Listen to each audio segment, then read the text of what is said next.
tomorrow.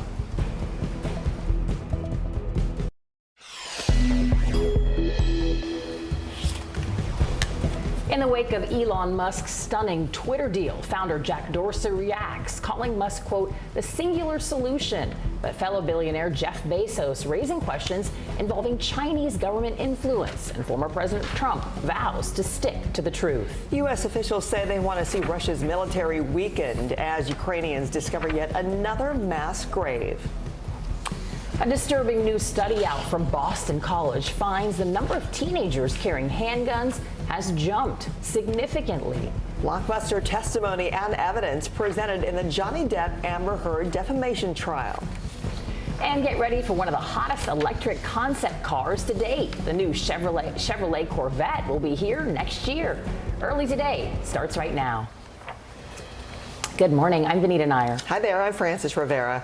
We begin this morning with a Twitter takeover. Elon Musk seals a $44 billion deal to buy Twitter and make it private.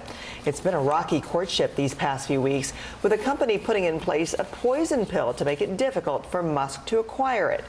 News of the blockbuster agreement making front pages worldwide and drawing mixed reviews. Twitter co-founder Jack Dorsey fired off a series of tweets saying in part that he doesn't believe anyone should own or run Twitter, but then went on to say Elon is the singular person he trusts and thanked him for getting the company out of a, quote, impossible situation. Amazon CEO Jeff Bezos, on the other hand, questioned the possibility of China's influence, tweeting about Tesla's ties with the country, but later writing that Musk is good at navigating this type of complexity. NBC's Jolene Kent is following the latest for us. One of the world's most powerful billionaires striking a deal to buy Twitter for $44 billion. The influential social media platform accepted Elon Musk's offer in a unanimous vote by the board after weeks of drama. If approved by regulators, Twitter will go private and shareholders will reap a 38% profit on their stock as of April 1st. Musk saying in a statement, punctuated by emojis on Twitter, free speech is the bedrock of a functioning democracy, and Twitter is the digital town square. But his ownership is already polarizing. Musk is infamous for his own trail of controversial and offensive tweets. Now, Musk promises to add new features, making the algorithms open source to increase trust, defeating the spam bots, and authenticating all humans. Musk could also bring back users who've been banned, including former President Donald Trump, who reacted saying, I am not going on Twitter. This will be the third big job for Musk, who's currently CEO of Tesla and SpaceX. If you look at Musk's success stories, it's PayPal, it's Tesla, it's SpaceX, technology companies. Twitter's a whole nother animal that remains an uphill battle. And some critics are concerned that Musk's pursuit of free speech will collide with growing safety problems on Twitter, especially for women and minorities. Do you trust Elon Musk to make Twitter better for women? No, I don't trust Elon Musk to make Twitter better for women at all. I just absolutely don't. If you're asking yourself if this is someone that's going to go to bat for people that are underrepresented, I just don't think that's going to be the case, unfortunately. But Musk tweeting he hopes even his worst critics will remain on the platform in the name of free speech. Musk has also teased the idea of a edit button, but in terms of the bigger picture, you have to remember that by going private, Twitter will soon be subject to a lot less scrutiny. And when it comes to that free speech promise, Musk has said that he feels like Twitter is skewed one way in terms of politics. So you may see that pendulum swing in a very different direction. Okay, Joe, thank you. A judge in New York has held Donald Trump in contempt of court and has ordered the former president to pay $10,000 a day in fines until he hands over documents to the state attorney general. NBC's Bree Jackson is following this story from Washington, D.C. So, Bree, what is the state looking for? Good morning, Vanita. Well, this all stems from a civil probe of the former president's business practices. New York Attorney General Letitia James is investigating the Trump organization and whether or not the company deliberately inflated the valuations of its real estate holdings to secure loans while understating them for tax purposes. The AG asked for the $10,000 daily fine to compel Mr. Trump to turn over more documents, including Post-it notes that were used to communicate with employees and two mobile phones he was using while running his business. A lawyer for Mr. Trump says they intend to appeal the court's contempt finding and said that all documents responsive to the subpoena were given to the Attorney General months ago. The Attorney General also called the probe a political crusade, or excuse me, the attorney also called the probe a political crusade, echoing a criticism often made by the former president. AG Letitia James reacted to the ruling, saying, "Today, justice prevailed and the investigation will continue undeterred because no one is above the law." A spokesperson for the state court system said the $10,000 fine took effect yesterday, but an appellate judge could pause the order pending Mr. Trump's appeal. Benita. Bree, thank you. Russia's war in Ukraine is now in its third month. The U.S. State Department announcing a possible $165 million sale of ammunition to Ukraine. This is the U.S. is set to hold Ukraine defense talks in Germany today. For more on all of this, we bring in NBC's Matt Bradley, who is live in eastern Ukraine. And Matt, good morning. What can we expect from these talks, and what's the latest as fighting intensifies in your surrounding area? Yeah, good morning. These talks, it doesn't look like there's going to be any real deliverables. At least that's what we're hearing from the Pentagon, from our reporting. But what it does show is an enormous amount of solidarity across Europe, and not just with NATO, but exceeding the bounds of the NATO alliance. This is Russia's nightmare. They have threatened and cajoled NATO countries and all of the Western countries who have been supplying arms to Ukraine, telling them that this is essentially escalating a conflict that, let's face it, is of Russia's own making. Not even of Russia's own making, of Vladimir Putin's own making. So showing this solidarity is an important step when it comes to combating Ukraine. And we've heard from President Zelensky here in Russia. He finally changed his tune just over the past weekend. Instead of embarrassing and threatening, or not threatening, embarrassing and scolding Western countries for not doing enough to help Ukraine fight Russia, he's finally been saying that he's satisfied. He feels as though the help has arrived and that the West, and especially the United States, has been giving long-range, very lethal weaponry to the Ukrainians. Now, for our viewers who just assume that that the United States is pouring everything they've got into helping Ukraine, it's really not that simple. This is a very delicate diplomatic dance when it comes to putting lethal weapons, American weapons, in the hands of Ukrainians that will then be used to fight and kill Russian soldiers. That is very delicate, and it's something that Washington has been, had to adapt to. Now we're really starting to see a lot of these weapons coming not just into Ukraine, but all the way across the country to the east, where I am, where the fighting has been picking up. And just this morning, my team and I, we were woken up shortly before 7 a.m. by the sound of 2 cruise missiles flying over. We heard 3 impacts, and that just goes to show the Russians are tenderizing the ground, waiting for this much anticipated offensive to be launched here in the east. So far, they've made only modest gains on the ground. Guys? And the question is how Putin will respond to all of that, too. Matt, thank you. A federal judge in Louisiana has temporarily blocked the Biden administration from lifting Title 42. The Trump-era deportation policy allowed border police to turn migrants back because of the COVID pandemic. The move comes days after more than 20 states voiced their opposition to lifting it. The lawsuit was originally filed by Missouri, Louisiana, and Arizona. Details of the restraining order have not yet been released. No word whether this will interfere with the Biden administration's deadline to end the policy by May 23rd. Texas is holding the execution of a mother of 14 just days before she was scheduled to receive a lethal injection. Melissa Lucio was convicted of the 2007 death of her 2-year-old daughter. Prosecutors said she abused the girl, but her legal team says it has new evidence exonerating her. A lower court will review the case, which has drawn the attention of celebrities, lawmakers, and advocates. NBC meteorologist Michelle Grossman is tracking rain from the Gulf states to New England today. Good morning, Michelle.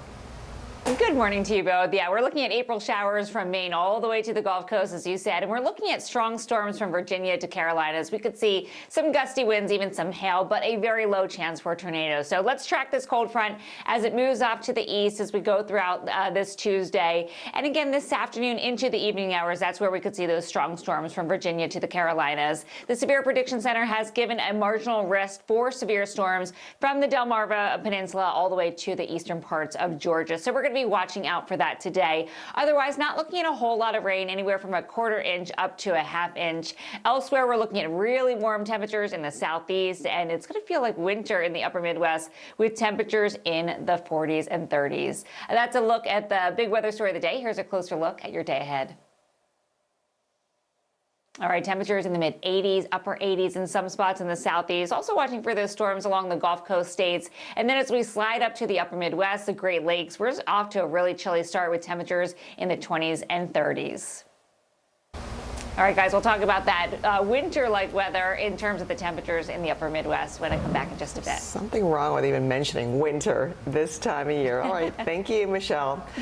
All right, who doesn't love a good pretzel? And is there a better way to celebrate National Pretzel Day than with a deal? Today, Auntie Anne's is offering a free original or cinnamon-flavored soft pretzel to its Pretzel Perks members. You can also enter to win a year's supply of pretzel pieces from Schneider's of Hanover by liking their National Pretzel Day post on Instagram. After 3 p.m. today, you can stop by Wetzel's Pretzels for a free original pretzel. Coming up, we'll take you inside the courtroom for the latest cringeworthy and ugly testimony from the Johnny Depp and Amber Heard defamation trial. Plus new details on the hot new electrified Chevrolet Corvette. Let's go. This is a critical choke point for this fire.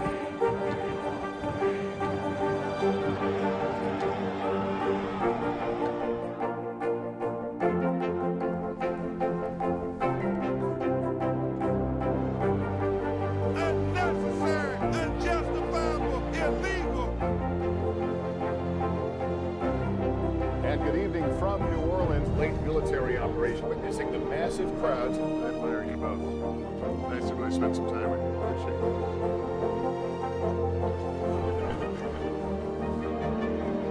At any moment now.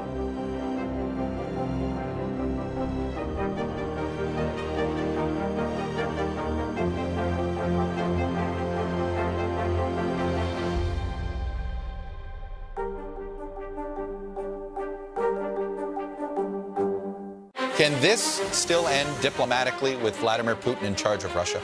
Our promise to take in 100,000 Ukrainian refugees. Is that enough? The circus-like stuff that the hearings turned into. This system seems broken. What do we do? If it's Sunday, it's Meet the Press.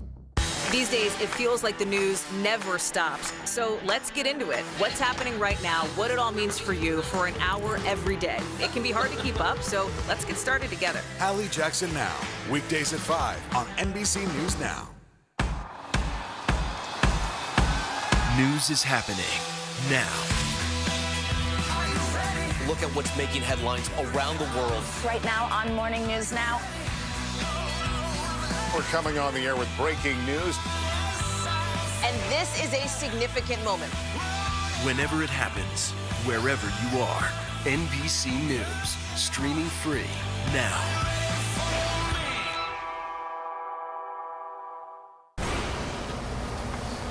Leading the news, Florida's Republican Governor Ron DeSantis has signed a bill creating a special police unit to investigate voter fraud in the state. The Office of Election Crimes and Security will look into allegations of fraud and conduct preliminary investigations. The new law was passed despite there being little evidence of voter fraud both nationally and in Florida. Princess Bride actor Cary Elwes is recovering after being bitten by a rattlesnake. The 59-year-old said he was working in his yard when he was bitten. Elwes took to Twitter to share a close-up of the bite on his finger and what he called bit not by a rouse but a rattlesnake. It's a reference to his 1987 film, A Rodent of Unusual Size. He says he is recovering well thanks to the staff of Malibu Urgent Care and the LA County Fire Department. Chevrolet is revving up for the next generation of Corvettes with an electric twist. The automaker teased an electrified Corvette that would roll out next year, followed by an all-electric version of the sports car after that.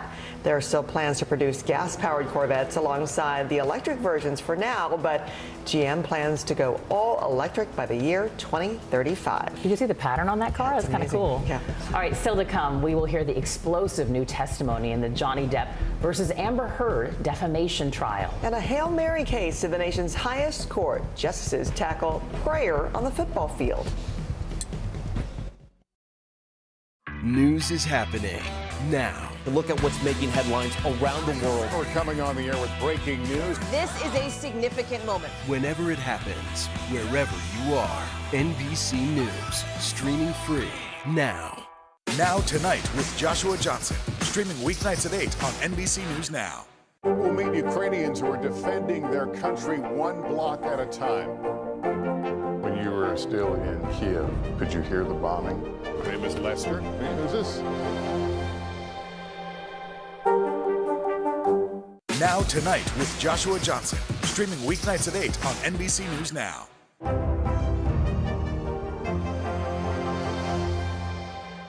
Now Tonight with Joshua Johnson, streaming weeknights at 8 on NBC News Now. To stand on the edge of the cliff and jump takes a lot of guts. We are meeting people one after the next who have made profound changes. I think you're going to be blown away by the life lessons. Listen to Making Space Now, wherever you get your podcasts. Our world is facing some complex issues. Chuck Todd breaks them down. Every Thursday, a deep dive into a new subject. Instead of trying to cover a lot of topics in one episode, we're going to focus on one and take a deeper look at how it impacts America. Exploring and explaining the critical stories that affect our future. Meet the Press Reports. Thursdays at 10:30 p.m. Streaming on NBC News Now and on demand next day on Peacock. Now Tonight with Joshua Johnson. Streaming weeknights at 8 on NBC News Now. Top Story with Tom Llamas. Weeknights at 7 on NBC News Now. Our world is facing some complex issues. Chuck Todd breaks them down. Every Thursday, a deep dive into a new subject. Instead of trying to cover a lot of topics in one episode, we're going to focus on one and take a deeper look at how it impacts America. Exploring and explaining the critical stories that affect our future. Meet the Press Reports. Thursdays at 10:30 p.m. Streaming on NBC News Now and on demand next day on Peacock. Sometimes the news can be difficult and overwhelming for kids to understand. Ukraine and Russia. Could you help me understand what's going on? So to help make sense of it, we've created a newscast just for them. We hope your family will watch Nightly News Kids Edition. The fire has grown leaps and bounds. What you see behind me is typical. How you doing? Pretty bad. Top Story with Tom Llamas. Weeknights at 7 on NBC News Now.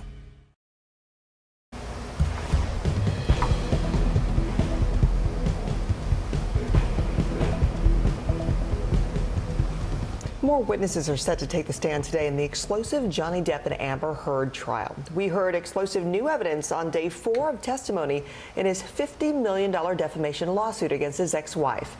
NBC's Scotty Schwartz has the story and a warning. You may find some of the testimony disturbing. The tense cross-examination of Johnny Depp comes to an end in his $50 million defamation lawsuit against ex-wife Amber Heard. The next article, also from May 10, 2017. Mr. Depp. This is a pathetic attempt. Heard's defense attempting to paint Depp as an abusive husband, sharing a number of edited audio clips that appear to depict her and Depp arguing. Put your cigarettes out on someone else. You have consequences for your actions. That's it. Shut up, fat. I think that was another grossly exaggerated moment of Miss Heard's. I did not put a cigarette out on her or throw a cigarette at her. This is not helping, you stupid. This is not helping. I up and cried in my bedroom after I had dumped you a week prior. A week prior after you beat the out of me, and then a week later you show up at my doorstep in my room saying you want to say goodbye. Okay, say goodbye. Oh, I said it? Yes, you did say it.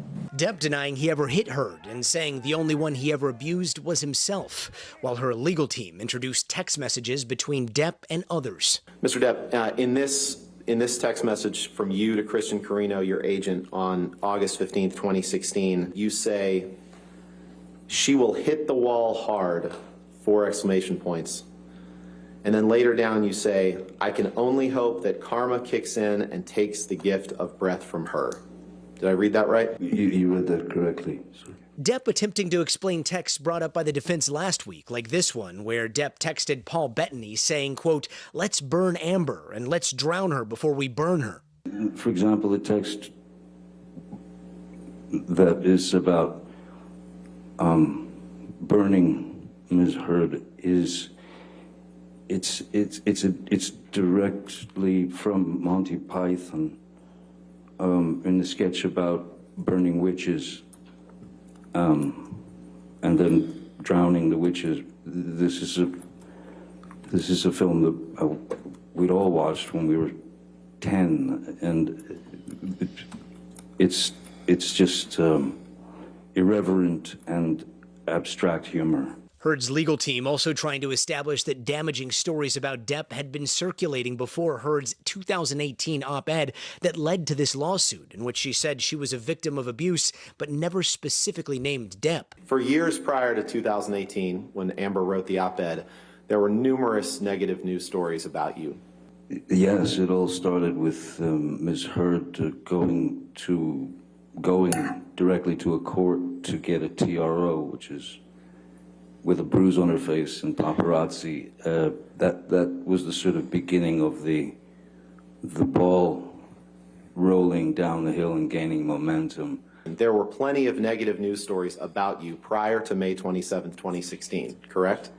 From 1984 up until then, they're both.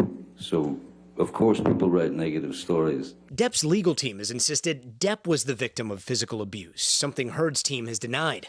Depp's lawyers playing this audio just before he stepped down from the stand. Tell the world, Johnny. Tell them Johnny Depp. Johnny Depp, man, I'm a victim too of domestic violence. And yes. And our thanks to Gotti Schwartz for that report. It is late April, but Michelle is still tracking winter weather. That is next. Plus, underage and armed, the shocking rise in teens who carry handguns. To cover the news, you have to be in it. These are families trying to board those trains to Poland. I also want to get home. You'll get home. Every night, it's your news playlist. Top Story with Tom Llamas, weeknights at 7 on NBC News Now. We're here to start conversations about the big things happening in our world, because it's not my job to tell you what to think. My job is to think about what you tell me.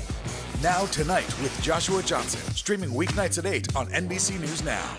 Still to come on the Channel 2 News. Well, the waters are certainly receding now. Still too close to call. Lester Holt reporting from Ground Zero, as it's being referred to. It is, in fact, a taste of freedom. The Haitian people know a little something about resiliency. What's the biggest risk right now? Some of the troops who have been proud. I want to welcome you to the first presidential debate. In fact, we've been told we can't go any farther. You with some resilient folks, let me get in.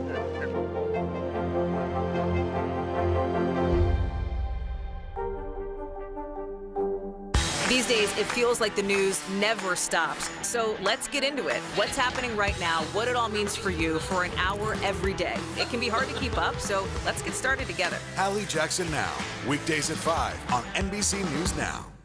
She was a nurse who got the COVID vaccine on TV. Then she fainted, and a conspiracy theory was born. This is how one person's life became a weapon in an information war. Tiffany Dover is dead. An NBC News podcast. Listen now. We're here to start conversations about the big things happening in our world, because it's not my job to tell you what to think. My job is to think about what you tell me.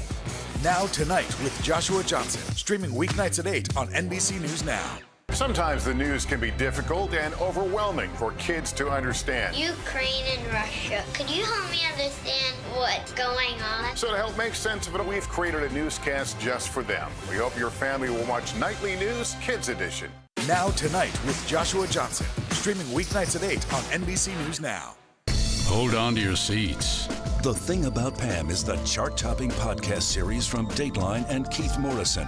A strange story and a career of strange stories. All episodes are available now, wherever you get your podcasts.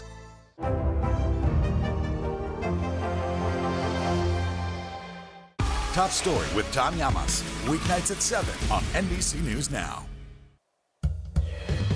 Welcome back on this Tuesday morning. Well, it's a chilly start for many in the upper Midwest, the Midwest to the Great Lakes. And we're looking at temperatures in the 20s and 30s. A freeze warning, that's where you see the hot pink, is in effect. And we're also looking at a frost advisory. So 12 million people impacted. Where it does feel like winter this morning, temperatures in the 20s and 30s, well below freezing in some spots. Just 23 right now in Duluth. And that cold air is going to slide to the east as we head towards tomorrow, also Thursday. So by tomorrow morning, waking up to 33 degrees, just above freezing in Buffalo. 36 in Philadelphia, in Pittsburgh, and then Philadelphia gets in it on Thursday. So Boston and New York to Philadelphia, D.C., we're looking at temperatures in the 30s. Also looking at a fire danger today. We had a little break yesterday, but looking at a red flag warning in the Central Plains and an elevated risk for Colby to Dodge City. Back to you guys. Okay, Michelle, thanks. Top stories next, including the Supreme Court case that tackles football and prayer. Sometimes the news can be difficult and overwhelming for kids to understand, so we've created a newscast just for them. We hope your family will watch Nightly News Kids Edition.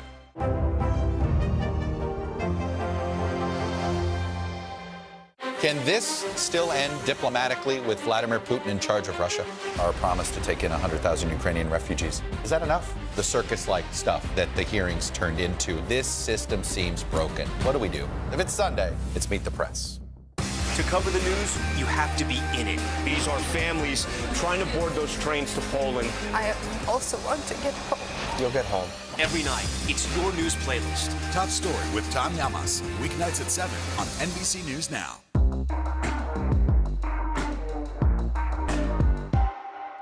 Sometimes the news can be difficult and overwhelming for kids to understand, so we've created a newscast just for them. We hope your family will watch Nightly News Kids Edition. NBC News, streaming free now. To stand on the edge of the cliff and jump takes a lot of guts. We are meeting people one after the next who have made profound changes. I think you're going to be blown away by the life lessons. Listen to Making Space Now, wherever you get your podcasts. The fire has grown leaps and bounds. You see behind me is typical. How you doing? Pretty bad. Sometimes the news can be difficult and overwhelming for kids to understand. Ukraine and Russia. Could you help me understand what's going on? So to help make sense of it, we've created a newscast just for them. We hope your family will watch Nightly News Kids Edition. Now Tonight with Joshua Johnson. Streaming weeknights at 8 on NBC News Now. The fire has grown leaps and bounds. You see behind me is typical. How you doing? Pretty bad.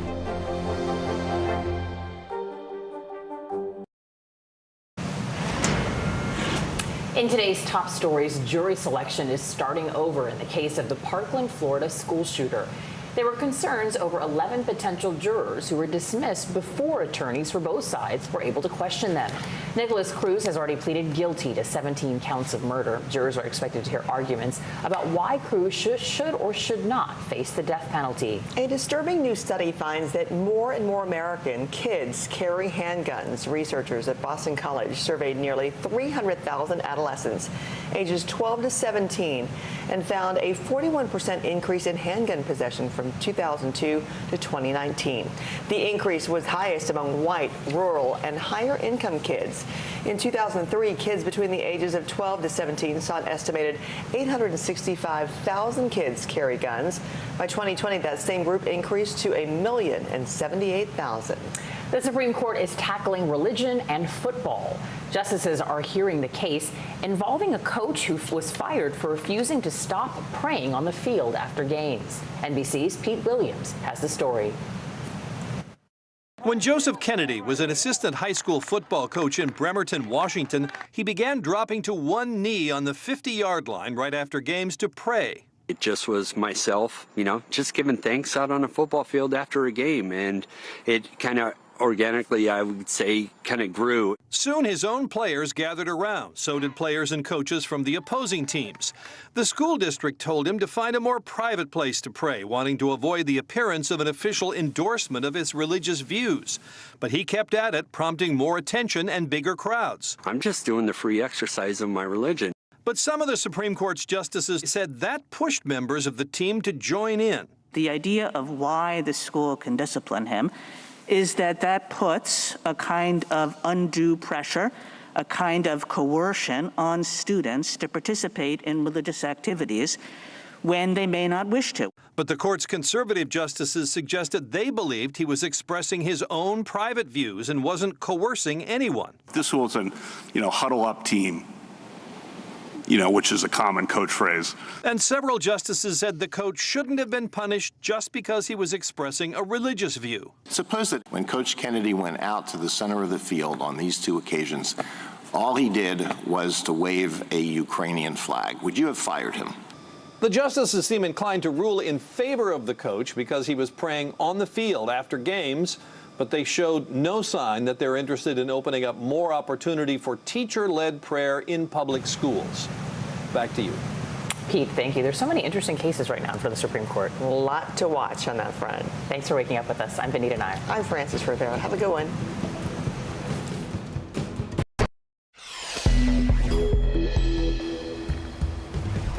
This morning, wide reaction from Twitter founder Jack Dorsey, Amazon's Jeff Bezos, and even Donald Trump to Elon Musk's $44 billion plan to take Twitter private.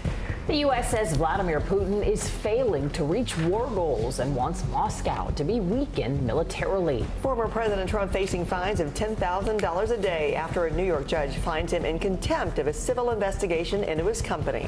New body cam footage released in the deadly Rust movie set shooting, including revealing interviews moments after the fatal accident.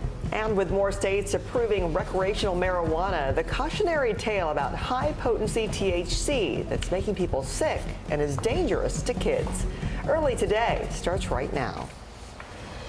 Hi there, I'm Frances Rivera. And I'm Vanita Nair. We begin this morning with the blockbuster agreement, the world's richest man buying Twitter. Tesla and SpaceX CEO Elon Musk will soon be in charge of one of the world's most influential social media networks. It is a $44 billion deal, the largest, according to the New York Times, to take the company private in at least 2 decades.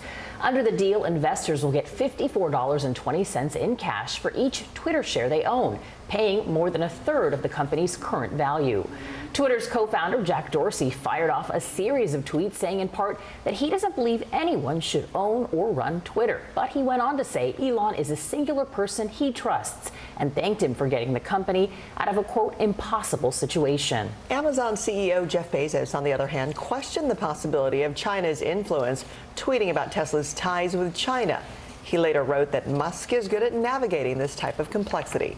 Musk argues his interest in Twitter is about improving the platform and advancing free speech. In the past, he's criticized Twitter for banning Trump. CNBC reports the Biden administration is growing concern Musk will allow Trump and other Republicans who are banned to return to the platform. The former president tells CNBC he won't return to Twitter if the ban were to be lifted. Police have released new footage in the fatal shooting on the set of Rust. The body cam video shows actor Alec Baldwin rehearsing with the prop gun before the deadly incident. NBC's Miguel Almaguer is following the latest for us. It is our first look at the chaos on the set of Rust as paramedics frantically but unsuccessfully try to save cinematographer Helena Hutchins' life. While laying next to her in agony, director Joel Souza is treated for his gunshot wound. The stunning and somber body camera footage reveals the life and death struggle that unfolded after Alec Baldwin fired the deadly shot. Are you doing okay? No, I'm not, actually. The actor and producer speaking to investigators for the first time.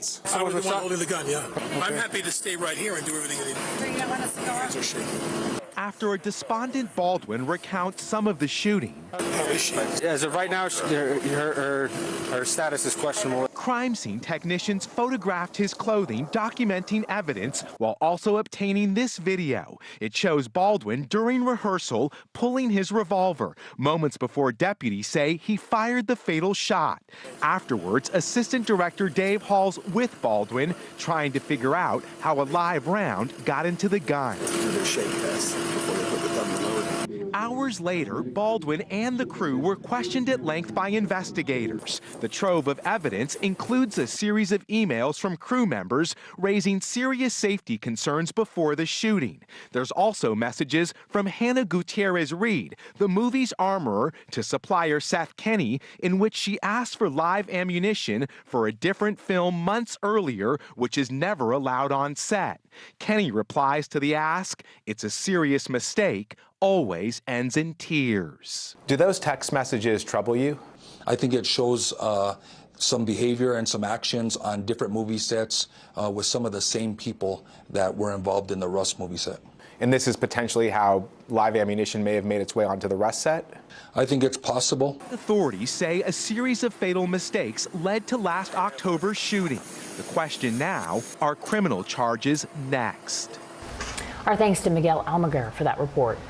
Russia's war in Ukraine now entering its third month as attacks continue to ramp up in the eastern part of the country. The British government believes some 15,000 Russian troops have been killed since Moscow launched its invasion in February. The State Department has announced a possible $167 million sale of ammunition to Ukraine. And today, the U.S. will host Ukraine defense talks in Germany. NBC's Matt Bradley joins us now from eastern Ukraine. And Matt, good morning. What can we expect from today's talks, and what's the latest on the fighting going on in the region? Yeah, guys, we're not going to expect much from this meeting today in Germany. The fact is that this is essentially a photo op, but an important one, a symbolic one. This shows solidarity, not just among NATO allies, but among countries far beyond the borders of NATO who are really expressing that they are willing to step up for Ukraine. And that's why this is so important. The deliverables, the money, the weapons, they are flowing. They're already arriving here in Ukraine, and they are already making their way out east to where I am here in Zaporizhia. We're only a couple of hours away drive from the front lines. And just this morning, we were woken up by the sound of 2 cruise missiles flying low over this large city. It's a city filled with bridges, as you can see, lots of infrastructure, and menacingly, one of the largest nuclear power plants in Europe is very close by. And this is maybe why this is a target. The Russians have been flying cruise missiles all over this region as they prepare to begin this much anticipated huge assault on the eastern part of the country. But so far, it's been just cruise missiles, just artillery. The gains on the ground have been rather modest. Now, just overnight, just in the past 24 hours, we understand from the Ukrainian government and from British intelligence that the Russians managed to take the city of Crimea. This is near Sloviansk and some of the areas northeast of where I am. This is a major part of the Russian offensive. But again, we're weeks into what was supposed to be this massive Russian assault on the eastern part of the country, the Donbass region, which has been fighting a war against Russian-backed separatists ever since 2014. Again, if the Russians are saying that they're going to be taking lots of land here, they're going to be focusing their power on this part of the country, they haven't really shown any real advances. And that's because, as we've been hearing from military experts and others, the Russians haven't really left themselves enough time to repair the damage they've inflicted from their attacks in the western part of the country, around Kyiv, the capital, and around the city of Kharkiv, where they're continuing their attacks. And instead, it looks as though they're piling all of their forces, still unprepared, still unorganized, still facing massive logistical challenges, into a new assault that, well, there's just no indication that they're going to do any better than they already had. That would add more humiliation to Vladimir Putin. And while that could be a victory for Ukraine, it could be a very dangerous moment. It could further humiliate Vladimir Putin and push him into using even more dangerous weapons. Guys? That uncertainty is the most frightening part. Thank you, Matt. A judge in New York has held Donald Trump in contempt of court and has ordered the former president to pay $10,000 a day in fines until he hands over documents to the state attorney general. NBC's Bree Jackson is following this story from D.C. So, Bree, tell us more about what the state is looking for. Good morning, Vanita. Well, this all stems from a civil probe of the former president's business practices. New York Attorney General Letitia James is investigating the Trump Organization and whether or not the company deliberately inflated the valuations of its real estate holdings to secure loans while understating them for tax purposes. The AG asked for the $10,000 daily fine to compel Mr. Trump to turn over more documents, including Post-it notes that were used to communicate with employees and 2 mobile phone phones he was using while running his business. A lawyer for Mr. Trump says they intend to appeal the court's contempt finding and said that all documents responsive to the subpoena were given to the Attorney General months ago. The attorney also called the probe a political crusade, echoing a criticism often made by the former president. AG Letitia James reacted to the ruling, saying, "Today, justice prevailed, and the investigation will continue undeterred because no one is above the law." A spokesperson for the state court system said the $10,000 fine took effect yesterday, but an appellate judge could pause the order pending Mr. Trump's appeal. Benita. Bree, thank you. A delegation of House Republicans visited the Texas border town of Eagle Pass to warn against the Biden administration's plans to lift Title 42. That's the Trump-era COVID restriction that has stemmed the flow of migrants coming in from Mexico for more than 2 years now. Our Morgan Chesky reports from the border. On the southern border, frantic desperation. A shrieking mother plunging into the Rio Grande, chased by Mexican authorities, scrambling to stop the surge of migrants. This family from Cuba, like thousands of others, risking everything to cross. For more than 2 years, many migrants have been denied entry because of Title 42, a public health policy enacted during the pandemic by the Trump administration, which expedited deportations back to Mexico. U.S. officials tell NBC News 170,000 migrants are waiting in Mexico, ready to cross, while the White House lifts the Title 42 restriction on May 23rd. We ask them what their plan will be. No plan is given. A Republican delegation, led by House Minority Leader Kevin McCarthy, toured Eagle Pass, criticizing the White House for failing to find a permanent solution. If President Biden lifts Title 42, what we see today will be much worse. The group also honored specialist Bishop Evans, a National Guardsman whose body was recovered in the Rio Grande. Authorities say he disappeared in a fast current Friday, trying to save 2 drowning migrants, underscoring what Border Patrol Chief Raul Ortiz calls his biggest need. We need more agents.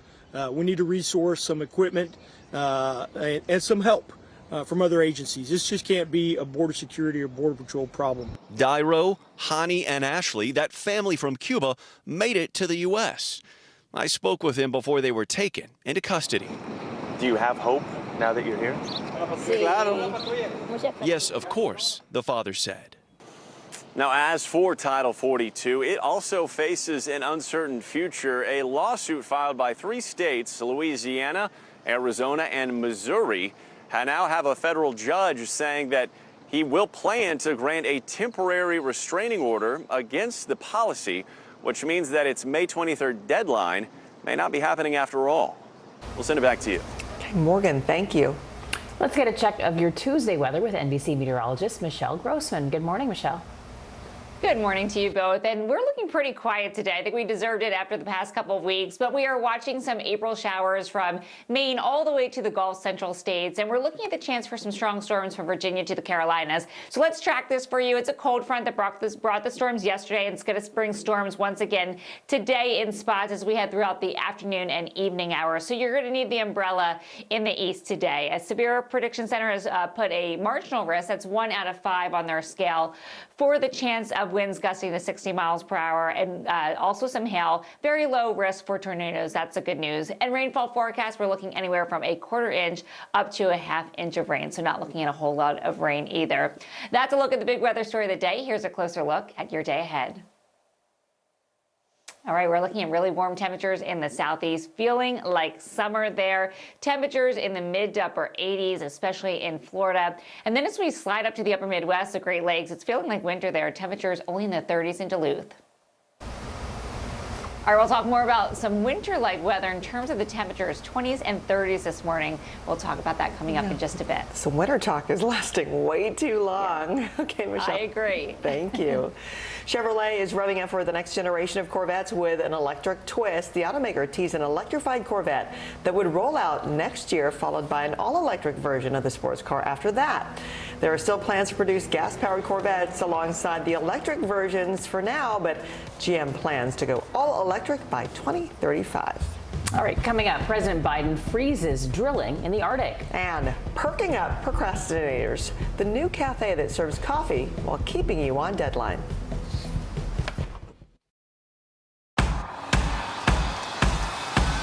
News is happening now. Look at what's making headlines around the world. Right now on Morning News Now. We're coming on the air with breaking news. And this is a significant moment. Whenever it happens, wherever you are, NBC News, streaming free now. She was a nurse who got the COVID vaccine on TV. Then she fainted, and a conspiracy theory was born. This is how one person's life became a weapon in an information war. Tiffany Dover is dead. An NBC News podcast. Listen now.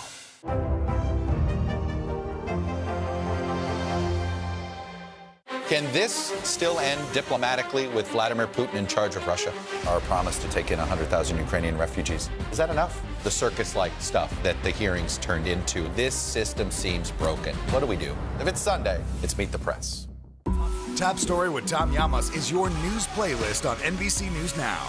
And now, you can listen to it as a podcast. Available anytime and anywhere. We'll meet Ukrainians who are defending their country one block at a time. When you were still in Kiev, could you hear the bombing? My name is Lester. Hey, who's this?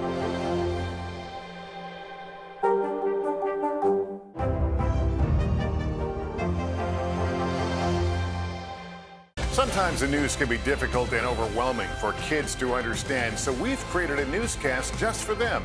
We hope your family will watch Nightly News Kids Edition. The fire has grown leaps and bounds. You see behind me is typical. How you doing? Pretty bad. NBC News, streaming free now. Trending this morning, there's a coffee shop that makes sure writers hit their word count. The Manuscript Writing Cafe in Tokyo charges by the hour, and customers have to come with a specific goal and deadline to meet. They can also choose between mild, normal, and hard progress checks. If you choose the hard version, the staff will really put the pressure on and frequently stand behind you and make sure you are staying focused. I don't know, you must love the anxiety that gives you to get cracking on your job, without writer's block. But I bet they actually all fulfill their deadlines. Yeah, I don't know, what a concept. All right, still to come. The Celtics sweep the Nets while the Mavs silence the Jazz in a wild night for the NBA playoffs. And Rocking Wall Street in 280 characters or less, how investors are reacting to the Elon Musk Twitter deal. Hold on to your seats. The Thing About Pam is the chart-topping podcast series from Dateline and Keith Morrison. A strange story and a career of strange stories. All episodes are available now, wherever you get your podcasts. We'll meet Ukrainians who are defending their country one block at a time. When you were still in Kiev, could you hear the bombing? My name is Lester. Hey, who's this?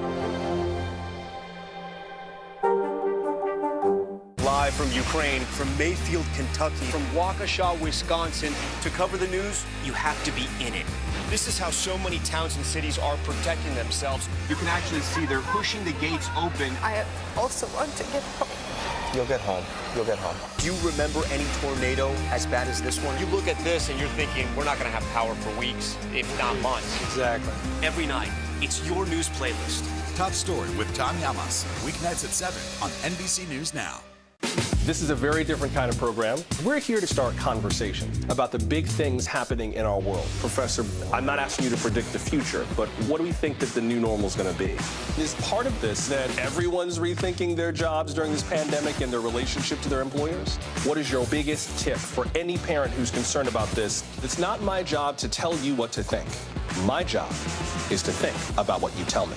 Now Tonight with Joshua Johnson, streaming weeknights at 8 on NBC News Now.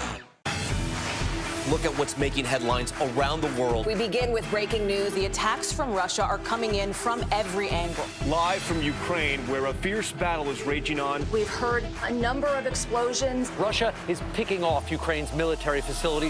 This factory has gone from making kitchen pots to lethal items that'll ruin tires, ruin the bottom of the car. This is what it looks and feels like to try to escape Ukraine. I don't want to say goodbye.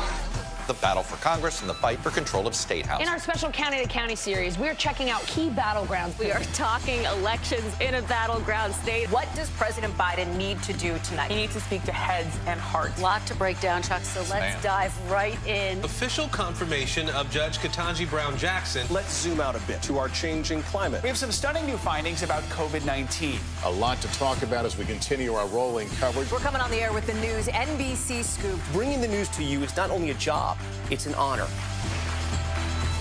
The fire has grown leaps and bounds. You see behind me is typical. How you doing? Pretty bad.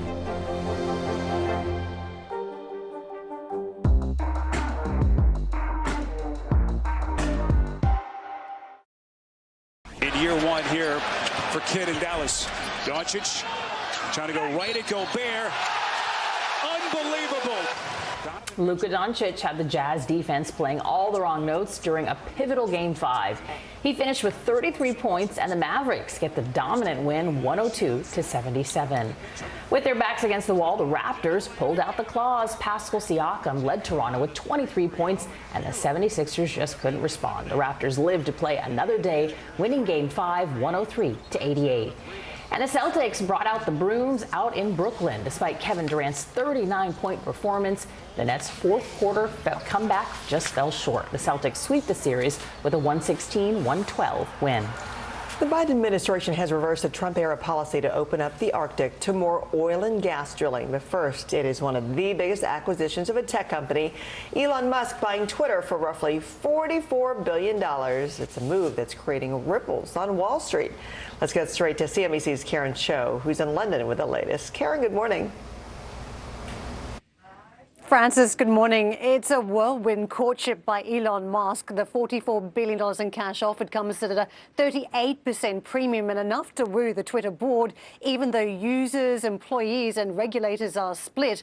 Now, the transaction comes at a time when deal-making has faded away on Wall Street in 2022. It's one of the largest transactions ever for a technology company. And the premium also interesting, given that investors have concerns about high valuations attached to high-growth companies amid a rising interest rate environment. When it comes to the advertising model, the $5 billion a year, this is key as well. Elon Musk is not a fan of the ad model, but it's going to be important to have the cash flow to meet debt financing obligations. So this is something we're watching closely, along with any news around the CEO appointment down the track. Meantime, the Biden administration has overturned Donald Trump's plan to allow more oil and gas drilling in the Arctic. Now, the future of the National Petroleum Reserve has been in doubt. We're talking about 23 million acres in Alaska, home to a very important wildlife, but the commercial ventures here, they are big. The reserve raked in $56 billion in revenue in oil and gas leases in 2019. Currently, we're talking about allowing fossil fuel extraction to the 52% level that was allowed under the Obama administration, not 82% anymore. This is an important one as we talk about climate change. Back to you in the studio. Okay, Karen, thank you. Michelle is next, tracking a new fire danger. And a warning for parents of teens as the legal marijuana industry chases new highs. Let's go.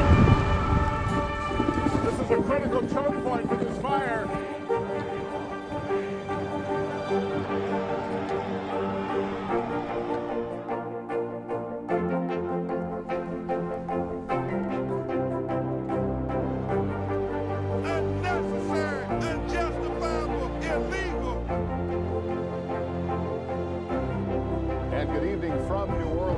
Military operation witnessing the massive crowds. I admire you both. Nice to spend some time with you. Appreciate it.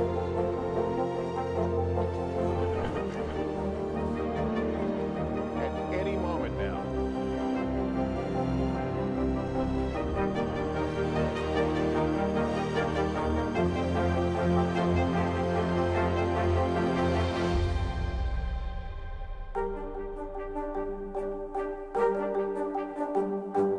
Live from Ukraine, from Mayfield, Kentucky, from Waukesha, Wisconsin. To cover the news, you have to be in it. This is how so many towns and cities are protecting themselves. You can actually see they're pushing the gates open. I also want to get home. You'll get home. You'll get home. Do you remember any tornado as bad as this one? You look at this and you're thinking, we're not going to have power for weeks, if not months. Exactly. Every night, it's your news playlist.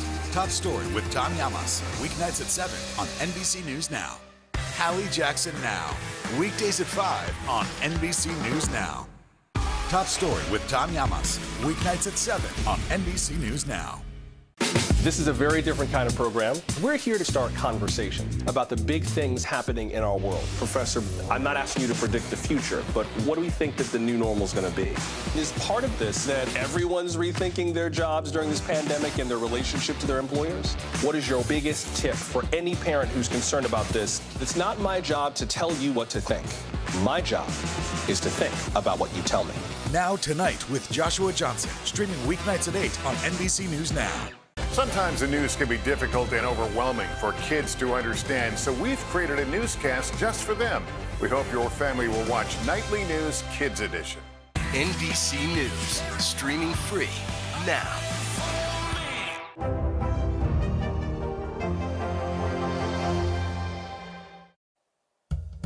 Welcome back on this Tuesday morning. After a brief break yesterday, we do have a fire risk once again today. Where you see this pink, that is a red flag warning. That's sort of the highest level of a warning to a resident that a spark could cause a wildfire. So through the central and southern plains. And we're looking at elevated risk, even a critical risk. That's where we're seeing the red there, including Colby down to Dodge City. Lamar, you're at an elevated risk. Back to you guys. Okay, Michelle, thank you.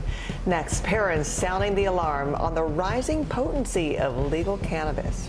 We'll be back.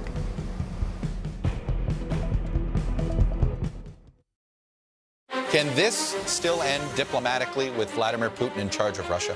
Our promise to take in 100,000 Ukrainian refugees. Is that enough? The circus-like stuff that the hearings turned into. This system seems broken. What do we do? If it's Sunday, it's Meet the Press. To stand on the edge of the cliff and jump takes a lot of guts. We are meeting people one after the next who have made profound changes. I think you're going to be blown away by the life lessons. Listen to Making Space Now, wherever you get your podcasts.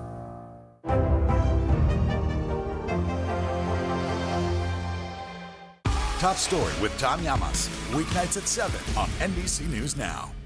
Now Tonight with Joshua Johnson, streaming weeknights at 8 on NBC News Now. She was a nurse who got the COVID vaccine on TV. Then she fainted, and a conspiracy theory was born. This is how one person's life became a weapon in an information war. Tiffany Dover is dead. An NBC News podcast. Listen now. Hallie Jackson Now, weekdays at 5 on NBC News Now.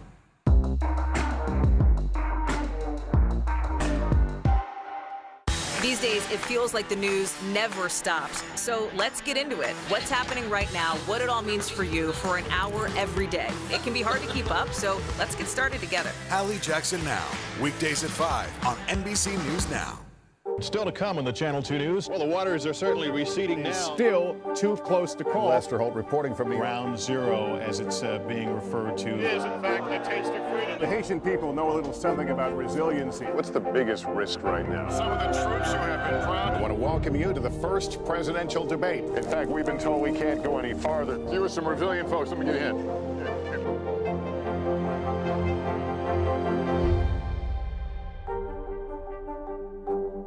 Top Story with Tom Llamas, weeknights at 7 on NBC News Now. As more states give the green light to legal marijuana, a new warning aimed at teens about the dangers of high concentrate THC. Steve Patterson has the story.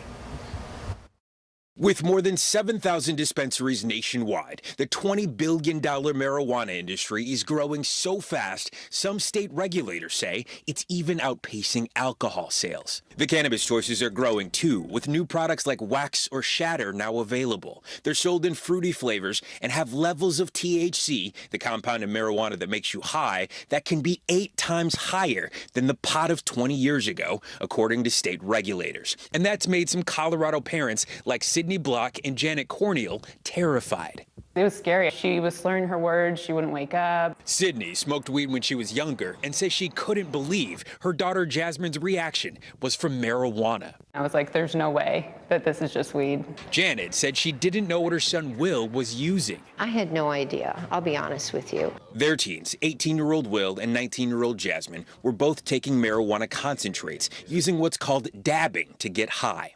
And when I was first really getting into high-potency THC, I don't think I ever had to pay money for it. You just got it handed to you. Yes. I can't be a coherent, functioning human being when I was under the influence of all the stuff I was using, predominantly high concentrated THC. Dabbers use blowtorches to heat up rigs, or they vape the concentrated wax or shatter. One dab could be equivalent to smoking an entire bowl. These pot concentrates, with flavors like Fruit Frenzy, are legal for adults in Colorado, but not for kids under 21. It did get to the point where it was like, if I don't smoke weed today, like, I'm not doing anything. I couldn't wake up, I couldn't go to sleep, I couldn't do anything without it. Got so dependent. Will and Jasmine found support at a Denver public high school called 5280 that's designed for kids in recovery. The amount of THC that's coming into their system is causing severe psychiatric symptoms such as suicidality and even psychotic breaks. New state data shows the sale of these high THC products in Colorado has increased by over 150% since 2016. The federal government says THC concentrates are more likely to produce anxiety, agitation, paranoia, and psychosis. Will and Jasmine are both sober and have some advice for the cannabis industry. Rather than putting so much time and effort into like making more and more and more potent things until we have 100% THC or whatever, I think that it is possible to spend more time and effort into looking into how to protect our youth. Well, thanks to Steve Patterson for that report. Eye-opening, for parents, need to be alert. I know, those are the warnings we all need. Thanks for kicking off your Tuesday with Early Today. I'm Frances Rivera. And I'm Vanita Nair. Have a great day, and we'll see you right back here tomorrow.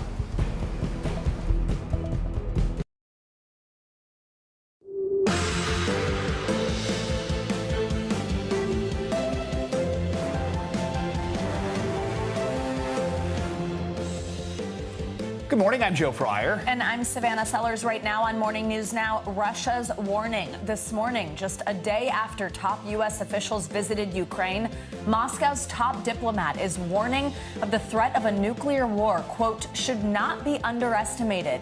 That message comes as the UN Secretary General meets with Vladimir Putin today in an attempt to de-escalate tensions. What we're learning about this meeting, all while Russia's attacks escalate in eastern Ukraine.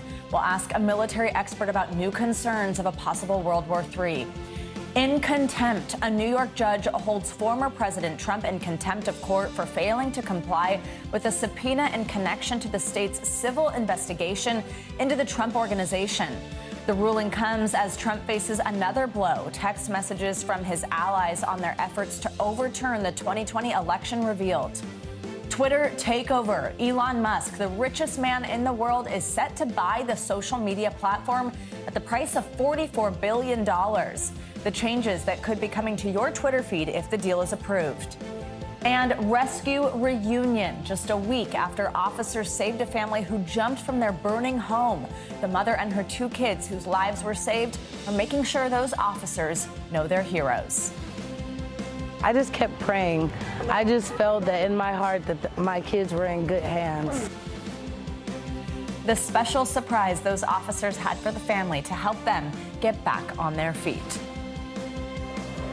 Literally in good hands. Yeah, this is that story looks where like they they got were. them. Yeah. I mean, it's pretty amazing and so sweet to see them get to talk to them after. We begin our show this morning with Ukraine and two crucial meetings taking place today that could impact the war with Russia. In Germany, the United States is leading talks with defense ministers from more than 40 countries, talks aimed at supplying Ukraine with more weapons. And in Moscow, the United Nations Secretary General Antonio Guterres just met with Russia's foreign minister ahead of talks with President Putin. Guterres is expected to push Putin on a ceasefire, though hopes of a breakthrough are low. Here's the UN chief speaking this morning. Today, facing a complex situation in Ukraine, different interpretations about what's happening in Ukraine. That does not limit the possibility to have a very serious dialogue on how best we can work to minimize the suffering of people. On the other hand, we are extremely interested in finding ways in order to create the conditions for effective dialogue, create the conditions for a ceasefire as soon as possible, create the conditions for a peaceful solution. NBC News foreign correspondent Matt Bradley joins us now from southeastern Ukraine. So, Matt, let's start off with that visit by the UN Secretary General to Moscow this morning. He met with the Russian foreign minister. That's ahead of talks with Vladimir Putin. Ukraine's President Zelensky has been critical of this trip because it comes before a trip to Kyiv. So what has come out of this morning's meeting so far?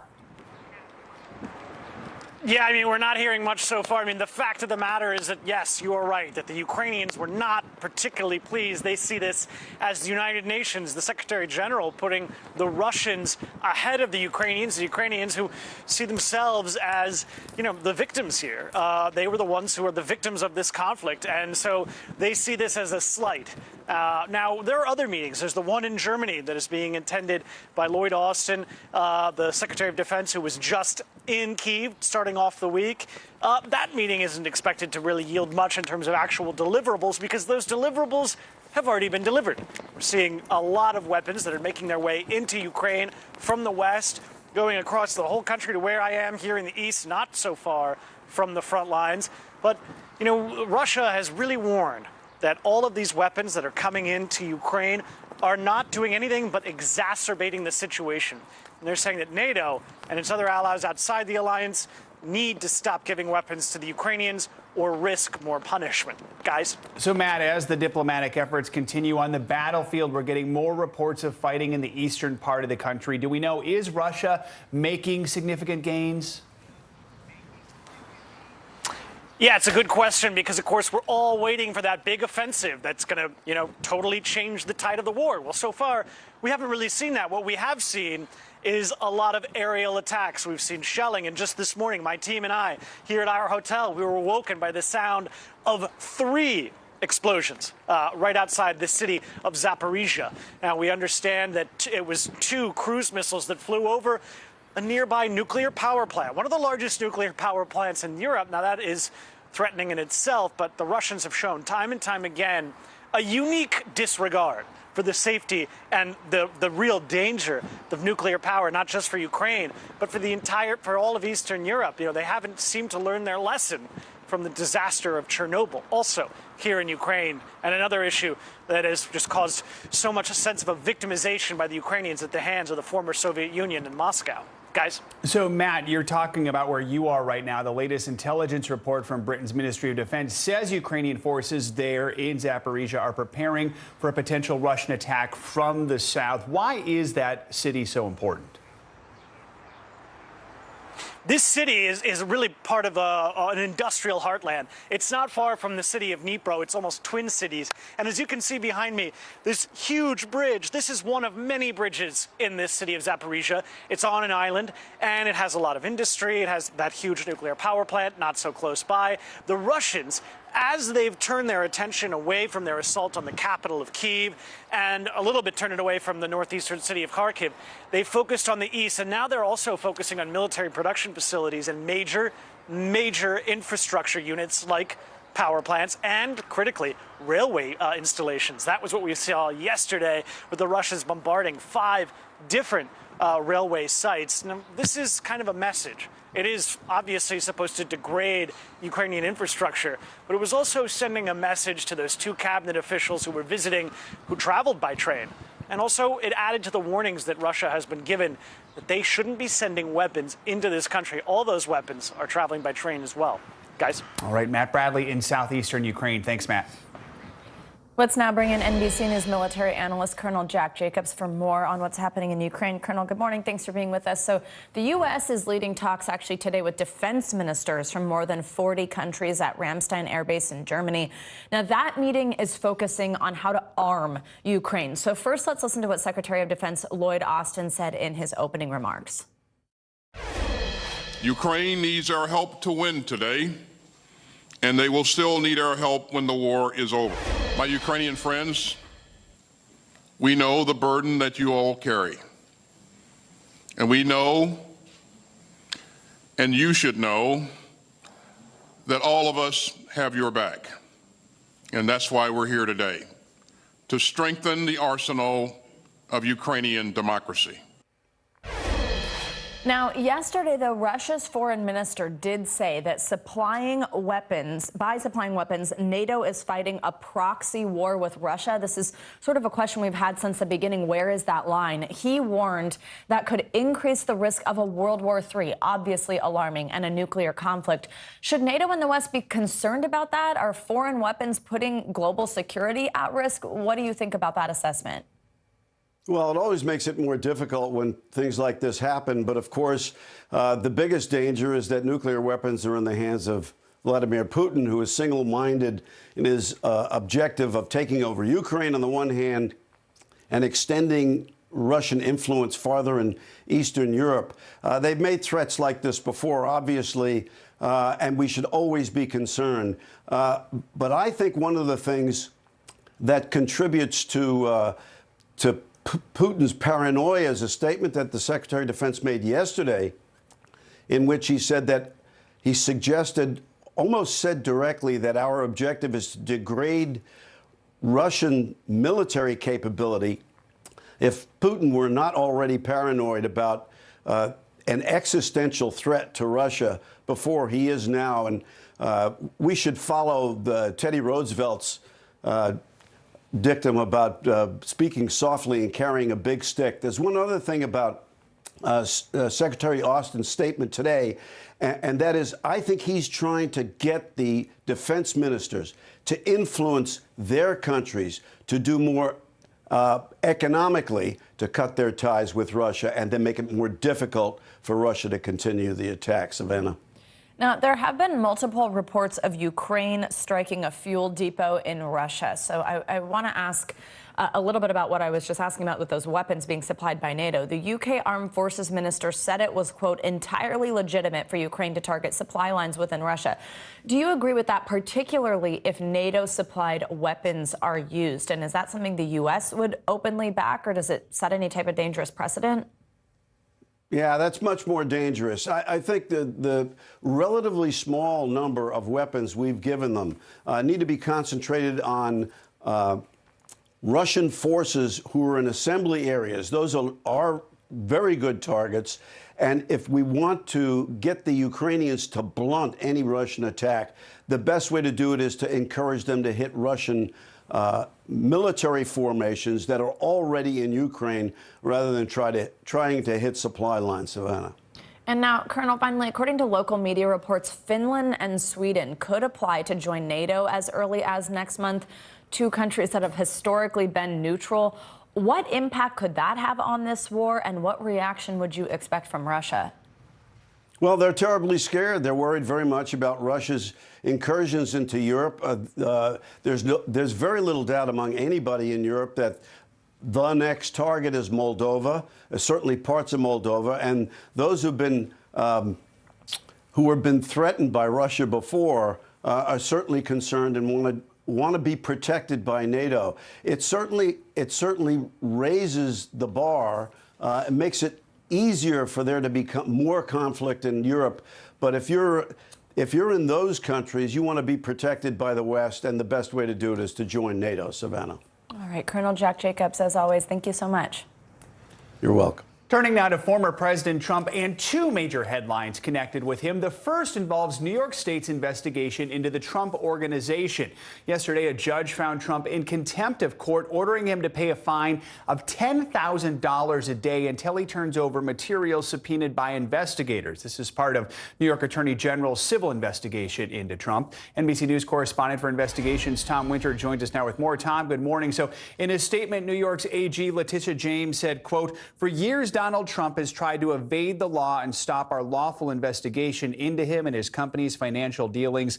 This ruling makes clear no one is above the law." So, Tom, walk us through this investigation, what it's focusing on. What is it the AG's office is looking for here? Right, Joe. So this is a civil investigation, meaning that nobody's going to be put in handcuffs over what the Attorney General eventually comes up with. That's not something in her purview. There's a separate criminal investigation, which the Manhattan DA's office says is ongoing, though we've seen no recent steps of activity. Some of the things that they're looking for, we're looking at on screen, talking about file cabinets within the Trump organizations. We've all seen over the years the photographs of the former president before he was even a candidate would print out materials materials, write Post-it notes on it, and then send them off to employees or family and friends. So they're looking for those type of things, as well as a couple of cell phones he used while he was running his business. So that's what they're still looking for, still trying to get. The president had a deadline of March 31st. He did not meet it, according to the Attorney General's office. And yesterday, Joe, the judge agreed with that assessment. So what is it that the Trump team is saying? I assume they're planning to appeal this one, right? 100%, yeah. They're going to go to the First Appellate Division in New York, and they'll likely ask for a stay. They put out a statement yesterday talking about this and essentially saying they disagree that this even rises to the level of contempt. They do promise that they're going to appeal, and I expect that they'll ask for a stay so that the meter, so to speak, on what the former president has to pay as far as fines, that stops pending the outcome of that appeal. And Tom, you know, we've seen Trump use executive privilege as a way to try and shield documents in other investigations. Does he have any special protections in this civil case? He doesn't, Joe, and the reason for that is because all of this occurred prior to him being in office. It doesn't include his communications while he was in the White House. It doesn't include any sort of presidential or executive branch decision-making processes. This all pertains to him prior to being in the White House and is somebody who is a private citizen running a private business. So he can't use that as a potential shield here unless there's something that the AG's office is looking for while he was in the White House. But we've seen no indication of that. Tom Winter. Thanks, Tom. Appreciate it. Thing. Turning now to the other big headline for former President Trump, newly revealed text messages are showing just how far the Trump White House may have been willing to go to try and overturn the 2020 election. The texts obtained by CNN were some of more than 2,000 messages turned over to the January 6th Select Committee by former White House Chief of Staff Mark Meadows. Let's bring in NBC News reporter Julie Sirkin for more on this. Hey, Julie, good morning. So first, we want to point out that NBC News has not been able to independently confirm the authenticity of all the text messages. We've reached out for comment, but please tell us what these text messages do reveal. Who are they from? What are they saying? What are they discussing? Yeah, good morning, Savannah. Well, the first thing to remember here is that these text messages are all things that Mark Meadows himself turned over to the committee willingly in that brief period of time that he was cooperating with the investigators on the January 6th Select Committee. And the thing that kind of surprised me the most in this was just the sheer amount of pleas from Republican lawmakers who were in the building, in the Capitol at the time of the insurrection, pleading with Mark Meadows, the former president's chief of staff, to ask President Trump to call off these supporters, to call off the riots. And things surprised me the most, like these texts from Marjorie Taylor Greene, who publicly, of course, defended many of these protesters. But as you could see on your screen, she said, quote, "This isn't the way to solve anything. Please tell the president to calm people down." Of course, that's not something we've ever heard publicly from her. And there's other text messages here from other lawmakers as well that we've reached out to, but we haven't heard back yet. We also, I know within these text messages, got new insight into how the White House may have tried to persuade state officials in places like Georgia and Arizona to negate the will of their voters. What do these texts show about those efforts?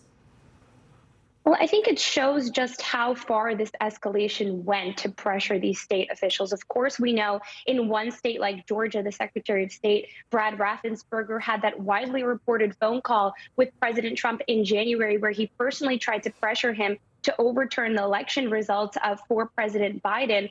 But here we know that Mark Meadows actually reached out to him in the months prior as well. We see this sort of building escalation. He texted, according to these text messages, that we were actually able to verify with Raffensperger himself in December, asking him to please call the White House. Your voicemail is full. Raffensperger, according to him, did not reply to those text messages. And we see this sort of pattern of Trump's allies and aides and using up all these resources in the White House in the months after the election to sort of pressure these election officials to overturn the will of the people in those states.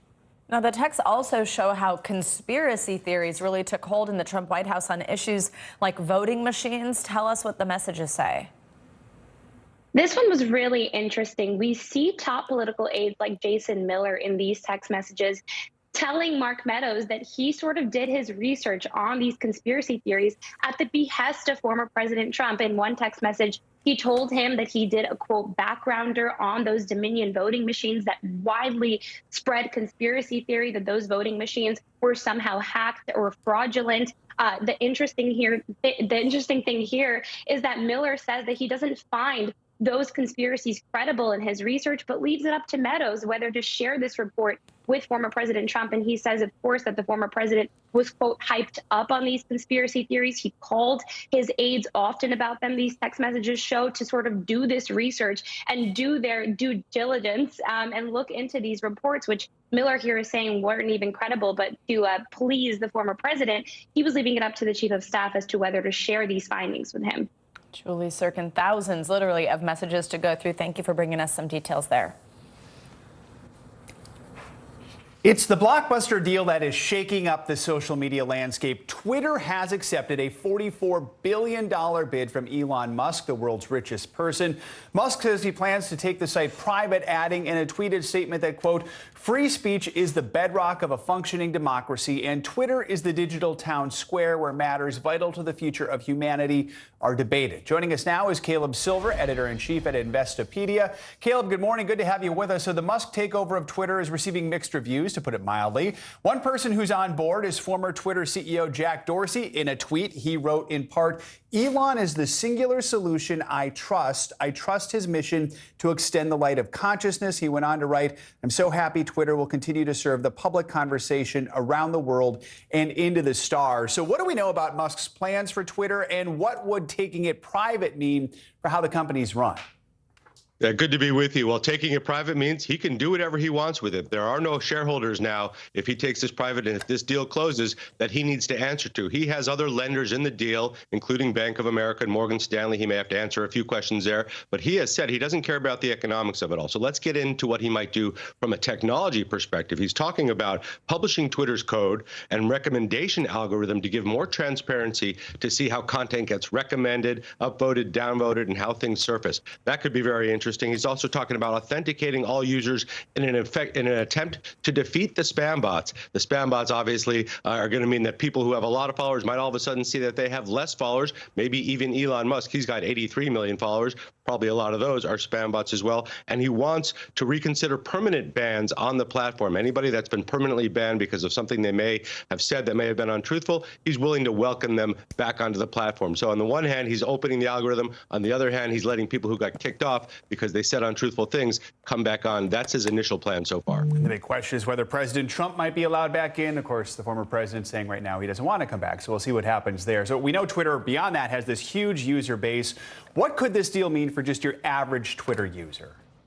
Well, you're probably going to see, at the one hand, less followers if you have a lot of followers because of the cleanup of the spam bots. On the other hand, you're going to see a lot more content on there and a lot more conversation. That's what really Elon Musk is trying to do here. Open it up as the town square for conversation, good, bad, ugly. He doesn't care. So expect a lot more content you may not be used to be seeing on Twitter come onto the platform soon, because he's going to allow a lot more people onto that platform at the same time. So I would expect that. From a monetary perspective, he says he doesn't care about economics.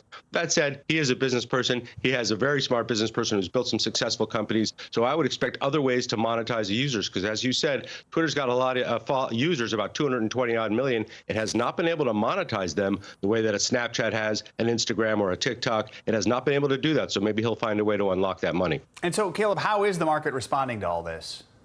I think people weren't totally convinced that he was going to go through with this deal, but he actually did. He pulled it off. Now the stock stopped trading yesterday. It was halted, obviously, because the Twitter board approved this deal. So I think that Twitter shareholders, those that have been in the stock a long time, felt like it was never going to get beyond the $54.20 that he offered, and this was the best deal that they could get. So you're not seeing a huge spike in the shares, and all shareholders now are going to get cashed out at $54.20 as this company goes private. All right. Caleb, thanks so much for your expertise. Appreciate it here. Thank you.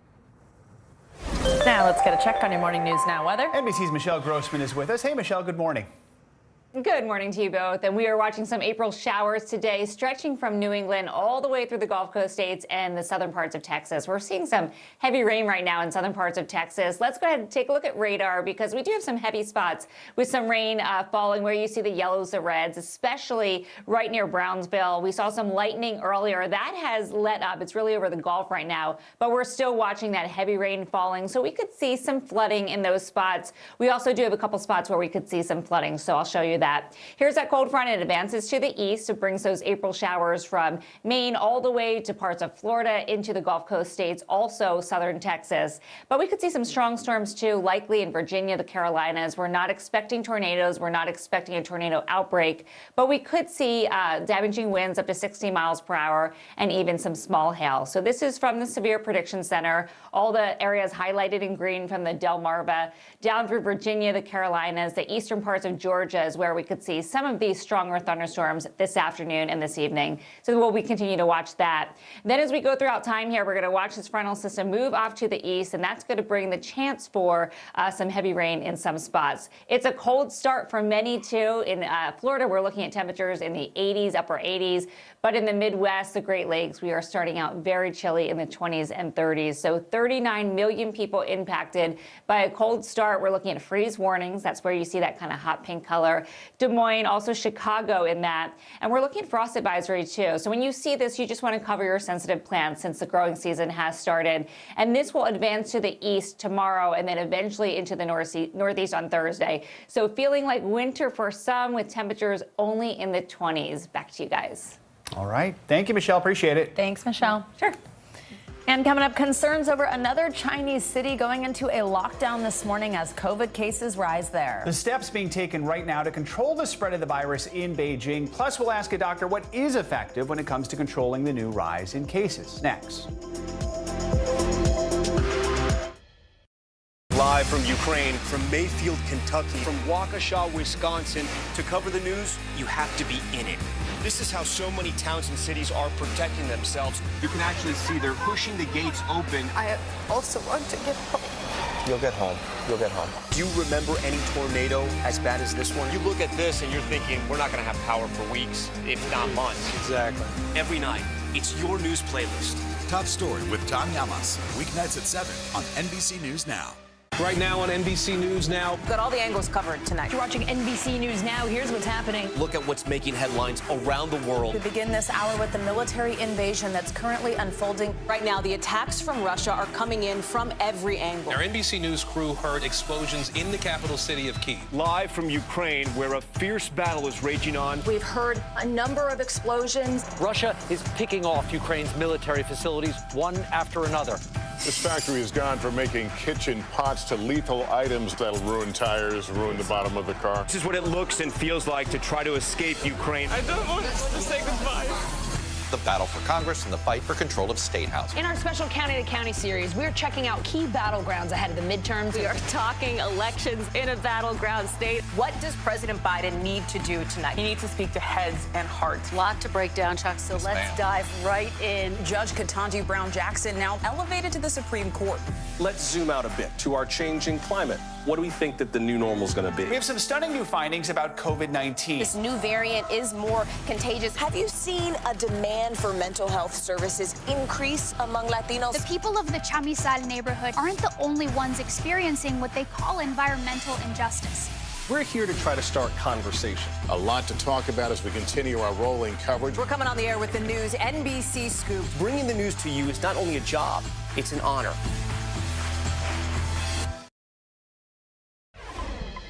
We're back with the latest on the coronavirus. Cases are spiking in China's capital city of Beijing, prompting mass testing among residents and the lockdown of some of the city's most infected regions. The rising cases there comes after a prolonged lockdown in the city of Shanghai as China continues to grapple with its worst outbreak since the beginning of the pandemic. Let's bring in Dr. Anand Swaminathan for more on this. He's a professor of emergency medicine at St. Joseph's Health. Doctor, always great to have you with us. So first, just tell us, how bad is the situation in China right now? And do you think the zero COVID policy they have in place will be effective in slowing the spread of COVID moving forward? We're already seeing this prolonged lockdown in Shanghai. We're at 4 weeks about now. And looking at Beijing, it seems like there are a lot of cases that they feel were missed and they're now starting to accrue. We're really going to find out how widespread that outbreak is in the next couple of days as they do mass testing. 3.5 million tests are going to be administered over the next couple of days. That's really going to tell us how widespread this outbreak is.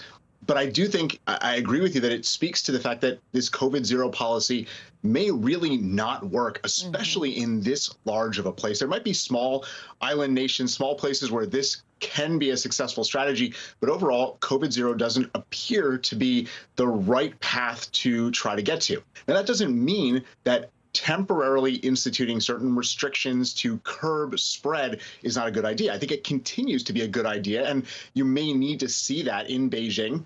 And we may need to also embrace that as well.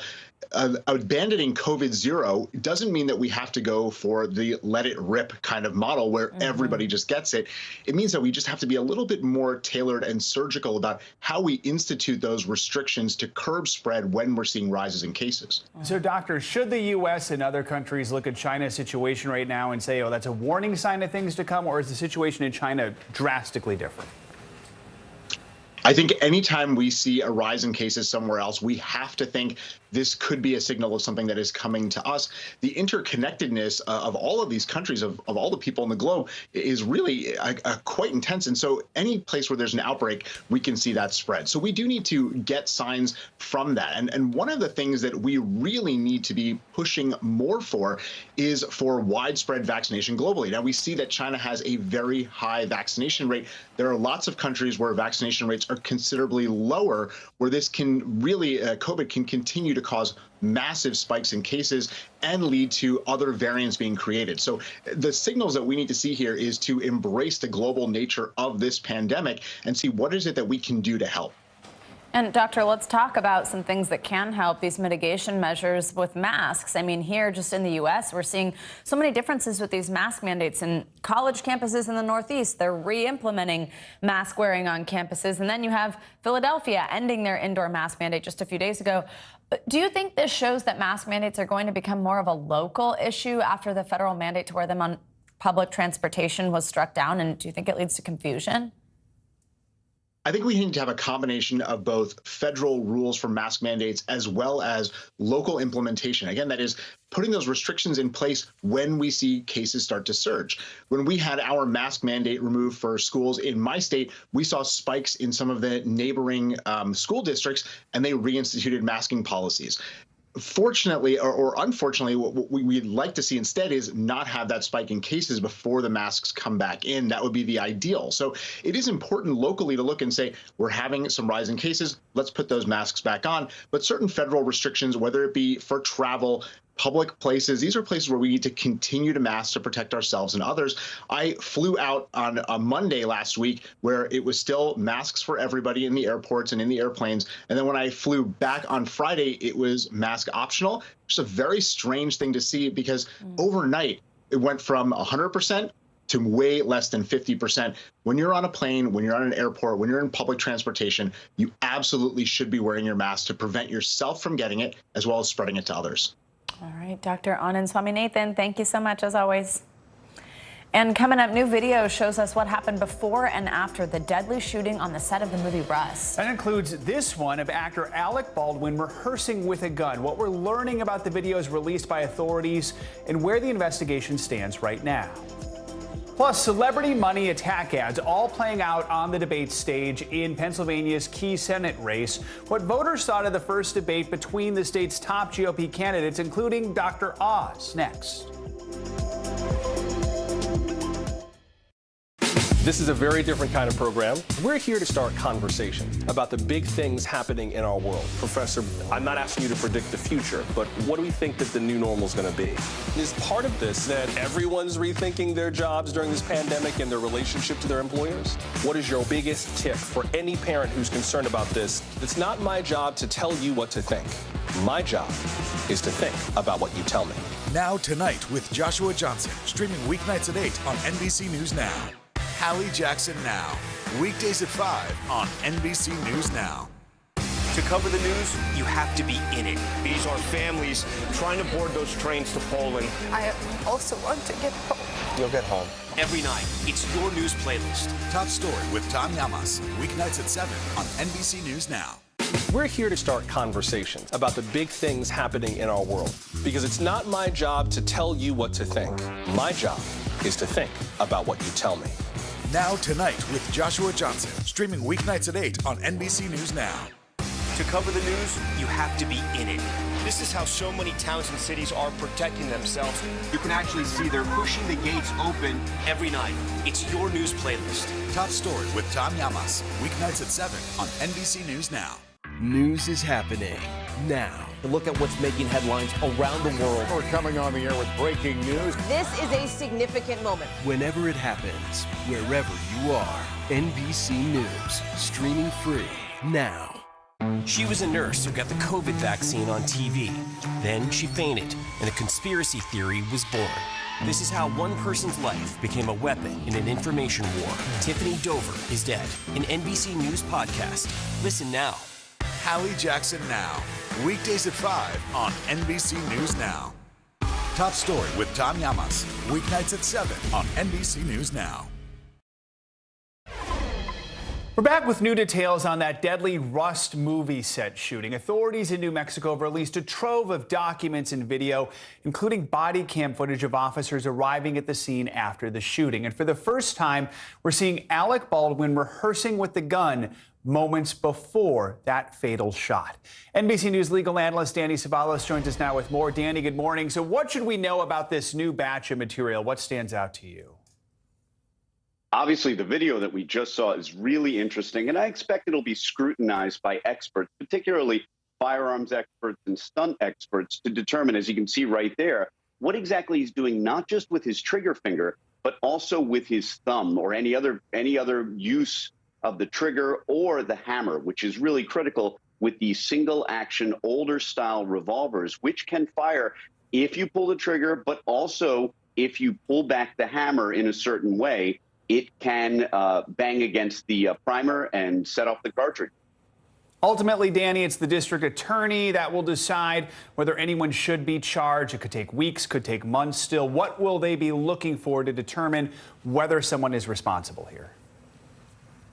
They're going to be looking at whether or not this negligence, and it seems pretty clear there was negligence, but it seems to have been diffused over many different people. I mean, in other words, even though the person who pulled the trigger might normally be charged in a gun case, this is somebody who can argue that, well, I was handed a gun that I was told essentially wasn't a gun. It was not a live gun, no live ammunition, and that's why I was playing with it in the way I was. This is going to be a really difficult case for a DA to bring charges because almost any defendant you can imagine, whether it's Alec Baldwin or the stunt coordinator or the first assistant director, any one of those potential defendants can point to another person and say, yeah, but they should have been doing this. So this is going to be a tricky case, and I wouldn't be surprised if you see no criminal charges whatsoever in this tragic situation. Now, Danny, the Santa Fe County Sheriff says there are still several pieces of the investigation that are outstanding. What are those, and how could they influence the DA's decision to file charges? It's hard to say, but there is at least some of the information released, and I haven't been able to go through all of it yet. But there's information like text messages when Alec Baldwin handed over his phone. There's all kinds of other information. And of course, they still need to go over anything else that's still outstanding. You see a lot of body cam video right there. Very helpful. But of course, that's after the fact. That's after the shooting. They're going to be looking at a lot of things to determine whether or not, and really the DA ultimately has to make the determination whether or not to charge anyone at all. And it's going to be really difficult in a case where you have a bunch of people essentially pointing the finger at each other and the evidence suggesting that it's spread out, or at least the negligence, if any, is spread out over a lot of different people on set. Danny Ceballos, thanks for your analysis. Appreciate it. Now let's get to the latest in Pennsylvania's Senate race. Democrats just took part in their first debate, and now the state's Republicans got their turn to speak directly to voters. The 5 leading candidates battling for retiring Republican Senator Pat Toomey's seat took the stage, but the spotlight was on the Trump-endorsed candidate, someone you probably heard of, daytime talk show host Dr. Oz. NBC News Now correspondent Dasha Burns joins us from Luzerne County with a recap. Hey, Dasha, good morning. So who else is running in this space, and what were some of the key moments from last night? Hey, Savannah, good morning. Well, we have just 3 weeks until the high-stakes Pennsylvania primary with this all-important Senate race. And on the GOP side, look, you've got money, you've got celebrity, you've got a big battle on the airwaves, and all of that spilled over onto the debate stage last night. The two frontrunners, Dr. Oz, you mentioned there, and Dave McCormick, had their first chance to face off against each other in person, and it turned into a whole lot of what we saw on the airwaves, going back and forth, attacking one another. The other candidates on the stage, Kathy Barnett, Jeff Bartos, and Carla Sands, also taking digs at the front runners. And I want to play you just a little bit of the exchanges between Dr. Oz and Dave McCormick. Take a listen. The Pennsylvanians that I speak to are quite clear. They care much more about what I stand for than where I'm from. The reason Mehmet keeps talking about President Trump's endorsement is because he can't run on his own positions and his own records. And what's true is that he has flip-flopped on every major issue we're talking about in this campaign. Mr. McCormick approached President Trump with these types of information, was unable to pull the wool over his eyes. President Trump saw right through him. He therefore did not endorse Mr. McCormick. He endorsed me. And Savannah, that was pretty representative of what we saw in response to most questions. A little talk on policy and then turning to attacking or questioning the other candidate. Dr. Oz giving in the Trump style, giving his opponent a nickname, Dishonest Dave, and McCormick constantly reiterating that he believes Dr. Oz is a flip-flopper, at one point saying, "Doctor, there is no miracle cure for flip-flopping." That was the night, Savannah.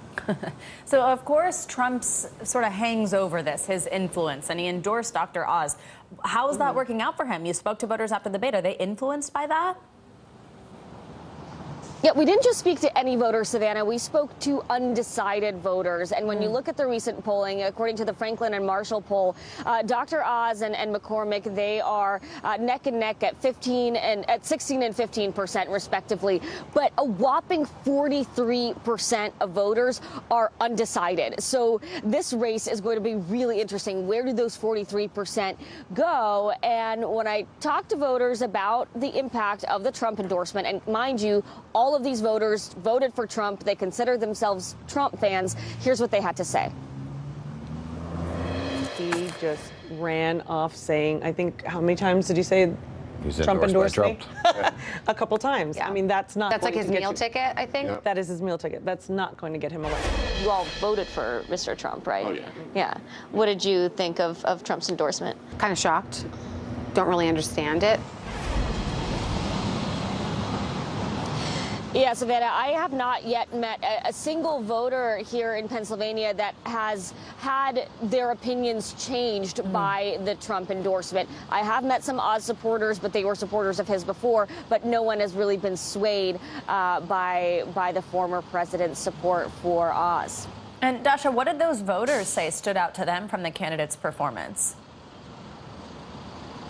Well, what you played there earlier, the back and forth, the attacking, they were actually pretty frustrated by the amount of time spent going back and forth, hitting each other. They wanted to see more of the issues addressed. They wanted to see more of the candidates touting their own successes and what they stand for rather than going after each other. Here's just some of what the voters had to say.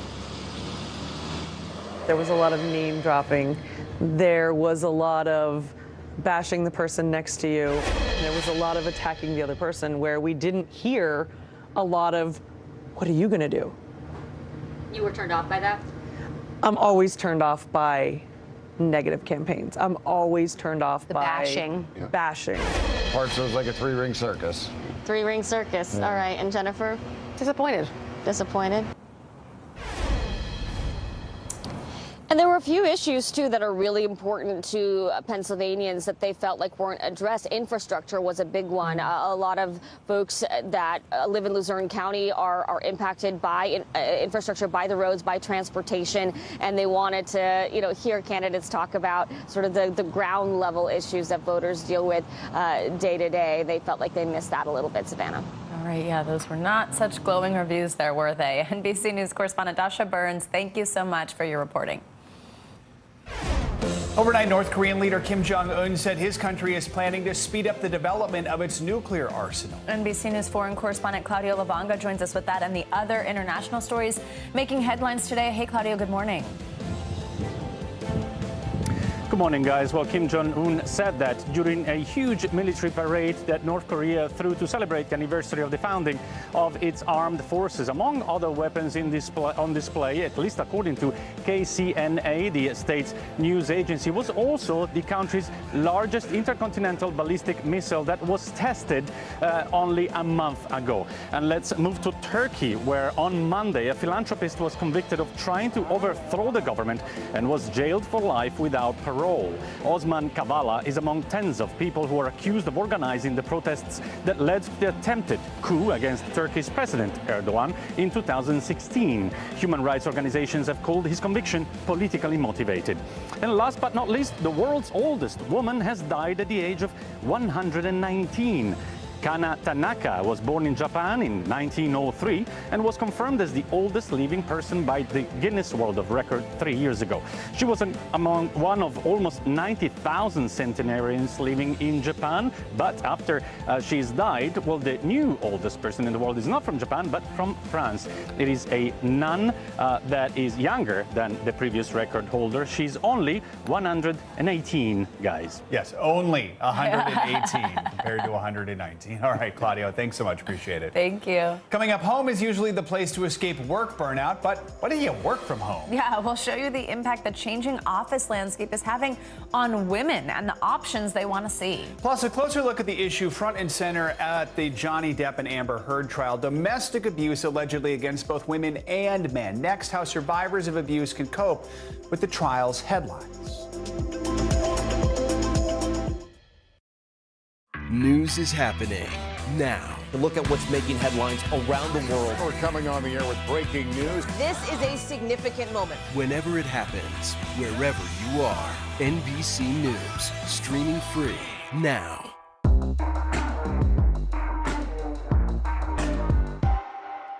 News is happening now. Look at what's making headlines around the world. Whenever it happens, wherever you are, it's here now. Live from Ukraine, from Mayfield, Kentucky, from Waukesha, Wisconsin. To cover the news, you have to be in it. This is how so many towns and cities are protecting themselves. You can actually see they're pushing the gates open. I also want to get home. You'll get home. You'll get home. Do you remember any tornado as bad as this one? You look at this and you're thinking, we're not going to have power for weeks, if not months. Exactly. Every night, it's your news playlist. Top Story with Tom Llamas, weeknights at 7 on NBC News Now. Now Tonight with Joshua Johnson, streaming weeknights at 8 on NBC News Now. News is happening now. Look at what's making headlines around the world. We're coming on the air with breaking news. This is a significant moment. Whenever it happens, wherever you are, NBC News, streaming free now. Top Story with Tom Llamas is your news playlist on NBC News Now. And now, you can listen to it as a podcast. Available anytime and anywhere. This is a very different kind of program. We're here to start conversation about the big things happening in our world. Professor, I'm not asking you to predict the future, but what do we think that the new normal is going to be? Is part of this that everyone's rethinking their jobs during this pandemic and their relationship to their employers? What is your biggest tip for any parent who's concerned about this? It's not my job to tell you what to think. My job is to think about what you tell me. Now Tonight with Joshua Johnson, streaming weeknights at 8 on NBC News Now. Welcome back. The COVID-19 pandemic has created a significant shift in the workforce. We've talked about it a lot. The Great Resignation, differing childcare needs, work from home flexibility. Well, now a new survey reported here first by NBC News this morning is showing the specific impact on women and the fact that working women are experiencing a burnout epidemic. NBC News correspondent Ali Vitale joins us now with more on this. Hey, Ali, good morning. Hey, Savannah, good morning. You know, we reported on this study last year, and the conversation was that it was a perfect storm moment for women because of the pandemic's pressures, combined with parenting pressures, combined with the need for them to stay at work. Now, what this study is showing us is that it's a burnout epidemic, sort of lending to the idea that the more things change, the more they may stay the same for working women. Watch. How would you say you feel right now about the way you're juggling it all? Exhausted. I'd like a long vacation. The last year has been a mixed bag for Maryland mom Julia Martin. Being able to work from home still is really helpful in that respect because it does let me spend a little bit more time with my kids and be a little bit more flexible when they have to stay home.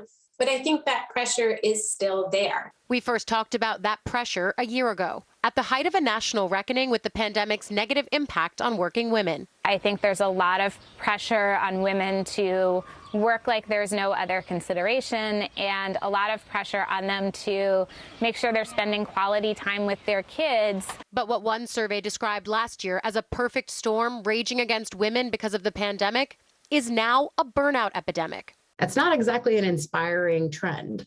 It's not an inspiring trend. A survey of 5,000 women in 10 countries shows widespread burnout. 53% of women saying their stress levels are higher than they were a year ago, with mental health lagging and work-life balance nearly non-existent. All this leading women to look outside their current jobs, continuing a worrying trend of corporate drift and resignations. For employers, it's a massive drawback. I mean, for employers that want to retain amazing women, this is a challenge. I'm optimistic that I can stay where I am, but I certainly know other moms who are changing jobs because they've found that their workplaces are less flexible or quitting because they don't feel like they can keep up with the demands of going into the office in person. How women are working now is also an essential factor. Despite widespread talk about flexible work policies, only 33% of women said their employers offer it. And a staggering 94% fear it would impact their career progression if they asked for it. Even then, flexible hours and hybrid work models could fix one problem while creating another, allowing caregivers, who are predominantly women, the ability to work from home while also excluding them from other important aspects of in-office life. Are you going to end up with those being the individuals that do not go into the workplace, that are the ones that are dialing in to meetings? And if so, what's going to happen? Are they going to feel excluded? Guess what?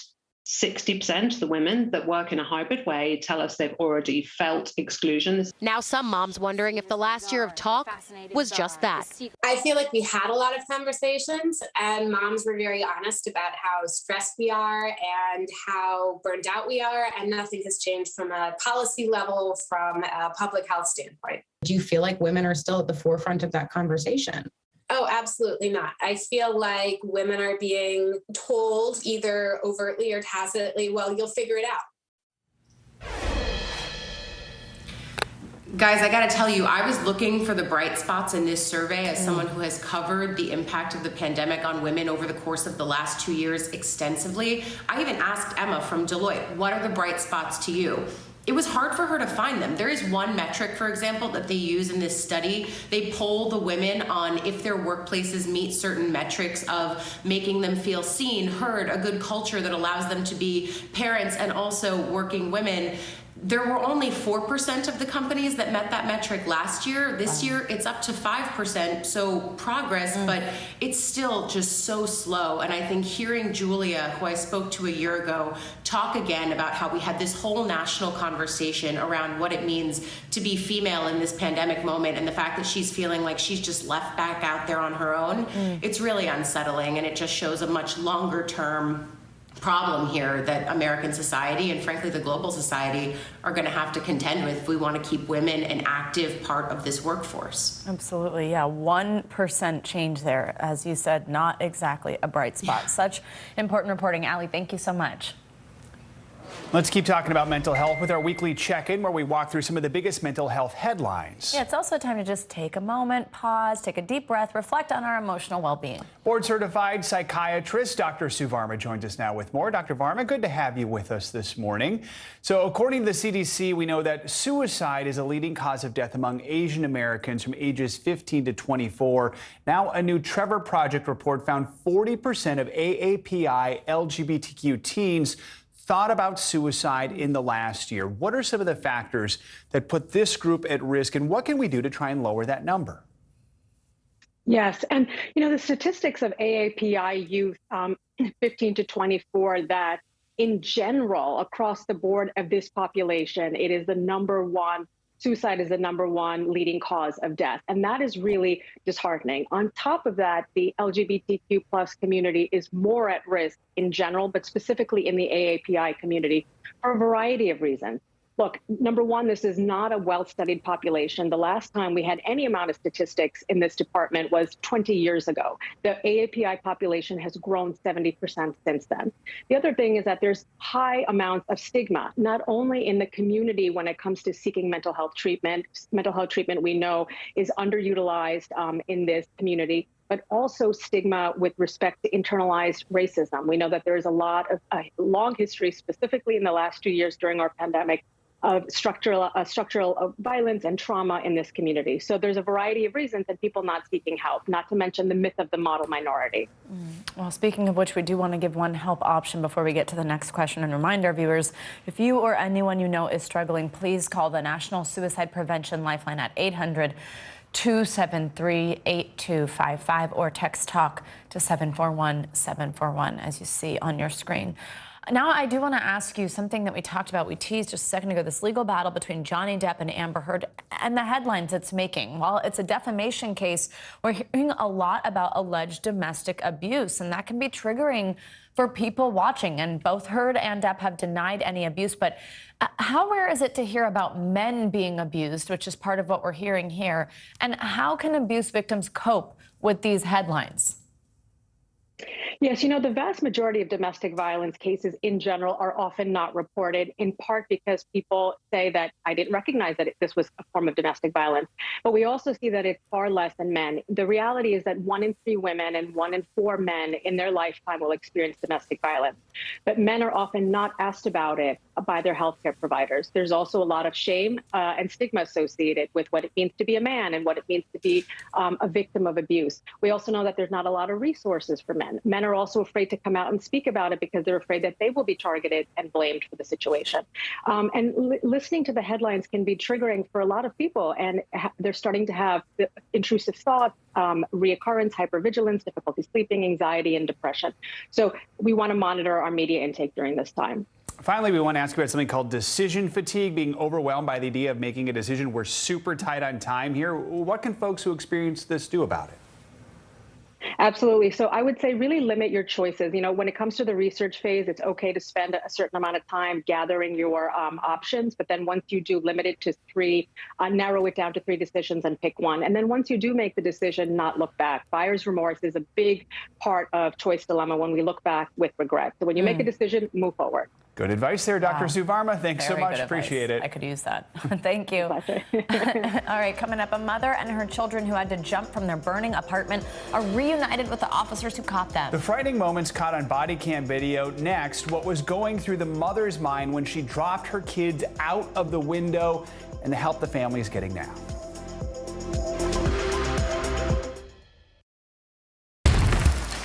Our world is facing some complex issues. Chuck Todd breaks them down. Every Thursday, a deep dive into a new subject. Instead of trying to cover a lot of topics in one episode, we're going to focus on one and take a deeper look at how it impacts America. Exploring and explaining the critical stories that affect our future. Meet the Press Reports. Thursdays at 10:30 p.m. Streaming on NBC News Now and on demand next day on Peacock. Look at what's making headlines around the world. We begin with breaking news. The attacks from Russia are coming in from every angle. Live from Ukraine, where a fierce battle is raging on. We've heard a number of explosions. Russia is picking off Ukraine's military facility. This factory has gone from making kitchen pots to lethal items that'll ruin tires, ruin the bottom of the car. This is what it looks and feels like to try to escape Ukraine. I don't want to say goodbye. The battle for Congress and the fight for control of State House. In our special County to County series, we're checking out key battlegrounds. We are talking elections in a battleground state. What does President Biden need to do tonight? He needs to speak to heads and hearts. A lot to break down, Chuck, so let's dive right in. Official confirmation of Judge Ketanji Brown Jackson. Let's zoom out a bit to our changing climate. We have some stunning new findings about COVID-19. A lot to talk about as we continue our rolling coverage. We're coming on the air with the news NBC Scoop. Bringing the news to you is not only a job, it's an honor.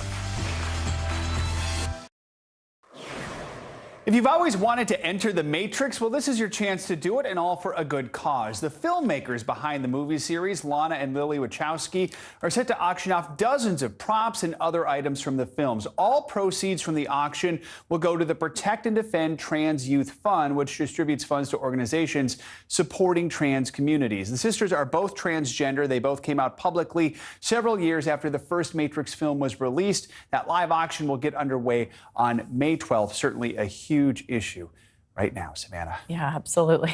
All right. Thank you, Joe.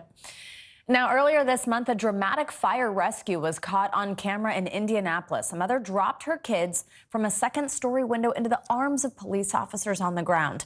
That family is now saying thank you. NBC News Now anchor Tom Yamas has more on the reunion.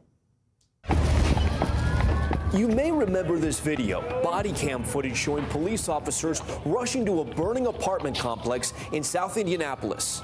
I need you to start knocking on doors and getting everybody out of there.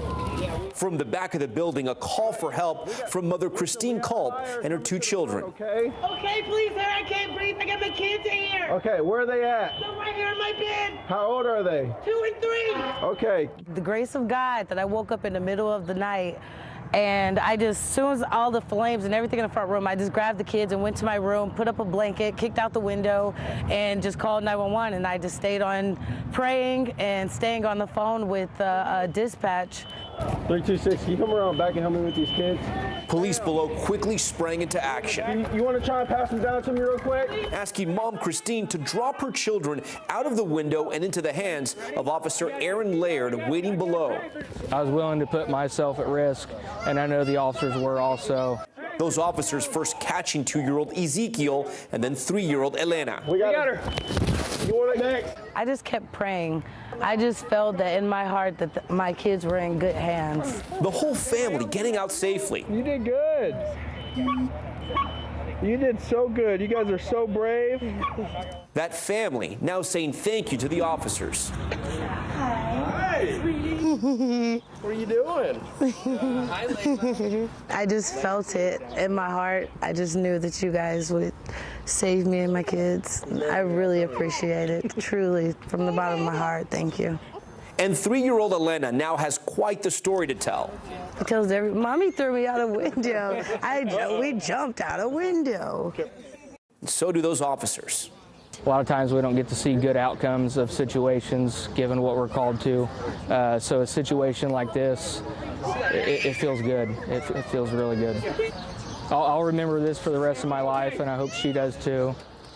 Oh, absolutely. I'm sure she will. Yeah, no kidding. Saved her life. Tom Yamas, thank you so much. That does it for this hour of Morning News Now. But the news continues right now.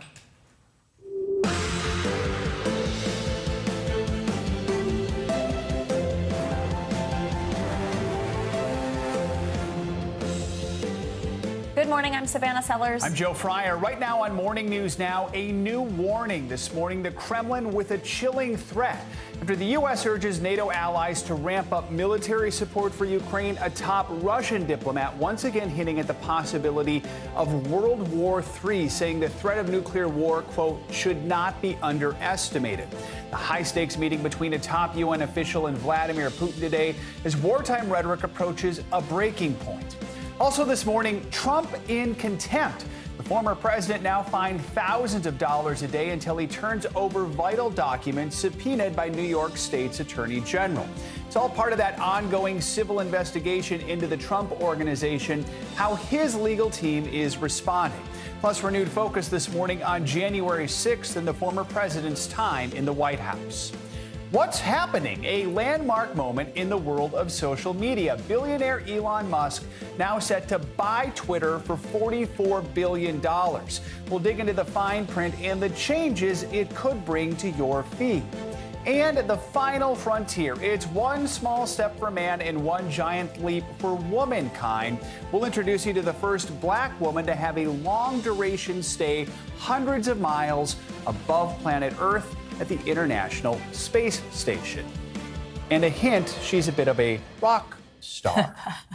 We'll get into that in a little bit. I know what you mean. There we go. All right. All right. This morning, we are watching two key meetings on the war in Ukraine. Defense ministers are gathering in Germany to discuss ways to supply more weapons to the country. And the UN Secretary General is in Moscow to meet with President Putin. Yeah, this all comes after Russia's foreign minister accused NATO of engaging in a proxy war with Russia and fueling the risk of World War III. NBC News correspondent Erin McLaughlin has the latest from northern Ukraine. Hey there, this was the scene of a ferocious battle. Just take a look at that wreckage. This morning, the U.S. Secretary of Defense is in Germany meeting with the allies from more than 40 countries to discuss ways to help Ukraine win more battles like the one that took place here. Meanwhile, Russian foreign minister is issuing an ominous warning. This morning, as the war enters its third month, the U.S. Defense Secretary meeting allies in Germany to discuss Ukraine's military needs. Nations of goodwill from around the world stand united in our resolve to support Ukraine in its fight against Russia's imperial aggression. Overnight, the Russian foreign minister is suggesting Western arms shipments to Kyiv are a sign NATO is in essence engaged in a proxy war with Russia. Sergei Lavrov warning the risk of the conflict escalating to nuclear war is real. This morning, the Ukrainian foreign minister hitting back, accusing Lavrov of trying to scare the world off supporting Ukraine. That support on full display when the U.S. Secretaries of State and Defense visited Kyiv on Sunday. We want to see Russia weakened to the degree that it can't do the kinds of things that it has done in invading Ukraine. Andriy Yermak is head of the Ukrainian president's office. It's important for you to hear that from your U.S. ally. That statement. Yes, it's very important. During this war, Ukrainians exactly understand who is the friends and who is not. And of course, United States, it's our friend. Hours after the U.S. Secretary's secret visit to Ukraine, the Russian military bombarding train stations and crucial infrastructure far from the front line. And in the northern city of Chernihiv, they're dealing with the aftermath of the Russian occupation, weeks after Ukrainian forces drove them out of the city. This was the scene of a major battle. Now they're cleaning it up, carefully removing the shells and the mines the Russians left behind. For many here, the deadly weapons, a show of just how far Russia is willing to go to destroy their country. The UN Secretary General is in Moscow this morning to meet with the Russian foreign minister. The Secretary General says he's there to call for a truce, but he's also been coming under fire here in Ukraine for not visiting Kyiv first. All right, Erin McLaughlin, thank you so much. Let's get more on Ukraine with Angela Stent. She's a senior advisor to the Center for Eurasian, Russian, and East European Studies at Georgetown University and a senior fellow at the Brookings Institution. Angela, thanks for joining us. So I want to start with the latest on this diplomatic effort by the UN Secretary General in Moscow for talks with President Putin. Do you see any path at all right now for a diplomatic resolution? If so, what might that look like? Well, so the Secretary General would like to get an agreement for at least a ceasefire, a truce, so that there can be humanitarian corridors out of some of these cities. So far, the Russians do not seem interested in any kind of diplomatic resolution to this. So far, they have not honored any of the ceasefires that they've agreed to, and they've, fired on people escaping in these humanitarian corridors. So I'm skeptical about this. Maybe the Secretary General can get Putin to agree to that, but I wouldn't hold my breath. We know Ukraine continues to call for more weapons. The West is providing a steady flow of arms in the country. But as we heard from Russia's foreign minister yesterday, he's accusing NATO of fighting a proxy war with Russia, raising the risk of a nuclear conflict. Are you concerned that NATO is risking a direct confrontation with Russia, especially if those NATO-supplied weapons are used to target any supply lines actually in Russia? Well, so the irony is that the Russians have from the beginning believed that they were fighting a proxy war with NATO. I mean, Putin and others have hinted at that. So now they're accusing NATO of doing what they, in fact, are doing. Of course, we have to be concerned about escalation. Of course, we have to be concerned because Putin has at various times threatened vaguely, not so vaguely that he could use nuclear weapons. But I think that the NATO countries and the U.S. are being very careful in what they're doing and how they're supplying these weapons and what the Ukrainians are doing in terms of using them. They're being very careful to try and not escalate this. But we can't rule it out completely because, of course, accidents can happen particularly during a war. Here's something that's getting more attention in the last week, and that's the situation with Ukraine's neighbor Moldova. There have been reports today of explosions in the country's eastern breakaway region. A Russian military official said last week that Moscow wants to control the southern part of Ukraine and create a corridor to that part of Moldova. What do you make of what's happening there, and how concerned should we be about it? I think we should be very concerned about it. There is this breakaway region of Moldova where there are Russian soldiers and which is very pro-Russian. And that has been one of the Russian goals from the beginning, to create this corridor and take that piece of territory, maybe reunited again with Russia. So on the other hand, if you look at the way that the Russian military is performing at the moment, it's very hard to see how they could get as far as Transnistria, which is this breakaway region. They're having trouble even taking the rest of the Donbass. So I would be skeptical about that, but I think we have to accept that that could be one of their longer term goals. Yeah, I mean, I guess that is, you kind of touch on the big question there. It seems like they're already having enough trouble with Ukraine that why would they then try and set their sights on something else beyond Ukraine, right? Right. I think they just want to warn everyone that no one is safe. Everyone should be concerned about what Russia may do next. It's part of their playbook to keep everyone off guard and guessing. But I think the Moldovans do have to take this seriously. They have a large number of Ukrainian refugees, and they are vulnerable, and they always have been. And their armed forces are not nearly as strong and effective as those of Ukraine. All right. Angela, thanks so much for your analysis this morning. We appreciate it. Now let's get to some big news here at home. A New York State judge is holding former President Donald Trump in civil contempt, ordering him to pay $10,000 a day until he turns over documents subpoenaed by the state's attorney general. It's all part of an ongoing investigation into the business practices of the Trump Organization. NBC News senior Washington correspondent Hallie Jackson has the latest. It's a setback for former President Trump and a warning from the judge to basically stop stonewalling. And it's a decision his attorneys plan to fight. For former President Trump, a costly complication. A New York judge is holding the former president in civil contempt, ordering him to pay $10,000 a day until he turns over documents subpoenaed by the state's attorney general. The judge delivering this message to the former president, who was not in court. Mr. Trump, I know you take your business seriously, and I take mine seriously. Attorney General Letitia James calling the ruling a major victory. She's conducting a civil investigation of possible tax fraud at the Trump Organization and whether the company inflated the value of its assets for tax breaks and loans. The Trump Organization says it's turned over more than 750,000 documents and has denied any wrongdoing. But James's office argues the company has been slow to produce documents central to the investigation.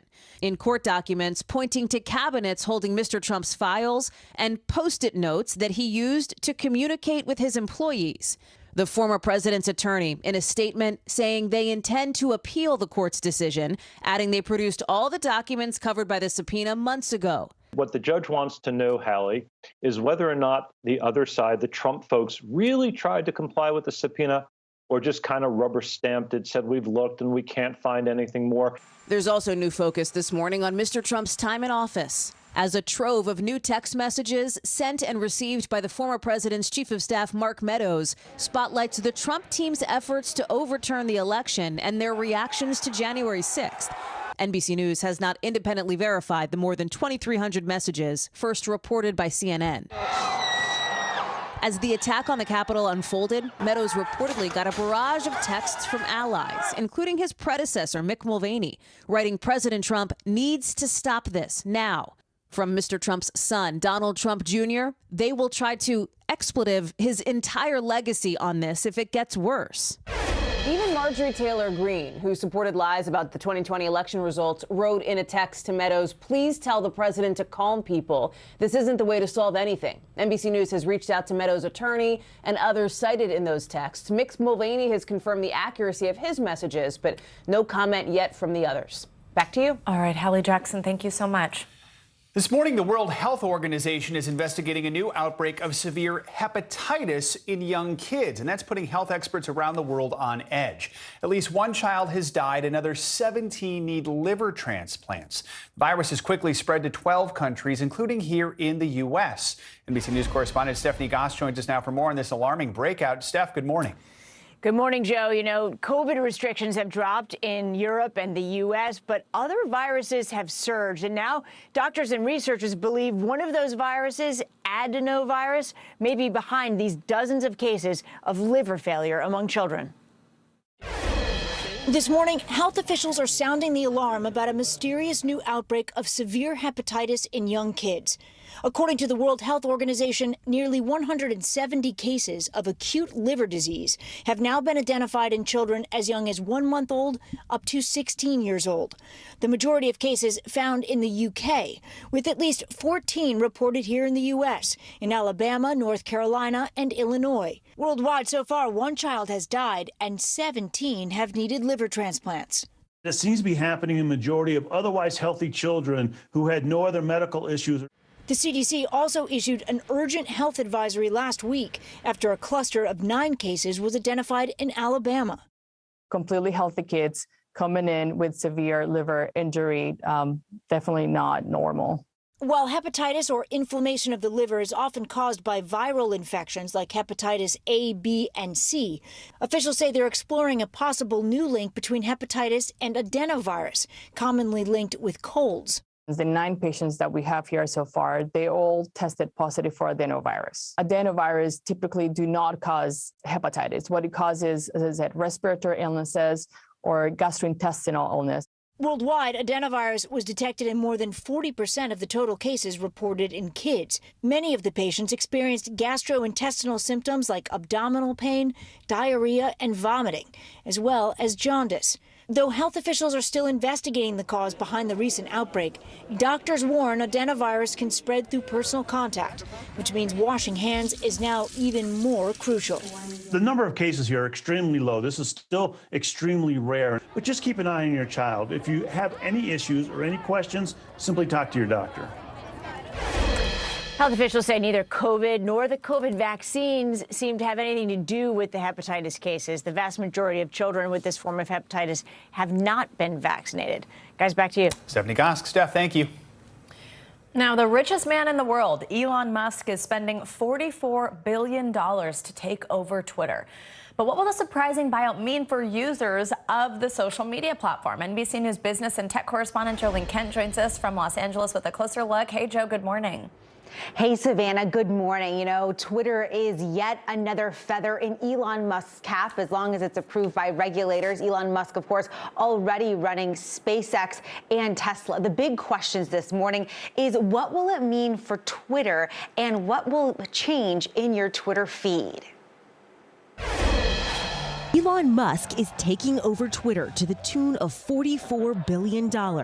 After weeks of corporate wrangling, Twitter's board of directors accepting the billionaire's buyout offer in a unanimous vote.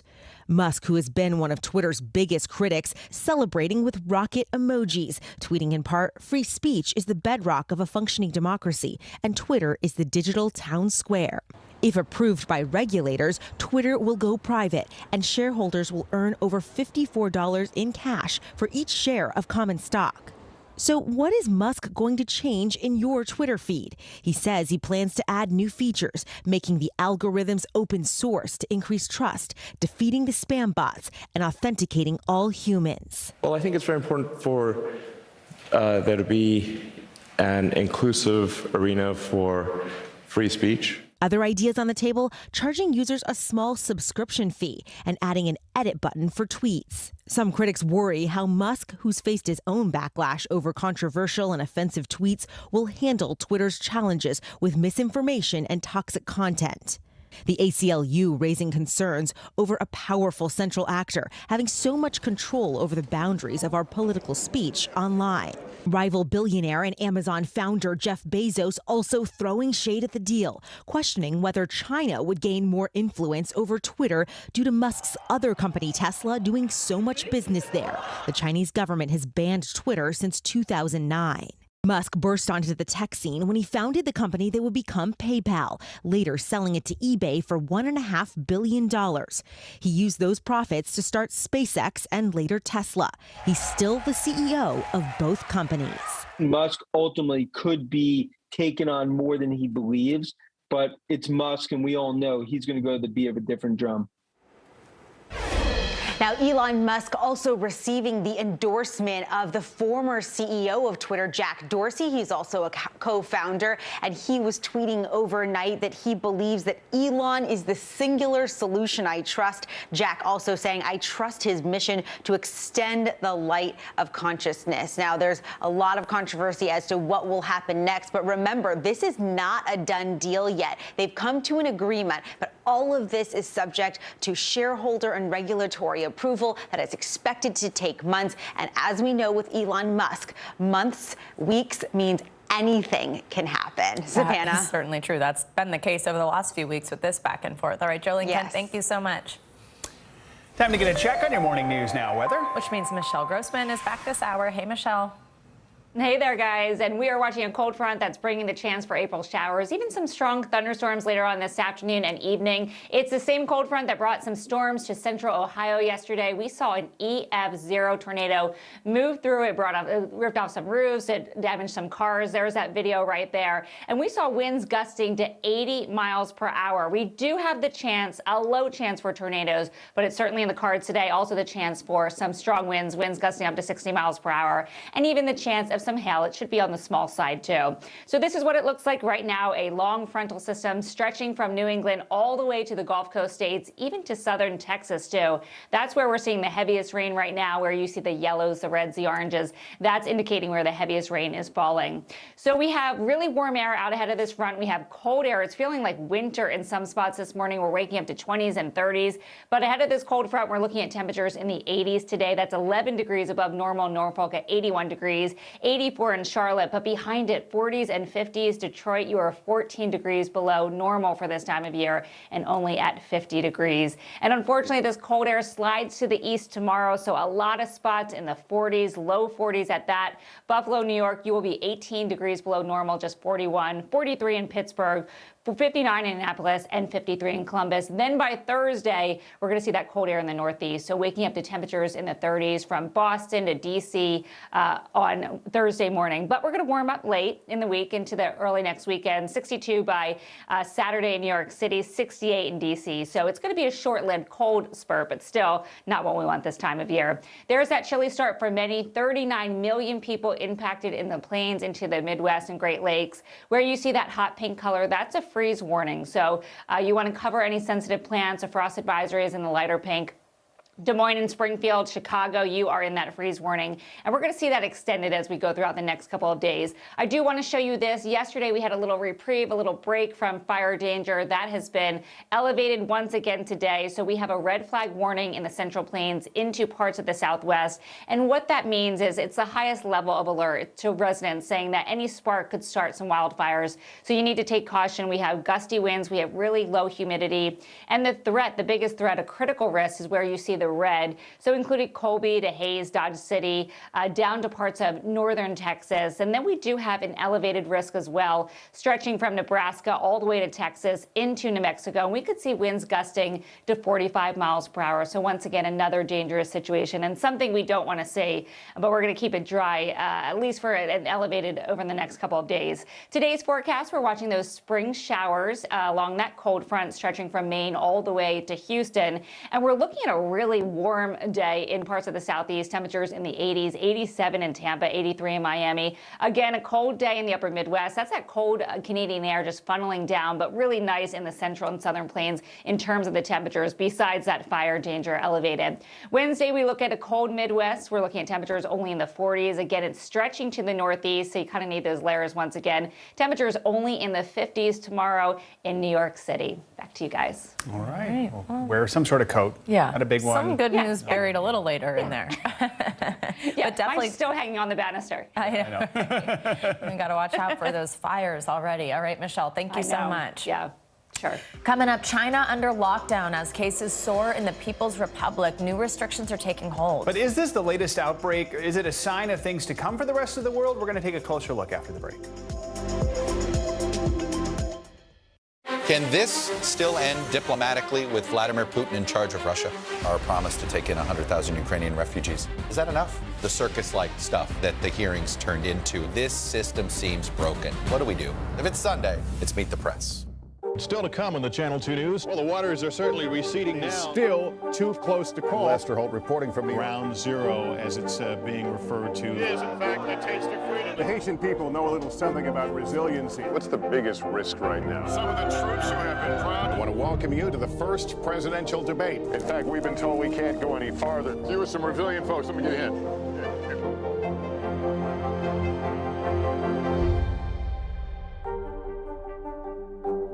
Can this still end diplomatically with Vladimir Putin in charge of Russia? Our promise to take in 100,000 Ukrainian refugees. Is that enough? The circus-like stuff that the hearings turned into. This system seems broken. What do we do? If it's Sunday, it's Meet the Press. We're here to start conversations about the big things happening in our world, because it's not my job to tell you what to think. My job is to think about what you tell me. Now Tonight with Joshua Johnson, streaming weeknights at 8 on NBC News Now.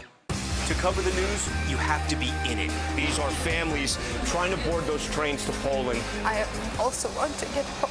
You'll get home. Every night, it's your news playlist. Top Story with Tom Llamas, weeknights at 7 on NBC News Now. Sometimes the news can be difficult and overwhelming for kids to understand. Ukraine and Russia. Could you help me understand what's going on? So to help make sense of it, we've created a newscast just for them. We hope your family will watch Nightly News Kids Edition. Can this still end diplomatically with Vladimir Putin in charge of Russia? Our promise to take in 100,000 Ukrainian refugees. Is that enough? The circus-like stuff that the hearings turned into. This system seems broken. What do we do? If it's Sunday, it's Meet the Press. This is a very different kind of program. We're here to start conversation about the big things happening in our world. Professor, I'm not asking you to predict the future, but what do we think that the new normal is going to be? Is part of this that everyone's rethinking their jobs during this pandemic and their relationship to their employers? What is your biggest tip for any parent who's concerned about this? It's not my job to tell you what to think. My job is to think about what you tell me. Now Tonight with Joshua Johnson, streaming weeknights at 8 on NBC News Now. Sometimes the news can be difficult and overwhelming for kids to understand. Ukraine and Russia. Could you help me understand what's going on? So to help make sense of it, we've created a newscast just for them. We hope your family will watch Nightly News Kids Edition.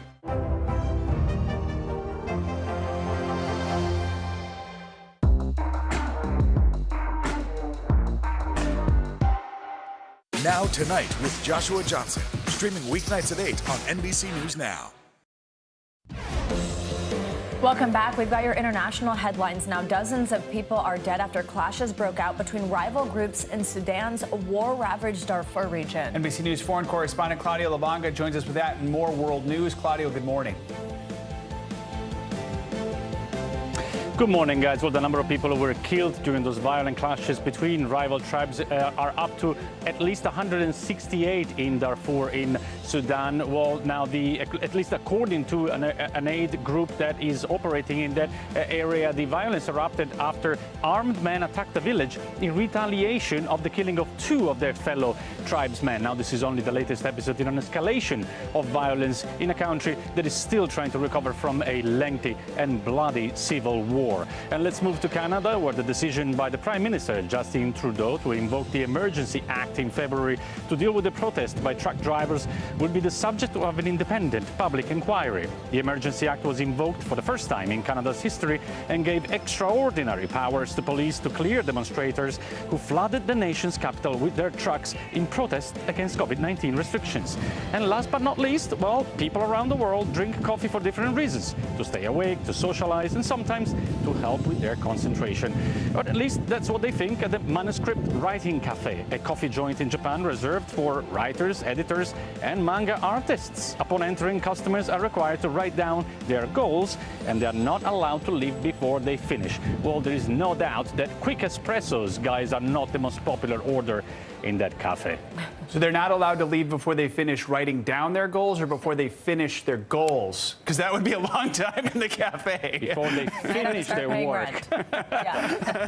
Be there a long time. Yeah, all right. It's kind of a cool concept. Yeah. Thanks, Claudio.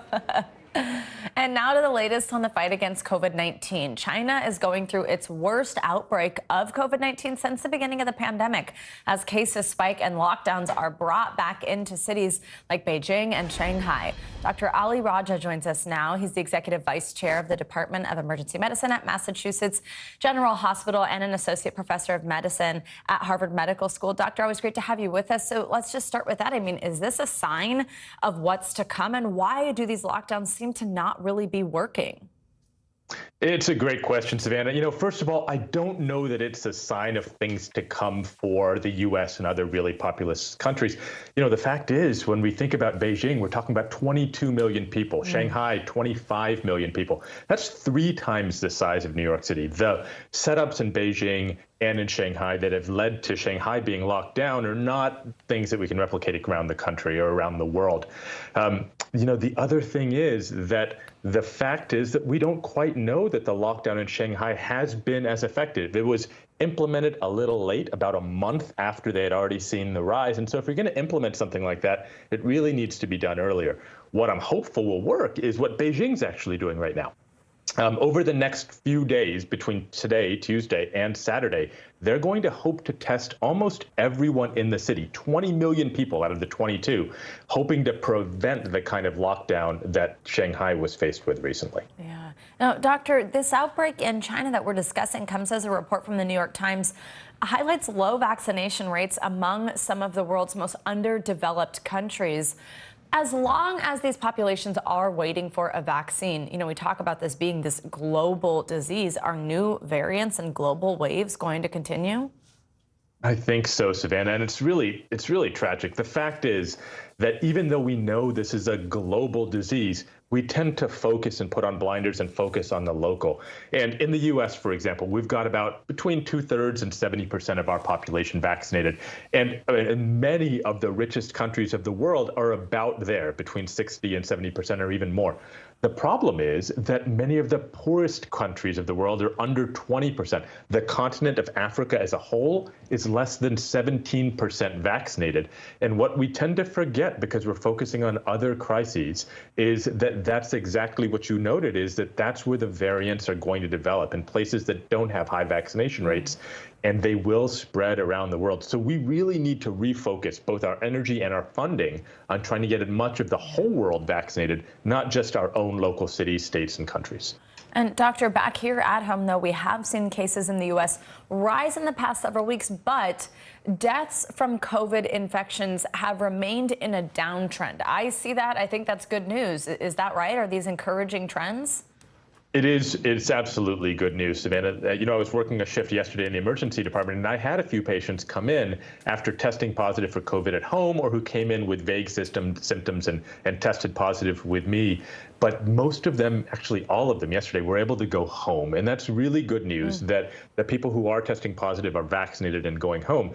You know, but what we're seeing is as mask mandates come down with public transportation, and we don't have kids yet who are vaccinated under the age of 5, we're not at all out of the woods. And so I love the fact that right now the current variants that we're seeing aren't hospitalizing people, but we don't know what the next variants are going to do. And so it's still really important to try to get everybody vaccinated. All right, Doctor, thank you so much. Good to see you. We appreciate your time this morning. Thanks, Savannah. A federal judge says he intends to temporarily block the Biden administration from lifting the coronavirus border restriction known as Title 42. The public health rule put in place by the Trump administration in March 2020 allows border authorities to turn away asylum seekers at the border because of the pandemic. Now, the Department of Homeland Security announced earlier this month that it would end the restrictions on May 23rd. This led to legal challenges from several of the border states. It's unclear whether the judge's order will actually stop the administration administration from lifting the rule altogether or just prevent it from winding it down before May 23rd. NBC News has reached out to the White House for comment, but we have not yet heard back. Coming up, newly released body camera footage capturing the distressing moments after an on-set tragedy. For the first time, Alec Baldwin's exchanges with investigators after that deadly Rust shooting. Plus, western wildfires ravaging forests across several states with no end in sight. Why authorities are saying this season is much harder to handle. Those stories and more are up next. To stand on the edge of the cliff and jump takes a lot of guts. We are meeting people one after the next who have made profound changes. I think you're going to be blown away by the life lessons. Listen to Making Space Now, wherever you get your podcasts. She was a nurse who got the COVID vaccine on TV. Then she fainted, and a conspiracy theory was born. This is how one person's life became a weapon in an information war. Tiffany Dover is dead. An NBC News podcast. Listen now. We're here to start conversations about the big things happening in our world, because it's not my job to tell you what to think. My job is to think about what you tell me. Now Tonight with Joshua Johnson, streaming weeknights at 8 on NBC News Now. Hallie Jackson Now, weekdays at 5 on NBC News Now. News is happening now. Look at what's making headlines around the world. We're coming on the air with breaking news. This is a significant moment. Whenever it happens, wherever you are, NBC News, streaming free now. Live from Ukraine, from Mayfield, Kentucky, from Waukesha, Wisconsin. To cover the news, you have to be in it. This is how so many towns and cities are protecting themselves. You can actually see they're pushing the gates open. I also want to get home. You'll get home. You'll get home. Do you remember any tornado as bad as this one? You look at this and you're thinking, we're not going to have power for weeks, if not months. Exactly. Every night, it's your news playlist. Top Story with Tom Llamas, weeknights at 7 on NBC News Now. Hallie Jackson Now, weekdays at 5 on NBC News Now. NBC News, streaming free now. Hold on to your seats. The Thing About Pam is the chart-topping podcast series from Dateline and Keith Morrison. A strange story and a career of strange stories. All episodes are available now, wherever you get your podcasts. President Biden is expected to issue his first round of pardons later today, while also commuting the sentences of 75 nonviolent drug offenders. The president will issue a total of 78 clemencies. That's more at this point in his term than the last 5 presidents.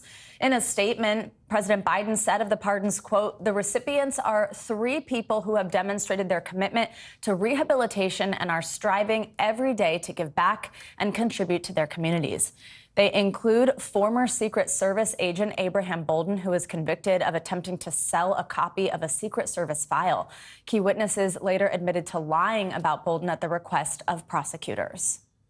The family of a 14-year-old boy who died last month on an Orlando amusement park ride has filed a wrongful death lawsuit. His father hopes that legal action creates reforms in the industry so no family has to endure his heartbreak. NBC News correspondent Sam Brock has the exclusive interview. There's no mistaking the pain and anguish in Yarnell Sampson's voice. My son was Tyree Sampson, he's 14 years old. He's been taken away from me too soon. After experiencing the worst loss imaginable for any parent. When you kiss your child and tell them you love them, I don't have that choice or the chance no more. Now, a wrongful death lawsuit has been filed in Orlando Circuit Court after a horrifying night in late March, when, according to a state report, 14-year-old Tyree Sampson slipped through a gap between the harness and the seat on the freefall ride at Icon Park, a ride that drops nearly 400 feet at speeds up to 75 miles an hour. Sampson weighed about 380 pounds, according to his family, close to 100 pounds above the stated weight limit for the ride. The suit specifically claims the ride operator negligently adjusted restraint systems on the freefall ride, failed to train their employees, and failed to provide a safe amusement park ride. Last week's state report confirming manual adjustments were made to the shoulder sensor on the harness of Sampson's seat, making it unsafe. We want Tyree's legacy to be that it will not happen again. The lawsuit targets Icon Park, the owner of the free fall, the Slingshot Group, and the Austrian manufacturer of the ride as well. Icon Park declined to comment on the lawsuit, and no representative with the manufacturer could be reached for comment. But a lawyer for the Slingshot Group told NBC News they continue to fully cooperate with the state during its investigation, adding, "We reiterate that all protocols, procedures, and safety measures provided by the manufacturer of the ride were followed." Sampson's family left with an unfillable void for the honor student and standout football player who showed such promise. The best thing to do is get the ball moving towards the right direction. We can make change together. Sam Brock, NBC. The state report found the gap on the seat harness is normally 3 inches, but in Sampson's seat it was 6 to 7 inches. The Sampson family says this is a multi-million-dollar lawsuit seeking damages for loss of life, pain, and suffering, and loss of future earnings. Now, newly released video is shedding light this morning on that deadly shooting on the set of the movie Rust. The Santa Fe Sheriff's Office has released the body camera footage connected to the fatal shooting that happened last October. The video shows officers making their way to the set, finding a chaotic scene and a distraught Alec Baldwin. NBC News national correspondent Miguel Almaguer has the latest. After the more than 6-month-long investigation, the Santa Fe County Sheriff's Office has released a trove of new evidence. Alec Baldwin says he welcomes the release of new information. It comes as we're now seeing body camera footage for the first time. As paramedics raced onto the set of Rust, it was too late to save cinematographer Helena Hutchins. By her side, director Joel Souza was also being treated for a gunshot wound. As they were being rushed to nearby hospitals, sheriff's deputies soon approached Alec Baldwin. Are you doing okay? No, I'm not, actually. For the first time, we are now hearing his exchanges with investigators. I was the one holding the gun, yeah. As crime scene technicians photographed Baldwin, they also retrieved video evidence. Deputies say this clip during rehearsal shows Baldwin drawing his revolver just moments before the fatal shot was fired. Sorry. You're okay. Sorry. Just relax. Just relax. So scared. You're all right. Just relax. A flustered Hannah Gutierrez-Reed, the armorer in charge of all weapons on the set, seems to be surprised when she's told Baldwin was holding the gun. He had the gun, you know what I mean? Alec Baldwin did? Yeah. Oh, are you serious? So cameras were also rolling during extensive sit-down interviews where a despondent Gutierrez-Reed made a phone call before speaking to investigators. They were dummies. That's what I'm saying. I checked them, they rattled. When rounds rattle, it's an indication the ammunition is a dummy round. But investigators say several live bullets, which don't rattle, were found on set. Most people just aren't aware of the exacting nature of reloading. And during their interview with the film's ammunition provider, Seth Kenny provided deputies a series of old text messages where Hannah Gutierrez-Reed had asked for live ammo during the filming of a previous movie, which is never allowed on set. She wanted to shoot live ammo out of the guns, the TV movie guns, and I said, no effing way, obviously. This morning, a clearer picture into a complex investigation and the still unanswered question, how did live rounds get onto a movie set? We've reached out to Hannah Gutierrez-Reed and her attorneys. They say they are reviewing the tape. As for criminal charges, we are told if those are potentially filed, it could still be weeks, if not months away. Back to you. Still so many questions. Miguel, thank you. Out west, fire season is off to a furious start. Several states are battling fast-moving wildfires that have turned deadly. NBC News correspondent Steve Patterson has more.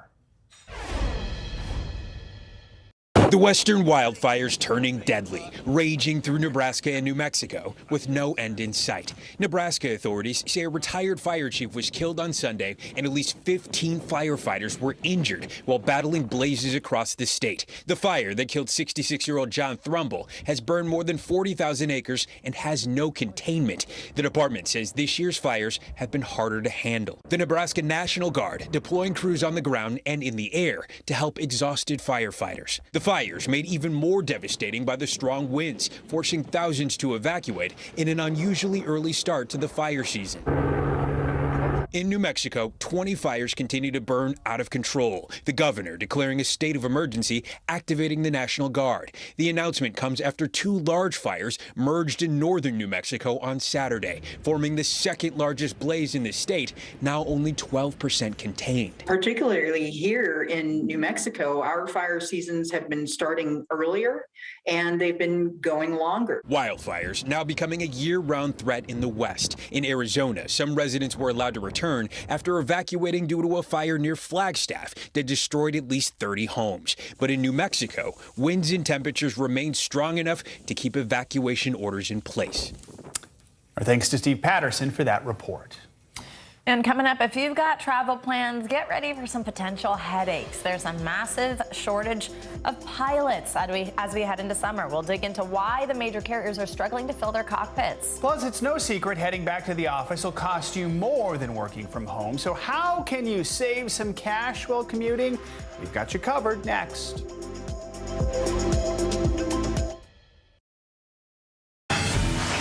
Look at what's making headlines around the world. We begin with breaking news. The attacks from Russia are coming in from every angle. Live from Ukraine, where a fierce battle is raging on. We've heard a number of explosions. Russia is picking off Ukraine's military facility. This factory has gone from making kitchen pots to lethal items that'll ruin tires, ruin the bottom of the car. This is what it looks and feels like to try to escape Ukraine. I don't want to say goodbye.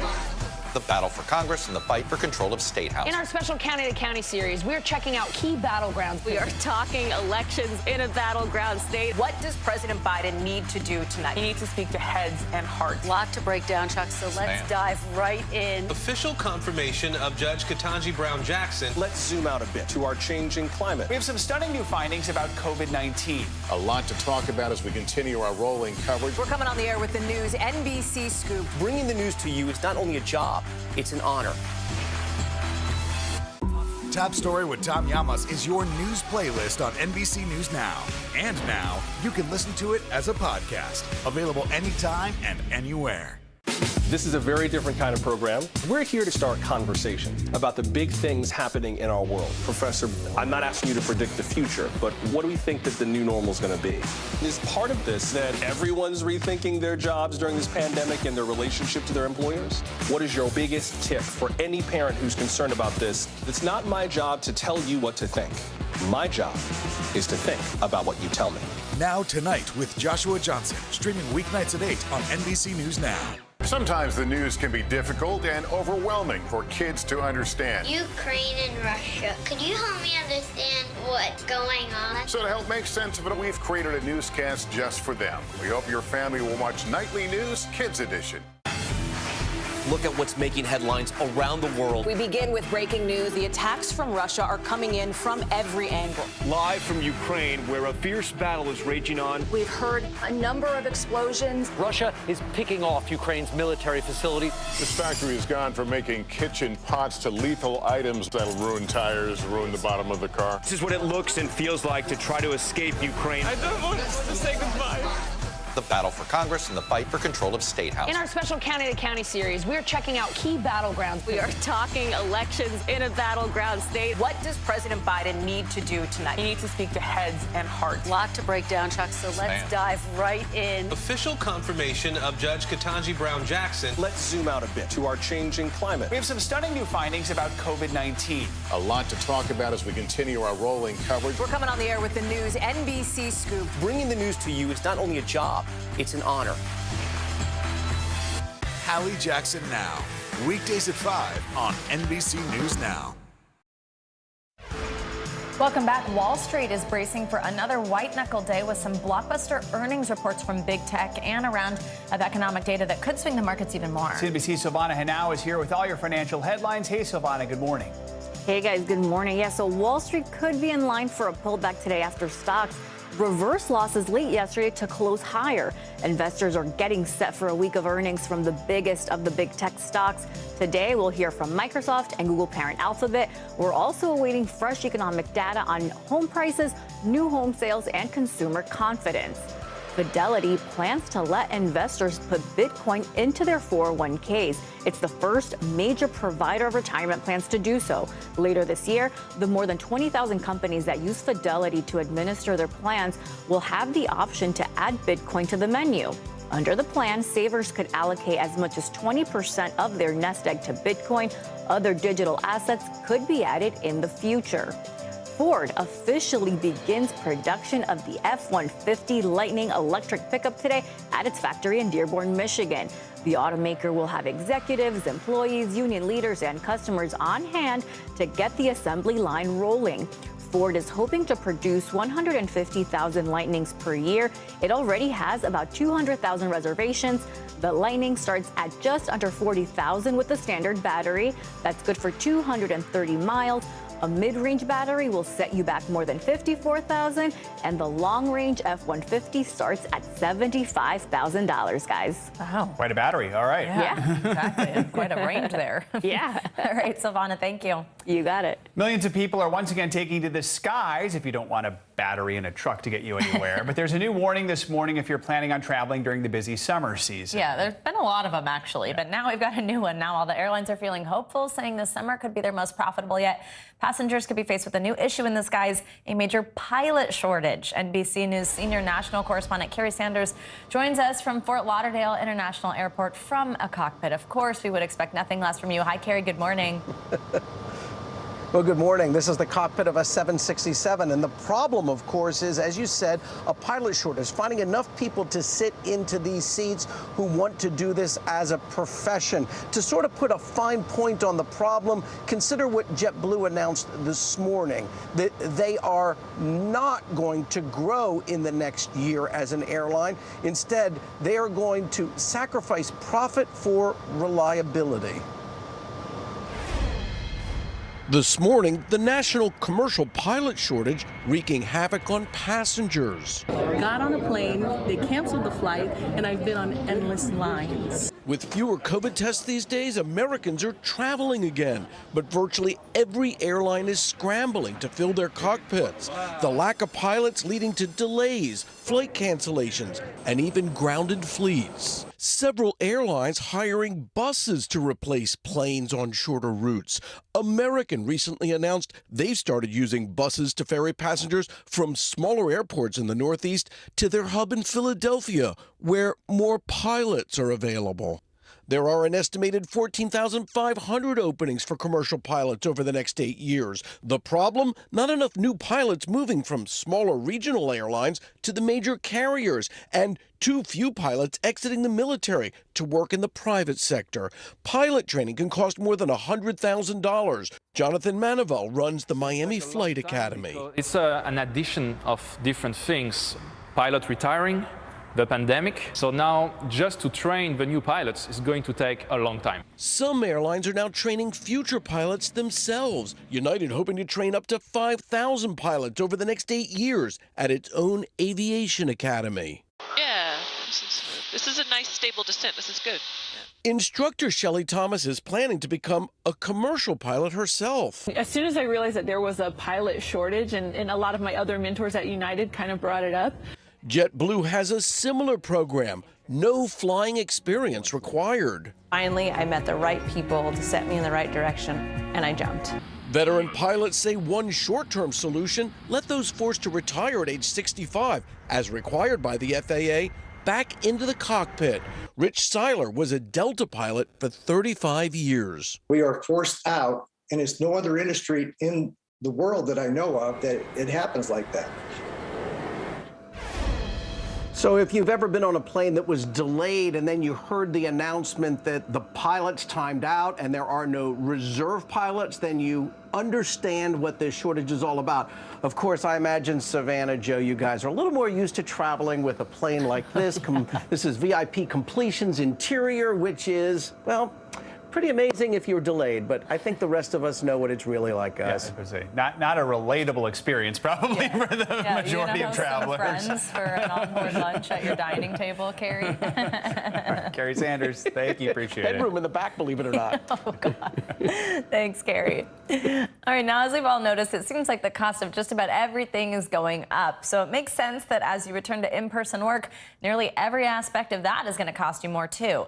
But as NBC News senior consumer investigative correspondent Vicki Nguyen shows us, there are a few simple ways you can avoid going broke just getting to work. Uchenna Kema recently returned to the office. It's a little expensive, you know, having to leave the house, go out. He documented his commute from Belvedere, New Jersey to New York City, where he's an engineer. His day starts with an early morning 30-minute drive to a bus station. I'm lucky in that I have a nice, small, efficient Korean car, but even that's cost double. It used to cost me only $20 to fill her up. Now it costs me a good old $40. Next, a ride into the city. Before the pandemic, it cost him $66 round trip. Now, $90. Once he arrives, it's time for coffee.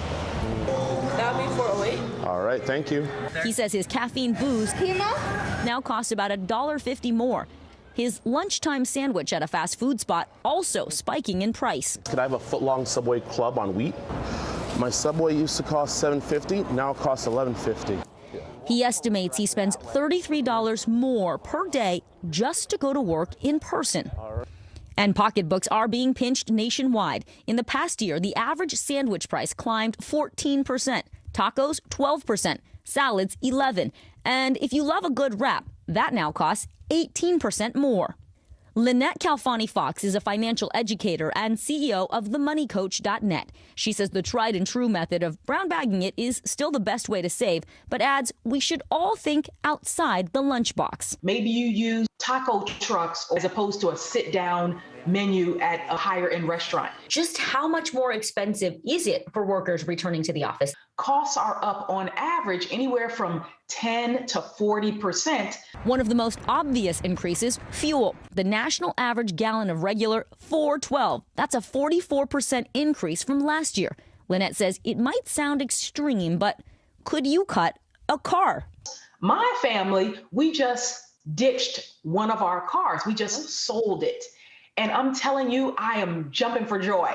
Between insurance, gas, and maintenance, the savings can be enormous. The typical American family can save $10,000 a year. Okay, I could save $10,000 a year if I get rid of one of our cars, but how do we get around? Can you carpool with someone else? Can you take public transportation? Can you bike?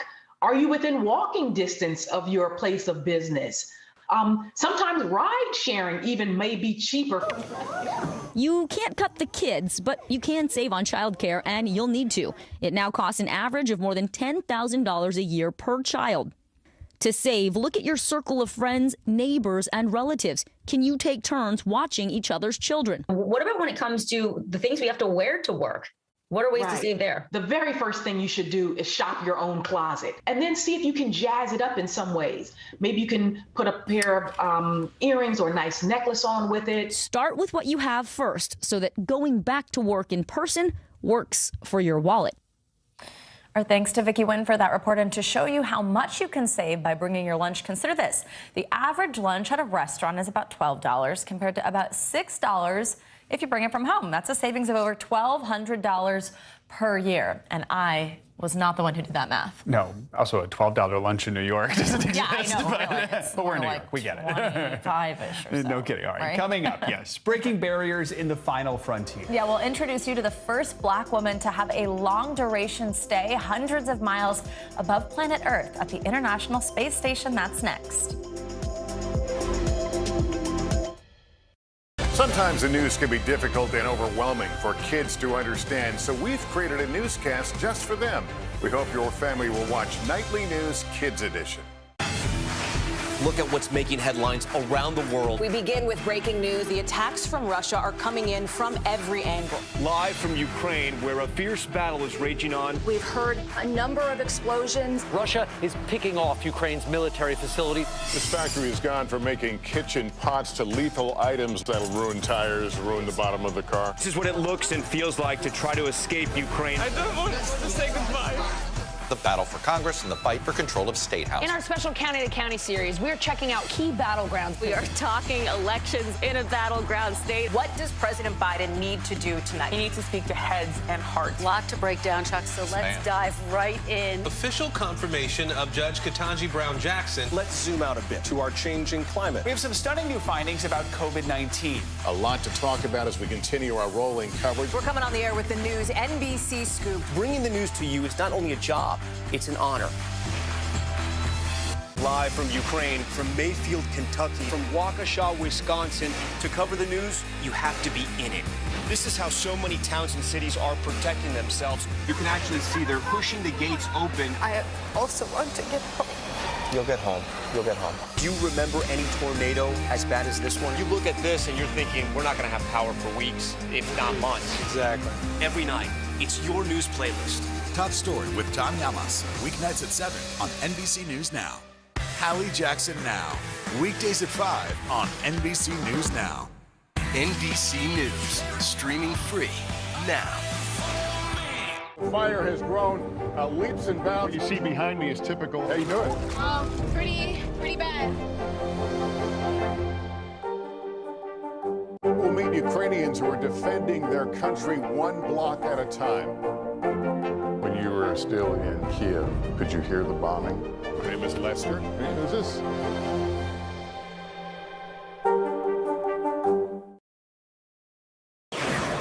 Welcome back. A couple who live next to a golf course have won a nearly $5 million settlement after their property was hit by more than 600 balls in 4 years. The Massachusetts couple suffered multiple broken windows caused by those golf balls blasted by players seeking a shortcut to the 15th hole. Their lawyer told NBC News they thought they were buying golf course view property, and what they ended up buying was a golf course in play property. The Indian Pond Country Club has moved the start of the offending hole, but plans to appeal the court's decision. I don't know, I feel like it kind of comes with the territory on a golf course, but that sounds scary to be near the windows. Yeah, that seems like a little inside. much. You know what they say about real estate: location, location, location. 15th hole, not a good one. All right, well, hopefully they find a new place. Yes. All right, thank you, Savannah.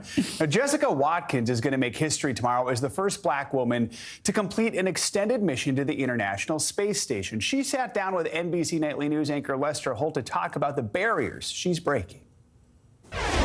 This week's planned SpaceX launch to the International Space Station will carry a real rock star on board, a geologist whose long-endurance space mission will break some inspiring new ground.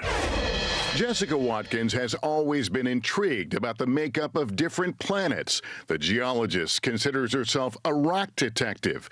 Watkins, who was a NASA intern on 2 Mars lander missions, likens rock research to putting together pieces of a puzzle. But she has always had bigger aspirations. Did you ever think you'd be sitting here wearing that uniform with a mission on your schedule? I certainly always really enjoyed all of my internships and the exposure that I got with NASA, and dreamed of just being a part of the NASA team. To be able to do so in this role, in this way, is just super exciting. Waddy, as her crew members call her, blasts off Wednesday for a 6-month stay on the International Space Station, becoming the first black woman to have a long-duration stay aboard the orbiting laboratory. Do you see that as a barrier-breaking moment or just part of a natural progression? I think it's almost both. The reason that we are able to arrive at this time is because of the legacy of those who have come before to allow for this moment. And then also recognizing that this is a step in the direction of a very exciting future. Is it also a teachable moment, an opportunity for you to teach to not only people of color, but women, the importance of STEM and all the things that you had to put in to get where you are today? Growing up and throughout my career, it's been really important for me to see people who look like me or have my background or similar experiences in the roles that I aspire to and contributing in ways that I aspire to contribute. To the extent that I'm able to do that for others, I'm grateful for the opportunity to return the favor. Watkins could be named to a future mission that would put an American back on the lunar surface for the first time since 1972. for myself as an individual, but also as a team to think about the challenges and come up with the technologies and push the bounds of the science that we can learn on the moon is just super exciting. Our thanks to Lester and our best wishes to Watkins on that. Absolutely. We love a space story. Exactly. And how neat was that one? Very cool. inspiring. That does it for this hour of Morning News Now. But the news continues right now.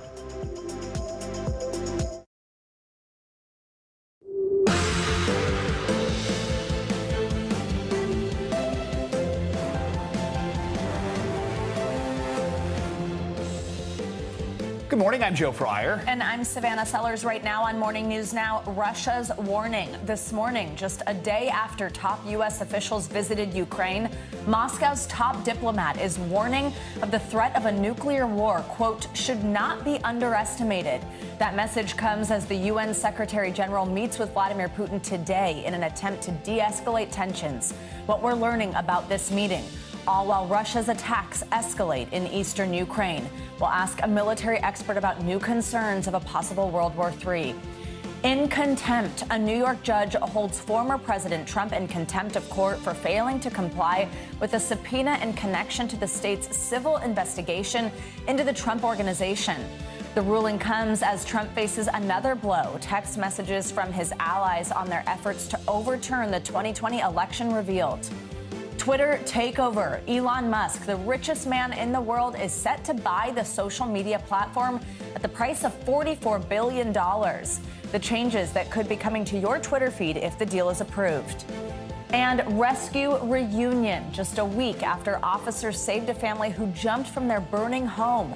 The mother and her two kids, whose lives were saved, are making sure those officers know they're heroes. I just kept praying. I just felt that in my heart that my kids were in good hands. The special surprise those officers had for the family to help them get back on their feet. Literally in good hands. Yeah, this is that story looks where like they they got were. them. Yeah. I mean, it's pretty amazing and so sweet to see them, get to talk to them after.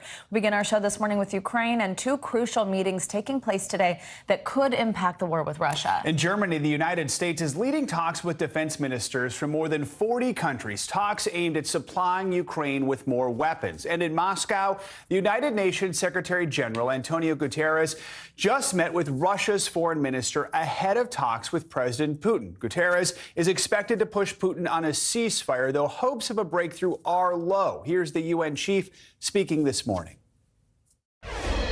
Today, facing a complex situation in Ukraine, different interpretations about what's happening in Ukraine. But that does not limit the possibility to have a very serious dialogue on how best we can work to minimize the suffering of people. On the other hand, we are extremely interested in finding ways in order to create the conditions for effective dialogue, create the conditions for a ceasefire as soon as possible, create the conditions for a peaceful solution. NBC News foreign correspondent Matt Bradley joins us now from southeastern Ukraine. So, Matt, let's start off with that visit by the UN Secretary General to Moscow this morning. He met with the Russian foreign minister. That's ahead of talks with Vladimir Putin. Ukraine's President Zelensky has been critical of this trip because it comes before a trip to Kyiv. So what has come out of this morning's meeting so far? Yeah, I mean, we're not hearing much so far. I mean, the fact of the matter is that, yes, you are right, that the Ukrainians were not particularly pleased. They see this as the United Nations, the Secretary General, putting the Russians ahead of the Ukrainians who see themselves as, the victims here. They were the ones who are the victims of this conflict, and so they see this as a slight. Now, there are other meetings. There's the one in Germany that is being attended by Lloyd Austin, the Secretary of Defense, who was just in Kyiv starting off the week. That meeting isn't expected to really yield much in terms of actual deliverables because those deliverables have already been delivered. We're seeing a lot of weapons that are making their way into Ukraine from the west, going across the whole country to where I am here in the east, not so far from the front lines. But, Russia has really warned that all of these weapons that are coming into Ukraine are not doing anything but exacerbating the situation. And they're saying that NATO and its other allies outside the alliance need to stop giving weapons to the Ukrainians or risk more punishment. Guys? So, Matt, as the diplomatic efforts continue on the battlefield, we're getting more reports of fighting in the eastern part of the country. Do we know, is Russia making significant gains? Yeah, it's a good question because, of course, we're all waiting for that big offensive that's going to, totally change the tide of the war. Well, so far, we haven't really seen that. What we have seen is a lot of aerial attacks. We've seen shelling, and just this morning, my team and I, here at our hotel, we were awoken by the sound of 3 explosions right outside the city of Zaporizhia. Now, we understand that it was 2 cruise missiles that flew over a nearby nuclear power plant, one of the largest nuclear power plants in Europe. Now, that is threatening in itself, but the Russians have shown time and time again a unique disregard for the safety and the real danger of nuclear power, not just for Ukraine, but for all of Eastern Europe. They haven't seemed to learn their lesson from the disaster of Chernobyl, also here in Ukraine. And another issue that has just caused so much a sense of a victimization by the Ukrainians at the hands of the former Soviet Union in Moscow. Guys? So, Matt, you're talking about where you are right now. The latest intelligence report from Britain's Ministry of Defense says Ukrainian forces there in Zaporizhia are preparing for a potential Russian attack from the south. Why is that city so important? This city is really part of an industrial heartland. It's not far from the city of Dnipro. It's almost twin cities. And as you can see behind me, this huge bridge, this is one of many bridges in this city of Zaporizhia. It's on an island, and it has a lot of industry. It has that huge nuclear power plant not so close by. The Russians, as they've turned their attention away from their assault on the capital of Kyiv and a little bit turned it away from the northeastern city of Kharkiv, they focused on the east, and now they're also focusing on military production facilities and major infrastructure units like power plants and, critically, railway installations. That was what we saw yesterday with the Russians bombarding 5 different railway sites. Now, this is kind of a message. It is obviously supposed to degrade Ukrainian infrastructure, but it was also sending a message to those 2 cabinet officials who were visiting, who traveled by train. And also, it added to the warnings that Russia has been given that they shouldn't be sending weapons into this country. All those weapons are traveling by train as well. Guys? All right, Matt Bradley in southeastern Ukraine. Thanks, Matt. Let's now bring in NBC News military analyst Colonel Jack Jacobs for more on what's happening in Ukraine. Colonel, good morning. Thanks for being with us. So the U.S. is leading talks actually today with defense ministers from more than 40 countries at Ramstein Air Base in Germany. Now, that meeting is focusing on how to arm Ukraine. So first, let's listen to what Secretary of Defense Lloyd Austin said in his opening remarks. Ukraine needs our help to win today, and they will still need our help when the war is over. My Ukrainian friends, we know the burden that you all carry. And we know, and you should know, that all of us have your back. And that's why we're here today, to strengthen the arsenal of Ukrainian democracy. Now, yesterday, though, Russia's foreign minister did say that by supplying weapons, NATO is fighting a proxy war with Russia. This is sort of a question we've had since the beginning. Where is that line? He warned that could increase the risk of a World War III, obviously alarming, and a nuclear conflict. Should NATO and the West be concerned about that? Are foreign weapons putting global security at risk? What do you think about that assessment? Well, it always makes it more difficult when things like this happen. But of course, the biggest danger is that nuclear weapons are in the hands of Vladimir Putin, who is single-minded in his objective of taking over Ukraine on the one hand and extending Russian influence farther in Eastern Europe. They've made threats like this before, obviously, and we should always be concerned. But I think one of the things that contributes to Putin's paranoia is a statement that the Secretary of Defense made yesterday, in which he said that he suggested, almost said directly, that our objective is to degrade Russian military capability.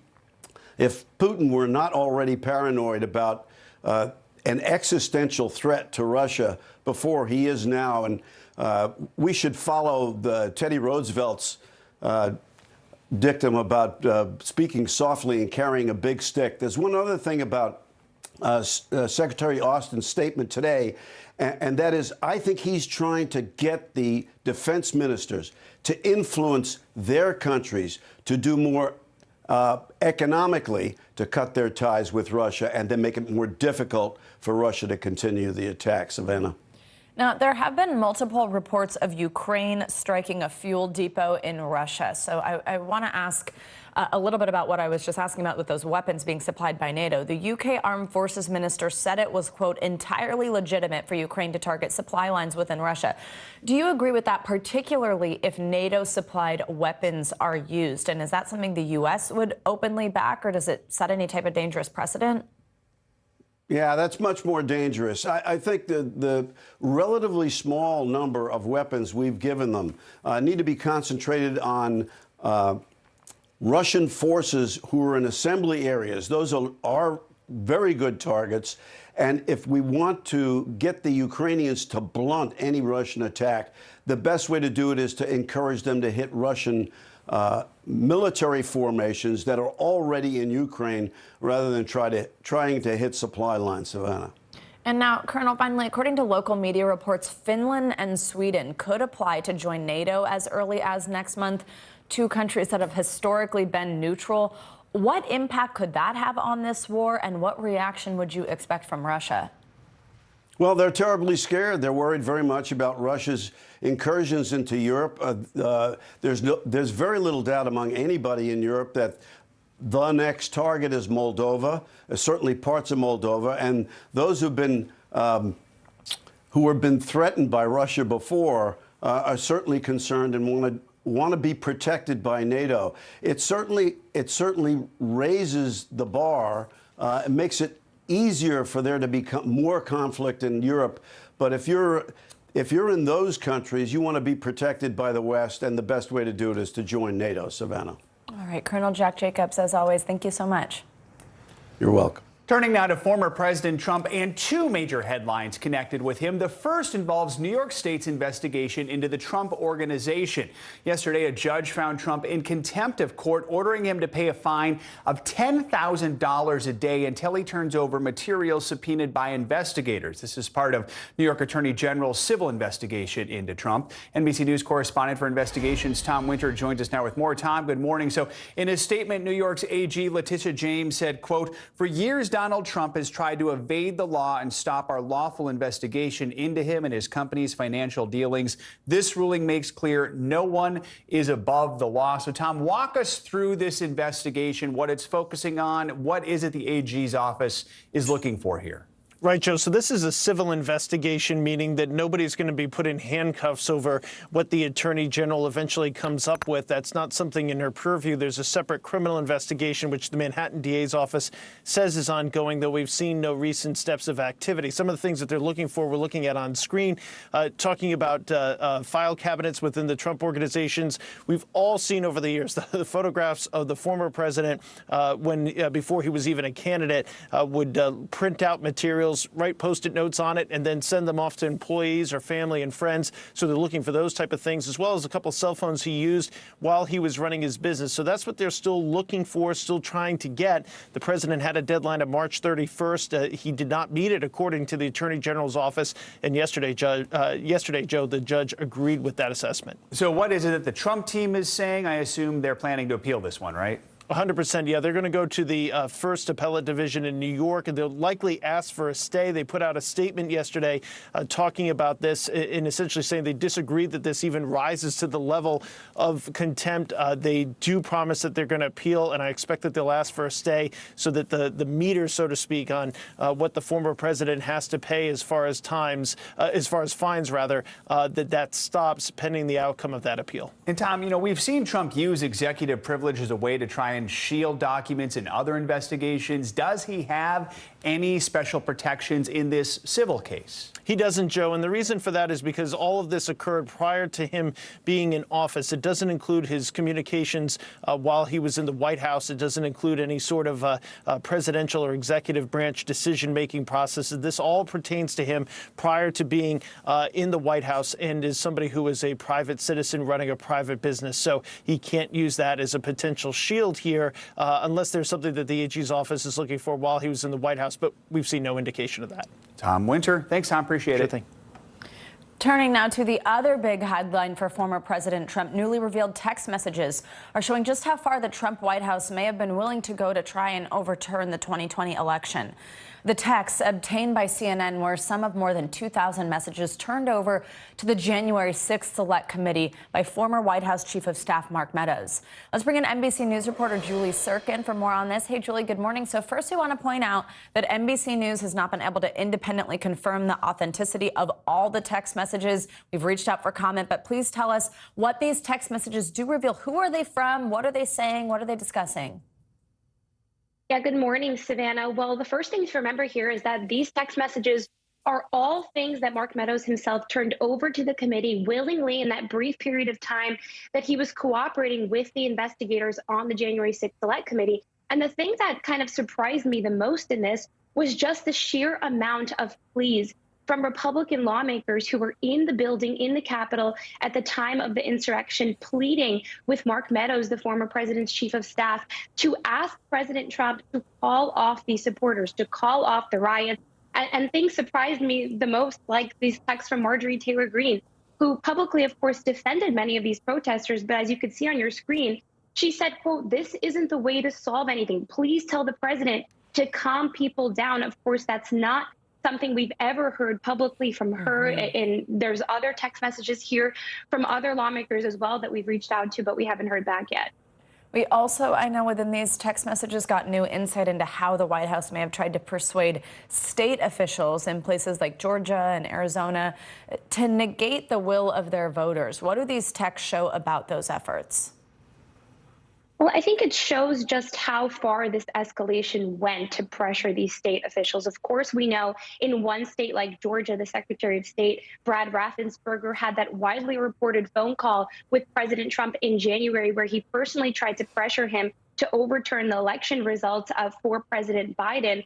But here we know that Mark Meadows actually reached out to him in the months prior as well. We see this sort of building escalation. He texted, according to these text messages that we were actually able to verify with Raffensperger himself, in December, asking him to please call the White House. Your voicemail is full. Raffensperger, according to him, did not reply to those text messages. And we see this sort of pattern of Trump's allies and aides and using up all these resources in the White House in the months after the election to sort of pressure these election officials to overturn the will of the people in those states.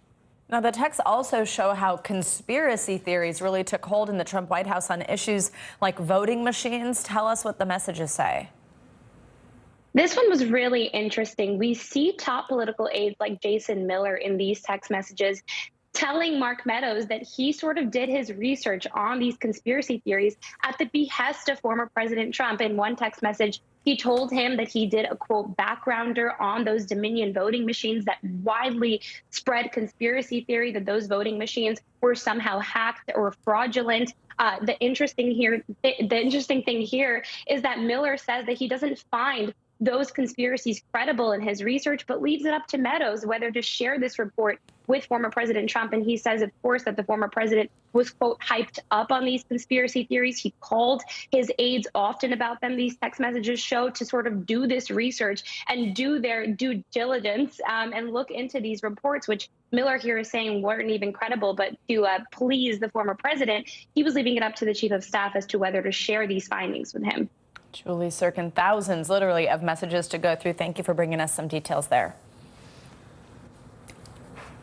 It's the blockbuster deal that is shaking up the social media landscape. Twitter has accepted a $44 billion bid from Elon Musk, the world's richest person.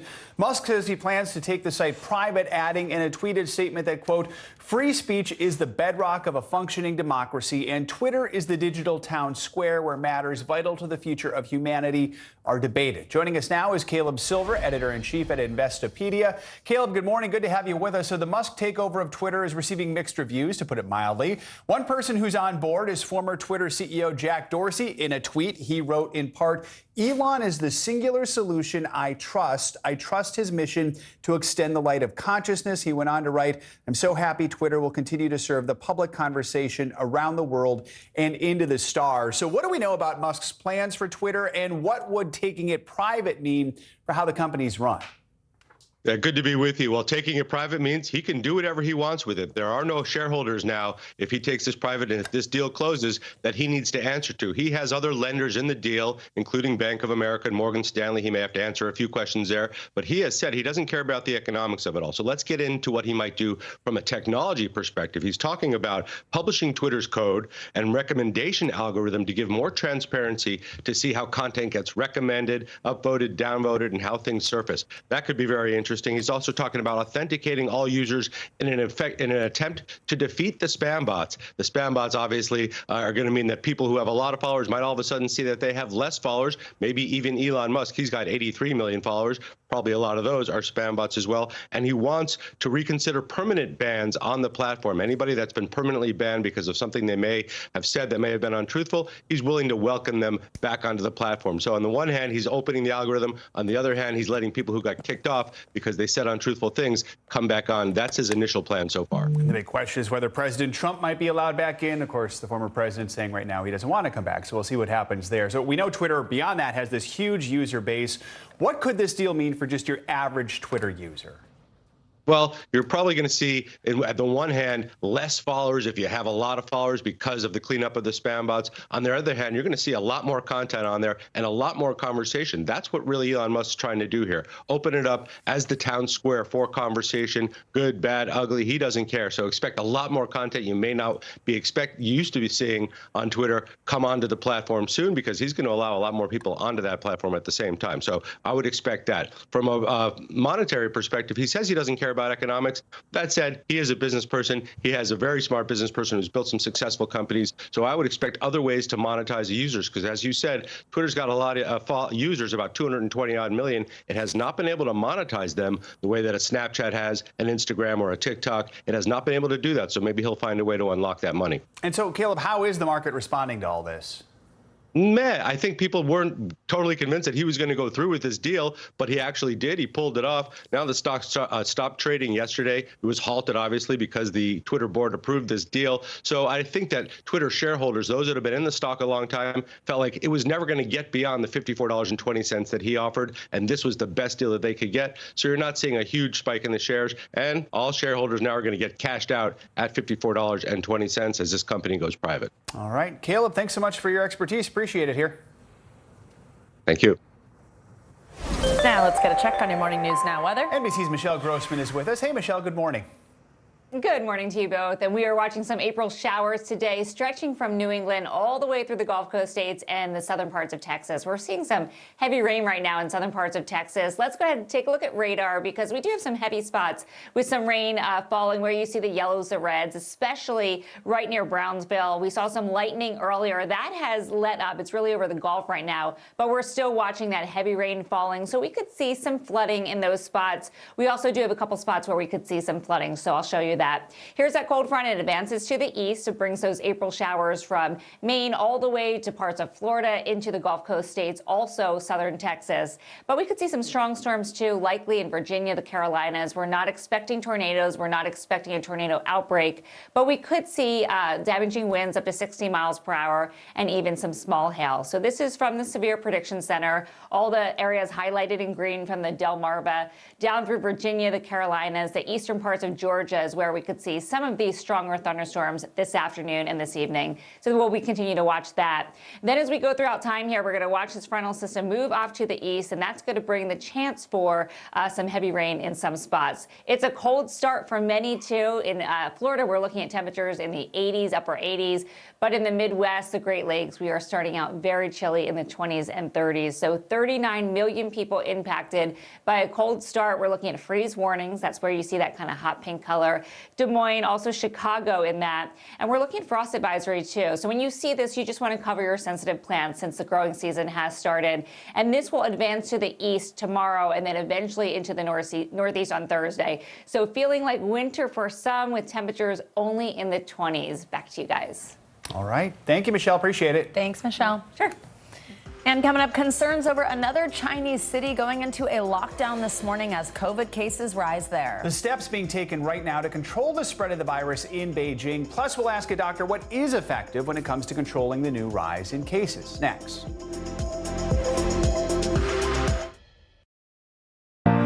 To stand on the edge of the cliff and jump takes a lot of guts. We are meeting people one after the next who've made profound changes. I think you're going to be blown away by the life lessons. Listen to Making Space Now, wherever you get your podcasts. Sometimes the news can be difficult and overwhelming for kids to understand, so we've created a newscast just for them. We hope your family will watch Nightly News Kids Edition. To cover the news, you have to be in it. These are families trying to board those trains to Poland. I also want to get home. You'll get home. Every night, it's your news playlist. Top Story with Tom Yamas, weeknights at 7 on NBC News Now. We'll meet Ukrainians who are defending their country one block at a time. When you were still in Kiev, could you hear the bombing? My name is Lester. Who's this? These days, it feels like the news never stops. So let's get into it. What's happening right now, what it all means for you for an hour every day. It can be hard to keep up, so let's get started together. Hallie Jackson Now, weekdays at 5 on NBC News Now. We'll meet Ukrainians who are defending their country one block at a time. When you were still in Kiev, could you hear the bombing? My name is Lester. Who's this? NBC News, streaming free now. To cover the news, you have to be in it. This is how so many towns and cities are protecting themselves. You can actually see they're pushing the gates open every night. It's your news playlist. Top Story with Tom Yamas, weeknights at 7 on NBC News Now. We're here to start conversations about the big things happening in our world, because it's not my job to tell you what to think. My job is to think about what you tell me. Now Tonight with Joshua Johnson, streaming weeknights at 8 on NBC News Now. Top Story with Tom Yamas is your news playlist on NBC News Now. And now, you can listen to it as a podcast, available anytime and anywhere. Hallie Jackson Now, weekdays at 5 on NBC News Now. We're back with the latest on the coronavirus. Cases are spiking in China's capital city of Beijing, prompting mass testing among residents and the lockdown of some of the city's most infected regions. The rising cases there comes after a prolonged lockdown in the city of Shanghai as China continues to grapple with its worst outbreak since the beginning of the pandemic. Let's bring in Dr. Anand Swaminathan for more on this. He's a professor of emergency medicine at St. Joseph's Health. Doctor, always great to have you with us. So first, just tell us, how bad is the situation in China right now? And do you think the zero COVID policy they have in place will be effective in slowing the spread of COVID moving forward? We're already seeing this prolonged lockdown in Shanghai. We're at 4 weeks about now.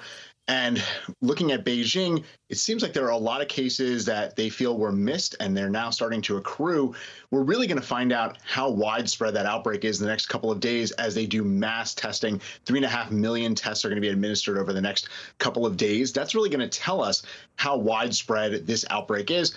But I do think, I agree with you that it speaks to the fact that this COVID zero policy may really not work, especially in this large of a place. There might be small island nations, small places where this can be a successful strategy, but overall, COVID zero doesn't appear to be the right path to try to get to. Now, that doesn't mean that temporarily instituting certain restrictions to curb spread is not a good idea. I think it continues to be a good idea, and you may need to see that in Beijing. And we may need to also embrace that as well. Abandoning COVID zero doesn't mean that we have to go for the let it rip kind of model where everybody just gets it. It means that we just have to be a little bit more tailored and surgical about how we institute those restrictions to curb spread when we're seeing rises in cases. So, doctor, should the U.S. and other countries look at China's situation right now and say, oh, that's a warning sign of things to come, or is the situation in China drastically different? I think anytime we see a rise in cases somewhere else, we have to think this could be a signal of something that is coming to us. The interconnectedness of all of these countries, of all the people in the globe, is really quite intense. And so any place where there's an outbreak, we can see that spread. So we do need to get signs from that. And one of the things that we really need to be pushing more for is for widespread vaccination globally. Now, we see that China has a very high vaccination rate. There are lots of countries where vaccination rates are considerably lower, where this can really, COVID can continue to cause massive spikes in cases and lead to other variants being created. So the signals that we need to see here is to embrace the global nature of this pandemic and see what is it that we can do to help. And Doctor, let's talk about some things that can help, these mitigation measures with masks. I mean, here just in the U.S., we're seeing so many differences with these mask mandates. In college campuses in the Northeast, they're re-implementing mask wearing on campuses. And then you have Philadelphia ending their indoor mask mandate just a few days ago. Do you think this shows that mask mandates are going to become more of a local issue after the federal mandate to wear them on public transportation was struck down? And do you think it leads to confusion? I think we need to have a combination of both federal rules for mask mandates as well as local implementation. Again, that is putting those restrictions in place when we see cases start to surge. When we had our mask mandate removed for schools in my state, we saw spikes in some of the neighboring school districts, and they reinstituted masking policies.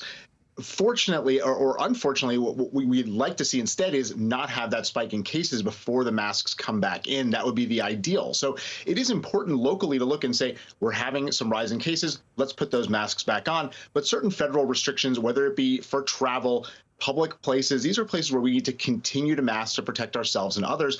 I flew out on a Monday last week where it was still masks for everybody in the airports and in the airplanes. And then when I flew back on Friday, it was mask optional. It's a very strange thing to see because overnight it went from 100% to way less than 50%. When you're on a plane, when you're on an airport, when you're in public transportation, you absolutely should be wearing your mask to prevent yourself from getting it as well as spreading it to others.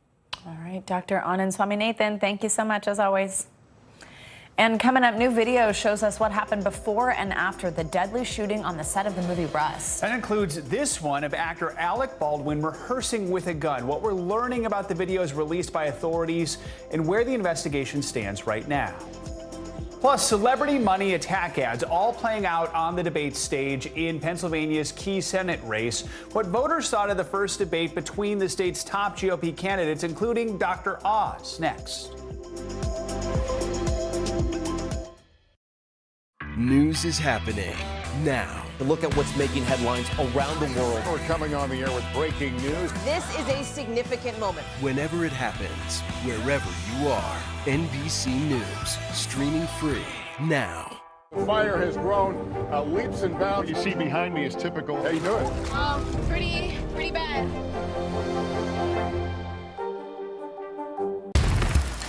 Our world is facing some complex issues. Chuck Todd breaks them down. Every Thursday, a deep dive into a new subject. Instead of trying to cover a lot of topics in one episode, we're going to focus on one and take a deeper look at how it impacts America. Exploring and explaining the critical stories that affect our future. Meet the Press Reports. Thursdays at 10:30 p.m. Streaming on NBC News Now and on demand next day on Peacock. To stand on the edge of the cliff and jump takes a lot of guts. We are meeting people one after the next who've made profound changes. I think you're going to be blown away by the life lessons. Listen to Making Space Now, wherever you get your podcasts. These days, it feels like the news never stops. So let's get into it. What's happening right now, what it all means for you for an hour every day. It can be hard to keep up, so let's get started together. Hallie Jackson Now, weekdays at 5 on NBC News Now.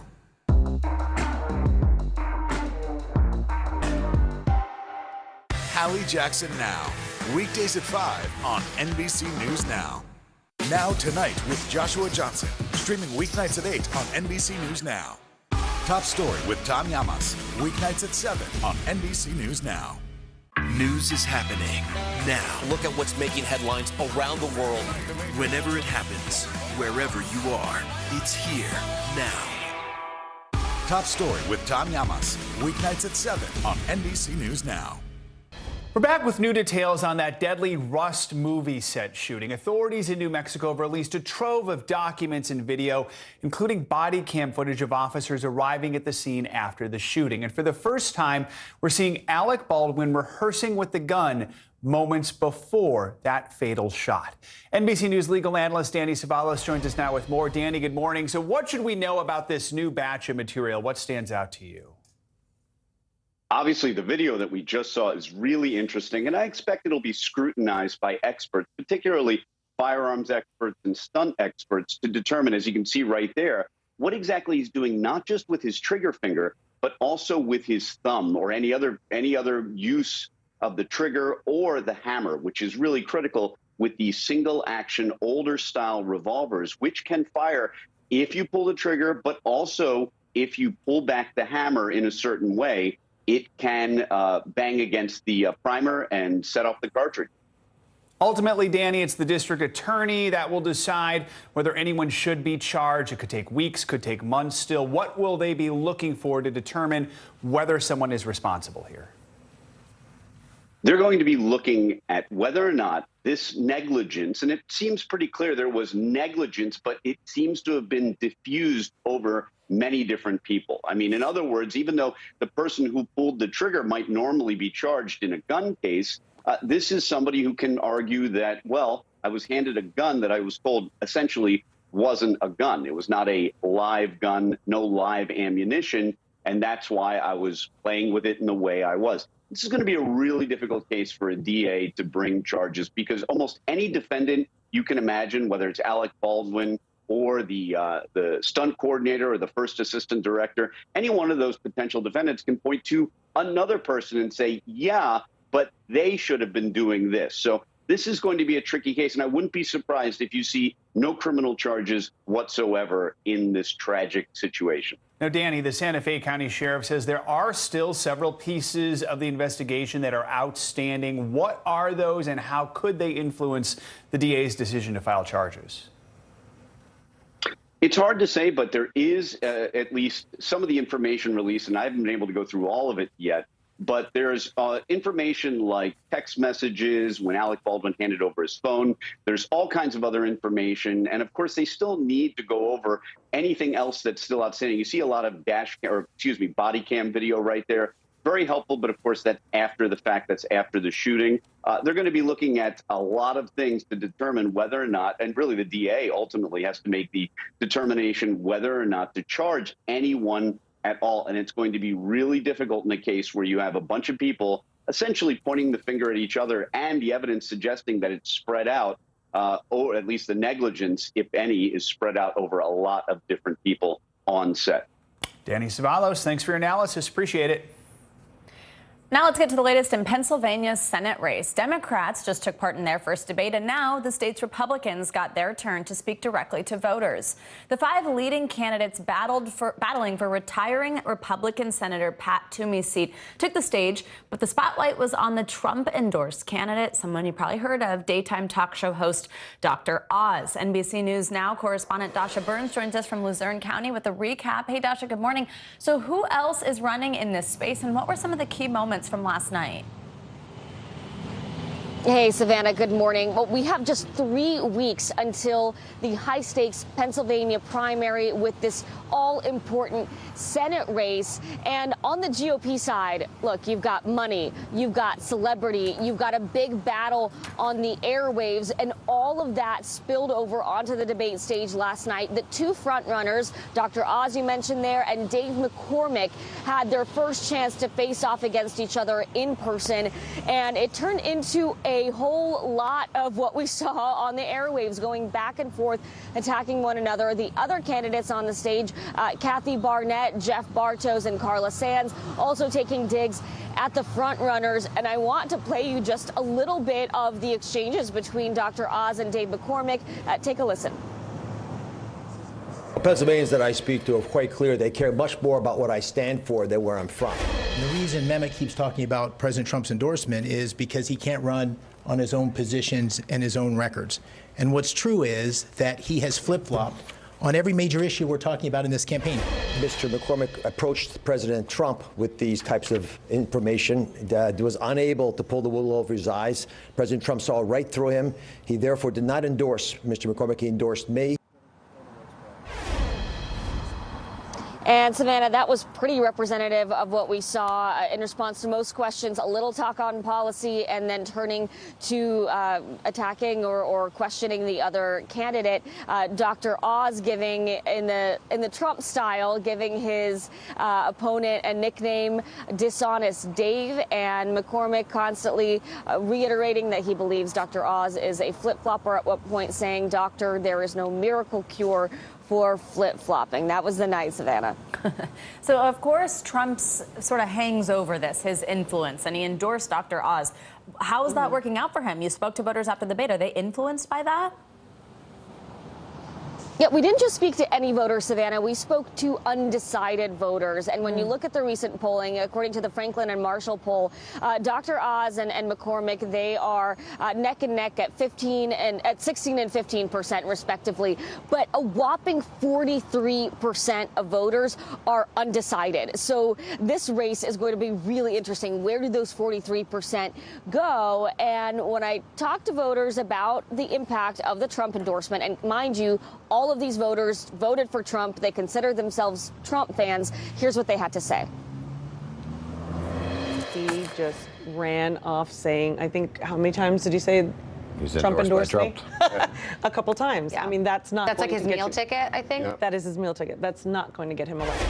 You all voted for Mr. Trump, right? Oh, yeah. Yeah. What did you think of Trump's endorsement? Kind of shocked.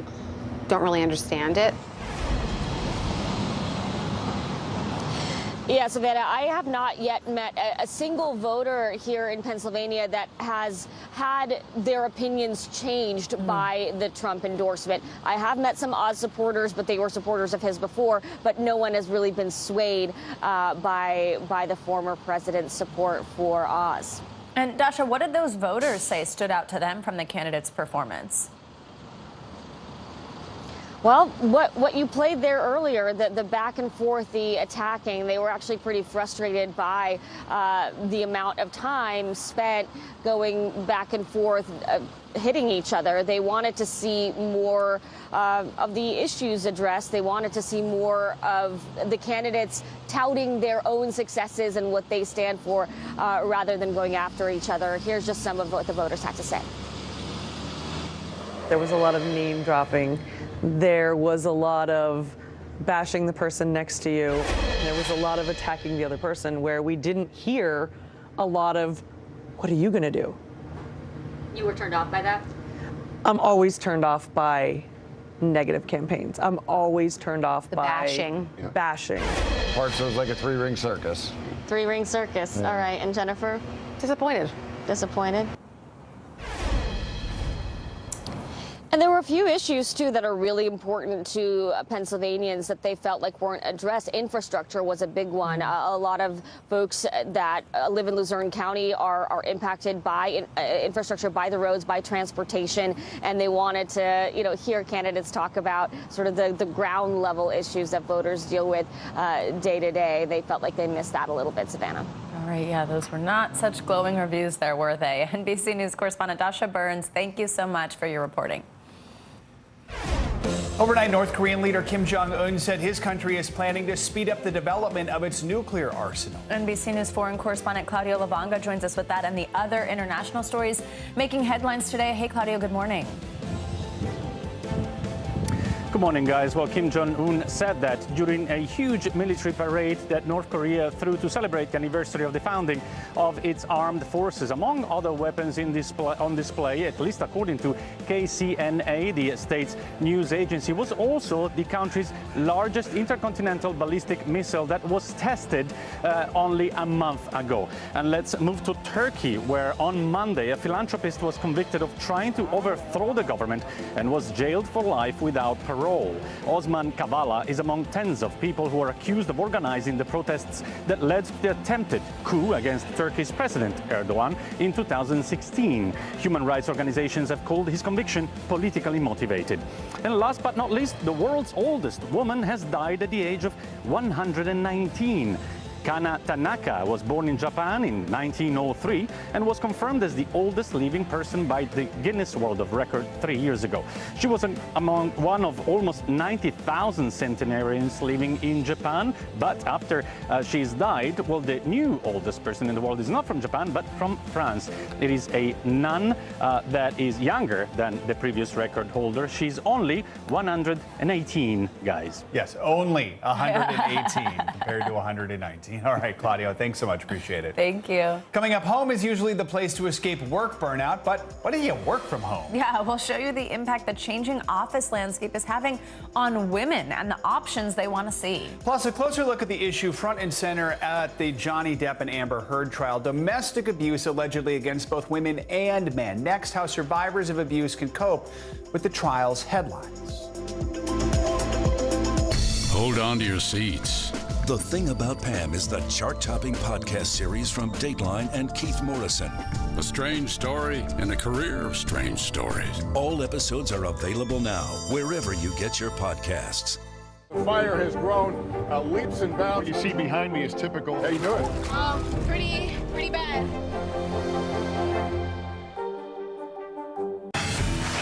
Look at what's making headlines around the world. We begin with breaking news. The attacks from Russia are coming in from every angle. Live from Ukraine, where a fierce battle is raging on. We've heard a number of explosions. Russia is picking off Ukraine's military facility.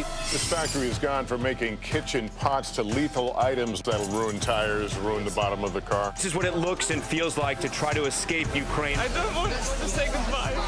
The battle for Congress and the fight for control of State House. In our special County to County series, we're checking out key battlegrounds. We are talking elections in a battleground state. What does President Biden need to do tonight? He needs to speak to heads and hearts. Lot to break down, Chuck, so let's dive right in. Official confirmation of Judge Ketanji Brown Jackson. Let's zoom out a bit to our changing climate. We have some stunning new findings about COVID-19. A lot to talk about as we continue our rolling coverage. We're coming on the air with the news NBC Scoop. Bringing the news to you is not only a job, it's an honor.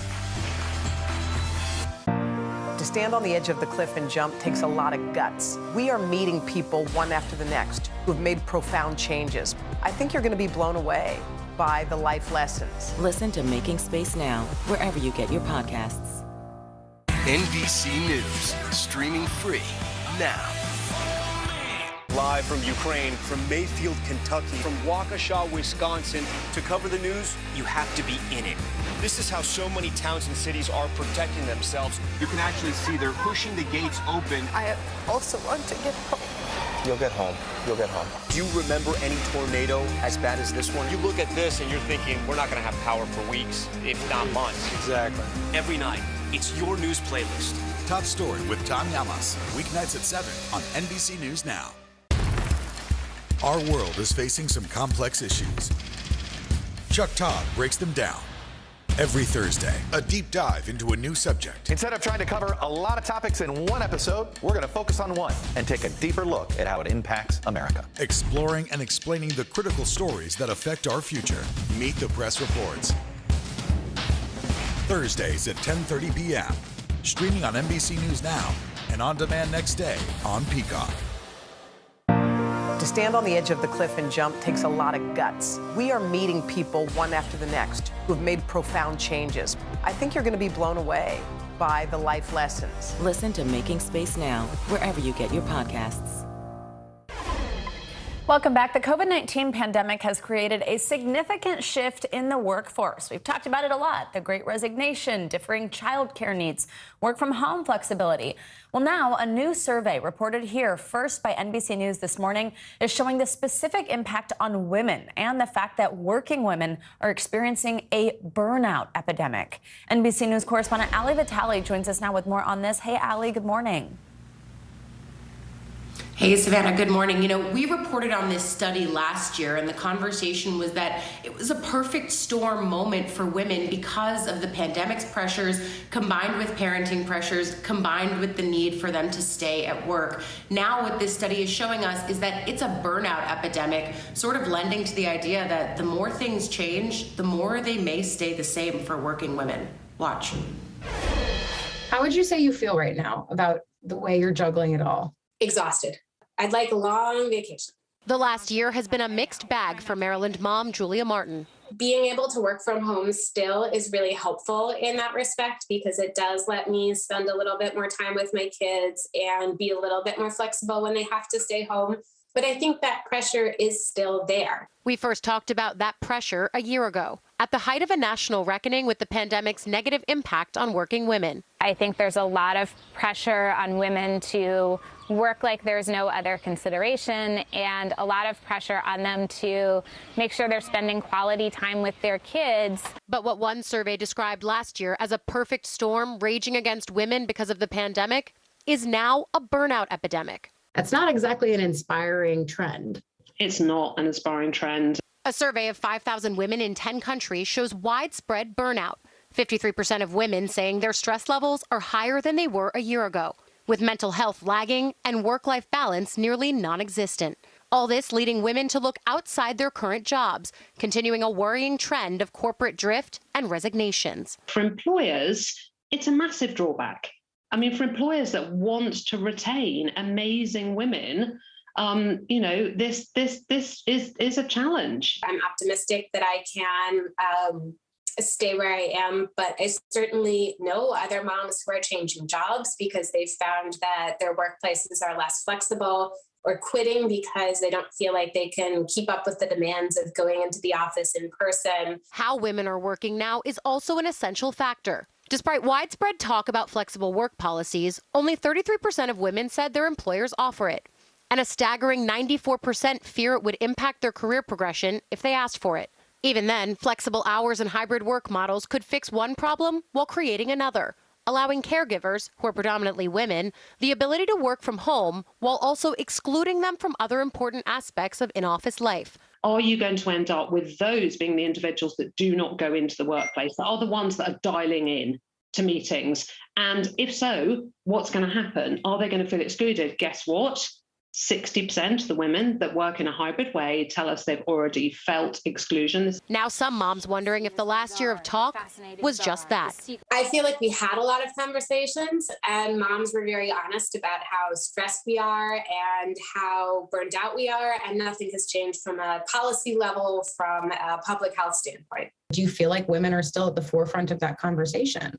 Oh, absolutely not. I feel like women are being told either overtly or tacitly, well, you'll figure it out. Guys, I got to tell you, I was looking for the bright spots in this survey as someone who has covered the impact of the pandemic on women over the course of the last 2 years extensively. I even asked Emma from Deloitte, what are the bright spots to you?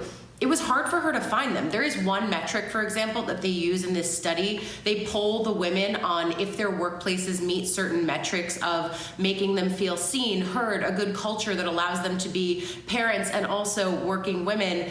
There were only 4% of the companies that met that metric last year. This year, it's up to 5%, so progress, but it's still just so slow. And I think hearing Julia, who I spoke to a year ago, talk again about how we had this whole national conversation around what it means to be female in this pandemic moment and the fact that she's feeling like she's just left back out there on her own, it's really unsettling, and it just shows a much longer term problem here that American society and frankly the global society are going to have to contend with if we want to keep women an active part of this workforce. Absolutely, yeah. 1% change there, as you said, not exactly a bright spot. Yeah. Such important reporting. Allie, thank you so much.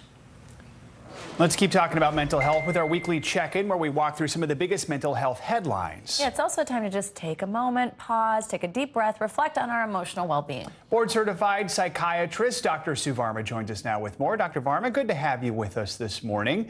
So according to the CDC, we know that suicide is a leading cause of death among Asian Americans from ages 15 to 24.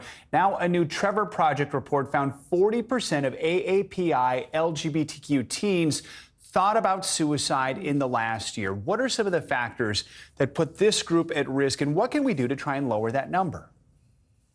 Yes, and the statistics of AAPI youth 15 to 24, that in general, across the board of this population, it is the #1 suicide is the #1 leading cause of death. And that is really disheartening. On top of that, the LGBTQ plus community is more at risk in general, but specifically in the AAPI community for a variety of reasons.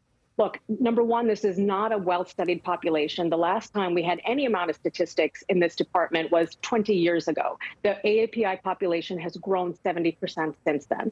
The other thing is that there's high amounts of stigma, not only in the community when it comes to seeking mental health treatment. Mental health treatment, we know, is underutilized in this community, but also stigma with respect to internalized racism. We know that there is a long history, specifically in the last 2 years during our pandemic, of structural violence and trauma in this community. So there's a variety of reasons and people not seeking help, not to mention the myth of the model minority. Well, speaking of which, we do want to give one help option before we get to the next question and remind our viewers, if you or anyone you know is struggling, please call the National Suicide Prevention Lifeline at 800-273-8255 or text TALK to 741-741, as you see on your screen. Now, I do want to ask you something that we talked about. We teased just a second ago, this legal battle between Johnny Depp and Amber Heard and the headlines it's making. While it's a defamation case, we're hearing a lot about alleged domestic abuse, and that can be triggering for people watching. And both Heard and Depp have denied any abuse. But how rare is it to hear about men being abused, which is part of what we're hearing here? And how can abuse victims cope with these headlines? Yes, you know, the vast majority of domestic violence cases in general are often not reported, in part because people say that I didn't recognize that this was a form of domestic violence. But we also see that it's far less than men. The reality is that 1 in 3 women and 1 in 4 men in their lifetime will experience domestic violence. But men are often not asked about it by their healthcare providers. There's also a lot of shame and stigma associated with what it means to be a man and what it means to be a victim of abuse. We also know that there's not a lot of resources for men. Men are also afraid to come out and speak about it because they're afraid that they will be targeted and blamed for the situation. Listening to the headlines can be triggering for a lot of people, and they're starting to have intrusive thoughts, reoccurrence, hypervigilance, difficulty sleeping, anxiety, and depression. So we want to monitor our media intake during this time. Finally, we want to ask you about something called decision fatigue, being overwhelmed by the idea of making a decision. We're super tight on time here. What can folks who experience this do about it?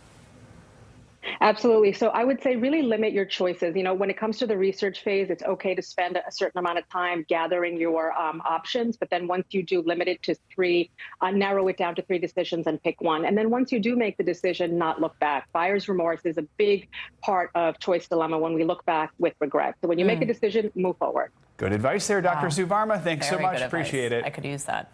Thank you. All right, coming up, a mother and her children who had to jump from their burning apartment are reunited with the officers who caught them. The frightening moments caught on body cam video. Next, what was going through the mother's mind when she dropped her kids out of the window, and the help the family is getting now.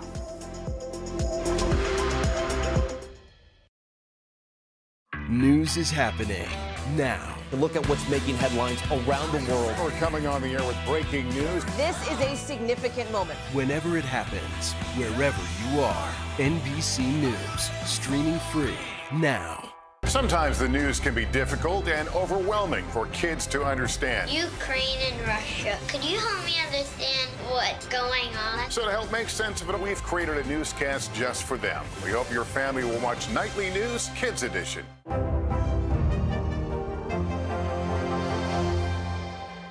NBC News, streaming free now. These days, it feels like the news never stops. So let's get into it. What's happening right now, what it all means for you for an hour every day. It can be hard to keep up, so let's get started together. Hallie Jackson Now, weekdays at 5 on NBC News Now. Sometimes the news can be difficult and overwhelming for kids to understand, so we've created a newscast just for them. We hope your family will watch Nightly News Kids Edition.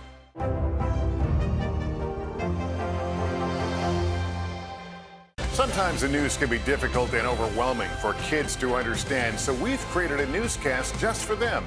We hope your family will watch Nightly News Kids Edition.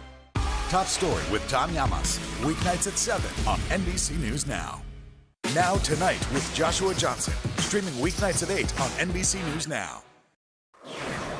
If you've always wanted to enter the Matrix, well, this is your chance to do it, and all for a good cause. The filmmakers behind the movie series, Lana and Lily Wachowski, are set to auction off dozens of props and other items from the films. All proceeds from the auction will go to the Protect and Defend Trans Youth Fund, which distributes funds to organizations supporting trans communities. The sisters are both transgender. They both came out publicly several years after the first Matrix film was released. That live auction will get underway on May 12th. Certainly a huge issue right now, Savannah. Yeah, absolutely.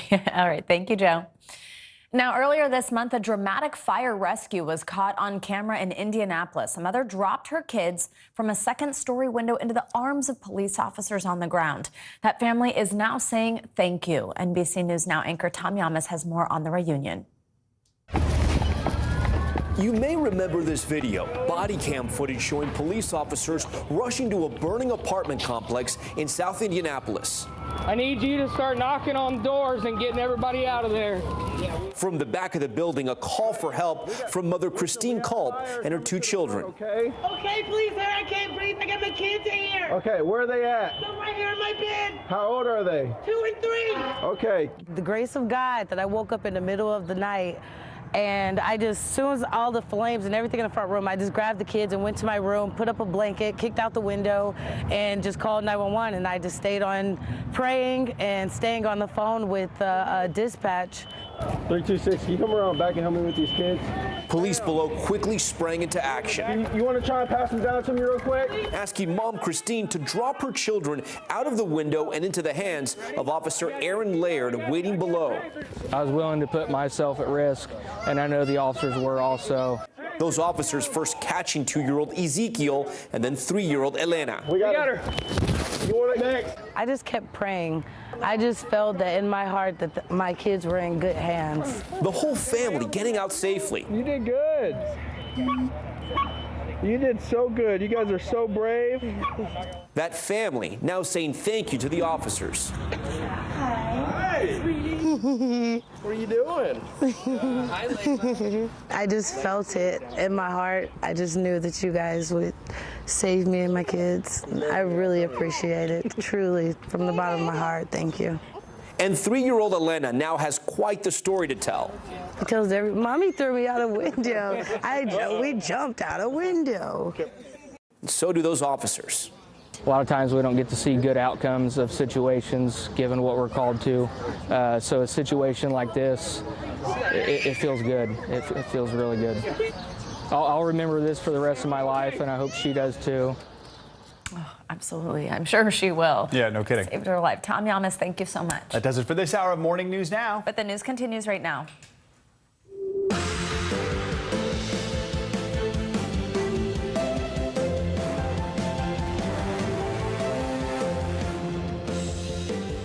Good morning, I'm Savannah Sellers. I'm Joe Fryer. Right now on Morning News Now, a new warning this morning. The Kremlin with a chilling threat.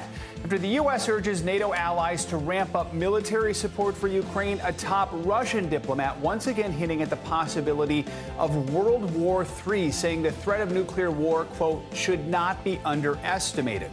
The high-stakes meeting between a top UN official and Vladimir Putin today as wartime rhetoric approaches a breaking point. Also this morning, Trump in contempt. The former president now fined thousands of dollars a day until he turns over vital documents subpoenaed by New York State's Attorney General. It's all part of that ongoing civil investigation into the Trump Organization, how his legal team is responding. Plus, renewed focus this morning on January 6th and the former president's time in the White House. What's happening? A landmark moment in the world of social media. Billionaire Elon Musk now set to buy Twitter for $44 billion. We'll dig into the fine print and the changes it could bring to your feed. And the final frontier. It's one small step for man and one giant leap for womankind. We'll introduce you to the first black woman to have a long-duration stay hundreds of miles above planet Earth at the International Space Station. And a hint, she's a bit of a rock star. We'll get into that in a little bit. I know what you mean. There we go. All right. All right. This morning, we are watching two key meetings on the war in Ukraine. Defense ministers are gathering in Germany to discuss ways to supply more weapons to the country. And the UN Secretary General is in Moscow to meet with President Putin. Yeah, this all comes after Russia's foreign minister accused NATO of engaging in a proxy war with Russia and fueling the risk of World War III. NBC News correspondent Erin McLaughlin has the latest from northern Ukraine. Hey there, this was the scene of a ferocious battle. Just take a look at that wreckage. This morning, the U.S. Secretary of Defense is in Germany meeting with the allies from more than 40 countries to discuss ways to help Ukraine win more battles like the one that took place here. Meanwhile, Russian foreign minister is issuing an ominous warning. This morning, as the war enters its third month, the U.S. Defense Secretary meeting allies in Germany to discuss Ukraine's military needs. Nations of goodwill from around the world stand united in our resolve to support Ukraine in its fight against Russia's imperial aggression. Overnight, the Russian foreign minister is suggesting Western arms shipments to Kyiv are a sign NATO is in essence engaged in a proxy war with Russia. Sergei Lavrov warning the risk of the conflict escalating to nuclear war is real. This morning, the Ukrainian foreign minister hitting back, accusing Lavrov of trying to scare the world off supporting Ukraine. That support on full display when the U.S. Secretaries of State and Defense visited Kyiv on Sunday. We want to see Russia weakened to the degree that it can't do the kinds of things that it has done in invading Ukraine. Andriy Yermak is head of the Ukrainian president's office. It's important for you to hear that from your U.S. ally. That statement.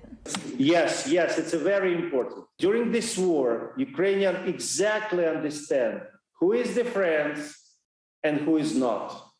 And of course, United States, it's our friend. Hours after the U.S. Secretary's secret visit to Ukraine, the Russian military bombarding train stations and crucial infrastructure far from the front line.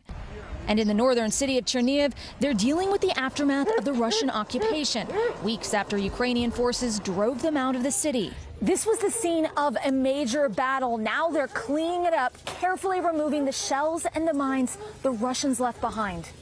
For many here, the deadly weapons, a show of just how far Russia is willing to go to destroy their country. The UN Secretary General is in Moscow this morning to meet with the Russian foreign minister. The Secretary General says he's there to call for a truce, but he's also been coming under fire here in Ukraine for not visiting Kyiv first. All right, Erin McLaughlin, thank you so much. Let's get more on Ukraine with Angela Stent. She's a senior advisor to the Center for Eurasian, Russian, and East European Studies at Georgetown University and a senior fellow at the Brookings Institution. Angela, thanks for joining us. So I want to start with the latest on this diplomatic effort by the UN Secretary General in Moscow for talks with President Putin. Do you see any path at all right now for a diplomatic resolution? If so, what might that look like? Well, so the Secretary General would like to get an agreement for at least a ceasefire, a truce, so that there can be humanitarian corridors out of some of these cities. So far, the Russians do not seem interested in any kind of diplomatic resolution to this. So far, they have not honored any of the ceasefires that they've agreed to, and they've, fired on people escaping in these humanitarian corridors. So I'm skeptical about this. Maybe the Secretary General can get Putin to agree to that, but I wouldn't hold my breath. We know Ukraine continues to call for more weapons. The West is providing a steady flow of arms in the country. But as we heard from Russia's foreign minister yesterday, he's accusing NATO of fighting a proxy war with Russia, raising the risk of a nuclear conflict. Are you concerned that NATO is risking a direct confrontation with Russia, especially if those NATO-supplied weapons are used to target any supply lines actually in Russia? Well, so the irony is that the Russians have from the beginning believed that they were fighting a proxy war with NATO. I mean, Putin and others have hinted at that.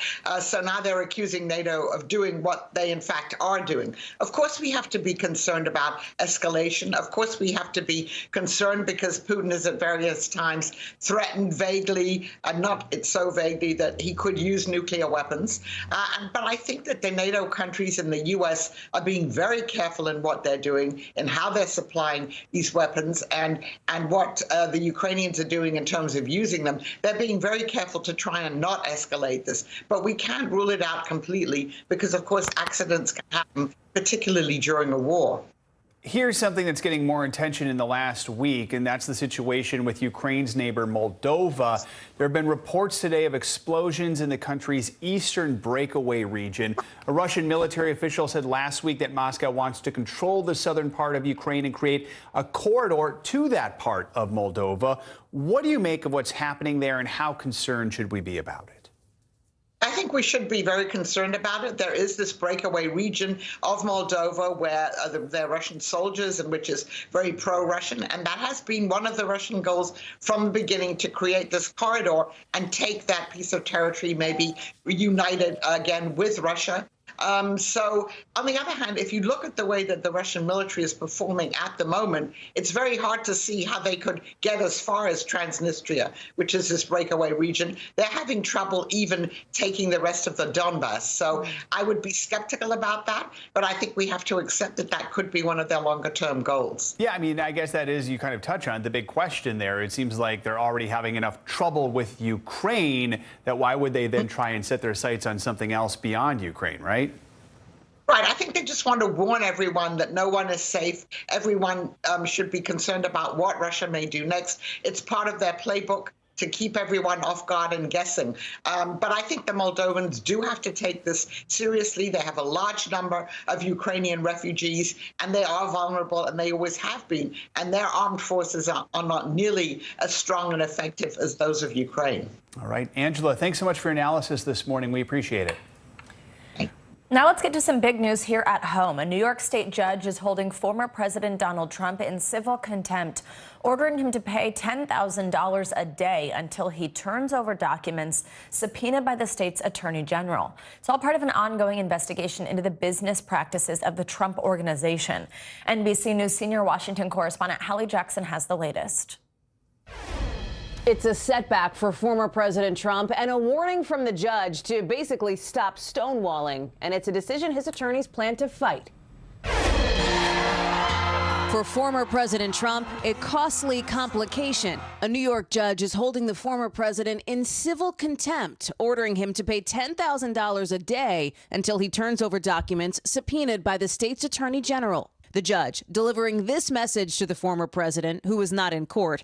Mr. Trump, I know you take your business seriously, and I take mine seriously. Attorney General Letitia James calling the ruling a major victory. She's conducting a civil investigation of possible tax fraud at the Trump organization and whether the company inflated the value of its assets for tax breaks and loans. The Trump organization says it's turned over more than 750,000 documents and has denied any wrongdoing. But James's office argues the company has been slow to produce documents central to the investigation. In court documents pointing to cabinets holding Mr. Trump's files and Post-it notes that he used to communicate with his employees. The former president's attorney in a statement saying they intend to appeal the court's decision, adding they produced all the documents covered by the subpoena months ago. What the judge wants to know, Hallie, is whether or not the other side, the Trump folks, really tried to comply with the subpoena or just kind of rubber stamped it, said we've looked and we can't find anything more. There's also new focus this morning on Mr. Trump's time in office, as a trove of new text messages sent and received by the former president's chief of staff, Mark Meadows, spotlights the Trump team's efforts to overturn the election and their reactions to January 6th. NBC News has not independently verified the more than 2,300 messages first reported by CNN. As the attack on the Capitol unfolded, Meadows reportedly got a barrage of texts from allies, including his predecessor, Mick Mulvaney, writing President Trump needs to stop this now. From Mr. Trump's son, Donald Trump Jr., they will try to expletive his entire legacy on this if it gets worse. Even Marjorie Taylor Greene, who supported lies about the 2020 election results, wrote in a text to Meadows, please tell the president to calm people. This isn't the way to solve anything. NBC News has reached out to Meadows' attorney and others cited in those texts. Mick Mulvaney has confirmed the accuracy of his messages, but no comment yet from the others. Back to you. All right, Hallie Jackson, thank you so much. This morning, the World Health Organization is investigating a new outbreak of severe hepatitis in young kids, and that's putting health experts around the world on edge. At least one child has died. Another 17 need liver transplants. The virus has quickly spread to 12 countries, including here in the U.S. NBC News correspondent Stephanie Goss joins us now for more on this alarming breakout. Steph, good morning. Good morning, Joe. You know, COVID restrictions have dropped in Europe and the U.S., but other viruses have surged. And now doctors and researchers believe one of those viruses, adenovirus, may be behind these dozens of cases of liver failure among children. This morning, health officials are sounding the alarm about a mysterious new outbreak of severe hepatitis in young kids. According to the World Health Organization, nearly 170 cases of acute liver disease have now been identified in children as young as 1 month old up to 16 years old. The majority of cases found in the UK, with at least 14 reported here in the U.S., in Alabama, North Carolina, and Illinois. Worldwide, so far, one child has died and 17 have needed liver transplants. It seems to be happening in the majority of otherwise healthy children who had no other medical issues. The CDC also issued an urgent health advisory last week after a cluster of 9 cases was identified in Alabama. Completely healthy kids coming in with severe liver injury, definitely not normal. While hepatitis or inflammation of the liver is often caused by viral infections like hepatitis A, B, and C, officials say they're exploring a possible new link between hepatitis and adenovirus, commonly linked with colds. The 9 patients that we have here so far, they all tested positive for adenovirus. Adenovirus typically do not cause hepatitis. What it causes is respiratory illnesses or gastrointestinal illness. Worldwide, adenovirus was detected in more than 40% of the total cases reported in kids. Many of the patients experienced gastrointestinal symptoms like abdominal pain, diarrhea, and vomiting, as well as jaundice.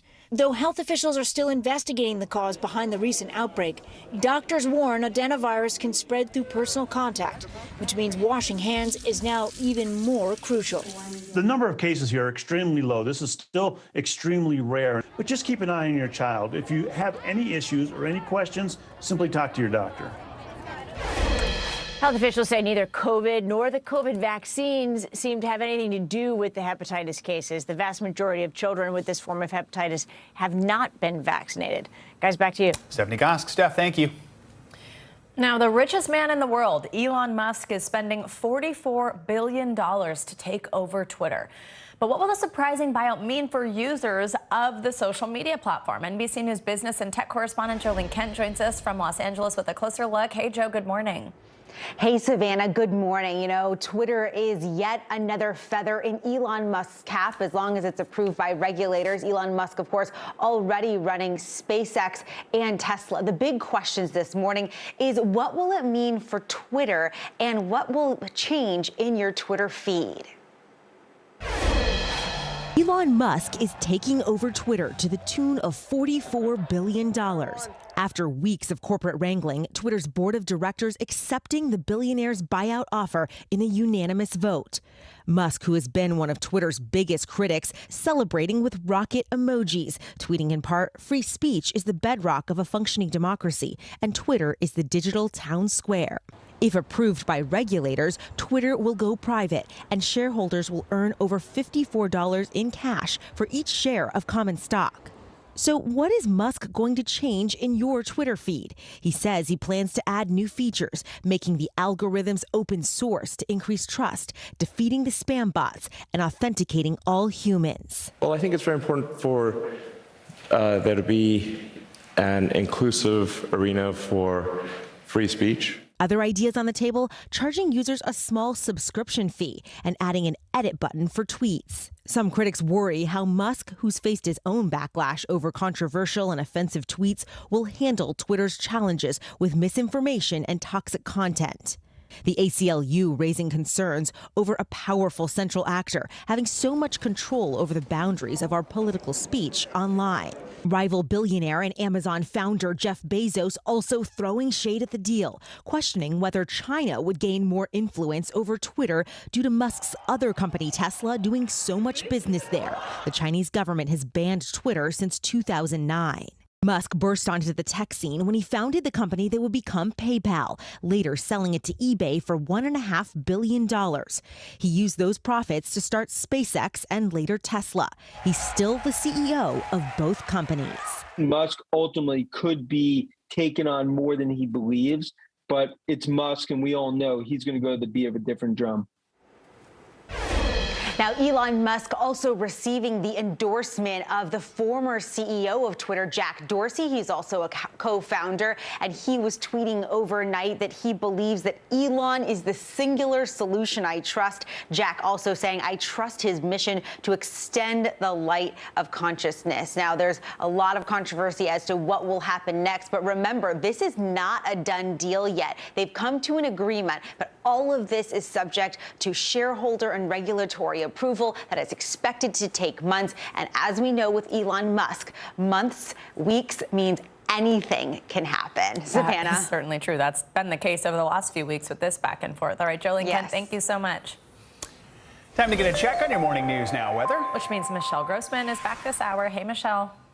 Hey there, guys. And we are watching a cold front that's bringing the chance for April showers, even some strong thunderstorms later on this afternoon and evening. It's the same cold front that brought some storms to central Ohio yesterday. We saw an EF0 tornado move through. It ripped off some roofs. It damaged some cars. There's that video right there. And we saw winds gusting to 80 miles per hour. We do have the chance, a low chance for tornadoes, but it's certainly in the cards today. Also the chance for some strong winds gusting up to 60 miles per hour, and even the chance of some hail. It should be on the small side too. So this is what it looks like right now, a long frontal system stretching from New England all the way to the Gulf Coast states, even to southern Texas too.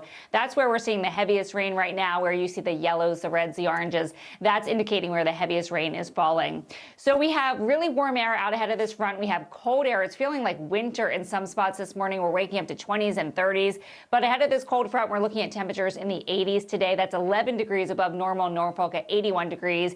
84 in Charlotte, but behind it, 40s and 50s. Detroit, you are 14 degrees below normal for this time of year and only at 50 degrees. And unfortunately, this cold air slides to the east tomorrow, so a lot of spots in the 40s, low 40s at that. Buffalo, New York, you will be 18 degrees below normal, just 41, 43 in Pittsburgh, 59 in Annapolis, and 53 in Columbus. Then by Thursday, we're going to see that cold air in the Northeast. So waking up to temperatures in the 30s from Boston to D.C. On Thursday morning. But we're going to warm up late in the week into the early next weekend. 62 by Saturday in New York City, 68 in D.C. So it's going to be a short-lived cold spurt, but still not what we want this time of year. There's that chilly start for many. 39 million people impacted in the plains into the Midwest and Great Lakes. Where you see that hot pink color, that's a freeze warning. So you want to cover any sensitive plants. A frost advisory is in the lighter pink.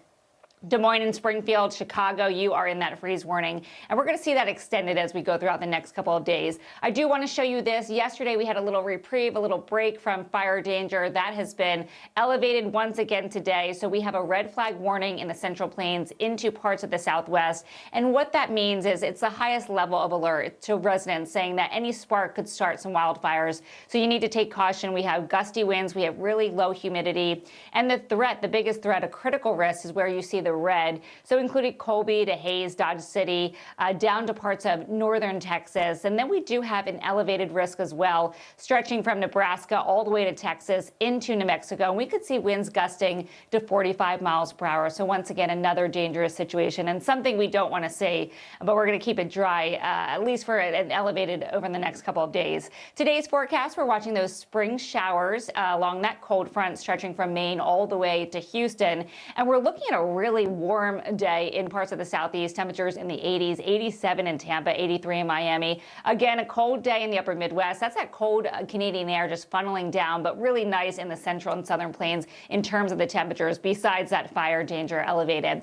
Wednesday, we look at a cold Midwest. We're looking at temperatures only in the 40s. Again, it's stretching to the Northeast, so you kind of need those layers once again. Temperatures only in the 50s tomorrow in New York City. Back to you guys. All right. Well, wear some sort of coat. Yeah. Not a big one. Some good news buried a little later in there. Yeah, but definitely mine's still hanging on the banister. I know. We got to watch out for those fires already. All right, Michelle, thank you so much. Yeah. Sure. Coming up, China under lockdown as cases soar in the People's Republic. New restrictions are taking hold. But is this the latest outbreak? Is it a sign of things to come for the rest of the world? We're going to take a closer look after the break. This is a very different kind of program. We're here to start conversation about the big things happening in our world. Professor, I'm not asking you to predict the future, but what do we think that the new normal is going to be? Is part of this that everyone's rethinking their jobs during this pandemic and their relationship to their employers? What is your biggest tip for any parent who's concerned about this? It's not my job to tell you what to think. My job is to think about what you tell me. Now Tonight with Joshua Johnson, streaming weeknights at 8 on NBC News Now. Sometimes the news can be difficult and overwhelming for kids to understand, so we've created a newscast just for them. We hope your family will watch Nightly News Kids Edition. Now Tonight with Joshua Johnson, streaming weeknights at 8 on NBC News Now. Right now on NBC News Now. We've got all the angles covered tonight. You're watching NBC News Now. Here's what's happening. Look at what's making headlines around the world. We begin this hour with the military invasion that's currently unfolding. Right now, the attacks from Russia are coming in from every angle. Our NBC News crew heard explosions in the capital city of Kyiv. Live from Ukraine, where a fierce battle is raging on. We've heard a number of explosions. Russia is picking off Ukraine's military facilities one after another. This factory has gone from making kitchen pots to lethal items that'll ruin tires, ruin the bottom of the car. This is what it looks and feels like to try to escape Ukraine. I don't want to say goodbye. The battle for Congress and the fight for control of state housing. In our special County to County series, we're checking out key battlegrounds ahead of the midterms. We are talking elections in a battleground state. What does President Biden need to do tonight? He needs to speak to heads and hearts. A lot to break down, Chuck, so let's dive right in. Judge Ketanji Brown Jackson now elevated to the Supreme Court. Let's zoom out a bit to our changing climate. What do we think that the new normal is going to be? We have some stunning new findings about COVID-19. This new variant is more contagious. Have you seen a demand for mental health services increase among Latinos? The people of the Chamizal neighborhood aren't the only ones experiencing what they call environmental injustice.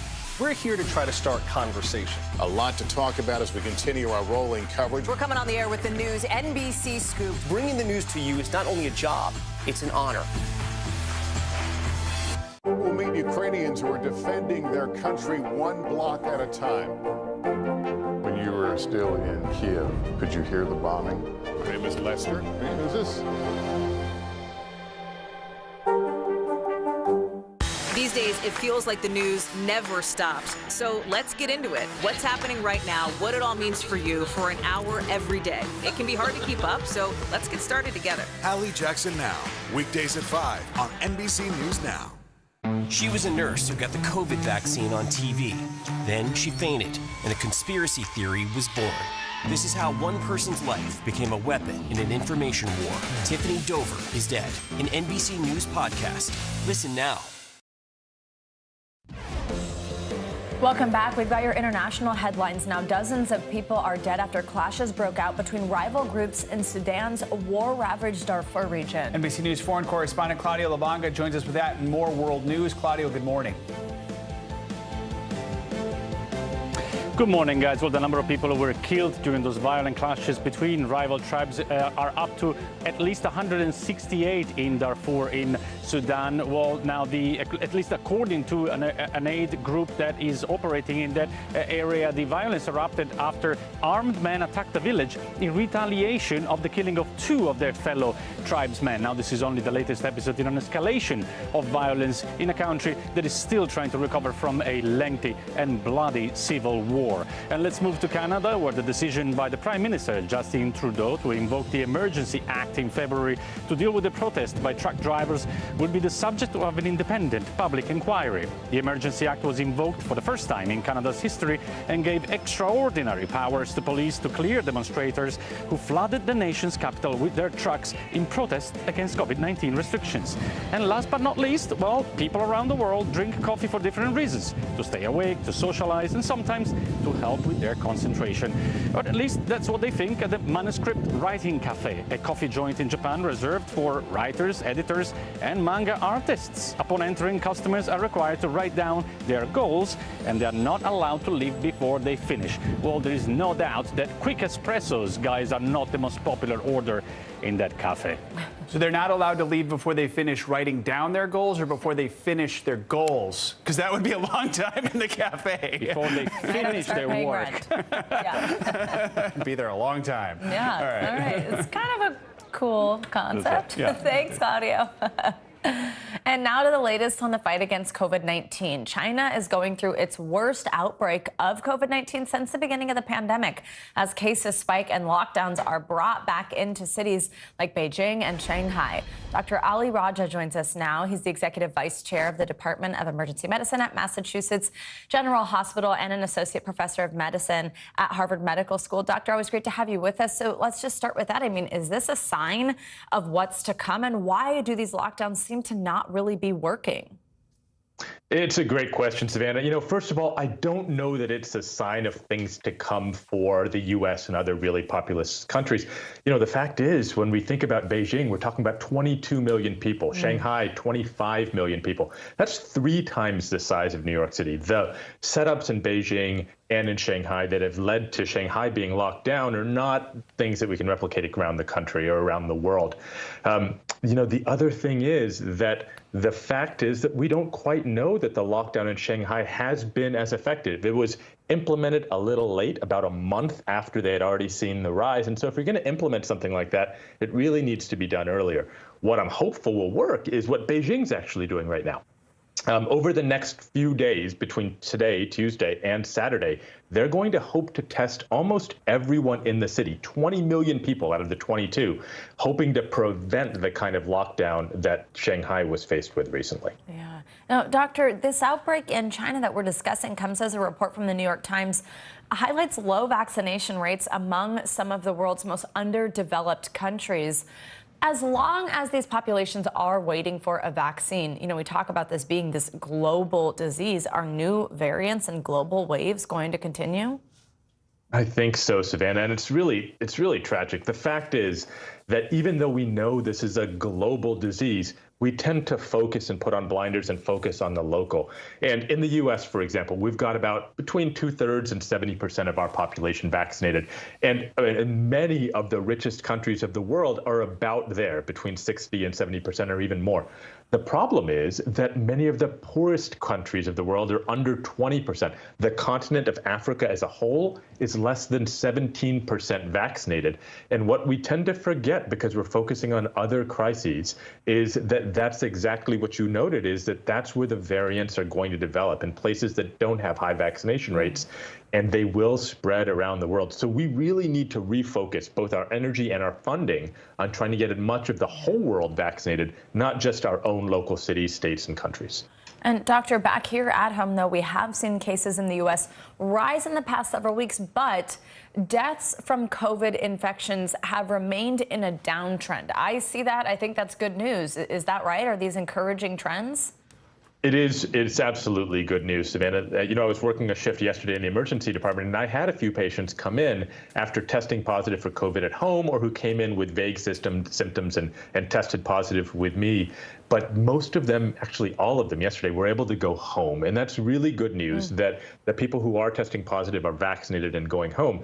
You know, but what we're seeing is as mask mandates come down with public transportation, and we don't have kids yet who are vaccinated under the age of 5, we're not at all out of the woods. And so I love the fact that right now the current variants that we're seeing aren't hospitalizing people, but we don't know what the next variants are going to do. And so it's still really important to try to get everybody vaccinated. All right, Doctor, thank you so much. Good to see you. We appreciate your time this morning. Thanks, Savannah.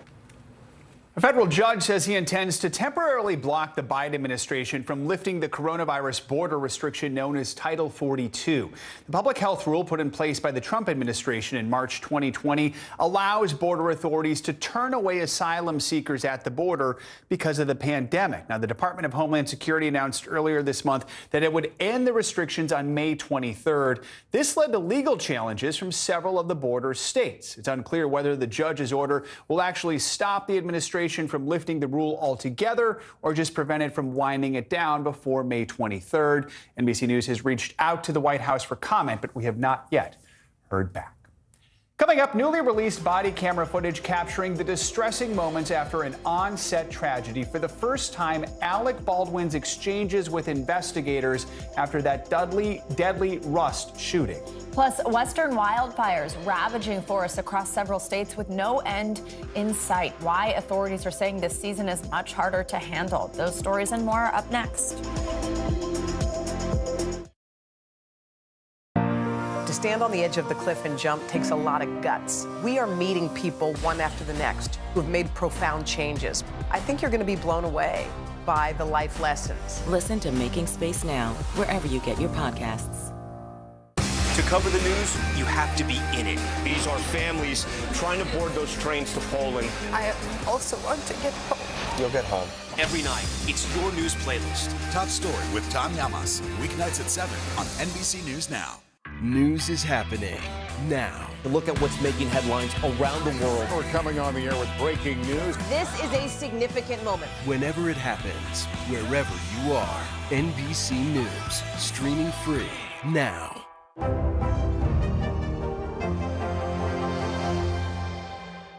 Hold on to your seats. The Thing About Pam is the chart-topping podcast series from Dateline and Keith Morrison. A strange story and a career of strange stories. All episodes are available now, wherever you get your podcasts. We're here to start conversations about the big things happening in our world, because it's not my job to tell you what to think. My job is to think about what you tell me. Now Tonight with Joshua Johnson, streaming weeknights at 8 on NBC News Now. We'll meet Ukrainians who are defending their country one block at a time. When you were still in Kiev, could you hear the bombing? Her name is Lester. Hey, who's this? She was a nurse who got the COVID vaccine on TV. Then she fainted, and a conspiracy theory was born. This is how one person's life became a weapon in an information war. Tiffany Dover is dead. An NBC News podcast. Listen now. Sometimes the news can be difficult and overwhelming for kids to understand, so we've created a newscast just for them. We hope your family will watch Nightly News Kids Edition. President Biden is expected to issue his first round of pardons later today, while also commuting the sentences of 75 nonviolent drug offenders. The president will issue a total of 78 clemencies. That's more at this point in his term than the last 5 presidents. In a statement, President Biden said of the pardons, quote, "The recipients are 3 people who have demonstrated their commitment to rehabilitation and are striving every day to give back and contribute to their communities." They include former Secret Service agent Abraham Bolden, who was convicted of attempting to sell a copy of a Secret Service file. Key witnesses later admitted to lying about Bolden at the request of prosecutors. The family of a 14-year-old boy who died last month on an Orlando amusement park ride has filed a wrongful death lawsuit. His father hopes the legal action creates reforms in the industry so no family has to endure his heartbreak. NBC News correspondent Sam Brock has the exclusive interview. There's no mistaking the pain and anguish in Yarnell Sampson's voice. My son was Tyrese Sampson, he's 14 years old. He's been taken away from me too soon. After experiencing the worst loss imaginable for any parent. When you kiss your child and tell them you love them, I don't have that choice or the chance no more. Now, a wrongful death lawsuit has been filed in Orlando Circuit Court after a horrifying night in late March, when, according to a state report, 14-year-old Tyree Sampson slipped through a gap between the harness and the seat on the freefall ride at Icon Park, a ride that drops nearly 400 feet at speeds up to 75 miles an hour. Sampson weighed about 380 pounds, according to his family, close to 100 pounds above the stated weight limit for the ride. The suit specifically claims the ride operator negligently adjusted restraint systems on the freefall ride, failed to train their employees, and failed to provide a safe amusement park ride. Last week's state report confirming manual adjustments were made to the shoulder sensor on the harness of Sampson's seat, making it unsafe. We want Tyree's legacy to be that it will not happen again. The lawsuit targets Icon Park, the owner of the free fall, the Slingshot Group, and the Austrian manufacturer of the ride as well. Icon Park declined to comment on the lawsuit, and no representative with the manufacturer could be reached for comment. But a lawyer for the Slingshot Group told NBC News they continue to fully cooperate with the state during its investigation, adding, "We reiterate that all protocols, procedures, and safety measures provided by the manufacturer of the ride were followed." Sampson's family left with an unfillable void for the honor student and standout football player who showed such promise. The best thing to do is get the ball moving towards the right direction. We can make change together. Sam Brock, NBC. The state report found the gap on the seat harness is normally 3 inches, but in Sampson's seat it was 6 to 7 inches. The Sampson family says this is a multi-million-dollar lawsuit seeking damages for loss of life, pain, and suffering, and loss of future earnings. Now, newly released video is shedding light this morning on that deadly shooting on the set of the movie Rust. The Santa Fe Sheriff's Office has released the body camera footage connected to the fatal shooting that happened last October. The video shows officers making their way to the set, finding a chaotic scene and a distraught Alec Baldwin. NBC News national correspondent Miguel Almaguer has the latest. After the more than 6-month-long investigation, the Santa Fe County Sheriff's Office has released a trove of new evidence. Alec Baldwin says he welcomes the release of new information. It comes as we're now seeing body camera footage for the first time. As paramedics raced onto the set of Rust, it was too late to save cinematographer Helena Hutchins. By her side, director Joel Souza was also being treated for a gunshot wound. As they were being rushed to nearby hospitals, sheriff's deputies soon approached Alec Baldwin. Are you doing okay? No, I'm not, actually. For the first time, we are now hearing his exchanges with investigators. I was the one holding the gun, yeah. As crime scene technicians photographed Baldwin, they also retrieved video evidence. Deputies say this clip during rehearsal shows Baldwin drawing his revolver just moments before the fatal shot was fired. Sorry. You're okay. Sorry. Just relax. Just relax. I'm so scared. You're all right. Just relax.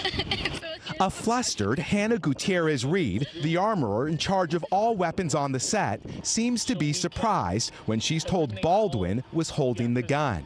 He had the gun, you know what I mean? Alec Baldwin did? Yeah. Oh, are you serious? So cameras were also rolling during extensive sit-down interviews where a despondent Gutierrez-Reed made a phone call before speaking to investigators. They were dummies. That's what I'm saying.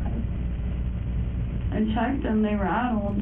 When rounds rattle, it's an indication the ammunition is a dummy round. But investigators say several live bullets, which don't rattle, were found on set. Most people just aren't aware of the exacting nature of reloading. And during their interview with the film's ammunition provider, Seth Kenny provided deputies a series of old text messages where Hannah Gutierrez-Reed had asked for live ammo during the filming of a previous movie, which is never allowed on set. She wanted to shoot live ammo out of the guns, the TV movie guns, and I said, no effing way, obviously. This morning, a clearer picture into a complex investigation and the still unanswered question, how did live rounds get onto a movie set? We've reached out to Hannah Gutierrez-Reed and her attorneys. They say they are reviewing the tape. As for criminal charges, we are told if those are potentially filed, it could still be weeks, if not months away. Back to you. Still so many questions. Miguel, thank you. Out west, fire season is off to a furious start. Several states are battling fast-moving wildfires that have turned deadly. NBC News correspondent Steve Patterson has more. The western wildfires turning deadly, raging through Nebraska and New Mexico with no end in sight. Nebraska authorities say a retired fire chief was killed on Sunday and at least 15 firefighters were injured while battling blazes across the state. The fire that killed 66-year-old John Thrumble has burned more than 40,000 acres and has no containment. The department says this year's fires have been harder to handle. The Nebraska National Guard deploying crews on the ground and in the air to help exhausted firefighters. The fires made even more devastating by the strong winds, forcing thousands to evacuate in an unusually early start to the fire season. In New Mexico, 20 fires continue to burn out of control. The governor declaring a state of emergency, activating the National Guard. The announcement comes after 2 large fires merged in northern New Mexico on Saturday, forming the second largest blaze in the state, now only 12% contained. Particularly here in New Mexico, our fire seasons have been starting earlier and they've been going longer. Wildfires now becoming a year-round threat in the West. In Arizona, some residents were allowed to return after evacuating due to a fire near Flagstaff that destroyed at least 30 homes. But in New Mexico, winds and temperatures remain strong enough to keep evacuation orders in place. Our thanks to Steve Patterson for that report. And coming up, if you've got travel plans, get ready for some potential headaches. There's a massive shortage of pilots as we head into summer. We'll dig into why the major carriers are struggling to fill their cockpits. Plus, it's no secret heading back to the office will cost you more than working from home. So how can you save some cash while commuting? We've got you covered next.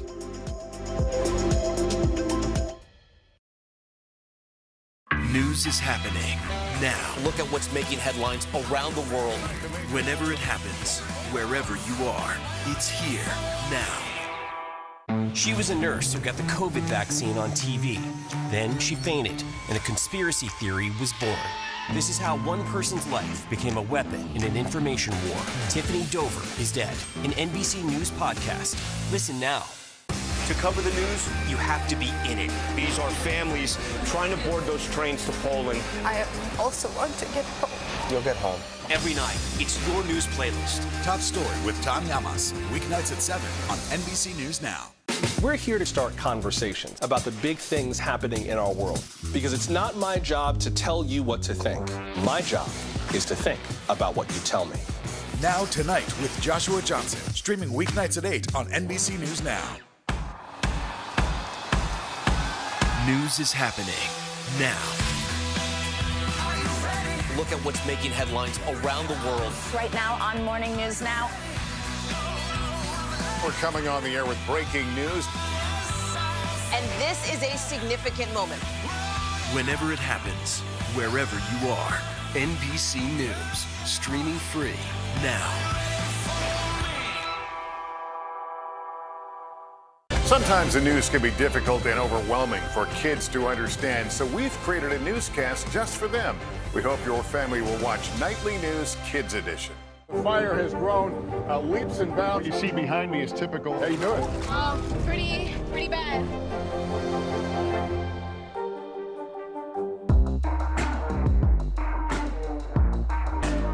Now Tonight with Joshua Johnson, streaming weeknights at 8 on NBC News Now. NBC News, streaming free now.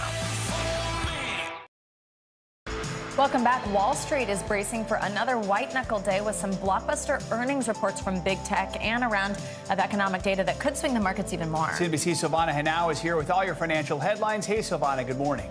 Hey, guys, good morning. Yeah, so Wall Street could be in line for a pullback today after stocks reversed losses late yesterday to close higher. Investors are getting set for a week of earnings from the biggest of the big tech stocks. Today, we'll hear from Microsoft and Google parent Alphabet. We're also awaiting fresh economic data on home prices, new home sales, and consumer confidence. Fidelity plans to let investors put Bitcoin into their 401ks. It's the first major provider of retirement plans to do so. Later this year, the more than 20,000 companies that use Fidelity to administer their plans will have the option to add Bitcoin to the menu.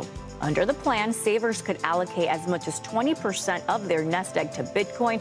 Other digital assets could be added in the future. Ford officially begins production of the F-150 Lightning electric pickup today at its factory in Dearborn, Michigan. The automaker will have executives, employees, union leaders, and customers on hand to get the assembly line rolling. Ford is hoping to produce 150,000 Lightnings per year. It already has about 200,000 reservations. The Lightning starts at just under 40,000 with the standard battery. That's good for 230 miles. A mid-range battery will set you back more than 54,000, and the long-range F-150 starts at $75,000, guys. Wow. Quite a battery. All right. Yeah, exactly. Quite a range there. Yeah. All right, Silvana, thank you. You got it. Millions of people are once again taking to the skies if you don't want a battery in a truck to get you anywhere. But there's a new warning this morning if you're planning on traveling during the busy summer season. Yeah, there's been a lot of them actually, but now we've got a new one. Now all the airlines are feeling hopeful, saying this summer could be their most profitable yet. Passengers could be faced with a new issue in the skies, a major pilot shortage. NBC News senior national correspondent Carrie Sanders joins us from Fort Lauderdale International Airport from a cockpit. Of course, we would expect nothing less from you. Hi, Carrie. Good morning. Well, good morning. This is the cockpit of a 767. And the problem, of course, is, as you said, a pilot shortage, finding enough people to sit into these seats who want to do this as a profession. To sort of put a fine point on the problem, consider what JetBlue announced this morning, that they are not going to grow in the next year as an airline. Instead, they are going to sacrifice profit for reliability. This morning, the national commercial pilot shortage wreaking havoc on passengers. Got on a plane, they canceled the flight, and I've been on endless lines. With fewer COVID tests these days, Americans are traveling again, but virtually every airline is scrambling to fill their cockpits. The lack of pilots leading to delays, flight cancellations, and even grounded fleets. Several airlines hiring buses to replace planes on shorter routes. American recently announced they've started using buses to ferry passengers from smaller airports in the Northeast to their hub in Philadelphia, where more pilots are available. There are an estimated 14,500 openings for commercial pilots over the next 8 years. The problem? Not enough new pilots moving from smaller regional airlines to the major carriers, and too few pilots exiting the military to work in the private sector. Pilot training can cost more than $100,000. Jonathan Manivel runs the Miami Flight Academy. It's an addition of different things. Pilot retiring, the pandemic. So now just to train the new pilots is going to take a long time. Some airlines are now training future pilots themselves. United hoping to train up to 5,000 pilots over the next 8 years at its own aviation academy. Yeah, this is a nice stable descent. This is good. Instructor Shelley Thomas is planning to become a commercial pilot herself. As soon as I realized that there was a pilot shortage, and a lot of my other mentors at United kind of brought it up. JetBlue has a similar program. No flying experience required. Finally, I met the right people to set me in the right direction, and I jumped. Veteran pilots say one short-term solution, let those forced to retire at age 65, as required by the FAA, back into the cockpit. Rich Seiler was a Delta pilot for 35 years. We are forced out, and it's no other industry in the world that I know of that it happens like that. So if you've ever been on a plane that was delayed and then you heard the announcement that the pilots timed out and there are no reserve pilots, then you understand what this shortage is all about. Of course, I imagine Savannah, Joe, you guys are a little more used to traveling with a plane like this. This is VIP Completion's interior, which is, well, pretty amazing if you're delayed, but I think the rest of us know what it's really like, guys. Yeah, not a relatable experience, probably, for the majority of travelers. Friends for an onboard lunch at your dining table, Carrie. Carrie Sanders, thank you, appreciate it. Headroom in the back, believe it or not. Oh, God. Thanks, Carrie. All right, now, as we've all noticed, it seems like the cost of just about everything is going up. So it makes sense that as you return to in-person work, nearly every aspect of that is going to cost you more, too. But as NBC News senior consumer investigative correspondent Vicki Wynn shows us, there are a few simple ways you can avoid going broke just getting to work. Uchenna Kema recently returned to the office. It's a little expensive, you know, having to leave the house, go out. He documented his commute from Belvedere, New Jersey to New York City, where he's an engineer. His day starts with an early morning 30-minute drive to a bus station. I'm lucky in that I have a nice, small, efficient Korean car. But even that's cost double. It used to cost me only $20 to fill her up. Now it costs me a good old $40. Next, a ride into the city. Before the pandemic, it cost him $66 round trip. Now, $90. Once he arrives, it's time for coffee. That'll be $4.08. All right, thank you. He says his caffeine booze now costs about $1.50 more. His lunchtime sandwich at a fast food spot also spiking in price. Could I have a foot-long Subway club on wheat? My Subway used to cost $7.50, now it costs $11.50. He estimates he spends $33 more per day just to go to work in person. And pocketbooks are being pinched nationwide. In the past year, the average sandwich price climbed 14%, tacos 12%, salads 11%. And if you love a good wrap, that now costs 18% more. Lynette Calfani-Fox is a financial educator and CEO of themoneycoach.net. She says the tried and true method of brown bagging it is still the best way to save, but adds we should all think outside the lunchbox. Maybe you use taco trucks as opposed to a sit-down menu at a higher-end restaurant. Just how much more expensive is it for workers returning to the office? Costs are up on average anywhere from 10 to 40%. One of the most obvious increases, fuel. The national average gallon of regular, $4.12. That's a 44% increase from last year. Lynette says it might sound extreme, but could you cut a car? My family, we just ditched one of our cars. We just sold it. And I'm telling you, I am jumping for joy. Between insurance, gas, and maintenance, the savings can be enormous. The typical American family can save $10,000 a year. Okay, I could save $10,000 a year if I get rid of one of our cars, but how do we get around? Can you carpool with someone else? Can you take public transportation? Can you bike? Are you within walking distance of your place of business? Sometimes ride sharing even may be cheaper. You can't cut the kids, but you can save on childcare, and you'll need to. It now costs an average of more than $10,000 a year per child. To save, look at your circle of friends, neighbors, and relatives. Can you take turns watching each other's children? What about when it comes to the things we have to wear to work? What are ways to save there? The very first thing you should do is shop your own closet and then see if you can jazz it up in some ways. Maybe you can put a pair of earrings or a nice necklace on with it. Start with what you have first so that going back to work in person works for your wallet. Our thanks to Vicki Nguyen for that report. And to show you how much you can save by bringing your lunch, consider this. The average lunch at a restaurant is about $12 compared to about $6 if you bring it from home. That's a savings of over $1,200 per year. And I was not the one who did that math. No, also a $12 lunch in New York doesn't exist. Yeah, I know. But we're in New York. We get it. 25-ish or so. No kidding. All right. Right? Coming up, yes. Breaking barriers in the final frontier. Yeah, we'll introduce you to the first black woman to have a long-duration stay hundreds of miles above planet Earth at the International Space Station. That's next. Our world is facing some complex issues. Chuck Todd breaks them down. Every Thursday, a deep dive into a new subject. Instead of trying to cover a lot of topics in one episode, we're going to focus on one and take a deeper look at how it impacts America. Exploring and explaining the critical stories that affect our future. Meet the Press Reports. Thursdays at 10:30 p.m. Streaming on NBC News Now and on demand next day on Peacock.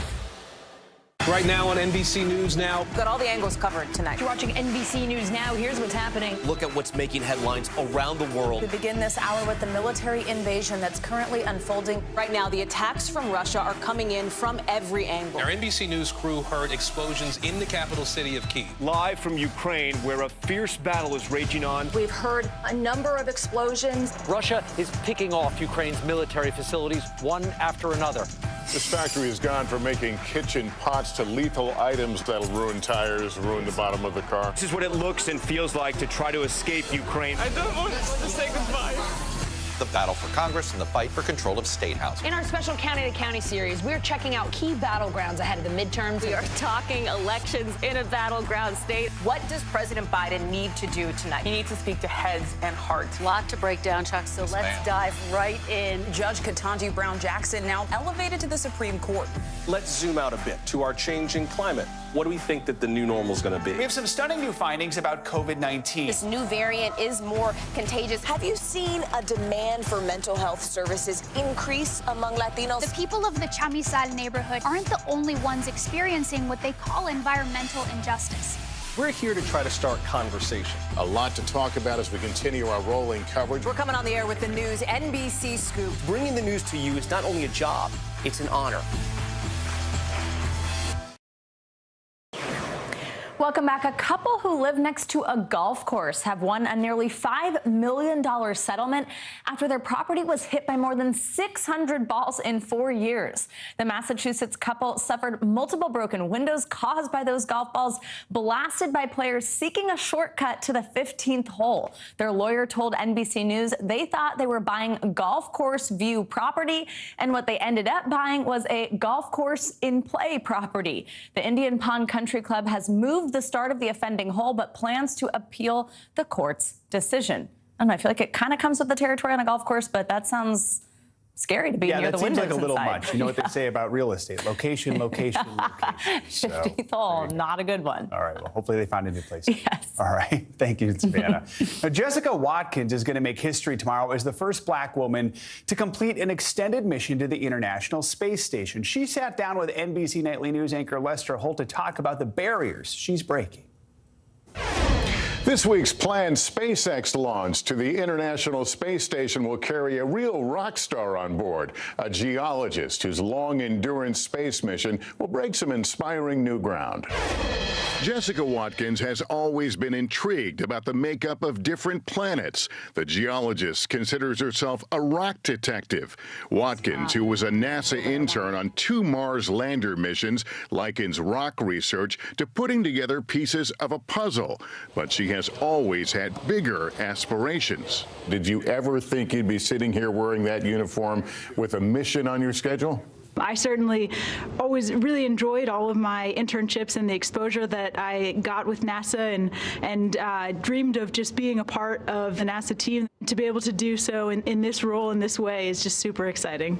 Waddy, as her crew members call her, blasts off Wednesday for a 6-month stay on the International Space Station, becoming the first black woman to have a long-duration stay aboard the orbiting laboratory. Do you see that as a barrier-breaking moment or just part of a natural progression? I think it's almost both. The reason that we are able to arrive at this time is because of the legacy of those who have come before to allow for this moment, and then also recognizing that this is a step in the direction of a very exciting future. Is it also a teachable moment, an opportunity for you to teach to not only people of color but women the importance of STEM and all the things that you had to put in to get where you are today? Growing up and throughout my career, it's been really important for me to see people who look like me or have my background or similar experiences in the roles that I aspire to and contributing in ways that I aspire to contribute. To the extent that I'm able to do that for others, I'm grateful for the opportunity to return the favor. Watkins could be named to a future mission that would put an American back on the lunar surface for the first time since 1972. For myself as an individual, but also as a team, to think about the challenges and come up with the technologies and push the bounds of the science that we can learn on the moon is just super exciting. Our thanks to Lester and our best wishes to Watkins on that. We love a space story. Exactly. How neat was that one? Very cool. Inspiring. That does it for this hour of Morning News Now. But the news continues right now.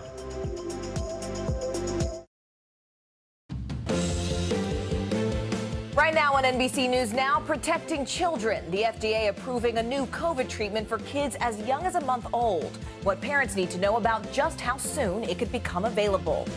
And breaking news, Moscow's threat, Russia now warning that World War III is a real danger. We'll tell you how the U.S. is responding to this latest escalation against Ukraine.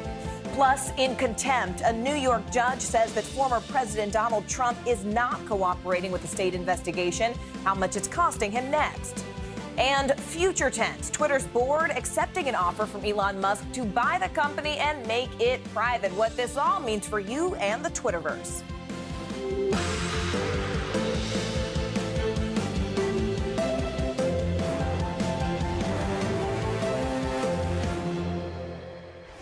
Thank you so much for joining us. I'm Morgan Radford. My co-anchor Aaron Gilchrist is off. We begin with the pandemic and a major move in the fight against COVID. The Biden administration announcing plans to nearly double the number of pharmacies that carry COVID antiviral pills. This all comes amid growing reports that people are really finding it hard to get a doctor to prescribe the medication or find any pharmacy that carries it. Meanwhile, for the first time ever, the FDA has approved a COVID treatment for kids under 12. Remdesivir Pfizer has already been approved as a treatment for adults, and now children who are at least 1 month old can take the drug if, in fact, they are hospitalized or they are at high risk of severe COVID. Confirmed COVID cases have climbed nearly 40% in the last 2 weeks, but COVID-related deaths dropped 27%. Still, 320 deaths were reported yesterday, and at this rate, the U.S. is projected to hit 1 million total COVID deaths by next week. We are also following the situation that's currently unfolding in China, where COVID lockdown measures are simply becoming more and more extreme. We'll get to that in just a minute, but first, let's go to begin with our medical contributor, Dr. Natalie Azar.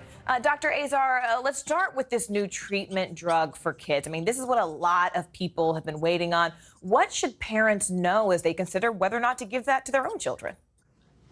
Well, right. So, Morgan, this is actually really, really exciting news. If you are a parent or a caregiver of a child under the age of 5 for whom there is no vaccine yet available, if your child is one of hundreds of thousands of children in this country who might be immunocompromised or at a greater risk for having a severe outcome, this is really, really welcome news. This is an IV treatment, intravenous. This is not a pill, so it's not like you're going to go to the pharmacy and just pick it up. But pediatricians all across the country are going to be aware of this. The most important thing I think to remember, Morgan, is that if your child is hospitalized and they are at risk for progression, they'll be able to get the remdesivir. If you are an outpatient, however, and are experiencing COVID symptoms, and it's within the first 5 days of symptom onset or that positive test, you got to reach out to your pediatrician because your kid could be treated as an outpatient with an almost 90% reduction in the risk of severe disease or hospitalization, Morgan. Dr. Azar, I do want to, though, ask you about this new study that just came out of Belgium, and it found that roughly 6 in 10 people are still experiencing symptoms of COVID, and that's 1 year after their initial infection. So, Dr. Azar, what are those sort of common symptoms that people are still dealing with? I mean, really, how concerning is this research overall for you as a medical professional? Well, yes, it is certainly concerning. The number is a bit higher than the numbers of 50 to 30% that have been previously reported in research in terms of the persistence of symptoms following COVID-19. As we show here in the graphic, the most common symptoms that were present a year after infection were shortness of breath, fatigue, irritability, as well as sleep disturbance. And what was interesting, Morgan, is that they found that individuals who had persistent symptoms at 15 weeks were more likely to have symptoms at 1 year. And secondly, if you had moderate to severe disease, COVID-19 that is, you were about 2 times more likely to have persistent symptoms at 1 year. Look, in my office, we see patients with long COVID. Multiple different subspecialists are seeing patients with a myriad of different symptoms. There are obviously interventions that can help. It's a very complex, topic and active research going on really across the country and across the world to try to help these patients. But speaking of these patients, Dr. Azar, I mean, even though cases are going up, deaths and hospitalizations are down, which of course is a good thing. But what does this tell us about the BA.2 variant and really more generally how we should treat the virus at this point moving forward? Right. Well, so you may recall that when BA.1 or the original Omicron was spreading over the winter, we said, you know what, let's be reassured. It doesn't appear to cause more severe disease. But what happened? We saw just by sheer number, an overwhelming number of people getting hospitalized and sadly dying from a bug that was just more transmissible, but not more severe. And so with BA.2, we have a similar situation. It is yet more transmissible than the original Omicron, but again, does not appear to cause more severe disease. The only thing we have going for us right now so that we don't see that kind of really horrible surge like we did with the original Omicron is that so many Americans were exposed and infected with Omicron, the BA.1, which is providing and conferring a lot of protection right now. That and, of course, vaccinations and boosting. So, we're not seeing a complete decoupling or uncoupling. We are seeing hospitalizations and deaths obviously will be rising, but certainly there appears to be more of a divergence rather than these things happening in parallel. All right, Dr. Natalie Azar for us. Dr. Azar, thank you so much. I want to turn now to the growing outbreak happening in China. Cases aren't as bad in Beijing as they are in Shanghai, but people living there are still on high alert. In fact, long lines formed at grocery stores as people really prepare for potential lockdown like the one in the nation's largest city, which began just a few weeks ago. NBC News foreign correspondent Janice Mackey-Freyer has more from Beijing. Another day of mass testing for millions here in Beijing. There will be 3 rounds of it for most districts before the end of the week to control these small outbreaks. There is a lot of anxiety here that a lockdown may be coming, and that's triggered panic buying at supermarkets, where some store shelves were stripped bare, despite assurances from the government that the city does have enough food. People are skeptical, and they're very wary after seeing the chaos that happened in Shanghai with shortages of food and medicine, thousands of people being sent to mass quarantine centers, hearing agonizing stories of people who weren't able to get medical care because of COVID restrictions at hospitals. The lockdown there has now dragged on for over a month, and authorities are starting to use harsh new tactics to enforce it. They're putting up metal fencing around apartment buildings, in some cases inside too, to prevent people from being able to get out. Security guards are on duty 24/7, and still COVID cases are on the rise, and China's government is not relenting, even though the economy is showing signs of strain. Global markets have been tumbling on concerns that China's zero COVID restrictions are going to have a severe impact on supply chains. They're going to hike inflation, and for U.S. consumers, that's going to mean waiting a lot longer to pay a lot more for goods that are made in China. Now, Shanghai is seen as more important for manufacturing and shipping, but the sense is a lockdown here in Beijing, the capital, will cause further disruptions down supply chains, disruptions that will reverberate for months and around the world. Breaking right now in Ukraine, more attacks on the city of Mariupol. The mayor says assaults have not stopped, despite Russia's claims to the contrary. The leader of the group that's defending Mariupol's steel plant says that 35 airstrikes were carried out in just the last 24 hours. Now, NBC News cannot verify that claim, but in a call today with Turkey's president, Vladimir Putin said Mariupol has been liberated and that there are no military operations there. Meanwhile, some pretty shocking comments today from Russia's foreign minister. Sergei Lavrov said the threat of World War III is real. He also warned of a possible nuclear conflict. Ukraine's Minister of Foreign Affairs had this to say in response. Well, this is Russia's traditional scaremongering that no one should be afraid of. Ukraine has demonstrated we are not afraid of Russia, and we know how to win. And neither the United States or anyone else in the world should be afraid of them either. Our team is monitoring all of the developments at this hour. So let's go ahead and begin with NBC News global correspondent Raf Sanchez. Raf, I know that you are there on the ground in Lviv. Can you just sort of describe what happened when these new attacks in Ukraine just overnight? What more do we know about that? Well, Morgan, we are seeing a really stark contrast between what the Russian leadership is saying and what it appears to be doing. As you said, President Putin on the phone earlier with President Recep Tayyip Erdogan of Turkey, assuring him that Mariupol is, in his words, liberated, which is one way to describe what Russian forces have done as they devastated that city. But he says there's no more fighting going on there. That is not what we're hearing from the ground. Ukrainian forces holding out in what remains of that steel plant in Mariupol say the Russians are absolutely hammering that plant with airstrikes, with artillery rounds. The Russians over the weekend offering what they said was a unilateral ceasefire in Mariupol that was not taken up by Ukrainian troops for understandable reasons. They were very skeptical of coming out of that plant. But as far as we can tell, the Russians remain determined to try to bomb, to smoke, to starve those Ukrainian troops and civilians out of the steel plant. Now, we are seeing Russian forces striking with long-range missiles in almost every corner of this country, especially targeting the rail lines. The goal here, Morgan, seems to be to try to disrupt the flow of weapons coming from allied nations and going to the east. Morgan? I mean, Raf, this is just, the back and forth is just so frustrating given what you're describing there on the ground. I mean, Russia is effectively telling the world there's nothing to see here, and yet we're seeing exactly the pictures on our screen and what you're describing for us.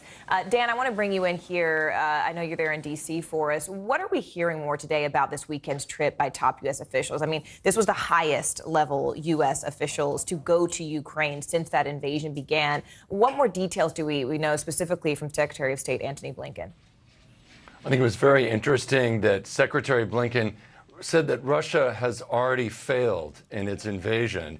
And he said that Ukraine would be still around and still independent long after Vladimir Putin is out of power. So pretty bold statements coming from Blinken and Biden administration officials in that dramatic visit. Let's hear what Secretary Blinken had to say. It's impossible not to be moved by what the Ukrainians have achieved. It's also impossible not to believe that they will keep succeeding because they know why they fight. Seeing this, I have to tell you, I felt some pride in what the United States has done to support the Ukrainian government and its people, and an even firmer conviction that we must not let up. So that's what Secretary Blinken had to say, really saying the U.S. could take pride in the support they're delivering. But of course, still a dramatic fight underway, especially in the East.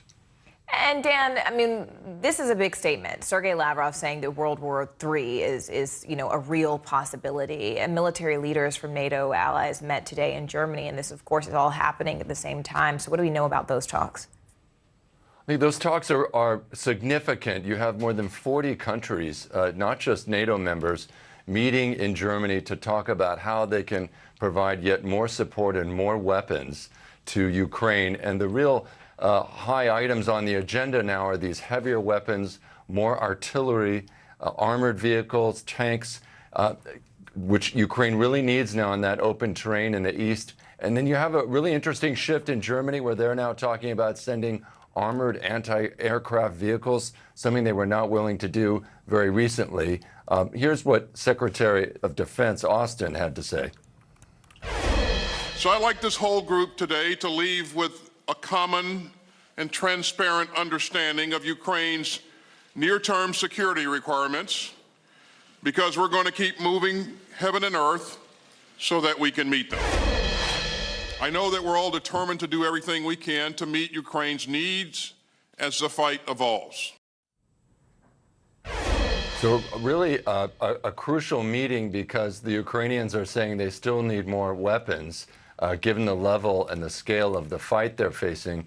And you also have an interesting bit now. We're told that Chairman of the Joint Chiefs, General Milley, in the meeting, in the room with these defense ministers, said that the fate of Ukraine and the outcome of the war would be decided by everyone in that room, that it was up to these countries to provide the equipment and the weapons that Kyiv needs to endure and to fend off the invasion. A lot there to unpack. Raf Sanchez on the ground for us there in Lviv. Thank you so much. Dan DeLuce from Washington. We appreciate it. Let's go ahead and bring in NBC News national security analyst Clint Watts. Clint, if you can, we just heard Raf touch on what's happening on the front lines. Can you take us through the big picture strategically of what's happening when we look at Ukraine as a whole?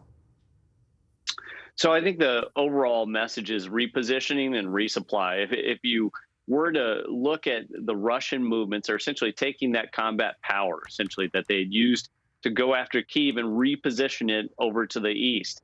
Those locations, particularly from Belgorod, there you see inside Russia, down to Izium, is a resupply and armament corridor for major armor formations that they're trying to move down towards Donbass. From Izium to Donetsk, that's the city you see there just south of it, you'll notice that they will probably try and build an axis of advance, bringing those two together to encircle Ukrainian forces that are closer to Kreminna, which is further to the east. The big picture today is in Mariupol. What's interesting is Vladimir Putin went from saying Mariupol is completely liberated and essentially saying he was going to bypass that steel factory and essentially starve out those remaining Ukrainian fighters, to trying to take it, essentially, launching more indirect fire, launching more artillery strikes in there. And essentially, I think the question is there going to be a ground offensive now? Is Russia going to put more troops in there to try and clean out the last of the Ukrainian military? I had thought it might have been possible for them to negotiate a truce and essentially evacuate a humanitarian corridor out of there, and even do some sort of prisoner exchange out of there with Russian forces. So those are the areas really to watch. The east is where everything is going to move here in the next 2 to 3 weeks. Yeah, a lot to watch there. It's a fast-moving situation. Clint Watts, thank you so much for keeping track of all of it for us. Meanwhile, here at home, a federal judge in Louisiana says he will stop the Biden administration from lifting a COVID immigration rule that's known as Title 42. Now, a group of Republican state attorneys general sued to stop the rule from being lifted. Title 42 was initially put in place by the Trump administration at the start of the pandemic, and it essentially gives the government authority to reject asylum seekers based on concerns regarding the spread of COVID. NBC's Ken Delaney joins us now from D.C. with the latest on this. Ken, there's a lot of questions because there are a lot of people, a lot of lives and livelihoods that are currently in limbo. I mean, Title 42 was set to be lifted next month, but just walk us through this judge's decisions. I mean, what does this all mean, and what are the next steps for people who are waiting? Morgan, this federal judge in Louisiana said Monday he intends to temporarily block the Biden administration from lifting the Title 42 coronavirus border restriction, but he hasn't actually issued the order yet. When he does, the next question will be whether the Biden administration appeals it and seeks an emergency stay. Either way, it's likely that this Trump-era policy will remain in place as the legal fight goes on. On paper, that's a defeat for the Biden administration, but it may have a political silver lining, Morgan, because it would stave off what experts believe may be a large number of migrants crossing the southern border at a time when most Americans, according to polls, do not approve of Biden's handling of immigration. As a reminder, this public health rule has allowed the federal government to quickly expel immigrants and asylum seekers, stopping more than 1.7 million attempts to cross the U.S. border. It's also resulted, advocates say, in a lot of human misery, Morgan. 1.7 million attempts. And what's fascinating, too, Ken, is that we're also seeing different migration patterns now shifting at this time. For example, record Cuban migration coming from the border. We're seeing a lot of Ukrainians enter through the southern border there along Mexico. But take us back to the ground here, Ken. I mean, for the tens of thousands of people who are currently there in places like Reynosa and in tenement camps even along the border, what does this mean happens for them this week, next week, just in the days ahead while they're waiting to see where this lands? Sadly, Morgan, it means, and we're talking about 170,000 people by some estimates, that they are living in really tough conditions, waiting, and they will have to keep waiting.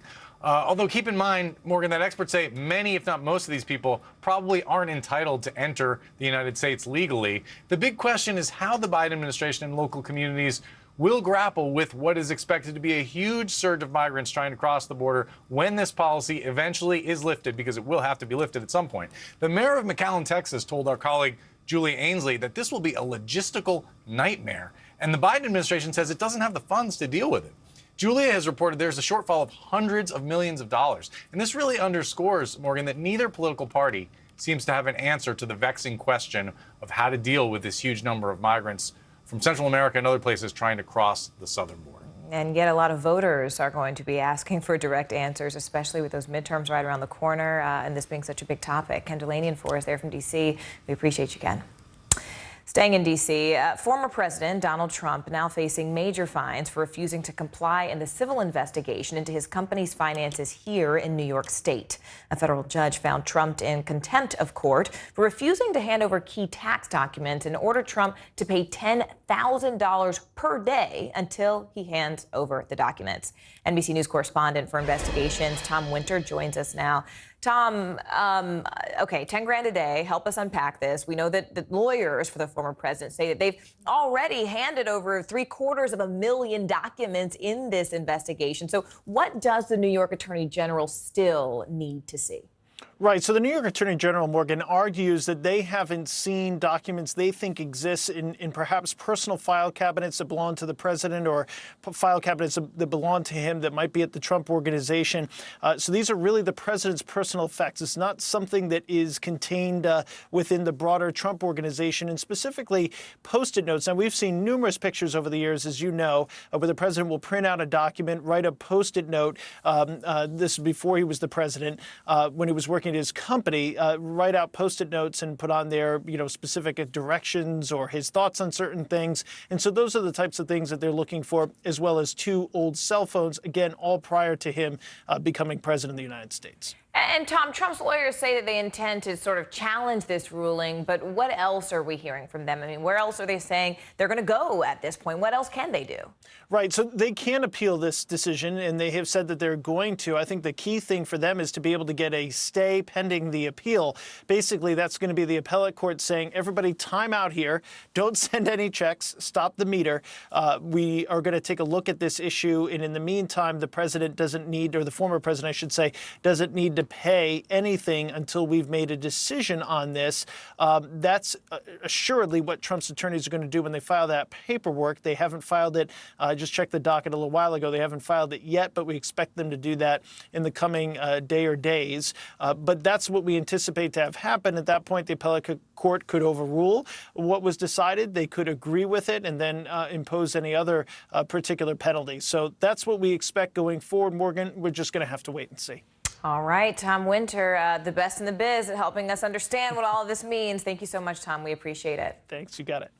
Johnny Depp is expected to be back in a Virginia courtroom today, but not on the witness stand. The actor wrapped up testimony in his $50 million defamation lawsuit against his ex-wife, Amber Heard. The suit stems from Heard's 2018 Washington Post essay alleging abuse, but she never directly named Depp. He claims the essay prevented him from getting work. Heard, who has not yet testified, maintained that she is telling the truth and, in fact, is countersuing for $100 million. Steve Patterson has been following the ins and outs of this case for us. Steve, you know, Depp's cross-examination wrapped up with graphic audio recordings being played. Can you just walk us through what they actually told us? Yeah, Morgan, no doubt about it. This was explosive testimony in court. And we should just say right up front, trigger warning for anybody that is sensitive to hearing these domestic situations play out. Heard's team obviously trying to paint Depp not just as somebody that would abuse drugs and go on rants, but also somebody that was physically abusive. So in court, these were audio recordings edited for the jury. You can hear Depp hurling obscenities at Heard. And I think one of the most notable ones where you hear Heard on tape in one point saying, "You beat the F out of me," in reference to a fight that they had. And I think that was pertinent for Heard's team because they're showing that Depp was responding and refuting. You hear him on tape, but not objecting to the fact that, as she said, he beat her. So that was one part. Another one, maybe the most infamous, where it was Heard saying that Depp put a cigarette out on her. I want to play that for you, but again, another warning about how graphic these are. And if you are sensitive to it, just go ahead and mute me right now. For everybody else still listening, take a listen to this. Put your cigarettes out on someone else. You have consequences for your actions. That's it. Shut up, fat. I think that was another grossly exaggerated moment of Miss Heard's. I did not put a cigarette out on her or throw a cigarette at her. So that's how it really played out. Point, counterpoint, a text message, a video recording, an audio recording, and then they'd put the question to Johnny Depp, and he would either refute or confirm that he said what he said. But also, Depp's team had a chance to re-examine Depp after the cross-examination, where another audio recording was played with Heard saying, you know, go ahead and tell the world that I, Johnny Depp, am the victim of physical abuse. And Depp says, well, guess what? I am. So really, it was just a he said, she said of a lot of exhibits of evidence being played for the jury. Whether or not the jury is accepting of this style of cross-examination, you know, we'll just see in the weeks to come. It has been a really unusual style. I mean, just since the beginning of this case, I know that we've seen Depp take the stand for several days. Do we have any idea yet, Steve, about when Amber Heard might take the stand? So it's still Depp's team calling witnesses. There may be another 3 or 4 left to go before we even get to Heard's side of the team. Another one of Depp's property managers is testifying right now. So when it goes back to Heard's team, she may not even be the first one called. So this may go on for weeks before we actually hear from Amber Heard herself. But obviously, when we do, we'll be here to cover it. All right, NBC's Steve Patterson. Steve, we really appreciate that. Thank you. We're also getting new insight today about the chaotic moments after a deadly accidental shooting on the set of the Alec Baldwin film Rust. The Santa Fe County, New Mexico Sheriff's Office just released body camera footage of deputies arriving at the movie set last October. NBC News national correspondent Miguel Almaguer breaks down the never-before-seen video. After the more than 6-month-long investigation, the Santa Fe County Sheriff's Office has released a trove of new evidence. Alec Baldwin says he welcomes the release of new information. It comes as we're now seeing body camera footage for the first time. As paramedics raced onto the set of Rust, it was too late to save cinematographer Helena Hutchins. By her side, director Joel Souza was also being treated for a gunshot wound. As they were being rushed to nearby hospitals, sheriff's deputies soon approached Alec Baldwin. Are you doing okay?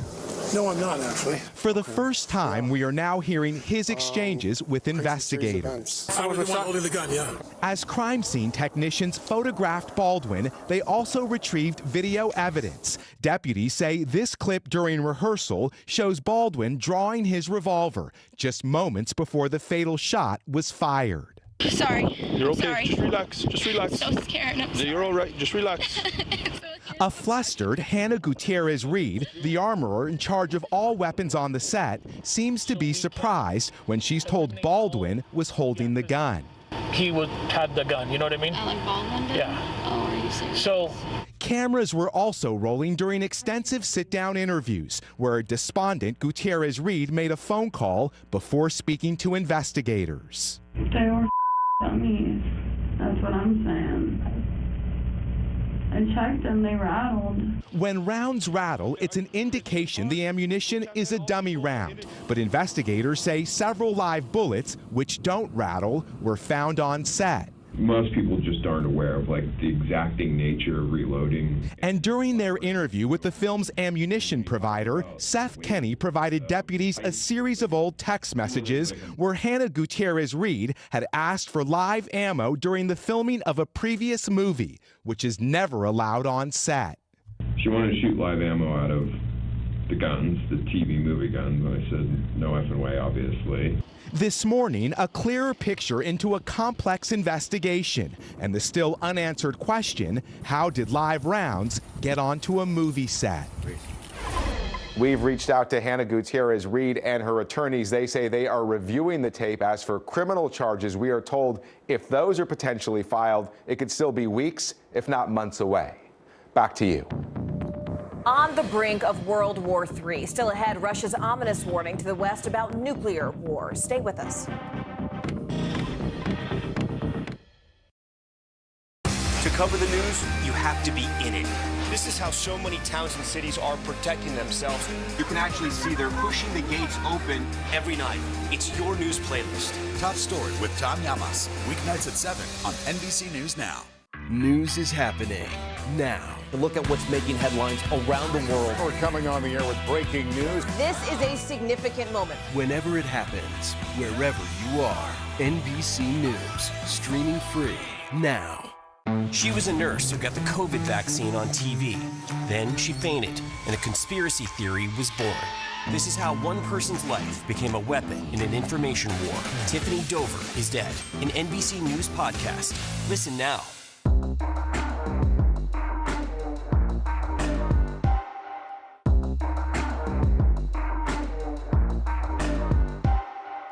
Now Tonight with Joshua Johnson. Streaming weeknights at 8 on NBC News Now. Making news right now, police in San Jose, California are looking for a 3-month-old boy who was kidnapped from outside his family's apartment. Security footage released just yesterday shows an unidentified man there walking away with a baby carrier. Brandon Cuellar was at home with his grandmother while his mother was at work. Brandon's grandmother says he was taken while she stepped away for 2 minutes to unload groceries. More than 120,000 pounds of ground beef have been recalled over fears of E. coli contamination.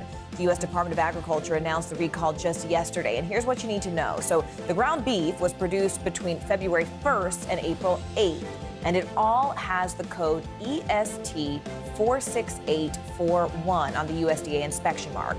No illnesses have been reported as of yet. And a family in Florida had a pretty unexpected guess, you could say, just over the weekend. The Flagler County Sheriff's Office received a call about an animal problem on Sunday, and guess what? When they arrived, they found this cool alligator just hanging out on the doorstep. Officers were able to safely relocate the gator to a non-residential area.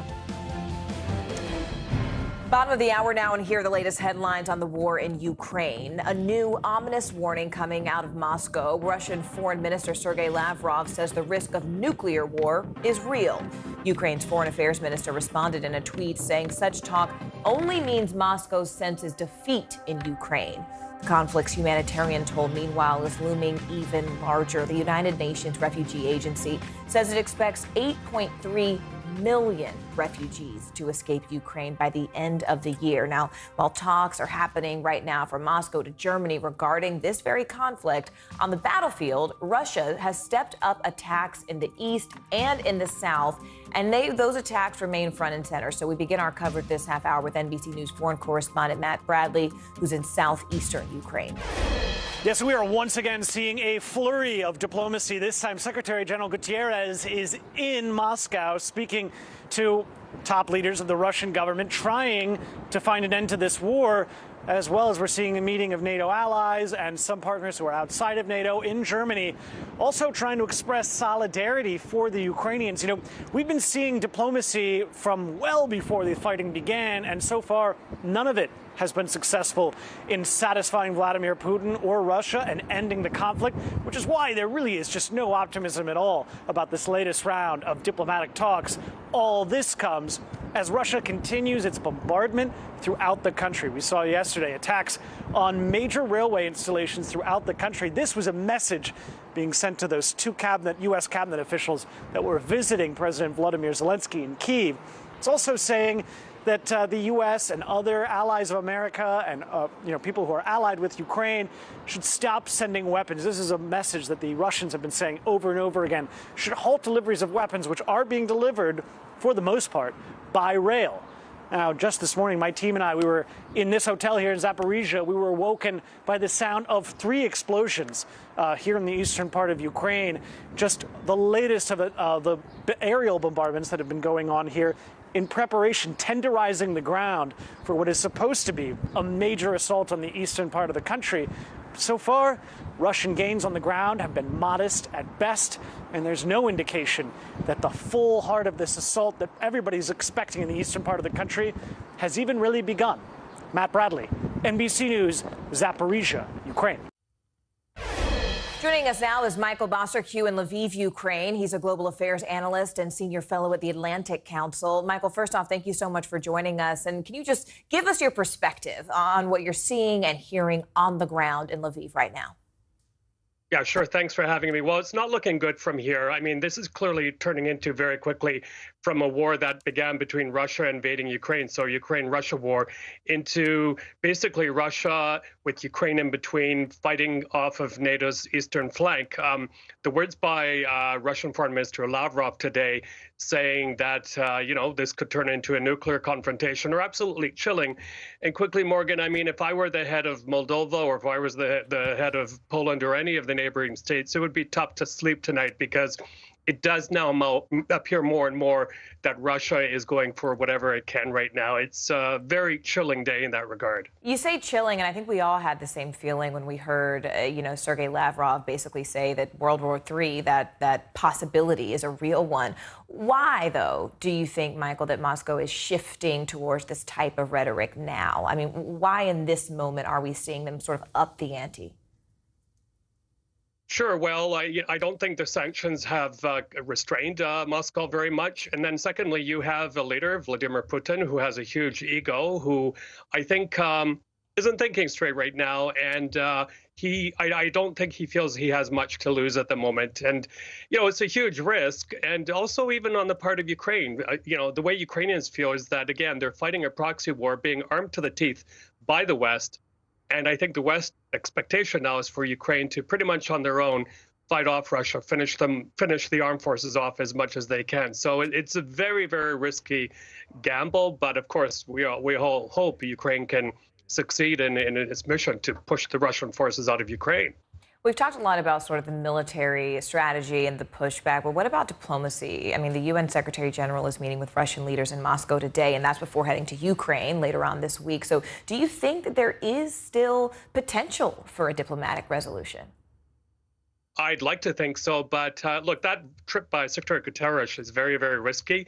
The president of the International Committee of the Red Cross attempted something similar a few weeks ago and didn't gain anything.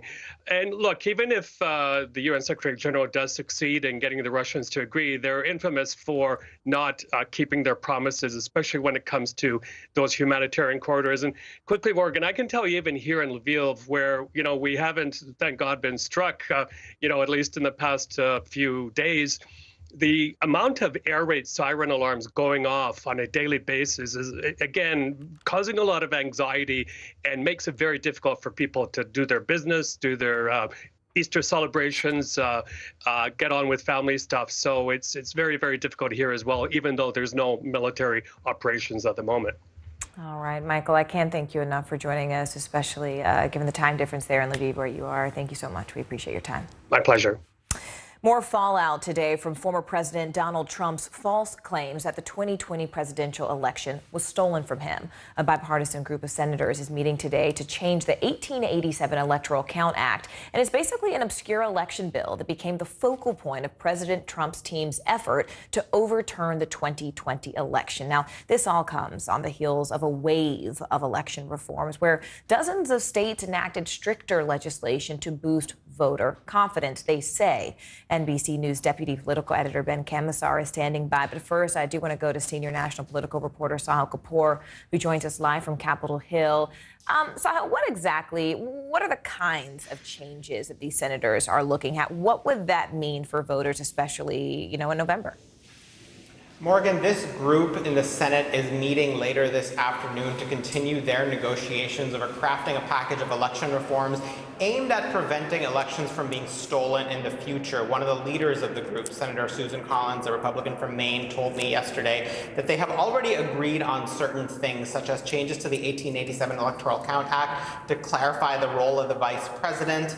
They want to raise the threshold for objectors so that it's not just one member of the House and one member of the Senate, who could force Congress to revisit the counting of certain electoral votes. We have more on this in a graphic. Let's put it up on the screen. In addition, she talked about how the presidential transition period, there should be new rules to make sure that one administration peacefully hands over power to the next in statute. So those are the things that they have agreed on. There are still some sticking points, some complicated issues that they're talking to academics and legal experts over, and interconnected issues where states have certain powers, the federal government has certain powers, and it's hard to reconcile them.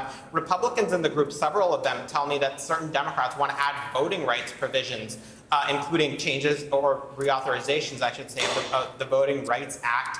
And that's a problem for Republicans. They have no interest in doing anything in that space. They are solely focused on a narrow bill that would prevent presidents or candidates in the future from stealing elections. They say the issue is the 1887 Electoral Count Act. So that's where we stand now. What it would mean for voters, simply more security in knowing that the person who wins an election takes power and the person who loses cannot steal an election after losing, Morgan. Sahil, you mentioned moderate senators like Susan Collins, Mitt Romney. What are the chances that a bill will actually make it to the president's desk this year? That honestly depends on who you talk to, Morgan. There are different opinions among different senators. The Democrats in the group are unified in saying this must happen, this can happen, and this will happen this year in 2022. Remember, there's a midterm election in November.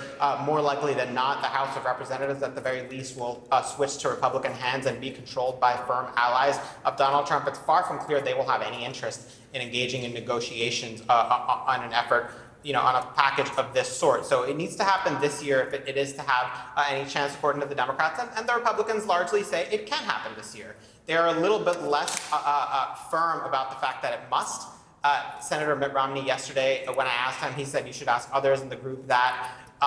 There is another senator in the group, Tom Tillis, the Republican of North Carolina, who several months ago said May would be a realistic timeline. I asked him about it yesterday. He said, maybe more like the summer. So it is slipping. And as is often the case in Congress, in significant negotiations like this, time is not on their side, Morgan. All right, NBC Sahil Kapoor for us live from Capitol Hill. Sahil, thank you. Florida is now officially one of the first states in the entire country with its own standalone election police force. Governor Ron DeSantis signed the law saying that he's focusing on election security and voter integrity, which became a rallying cry across Republican campaigns. NBC News deputy political editor Ben Camisar joins us now. Ben, all right, so what exactly does an election police unit do? Yeah, so Morgan, the centerpiece of this bill is that election police, if you will. It basically creates this new office that's charged specifically with looking into voter fraud and other election law violations. Obviously, those are already against the law, but this would be an agency that's specifically charged with looking at that. Symbolically, that's something that DeSantis can use politically to sort of satiate this Republican base that continues to be fed the lie that Donald Trump won the presidential election but lost it due to fraud. But, there are other parts of this bill worth noting, too, kind of under the surface. It straightens the prohibition on ballot harvesting, which is when you collect some other people's ballots and turn them in. It strengthens some fines for election law violations. It also directs some supervisors to look into voter rolls more often. So there are some other pieces of this bill about election administration that are going on underneath this as well. Ben, I mean, Republicans nationwide are really sort of stressing this need to restore public confidence in elections. But why? I mean, why and why now? Because we've already seen a flurry of new laws passed in dozens of states. But really, what kind of national implication does this have when you make moves like this? Yeah, it's that sort of political piece I was talking about with DeSantis. The backdrop here is this GOP fervor in addressing something, election fraud, that we haven't actually seen on such a wide scale. But that hasn't stopped it from becoming the fundamental issue in a lot of these races. You look just to Florida's north, Georgia. Their governor's race is run almost exclusively on the question of, for the Republican side, did Brian Kemp do enough to stop the supposed and proven false fraud in the 2020 election? So this is just a huge thing right now in all of Republican politics. So, the national implications are twofold. I guess what we know and what we don't know. What we know is that this Republican push about a rigged election will continue, and they're responding with new laws. They're not just responding with rhetoric, and that's going to keep the issue central. But I think the larger question is, what is this going to, in laws like these across the country, what's that going to actually have as far as an effect on elections themselves? Republicans will say this is going to uncover or stop future fraud, but we haven't seen any evidence of that widespread fraud yet. Democrats are concerned, Morgan, that the real issue here is going to be dissuading people from voting legally, having this sort of nationalized push against sort of voting laws may make it harder and more scary for individuals to legally cast their vote. Ben Camisar for us. Ben, also, I understand that you got married just recently and you are coming back to work. So first, from your entire NBC News family, thanks for coming back to join us. And we are so happy for you and your beloved. So we hope that you enjoy the rest of your married first year together, Ben. Thank you so much. It's so kind. Of course. Take care. I'll talk to you soon.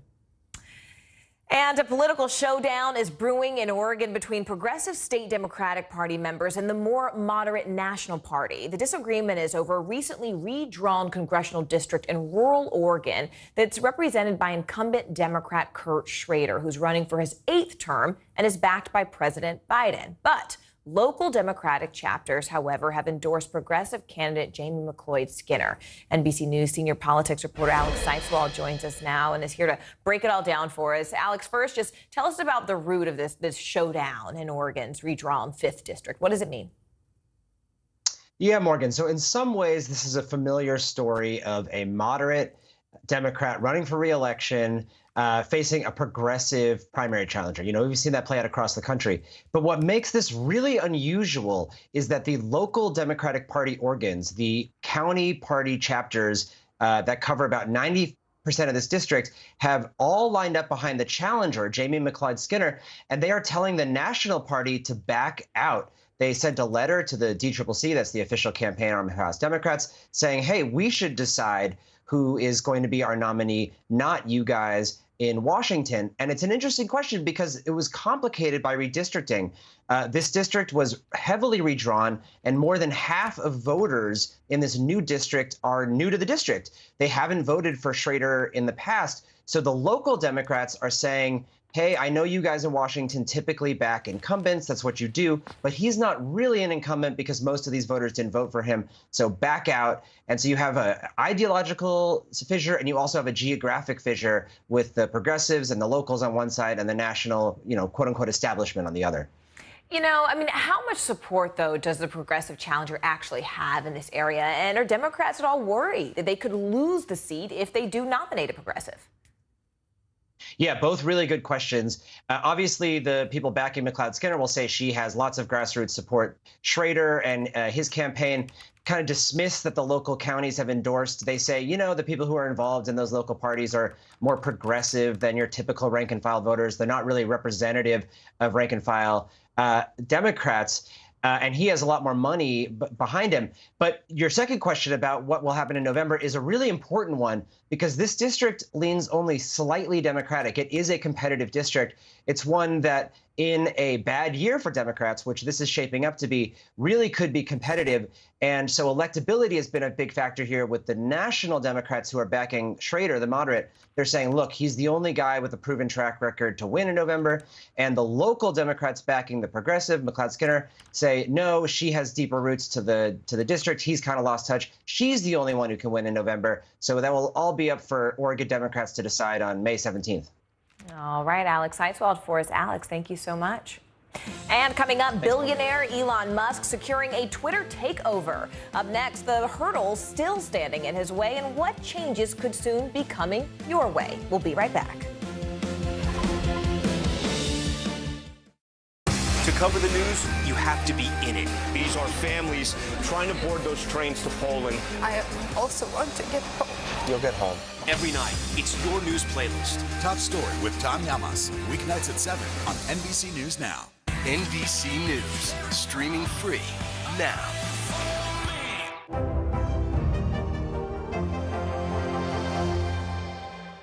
These days, it feels like the news never stops. So let's get into it. What's happening right now, what it all means for you for an hour every day. It can be hard to keep up, so let's get started together. Hallie Jackson Now, weekdays at 5 on NBC News Now.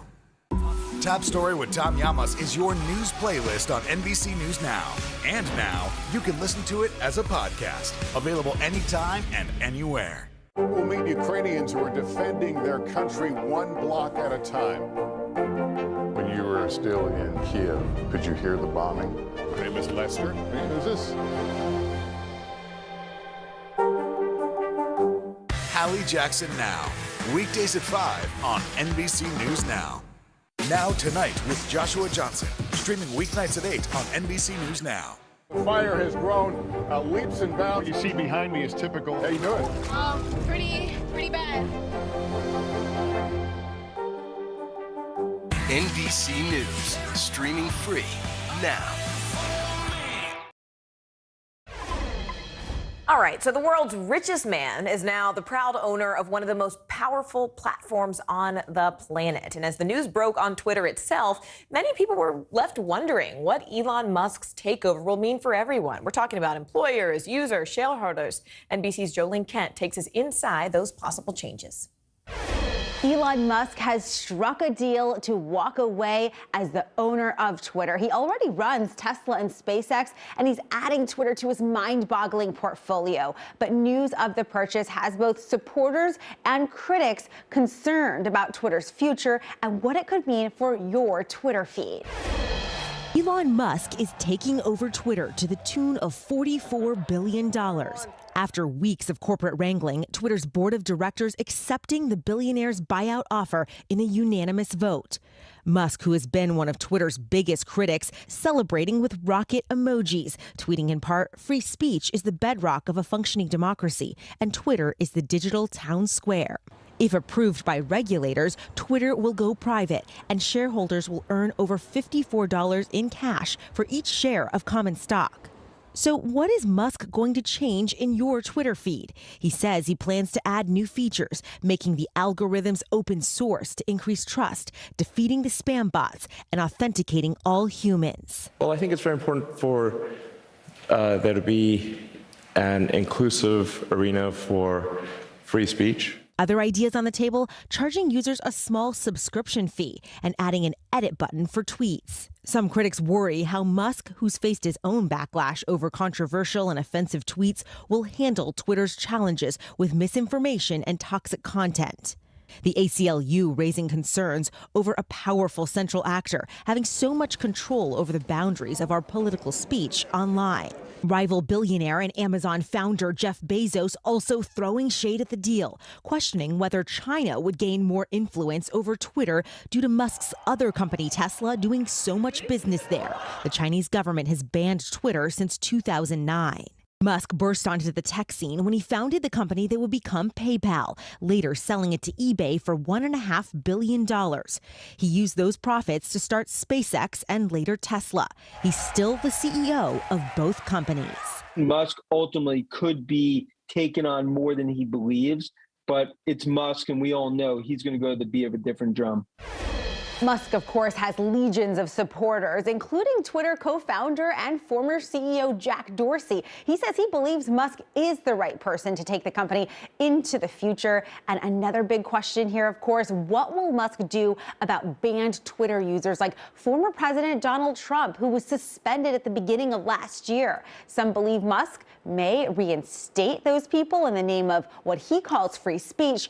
But for his part, the former president saying he has no plans to return.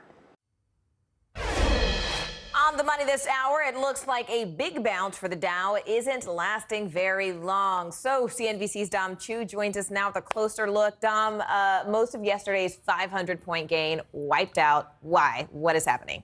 So volatility is a bigger part of the story now, Morgan. Like you said, the Dow was down nearly 500 points yesterday, actually closed slightly higher on the day. The Nasdaq staged an even bigger bounce yesterday, only to see all of yesterday's gains and more disappear, as you can see there today. Now, some of the biggest drops in the market so far are in stocks that have been characterized as high growth. We're talking names like Tesla, as Joe just pointed out, also chip makers like NVIDIA and Zoom Video as well. Now, for Tesla, interesting part here, the general market downdraft is part of the big decline in Tesla today, as is this evolving story around Elon Musk's bid to buy Twitter. Now there are questions about whether Musk will at some point possibly have to sell part of his Tesla stake to pay for the deal, so that's why Tesla shares are a bit lower. One other thing to point out here right now is interest rates, Morgan. They're actually falling, meaning that traders and investors are buying up U.S. government bonds. That often happens when there is a general risk aversion, Morgan, in the marketplace. And this is something that I'm particularly curious about. I know a lot of us employees here use Fidelity Investments, and I know that they're revamping their retirement plans by bringing crypto into the mix. Make it make sense, Dom. Make it make sense for me. How is this going to work? How does this start? Well, Morgan, like you, I also have a 401k that's administered Funny at when we're NBC working at the Universal, same company. Right, by Fidelity. So this was of big interest to me. So here's what's going to happen. You will be able to have Bitcoin in your 401k at one point down the line this year. If you're one of the folks who's looking at the possibility of putting crypto in your retirement account, Fidelity is going to give you that option later on in the middle of this year. That's the expectation. Now, the reason why this is important is Fidelity is America's biggest provider of workplace retirement plans, and that ability to allocate retirement funds to crypto is going to be offered to around 23,000 employers, at least to start, that currently use Fidelity to administer those plans. Now, regulators, Morgan, as we know, have urged a lot of caution when it comes to mass market adoption of crypto as investments because of things like the speculative nature of some of them. Also, the price action is very volatile in some of these digital currencies. And, of course, the security risks, getting hacked, losing passwords, all that stuff very much in play, Morgan. Dominic Chu, as always, we appreciate you helping us understand everything the market is doing. Thanks, Dom. You got it. A literal rock star set to blaze a trail all the way to space. Just after the break, Lester Holt introduces us to the geologist who will be the first black woman to have an extended stay at the International Space Station. Don't go anywhere.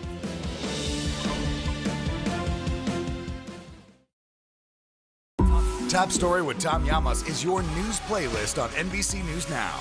And now, you can listen to it as a podcast. Available anytime and anywhere. We'll meet Ukrainians who are defending their country one block at a time.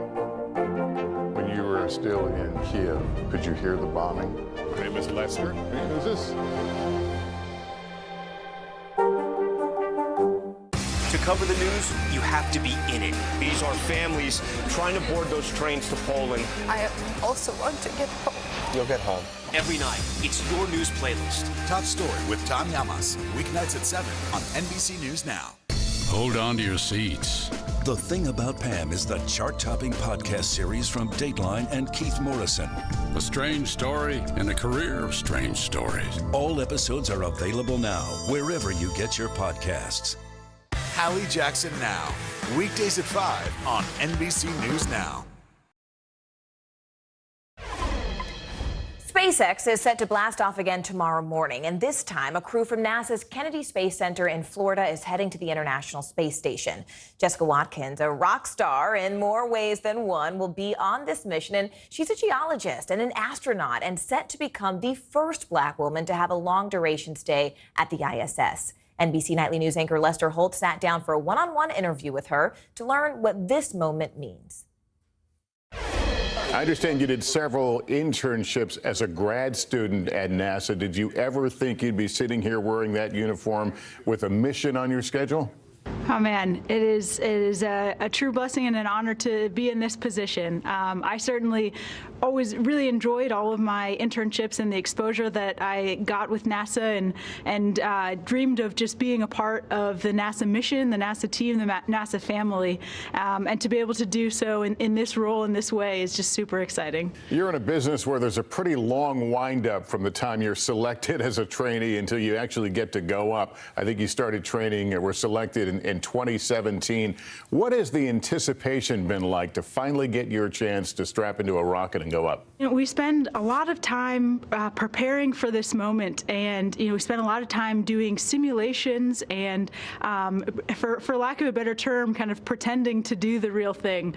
So it's really exciting and really cool for us to be able to actually put all of that work into practice and to go up there and see the real thing. This mission has gotten a lot of attention because you will be the first African-American woman to serve on the space station. Do you see that as a barrier-breaking moment or just part of a natural progression? In some ways, I think it's almost both, and I think that is what is exciting about it, is that we have reached this milestone, this point in time, and the reason that we are able to arrive at this time is because of the legacy of those who have come before to allow for this moment, and then also recognizing that this is a step in the direction of a very exciting future. So to be a part of that is certainly an honor, and I think that it is both of those things at once. Is it also a teachable moment, an opportunity for you to teach to not only people of color but women the importance of STEM and all the things that you had to put in to get where you are today? Certainly for me, growing up and throughout my career, it's been really important for me to see people who look like me or have my background or similar experiences in the roles that I aspire to and contributing in ways that I aspire to contribute. To the extent that I'm able to do that for others, for other young girls or young people of color, I'm grateful for the opportunity to return the favor. I understand that you're potentially on the track that would take you onto one of the upcoming moon missions. Is that something you think a lot about, actually walking on the moon and really be able to leverage your expertise as a geologist? For me, as a geologist, a planetary scientist, the idea of going back to the moon as an agency and as an astronaut corps is super exciting. Certainly for myself as an individual, but also as a team to think about the challenges and come up with the technologies and push the bounds of the science that we can learn on the moon is just super exciting. And I'm just happy to be a part of it and can't wait to be a part of that future. It feels to me like this is an especially exciting time to be in the space business. We're not only seeing missions like this by NASA, but as you know, these civilian spaceships that have gone up recently. Do you get that sense that this is a really important time when it comes to space? We are so lucky to be a part of human spaceflight right now in history. We have so many different types of vehicles that we're working on. As you mentioned, we are working with multiple partners, both our commercial partners, SpaceX and Boeing, as well as our international partners that help us participate in the International Space Station. And then in addition, thinking about going to different destinations, thinking about the moon and on to Mars. Mars is particularly close to my heart. My graduate work was on Mars in particular. And so the idea of getting to send people there and get boots on the ground and actually pick up those rocks is super exciting. Breaking news first on NBC News Now. World War warning. Russia's foreign minister issuing a new threat saying Russia may be prepared to escalate the conflict with Ukraine. How Ukrainians and the Pentagon are now responding. Plus, tale of the texts. Thousands of messages from the Trump inner circle now in the hands of the January 6th committee. What the former president's top aides were saying as the insurrection unfolded. COVID's hidden crisis. A new study reveals the devastating toll the pandemic has taken on working women. What more than half say they're suffering from right now. And too few to fly. Airlines bracing for a surge in summer travel, but those flights might not be going anywhere. Why companies are struggling to get pilots back into the cockpit.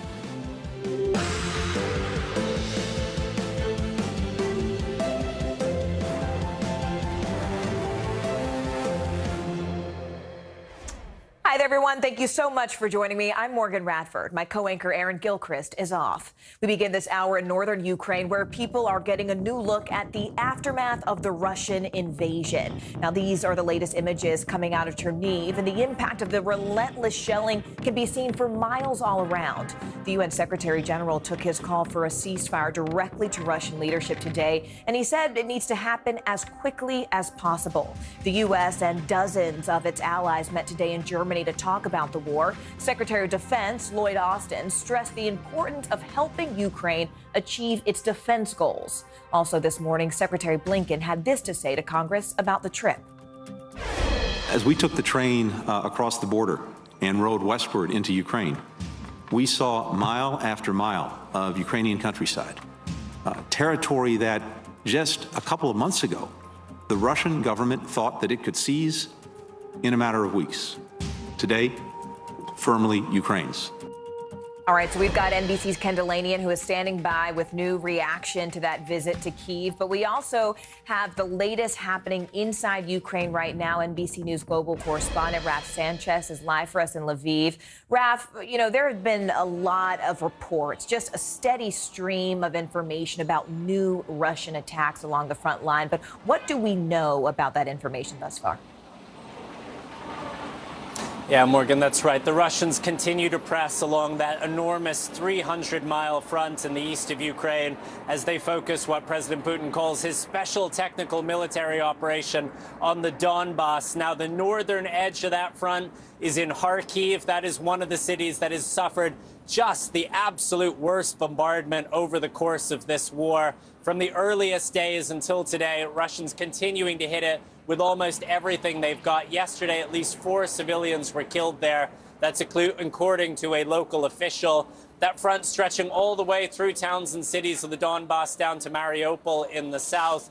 As far as we can tell, the Ukrainian lines, rather, are holding. The Russians, despite having been at this for nearly a week now, do not appear to have made any major breakthroughs. Morgan, this is almost World War II style fighting. It is happening out in the open terrain. We're seeing formations of tanks and artillery going up against each other.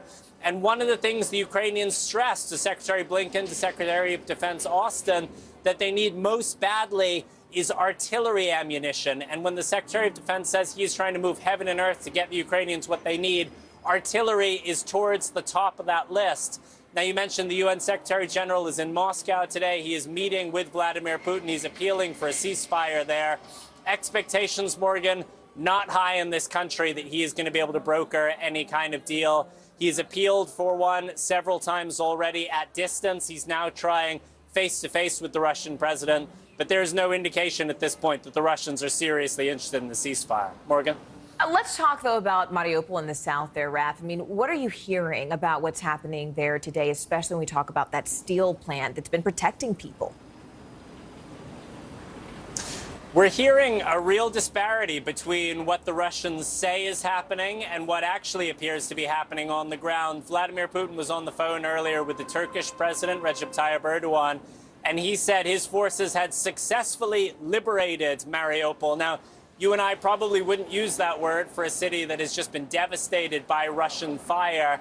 But it also, the Russians continue striking that steel plant. According to sources on the ground, hundreds of Ukrainian troops and civilians still inside that plant. And despite Putin saying he sees no need to storm it, Russian forces appear to be continuing to hammer it from the air with artillery, trying to smoke or starve or bomb those Ukrainian fighters and those civilians out of what's left of one of Europe's largest steel plants. Morgan? Raph, I want to go ahead and bring in our NBC News global security reporter, Dan DeLuce. Dan, Russia's foreign minister invoked the idea of World War III today. Break that down for us. What specifically did he mean? What specifically is he warning us about it? And really, how have other countries responded? So Russian Foreign Minister Lavrov said that we shouldn't underestimate the danger, the risk of a nuclear conflict. It's important to say he was not threatening the use of nuclear weapons. He was asked about the danger of World War III, the danger of another kind of Cuban Missile Crisis. And he said that there was a risk. He said it's important not to overstate it, but he also said it was important not to underestimate it. And I think we have seen previously from the Kremlin and from Russian President Putin some saber rattling, some nuclear saber rattling at times.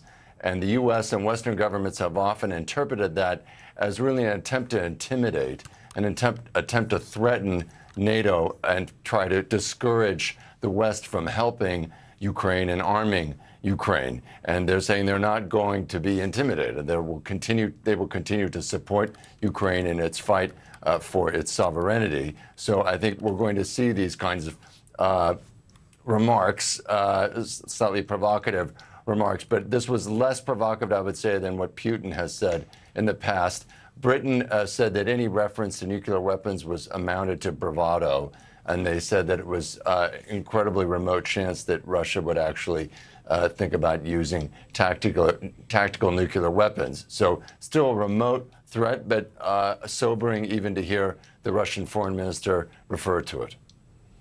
All right, Raph Sanchez for us there on the ground. Dan DeLuce in Washington. Gentlemen, thank you both. And we just heard moments ago from Secretary of State Antony Blinken about his visit to Kyiv. The ripple effect of his and Secretary of Defense's visit to Ukraine is now having impacts worldwide. NBC News national security correspondent Ken Delaney joins us from Washington to really unpack what this trip means right now in the days ahead. Ken, why was it so important that the U.S. sort of visited Kyiv in this moment? I mean, this is the highest level visit we've seen from U.S. officials since that invasion began. Yeah, that's right, Morgan. Well, a number of European officials had visited Kyiv, including heads of government, such as British Prime Minister Boris Johnson and French President Emmanuel Macron.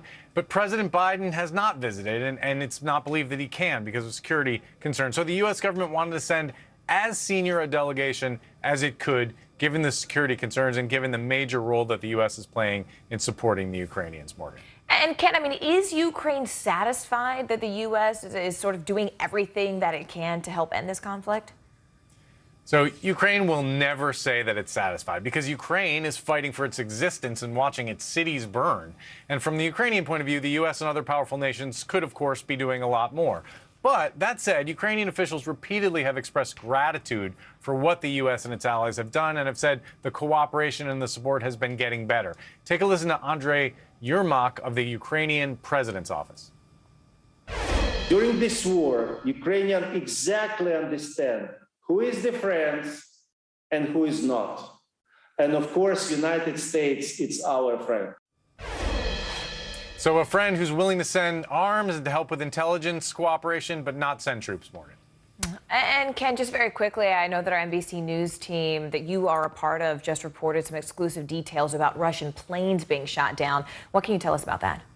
This is a story looking at the specific fruits of U.S. intelligence sharing with the Ukrainians. We've known for some time that the U.S., the CIA, is providing real-time intelligence to the Ukrainians. What we were able to dig out is that in some cases, it allowed the Ukrainians to move their air defenses to prevent them from getting destroyed by the Russians early on in the war, and that was decisive. In other cases, U.S. intelligence allowed the Ukrainians to shoot down Russian aircraft, including a transport plane containing hundreds of Russians. That has not been previously reported. Overall, our reporting just underscores the significant, crucial, meaningful impact that explicit, real-time U.S. intelligence sharing is having in helping the Ukrainians have their success against a better armed, better equipped military, Morgan. All right, Ken Delanian from D.C. Ken, as always, thank you so much.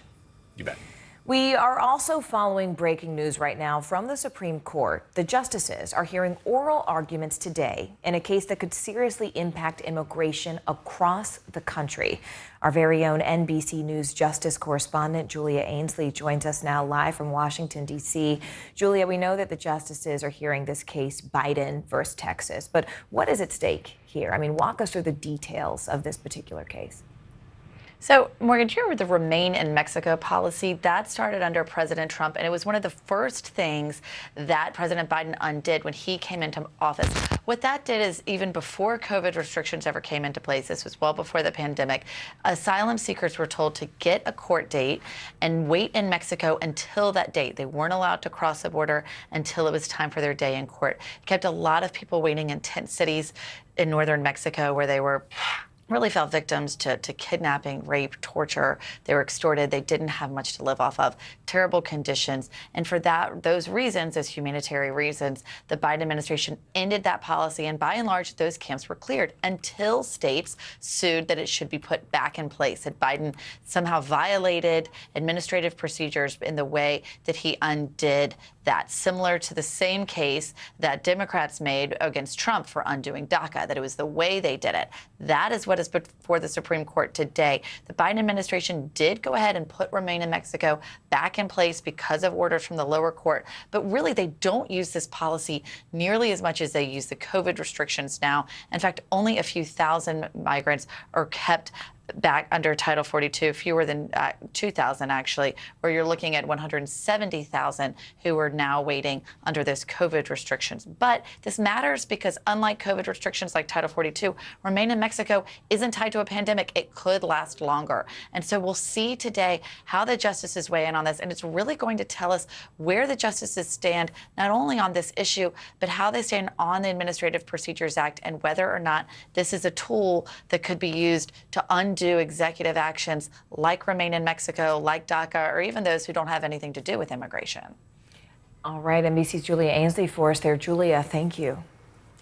A new trove of text messages is offering new details about how allies of former President Trump tried to overturn the 2020 election. Now, the texts, first obtained by CNN, also show key Republican members of Congress, as well as other GOP operatives' pleas to former Trump Chief of Staff Mark Meadows. Basically, they wanted him to help end the January 6th riot. NBC News Capitol Hill reporter Julie Sirkin is looking into all of this for us. I mean, Julia, this has really been a bombshell. I mean, what should, NBC News, what have we not been able to verify? What have we been able to verify in terms of all of these text messages? Can you just walk us through what some of them say? Yeah, Morgan, this is really interesting because it is a trove. I mean, a massive amount of text messages that Mark Meadows himself revealed to the committee when he was briefly cooperating with the panel investigating the January 6th attack. These are fascinating. Your great team put together just a small sampling of those text messages. The first one that I'm going to read to you is actually from Marjorie Taylor Greene, who, of course, publicly defended the rioters, the insurrectionists who stormed the Capitol. You could see how she's asking here that she's organized for the 6th. She wants to meet with Rudy Giuliani, key people that President Trump surrounded himself by, how she can help. And you see Meadows here received it. Now, there's another one from Jason Miller, a top political aide to former President Trump, who's talking about those internet conspiracy theories, the Dominion voting machines. He's saying here that the president was hyped up on them. He didn't find a lot in the conspiracy theories, but he's gonna leave it up to Meadows as to whether to even show these to the former president. Now, there's another one where Mark Meadows was texting with Sean Hannity, Fox News host, where he was asking him to basically stress that every vote matters, to get out and vote. Hannity agreed, yes, sir, on it. Then there's this final one, which I think is interesting because it shows the moments on January 6th where things were starting to get violent. Things were getting out of control. Donald Trump Jr., the president's son, saying he's got to condemn this expletive. The Capitol Police tweet is not enough. And you remember those moments where the former president was weighing whether to even make a response. It took something like upwards of 3 hours for him to even release that video condemning the insurrectionists and telling them to go home. So a lot here, Morgan, and you could see by those tweets just how much this escalated in the weeks leading up to it and on that day. I mean, Julie, I don't even know sort of where to begin. There's so much for the entire country to really unpack here. Do we have a sense of just how these text messages may fit into the larger investigation by the January 6th committee? Yeah, I think these text messages are crucial to the investigation of the committee, and I think it's one of the bigger reasons why they're pushing the Justice Department to move forward and force Mark Meadows to cooperate, compel him to testify before the committee, because, as you know, they referred him to the Justice Department after he failed to cooperate and comply with his subpoena. But before doing that, of course, he turned over all of these thousands of messages. And another thing we also saw breaking over the weekend was from Cassidy Hutchinson, his former aide, who testified to the committee in hours-long testimony that Mark Meadows was aware of this violence, that he perhaps coordinated more than he let on. So we'll see what happens in the next couple of months. All right, Julie Sirkin, excellent reporting. We really appreciate you bringing us up to speed. Thank you so much, Julie. And right now, states from the Great Plains all the way through the Northeast are seeing a rise in new COVID infections. Just take a look at this map here we're about to put on your screen. The states highlighted in orange are seeing an uptick over the past 2 weeks, and the states in red are seeing a full-on spike. But hospitalizations are only slightly increasing right now, and deaths are actually declining. New research is now shedding light on the harsh impact that the pandemic has really had on our mental health, especially for teens. It found that 14 states across those states, the suicide rate for adolescents was higher in 2020 compared to the previous 5 years. Our team is covering just how these past 2 years have affected all of us in terms of mental health and really what we need to know now. Let's go and begin with NBC News Capitol Hill correspondent Ali Vitale. Ali, I know that you've been looking at how the pandemic is impacting working moms in particular, and I know all of our internal company emails. You have been following this and reporting this really for years since the pandemic began. What is the research actually bearing out? Yeah, Morgan, I've been on this story for the last 2 years from the start of the pandemic, and the upshot of this survey is that the more things change with the pandemic and the way it's impacted working women, the more it's staying the same. Watch. How would you say you feel right now about the way you're juggling it all? Exhausted.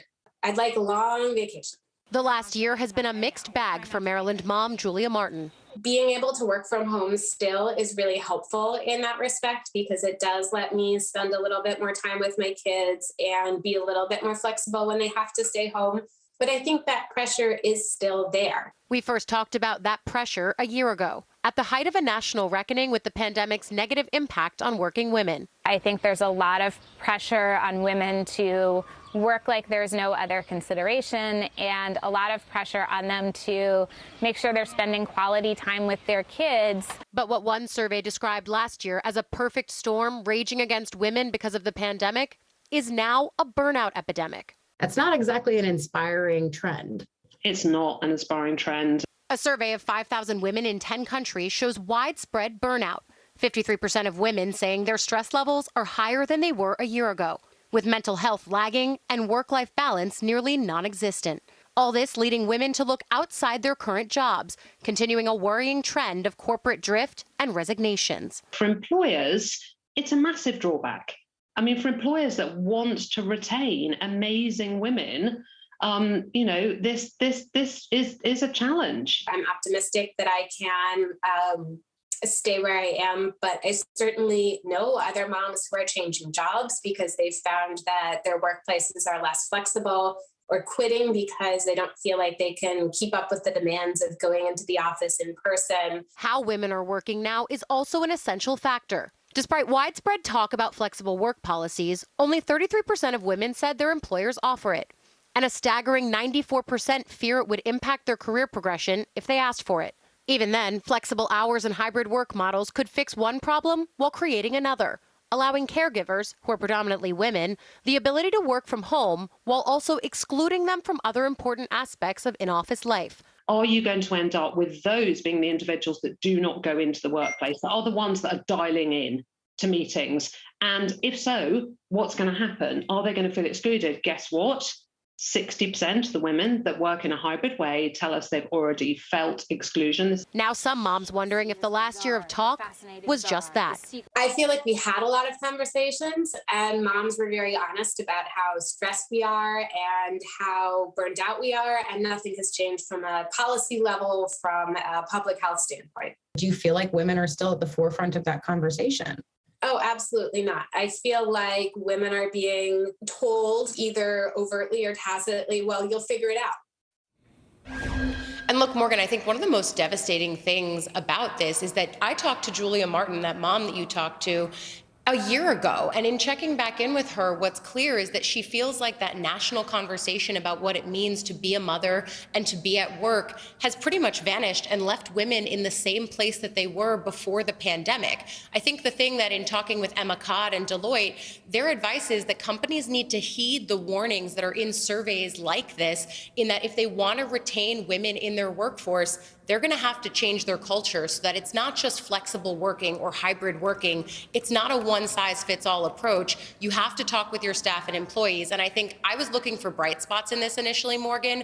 There is a 1% uptick from 4% to 5% of companies that these women who were surveyed say they work at that meet certain inclusivity metrics that Deloitte laid out. But 5% is so small. Clearly, there is an opportunity in coming out of this pandemic that companies need to take advantage of. Yeah, that's a really interesting way to put it. Ali, I know that you have to go, but while I have you there on Capitol Hill, I do want to ask you about some late-breaking news we just received involving members of Congress testing positive for COVID. Can you tell us the latest there? Yeah, Morgan, I'll switch my hats now and put on my Capitol Hill correspondent hat, because just in the last few minutes while you and I were talking about this other story, 2 senators testing positive for coronavirus, Chris Murphy and Ron Wyden, both of them thankfully experiencing, they say, mild or moderate symptoms. But, you know, look, this is the reality now on Capitol Hill, is routine testing is the way to go about your business up here. And clearly lawmakers, just like everybody else, can fall victim to COVID in the same way that all of the rest of us are trying to be vigilant and not get the coronavirus. So as much as we're moving into a more endemic posture on this, it's pretty clear that COVID is still with us. All right, NBC's Ali Vitale covering it all for us there, Ali. Thank you so much. Thanks, my friend. All right, well, speaking of the effects of the pandemic, let's take a deep dive on those numbers that we mentioned a little bit earlier, because new data reveals the serious trouble that American teenagers are in and really have been facing during this pandemic. Let's go ahead and bring in NBC's Dr. John Torres now. Dr. John, what is likely contributing to the numbers, especially when it comes to suicide and suicidal ideation that we talked about just a moment ago? And Morgan, we can't figure out the one thing that might be causing this because there's multifactorial, and we certainly don't want to put all resources into just that one basket trying to treat that one thing that we think may or may not be part of the issue. But what this study is showing, and it's one that looked at 14 states and found that adolescents are increasing in the percentage of suicides that occur across all age groups. And like you can see there, 5 years before 2020 it was 5.9%. Now it's 6.5% in these states they looked at. And so that's setting off a lot of alarms with experts around the country saying, you know, we need to really focus on this. But one thing we do have to mention is even before the pandemic started, we noticed an increase in mental health issues, particularly depression and anxiety in this age group of adolescents increasing. That seems to have done it even more so during the pandemic. And there could be a few reasons for it. Number one, they're not having those social connections they had before. They're having to rely on having those social connections, or at least they did in 2020, doing it remotely, doing it virtually like most of us have. On top of that, there's the stress of the pandemic itself and what's going on with the world events in particular. And so those combination of things seems to be affecting them and affecting them in a negative way, unfortunately. And we don't know what direction this is going to take, but we do know that those mental health issues are going to continue to be a problem, Morgan, that we definitely need to address. Speaking of addressing that, you know, what warning signs can parents look out for, Dr. John? I mean, what would you say to kids who perhaps don't know how to reach out for help? And it's not just the kids, but it's also the parents, to make sure that the parents are there for the children as well. And the first thing I tell my parents all the time, the patients I deal with, is, you know, listen to your children. And by listen to them, I mean, you know, it's very typical as a parent to sit down after school and go, hey, how was your school day? Oh, it was fine. And that's the end of the conversation. But instead, you know, specifically bring up things, especially if you notice things, saying, hey, I've noticed you've looked a little sad lately. Or, you know, I noticed that you weren't going out with your friends as much, or you've changed your friend group. You know, talk to me about that. And with children particular, tell them it's okay to talk to people about this. And some of the warning signs, if you hear things from children, if their behavior changes markedly, if you hear things like, the world's better off without me, I wish I could go to sleep and not wake up. Do you think people will be coming to my funeral? Those types of things are warning signs that you need to get help. And there is a National Suicide Prevention Hotline they can call, at 1-800-273-8255, that can certainly help. But again, with parents, the main thing I tell them is listen to your children, talk to them. And one thing parents are always hesitant to do is directly ask them, are you thinking about suicide? And if you're at that point where you think they might be thinking about suicide, it's okay to ask them that question. And they might tell you, no, not at all, or yes, it is something I've been thinking about. I definitely need help at this point. Just really great advice. Dr. John Torres, thank you so much. I mean, this is a group effort that we can all do to protect our families, people's children, other citizens, just as humans. Dr. John, thank you. And as you mentioned, if any one of our viewers or anyone that needs help, you can always call the National Suicide Prevention Lifeline. They are available 24 hours a day or night. That number is on your screen, 1-800-273-8255. You can even text TALK to 741-741. The family of a 14-year-old who died last month on an Orlando amusement park ride is suing, saying that his death could have been prevented. Here's what the family had to say just moments ago. His last words to me was, I'll see you Saturday or Sunday. I'm walking back in this door. The same way I left, I was expecting to see my son return to me the same way he walked out my door. NBC News correspondent Sam Brock is following the story for us. Sam, tell us a little bit more. So we just heard from Nakia Dodd a little while ago, Morgan, who said that her son was being rewarded for his academic achievement, for being a good kid, when he did not return from spring break. Earlier in that press conference, her attorney held up a seatbelt and said this would cost $22 to put on all 30 seats on this ride, but that never happened. It's one of the issues right now they're taking with lack of safeguards for preventing safety. That, plus we spoke with Tyree's father, who is going to be returning to Icon Park for the first time today since this all happened. There's no mistaking the pain and anguish in Yarnell Sampson's voice. My son was Tyree Sampson. He's 14 years old. He's been taken away from me too soon. After experiencing the worst loss imaginable for any parent. When you kiss your child and tell them you love them, I don't have that choice or the chance no more. Now, a wrongful death lawsuit has been filed in Orlando Circuit Court after a horrifying night in late March, when, according to a state report, 14-year-old Tyree Sampson slipped through a gap between the harness and the seat on the freefall ride at Icon Park, a ride that drops nearly 400 feet at speeds up to 75 miles an hour. Sampson weighed about 380 pounds, according to his family, close to 100 pounds above the stated weight limit for the ride. The suit specifically claims the ride operator negligently adjusted restraint systems on the freefall ride, failed to train their employees, and failed to provide a safe amusement park ride. Last week's state report confirming manual adjustments were made to the shoulder sensor on the harness of Sampson's seat, making it unsafe. We want Tyree's legacy to be that it will not happen again. The lawsuit targets Icon Park, the owner of the freefall, the Slingshot Group, and the Austrian manufacturer of the ride as well.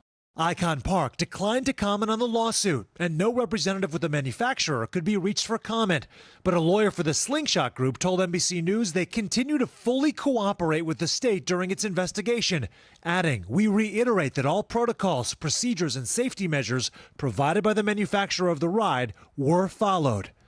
Sampson's family left with an unfillable void for the honor student and standout football player who showed such promise. The best thing to do is get the ball moving towards the right direction. We can make change together. And Morgan, this ride was basically brand new. It had debuted at the end of 2021 in December. It had only been a number of months. It went through all the proper certifications. As for that state report from last week, it also identified that there should have been 3 inches of separation between Tyree's harness and the seat. Instead, after that manual adjustment, it was more like 6 or 7 inches, with him possibly falling through a 10-inch wedge when all was said and done. Morgan? All right, NBC's Sam Brock for us. Sam, thank you so much. Meanwhile, a Kardashian family fight is underway in a California courtroom. The former girlfriend of Rob Kardashian, Angela White, who goes by the name Blac Chyna, is suing the family for $100 million. Now, the socialite claimed that the Kardashians purposely defamed her. NBC News correspondent Gadi Schwartz is following this case for us. Gadi, what specifically is Blac Chyna alleging happened? I mean, so much of the world sort of saw her relationship with Rob Kardashian unfold, and then it sort of ended as quickly as it began, and now we've got sort of this tale of two cities in L.A. there. What's happening? Yeah, and a question of $100 million, which is a whole lot of money. And this entire thing is really based on the claim from Blac Chyna that the Kardashians went to the E! Network and then had them pull the plug on the second season of Rob and Chyna, that reality TV show about Blac Chyna and Rob Kardashian and their relationship. And Morgan, there is a lot of reality TV show kind of drama playing out on the stand. In fact, Kylie Jenner yesterday took the stand. She could take the stand once again after she told the court that her brother Rob Kardashian told her that Chyna held a gun to his head, put a cord around his neck, and hit him with a pole while he was playing video games, a claim that Chyna denies. And her legal team has said that the Kardashians lied about that when they told the E! Network that Chyna assaulted Rob because they were hoping that the network would cancel the show, which they did. Chyna also testified earlier in the trial that her and rapper Tyga had been together until Tyga began cheating on her with Kylie Jenner, and Kylie testified that she thought Chyna dated Rob out of spite for Kylie. So again, all of this sounding a whole lot like reality TV, but it's playing out in court. Morgan? I mean, Gadi, so many of us have been sort of watching this. I mean, you can tell I've probably been watching following this on the blogs, on Twitter, on Instagram. I mean, you've right, been watching. Okay, I'm telling on myself, right? Exactly. Okay. But listen, I mean, you know, there's so many stars involved in this because this is LA. I mean, this is home to the stars. We're talking about sort of the first family of LA here. So who else is likely to testify in this trial? Well, Morgan, the bulk of the Kardashians are expected to testify here because they are specifically named in this suit. So Mom Kris Jenner, sisters Khloe and Kim Kardashian are also expected to take the stand in a case that, as you just said, is pulling a lot of attention because this is the de facto first family of Los Angeles. All right, Gadi Schwartz for us. Gadi, thank you so much for joining us. And it's the bottom of the hour now, and these are the latest headlines on the war in Ukraine. An intense new warning from Moscow. Russian Foreign Minister Sergei Lavrov saying the risk of nuclear war is real. After hosting a meeting with allies in Germany about Ukraine's security, U.S. Secretary of Defense Lloyd Austin had this to say about Russia's latest rhetoric. I think it's unhelpful and dangerous to rattle sabers and speculate about the use of nuclear weapons. In Ukraine's second largest city, Kharkiv, Russian shelling has become an almost daily occurrence. So we begin our coverage this half hour with Sky News anchor Mark Austin in that embattled city. The first thing you notice driving into Kharkiv is that what little traffic there is here is going the other way. This is a city largely emptied of life. Deserted streets, destroyed buildings, and the ever-present sound of war.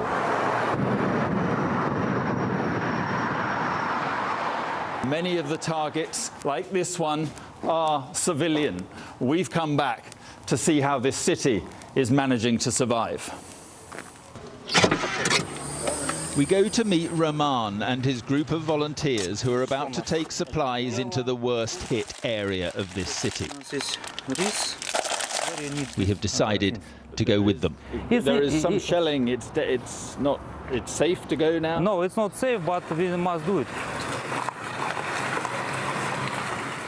It is a drive through a suburban wasteland of shelled apartment blocks.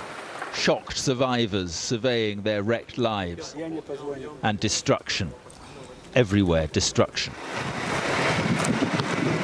It is no place at all for anyone to live, but a few still do, and when help arrives, they are overcome.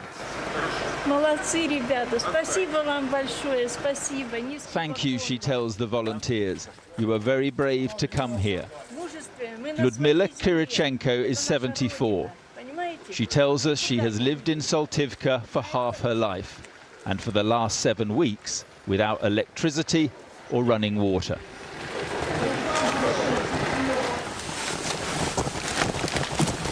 Somehow she survives below ground in the darkness and the damp.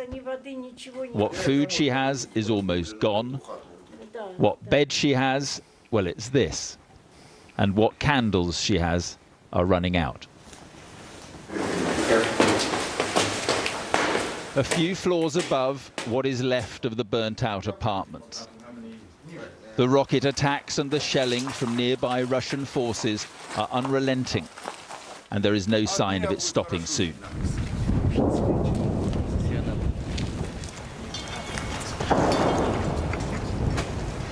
So we've heard 3 explosions near here, shelling near here in 10 minutes, 15 minutes. It's not too much. It's not too much for this place. There's more normally. It's only morning. It's only they wake up and do something. It doesn't stop, never stops. Stop. No. What a way to live. How do they live? I don't know. As if to prove his point, on the very same day, in a different part of Saltivka, another attack, caught by another camera crew. What brutality is this? It is random, it is remorseless, and it begs a very simple question. Why? All I want is a peaceful sky, says Ludmila. A peaceful sky and fresh bread. Everywhere we went here, they would emerge from their darkness, solitary, pale, and looking for whatever Roman has to offer those who remain here.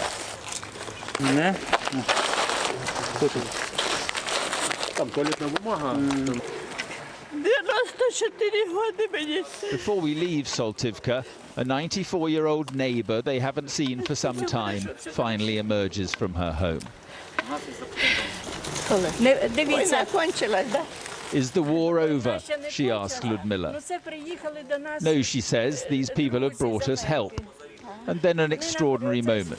Ludmila offers her the food. I don't need it, says her neighbour, but she gives it to her anyway.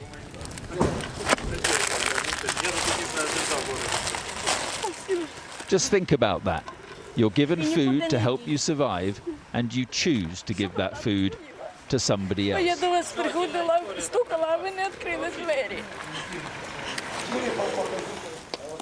Mark Austin, Sky News, Saltivka in Kharkiv.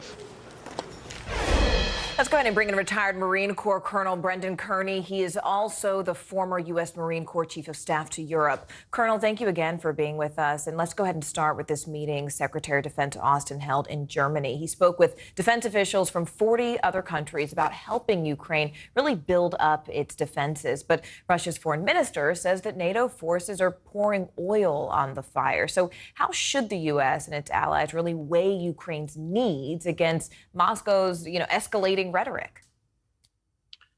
Quite frankly, I think we should ignore Moscow's rhetoric. The old Soviet Union did a masterful job of killing Americans during the Korean War and the Vietnam War with the direct supplies of munitions and the most sophisticated weaponry to both North Korea and North Vietnam, respectively. So what Moscow has to say about this is, as far as I'm concerned, is irrelevant. And the world should act in the manner it has been acting in going ahead and supporting Ukraine in every manner possible. And Colonel, sorry, we lost you there for just a second. Russia's top diplomat also says the West should not underestimate the risk of this war escalating into a nuclear conflict. Just focusing on that possibility of nuclear weapons. What do you make of that and the timing of that statement? I think it's a continuation of the bluster that has come from both Putin and Lavrov since this war began. I think they've been extraordinarily surprised with the reaction of the world, and their way to counter that is to go ahead and come up with these threats that, quite frankly, I just don't see them following through with. We need to listen to them. We'd be foolish not to, but they cannot drive the actions of the West in supporting Ukraine. All right, Colonel Brendan Kearney, thank you so much for joining us. We really appreciate your time and your expertise. Right now, though, we want to go to breaking news out of Washington this hour. Vice President Kamala Harris has just tested positive for COVID. The White House says she has no symptoms and is continuing to work from the vice president's residence. She has also not been a close contact of either President Biden or the First Lady. We are told she will return to the White House once she tests negative. NBC News senior White House correspondent Kelly O'Donnell joins us now. Kelly, what more do we know? Well, Morgan, you laid out everything in the statement from the White House there. This, of course, is significant because the vice president is typically in close contact with the president. It's unusual in this case because she has been in California for the last several days, and that is why she has not been in the company of the president or first lady since the Easter egg roll, according to officials I've talked to, and that was on Easter Monday, April 18th. She spent time in California, and upon returning to Washington last night, it is typical that for even the vice president, there is regular testing that takes place to be in the company of the president in the White House, and it's a rigorous process that happens here day in, day out. And through a rapid test and a PCR test, she tested positive. The White House has been preparing us publicly for the possibility that there would be a positive test for the president or the vice president in recent weeks, in part with the high increase again of cases in the Washington, D.C. area, although we don't know the source of the infection for the vice president. But BA2, that variation, subvariant of Omicron, has been more common in this area. And so the White House has been talking publicly about the likelihood that even with the protocols that are in place on a day-to-day basis, that this could happen. So what they're saying now is that she will remain at home, which is the vice president's residence, known as the Naval Observatory, which is several miles away from the White House. She can work there. They're saying she does not have symptoms at this time. We, of course, have seen how the course of that illness can go for a couple of weeks for people who have been fully vaccinated and boosted. We're told she has received her boosters. And so she has all of those tools available. Her husband, the second gentleman, had previously had COVID. She did not get COVID at that time.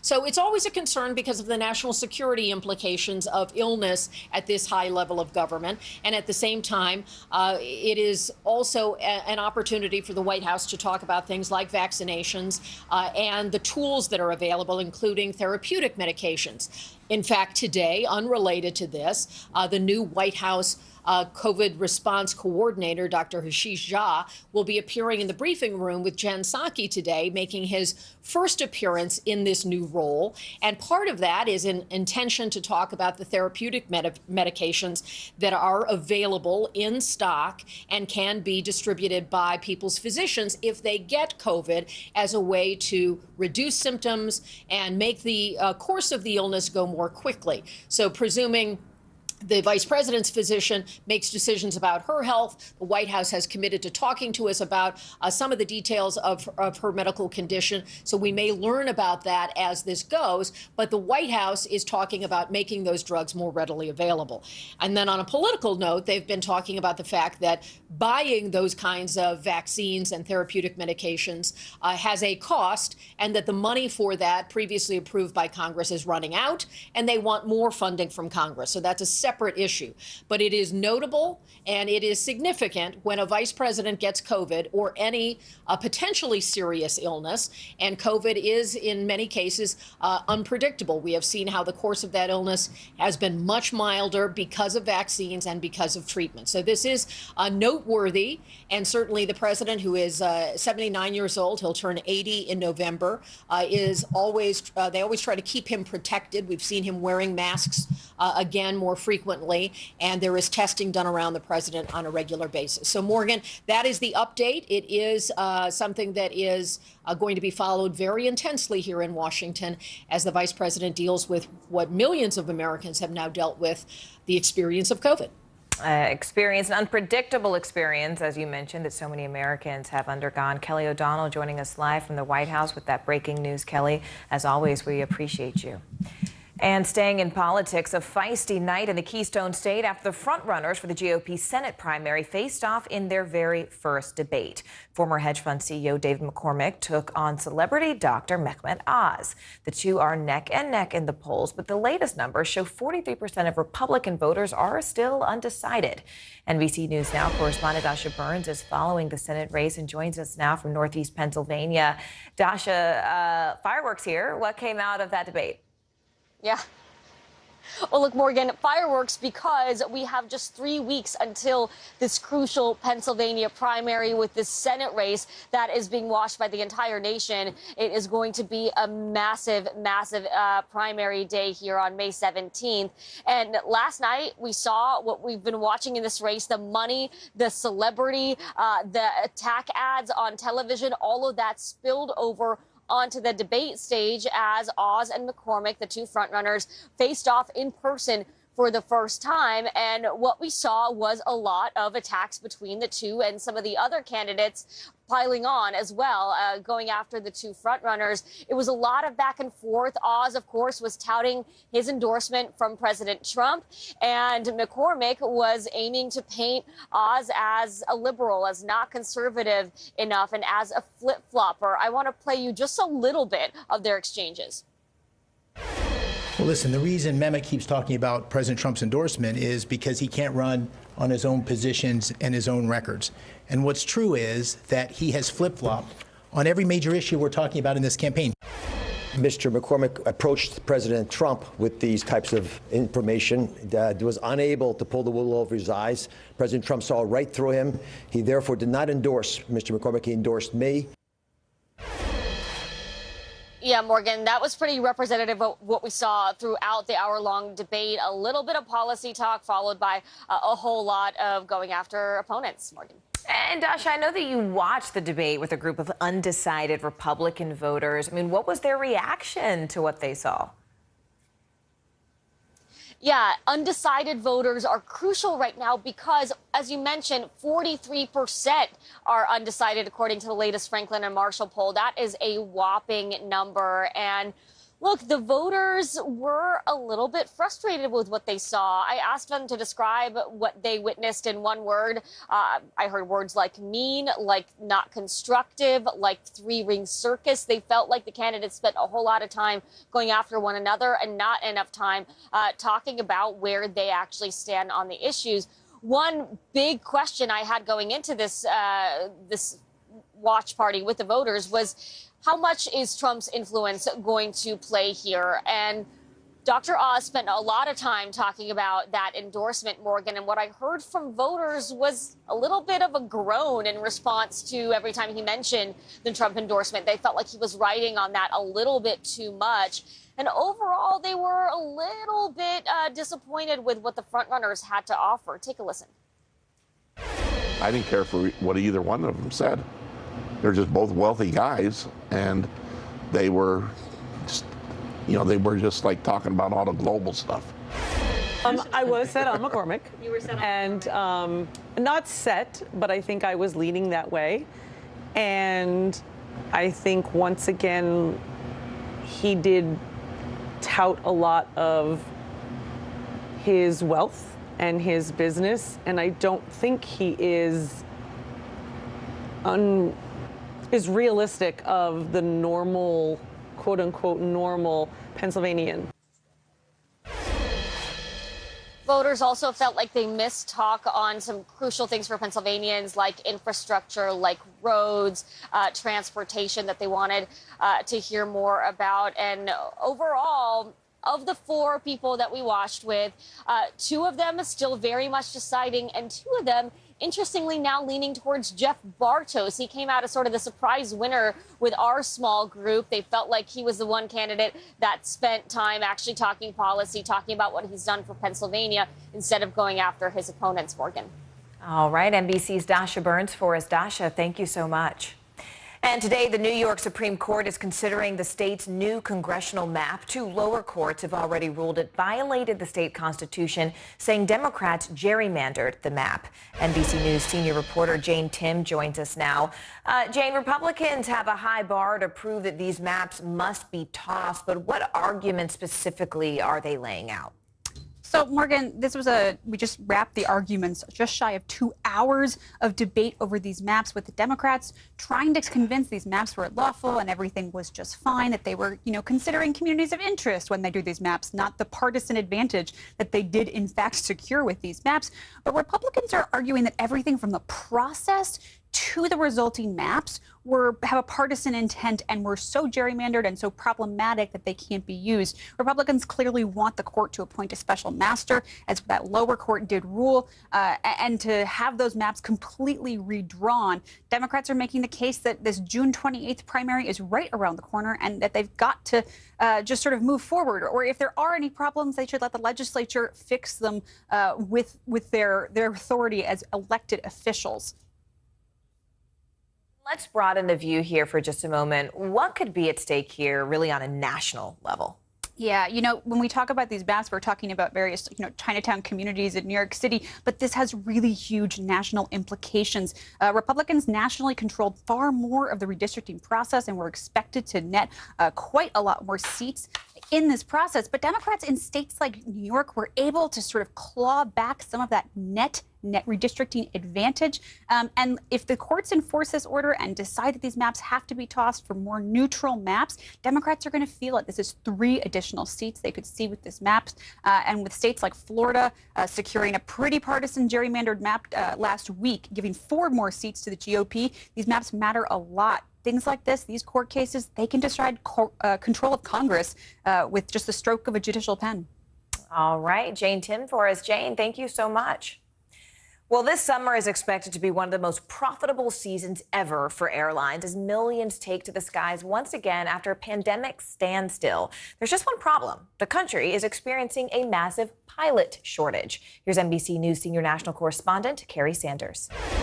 This is the cockpit of a 767, and the problem, of course, is, as you said, a pilot shortage, finding enough people to sit into these seats who want to do this as a profession. To sort of put a fine point on the problem, consider what JetBlue announced this morning, that they are not going to grow in the next year as an airline. Instead, they are going to sacrifice profit for reliability. The national commercial pilot shortage wreaking havoc on passengers. Got on a plane, they canceled the flight, and I've been on endless lines. With fewer COVID tests these days, Americans are traveling again, but virtually every airline is scrambling to fill their cockpits. The lack of pilots leading to delays, flight cancellations, and even grounded fleets. Several airlines hiring buses to replace planes on shorter routes. American recently announced they've started using buses to ferry passengers from smaller airports in the Northeast to their hub in Philadelphia, where more pilots are available. There are an estimated 14,500 openings for commercial pilots over the next 8 years. The problem? Not enough new pilots moving from smaller regional airlines to the major carriers, and too few pilots exiting the military to work in the private sector. Pilot training can cost more than $100,000. Jonathan Manivel runs the Miami Flight Academy. It's an addition of different things. Pilot retiring, the pandemic. So now just to train the new pilots is going to take a long time. Some airlines are now training future pilots themselves. United hoping to train up to 5,000 pilots over the next 8 years at its own aviation academy. Yeah, this is a nice stable descent. This is good. Instructor Shelley Thomas is planning to become a commercial pilot herself. As soon as I realized that there was a pilot shortage, and a lot of my other mentors at United kind of brought it up. JetBlue has a similar program. No flying experience required. Finally, I met the right people to set me in the right direction, and I jumped. Veteran pilots say one short-term solution, let those forced to retire at age 65, as required by the FAA, back into the cockpit. Rich Seiler was a Delta pilot for 35 years. We are forced out, and it's no other industry in the world that I know of that it happens like that. Yeah, I mean, who would have expected it? The real problem, of course, is there's a shortage of pilots to sit in cockpits like this. I'm in a Boeing 767. And so with that shortage, you still have people who want to travel. So in the Northeast, American Airlines is now busing passengers from some of the smaller airports like Allentown and Atlantic City to the hub in Philadelphia, which, of course, is going to be a big surprise to some passengers who maybe didn't get the notifications from the airlines that they'll be getting on a bus. Same thing will be beginning soon with United Airlines, taking passengers from places like Breckenridge and Fort Collins to Denver on buses. And this is really all a reflection of the fact that the airlines cannot find enough qualified pilots, again, to sit in seats like this cockpit right here. All right, so you've still got that old library book sitting around somewhere. Well, now might be the right time to return it, with more and more public libraries nixing late fees. But wait, let's pause here because now we have a special report.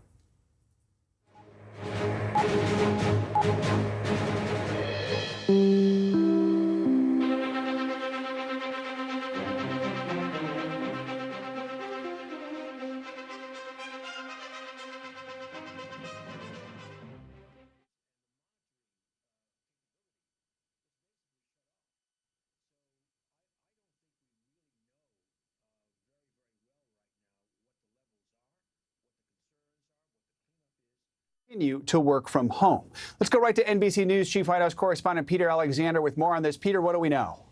Joe, we just learned that the Vice President Kamala Harris and staying at the Vice President's residence, which is a matter of miles away from here at the White House. They say she will not return to work until she tests negative, I should say. That positive test coming just this morning. The Vice President, not a close contact to the President, which is notable because of their travel schedules, as they say. The Vice President arriving back here in Washington late yesterday. She spent most of the last week in Los Angeles, where she and her husband have a home, and also in San Francisco, participating in some fundraisers and a limited schedule of public events here. Obviously, this is the latest and now long list of high-profile administration officials who have tested positive. In recent weeks, we have learned that some cabinet officials have tested positive as well. As for the president himself, he is regularly tested, and to this point, we understand that he remains negative. A little bit later today, the White House will be holding a briefing. For the first time at the podium will be the COVID coordinator, Dr. Ashish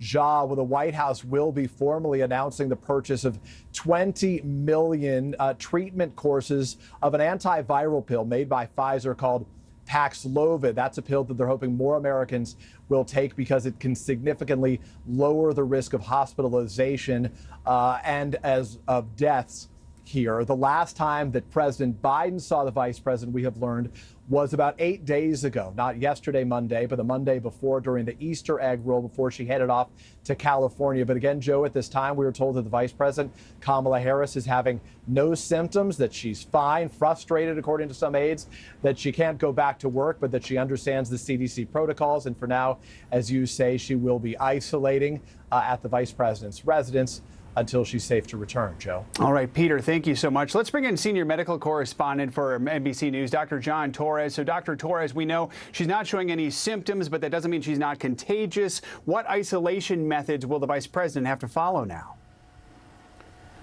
And Joe, that's correct. And right now, the CDC guidelines have reduced that down to 5 days, but it's 5 days starting from when she tested positive, which I'm assuming tested positive today. They consider today day 0, so she'll have to isolate herself Wednesday through Sunday, those 5 days. And then on day 6, she can go out in public, but will need to wear a mask for the next 5 days as well, for a total of 10 days. Now, one thing is, if she starts developing symptoms between now and the end of that 5 days, then she needs to start the whole clock over again, and that would be day 0, and add an additional 5 days to that. The same thing, if she decides to test, they recommend an antigen test in that 5-day period if you decide to test, and if that's positive, then you have to start the clock over again. So at a minimum, today through Sunday, and then Sunday, starting Monday, she could go ahead with the mask, get out in public and be around people, Joe. Her office says she has not been a close contact to the president. What would be considered a close contact?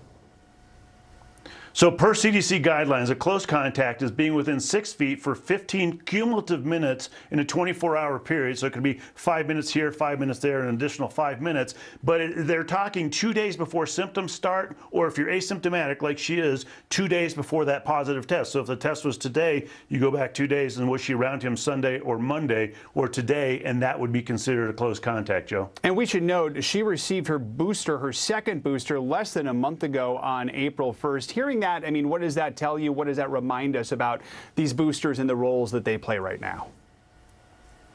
So these boosters play a critical role, and she got her second booster on April 1st, so it's had time to become fully effective at this point. And we know for a fact that right now we're looking at the vaccines as keeping you protected from serious illness, hospitalizations, or death, and not necessarily keeping you from catching COVID, and in cases like this, not having symptoms or having very mild symptoms. So it looks like the vaccines and the boosters are working very well in her case, because so far she's asymptomatic, and hopefully she stays that way, Joe. Dr. John Torres, thank you so much. So again, to recap today, Vice President Kamala Harris, her office announcing she has tested positive for COVID, exhibiting no symptoms at this point. She just returned to the White House late last night and is not considered a close contact to either the president or the First Lady because of their recent travel schedules. More information expected when the White House holds a news conference a little bit later today. That concludes our coverage. There'll be much more tonight on NBC Nightly News with Lester Holt. I'm Joe Fryer in New York. For all of us at NBC News, have a good day. Right now on NBC News Now, protecting children. The FDA approving a new COVID treatment for kids as young as a month old. What parents need to know about just how soon it could become available. And breaking news, Moscow's threat, Russia now warning that World War III is a real danger. We'll tell you how the U.S. is responding to this latest escalation against Ukraine. Plus, in contempt, a New York judge says that former President Donald Trump is not cooperating with the state investigation, how much it's costing him next. And future tense, Twitter's board accepting an offer from Elon Musk to buy the company and make it private. What this all means for you and the Twitterverse.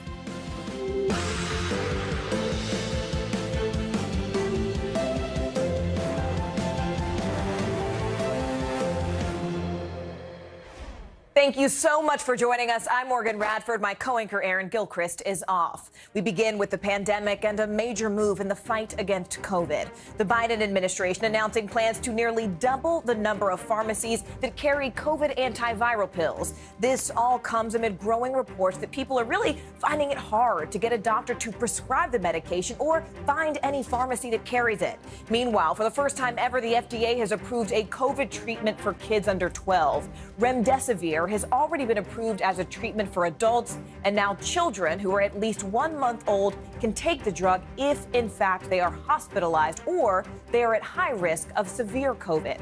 Confirmed COVID cases have climbed nearly 40% in the last 2 weeks, but COVID-related deaths dropped 27%. Still, 320 deaths were reported yesterday, and at this rate, the U.S. is projected to hit 1 million total COVID deaths by next week. We are also following the situation that's currently unfolding in China, where COVID lockdown measures are simply becoming more and more extreme. We'll get to that in just a minute. But first, let's go to begin with our medical contributor, Dr. Natalie Azar. Dr. Azar, let's start with this new treatment drug for kids. I mean, this is what a lot of people have been waiting on. What should parents know as they consider whether or not to give that to their own children? Well, right. So, Morgan, this is actually really, really exciting news. If you are a parent or a caregiver of a child under the age of 5 for whom there is no vaccine yet available, if your child is one of hundreds of thousands of children in this country who might be immunocompromised or at a greater risk for having a severe outcome, this is really, really welcome news. This is an IV treatment, intravenous. This is not a pill, so it's not like you're going to go to the pharmacy and just pick it up. But pediatricians all across the country are going to be aware of this.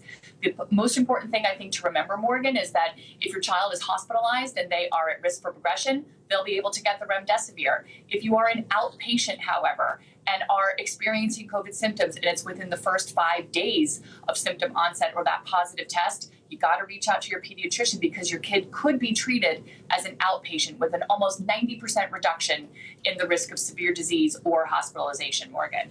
Dr. Azar, I do want to, though, ask you about this new study that just came out of Belgium, and it found that roughly 6 in 10 people are still experiencing symptoms of COVID, and that's 1 year after their initial infection. So, Dr. Azar, what are those sort of common symptoms that people are still dealing with? I mean, really, how concerning is this research overall for you as a medical professional? Well, yes, it is certainly concerning. The number is a bit higher than the numbers of 50 to 30% that have been previously reported in research in terms of the persistence of symptoms following COVID-19. As we show here in the graphic, the most common symptoms that were present a year after infection were shortness of breath, fatigue, irritability, as well as sleep disturbance. And what was interesting, Morgan, is that they found that individuals who had persistent symptoms at 15 weeks were more likely to have symptoms at 1 year. And secondly, if you had moderate to severe disease, COVID-19 that is, you were about 2 times more likely to have persistent symptoms at 1 year. Look, in my office, we see patients with long COVID. Multiple different subspecialists are seeing patients with a myriad of different symptoms. There are obviously interventions that can help. It's a very complex, topic and active research going on really across the country and across the world to try to help these patients. But speaking of these patients, Dr. Azar, I mean, even though cases are going up, deaths and hospitalizations are down, which of course is a good thing. But what does this tell us about the BA2 variant and really more generally how we should treat the virus at this point moving forward?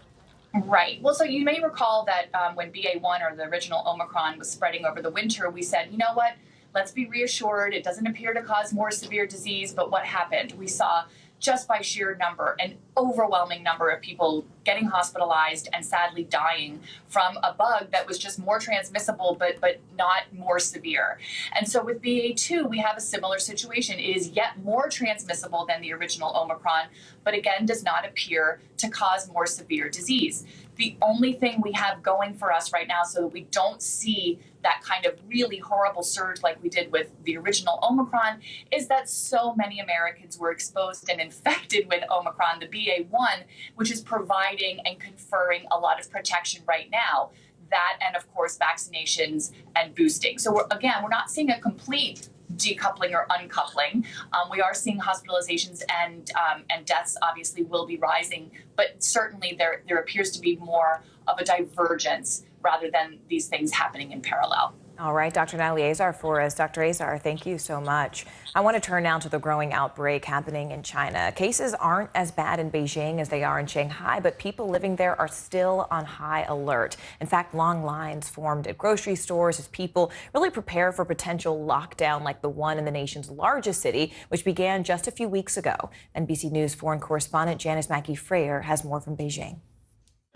Another day of mass testing for millions here in Beijing. There will be 3 rounds of it for most districts before the end of the week to control these small outbreaks. There is a lot of anxiety here that a lockdown may be coming, and that's triggered panic buying at supermarkets where some store shelves were stripped bare, despite assurances from the government that the city does have enough food. People are skeptical and they're very wary after seeing the chaos that happened in Shanghai with shortages of food and medicine, thousands of people being sent to mass quarantine centers, hearing agonizing stories of people who weren't able to get medical care because of COVID restrictions at hospitals. The lockdown there has now dragged on for over a month, and authorities are starting to use harsh new tactics to enforce it. They're putting up metal fencing around apartment buildings, in some cases inside too, to prevent people from being able to get out. Security guards are on duty 24/7. And still, COVID cases are on the rise, and China's government is not relenting, even though the economy is showing signs of strain. Global markets have been tumbling on concerns that China's zero COVID restrictions are going to have a severe impact on supply chains. They're going to hike inflation. And for U.S. consumers, that's going to mean waiting a lot longer to pay a lot more for goods that are made in China. Now, Shanghai is seen as more important for manufacturing and shipping, but the sense is a lockdown here in Beijing, the capital, will cause further disruptions down supply chains, disruptions that will reverberate for months and around the world.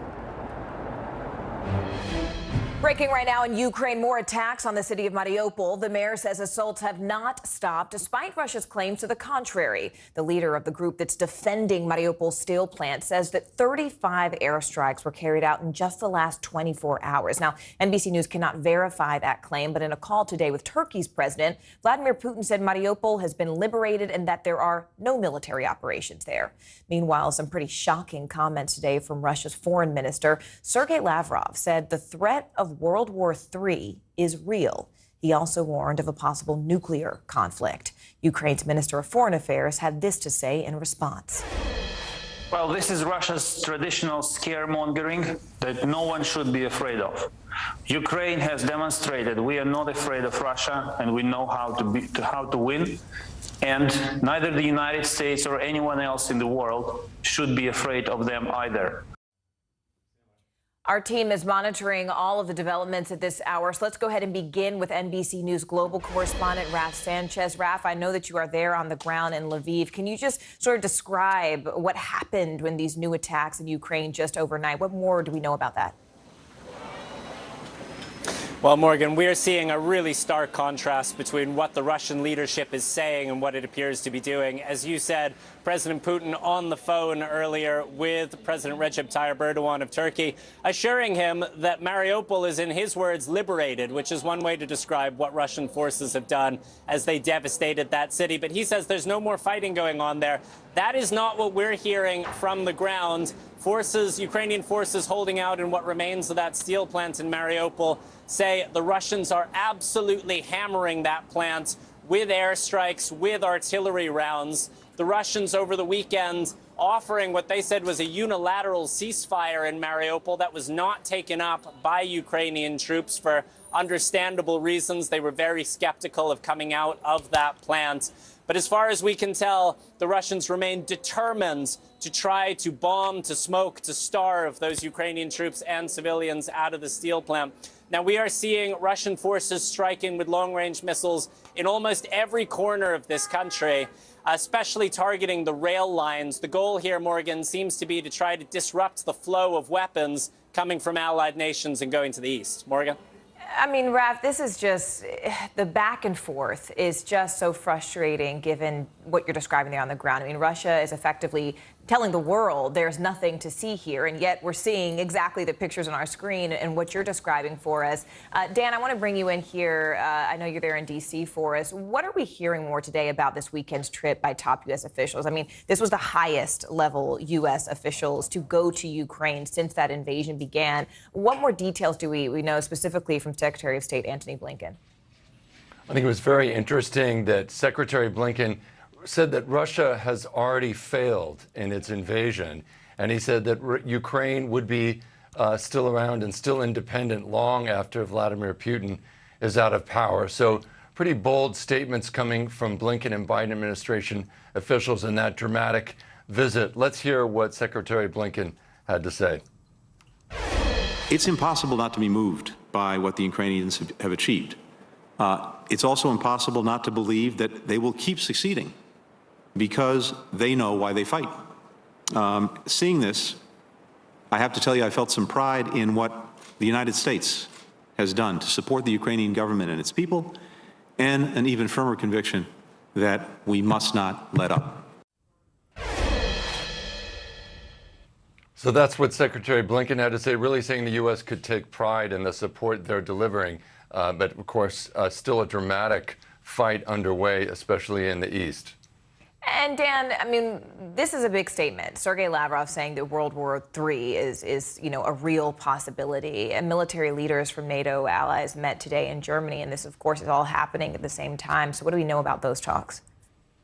I think those talks are significant. You have more than 40 countries, not just NATO members, meeting in Germany to talk about how they can provide yet more support and more weapons to Ukraine. And the real high items on the agenda now are these heavier weapons, more artillery, armored vehicles, tanks, which Ukraine really needs now in that open terrain in the east. And then you have a really interesting shift in Germany where they're now talking about sending armored anti-aircraft vehicles, something they were not willing to do very recently. Here's what Secretary of Defense Austin had to say. So I'd like this whole group today to leave with a common and transparent understanding of Ukraine's near-term security requirements, because we're going to keep moving heaven and earth so that we can meet them. I know that we're all determined to do everything we can to meet Ukraine's needs as the fight evolves. So really a crucial meeting, because the Ukrainians are saying they still need more weapons, given the level and the scale of the fight they're facing.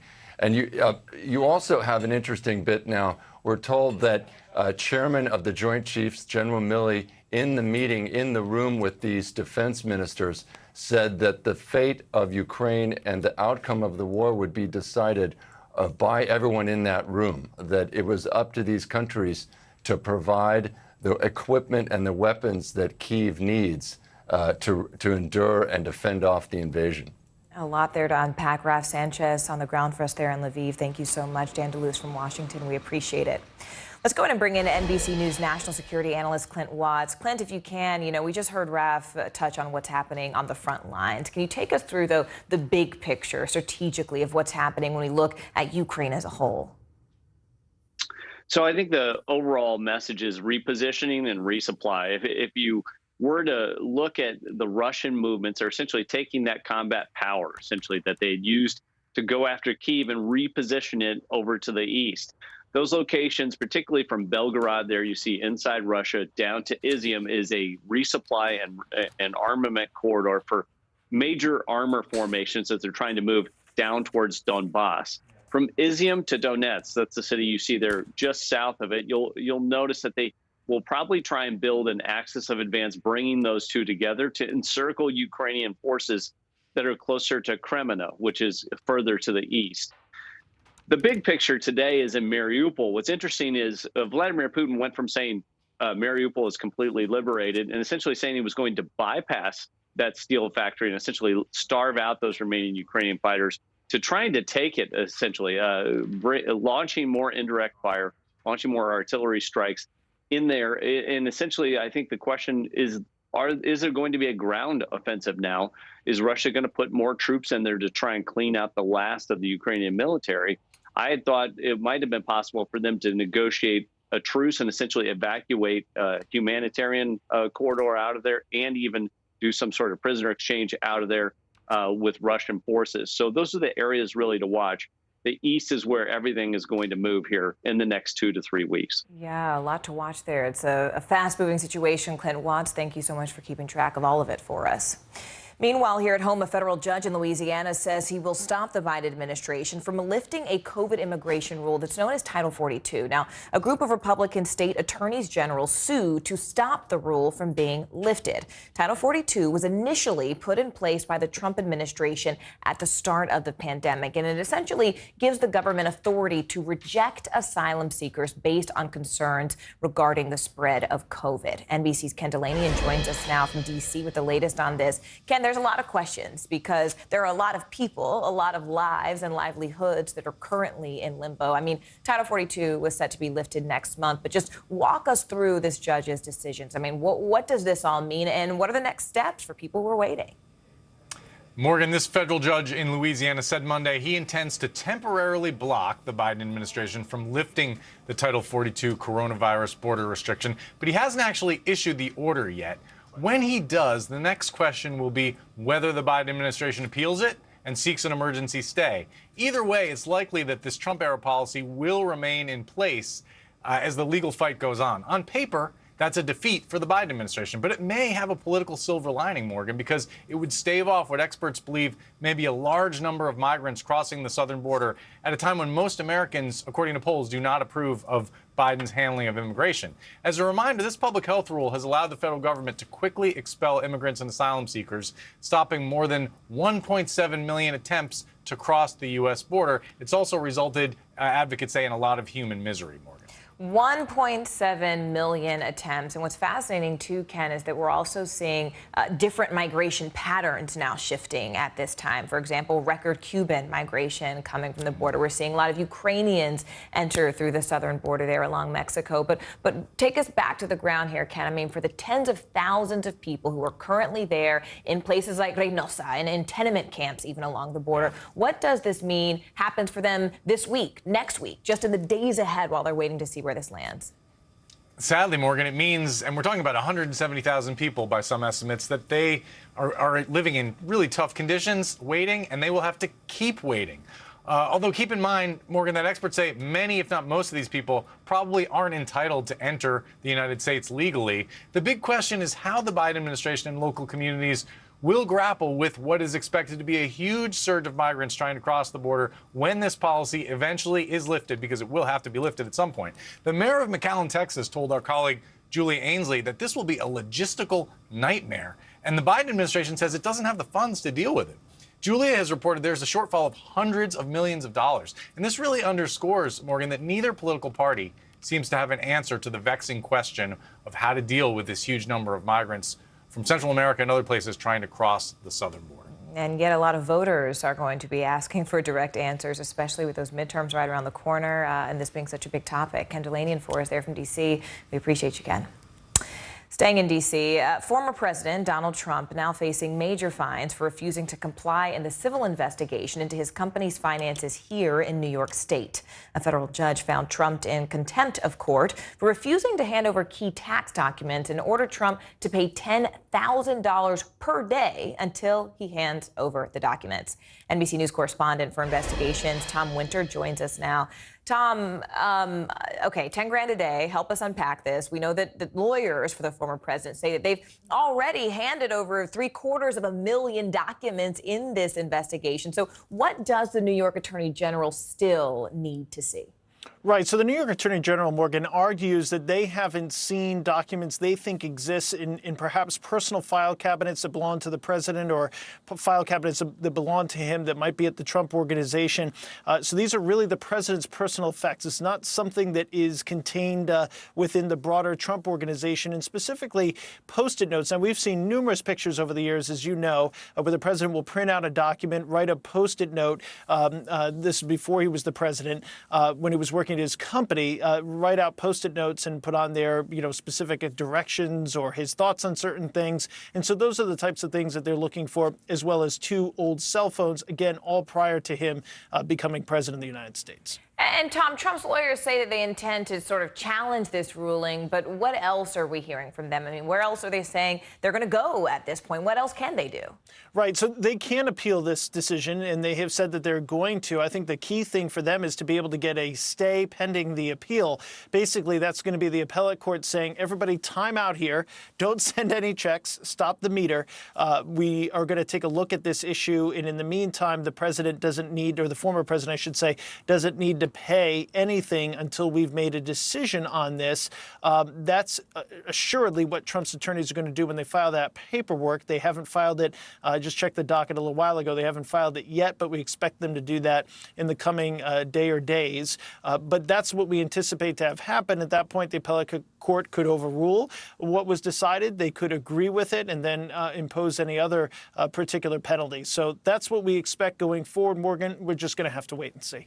All right, Tom Winter, the best in the biz at helping us understand what all of this means. Thank you so much, Tom. We appreciate it. Thanks. You got it. Johnny Depp is expected to be back in a Virginia courtroom today, but not on the witness stand. The actor wrapped up testimony in his $50 million defamation lawsuit against his ex-wife, Amber Heard. The suit stems from Heard's 2018 Washington Post essay alleging abuse, but she never directly named Depp. He claims the essay prevented him from getting work. Heard, who has not yet testified, maintained that she is telling the truth and, in fact, is countersuing for $100 million. Steve Patterson has been following the ins and outs of this case for us. Steve, Depp's cross-examination wrapped up with graphic audio recordings being played. Can you just walk us through what they actually told us? Yeah, Morgan, no doubt about it. This was explosive testimony in court. And we should just say right up front, trigger warning for anybody that is sensitive to hearing these domestic situations play out. Heard's team obviously trying to paint Depp not just as somebody that would abuse drugs and go on rants, but also somebody that was physically abusive. So in court, these were audio recordings edited for the jury. You can hear Depp hurling obscenities at Heard. And I think one of the most notable ones where you hear Heard on tape in one point saying, "You beat the F out of me," in reference to a fight that they had. And I think that was pertinent for Heard's team because they're showing that Depp was responding and refuting. You hear him on tape, but not objecting to the fact that, as she said, he beat her. So that was one part. Another one, maybe the most infamous, where it was Heard saying that Depp put a cigarette out on her. I want to play that for you, but again, another warning about how graphic these are. And if you are sensitive to it, just go ahead and mute me right now. For everybody else still listening, take a listen to this. Put your cigarettes out on someone else. You have consequences for your actions. That's it. Shut up, fat. I think that was another grossly exaggerated moment of Miss Heard's. I did not put a cigarette out on her or throw a cigarette at her. So that's how it really played out. Point, counterpoint, a text message, a video recording, an audio recording, and then they'd put the question to Johnny Depp, and he would either refute or confirm that he said what he said. But also, Depp's team had a chance to re-examine Depp after the cross-examination, where another audio recording was played with Heard saying, you know, go ahead and tell the world that I, Johnny Depp, am the victim of physical abuse. And Depp says, well, guess what? I am. So really, it was just a he said, she said of a lot of exhibits of evidence being played for the jury. Whether or not the jury is accepting of this style of cross-examination, you know, we'll just see in the weeks to come. It has been a really unusual style. I mean, just since the beginning of this case, I know that we've seen Depp take the stand for several days. Do we have any idea yet, Steve, about when Amber Heard might take the stand? So it's still Depp's team calling witnesses. There may be another 3 or 4 left to go before we even get to Heard's side of the team. Another one of Depp's property managers is testifying right now. So when it goes back to Heard's team, she may not even be the first one called. So this may go on for weeks before we actually hear from Amber Heard herself. But obviously, when we do, we'll be here to cover it. All right, NBC's Steve Patterson. Steve, we really appreciate that. Thank you. We're also getting new insight today about the chaotic moments after a deadly accidental shooting on the set of the Alec Baldwin film Rust. The Santa Fe County, New Mexico Sheriff's Office just released body camera footage of deputies arriving at the movie set last October. NBC News national correspondent Miguel Almaguer breaks down the never-before-seen video.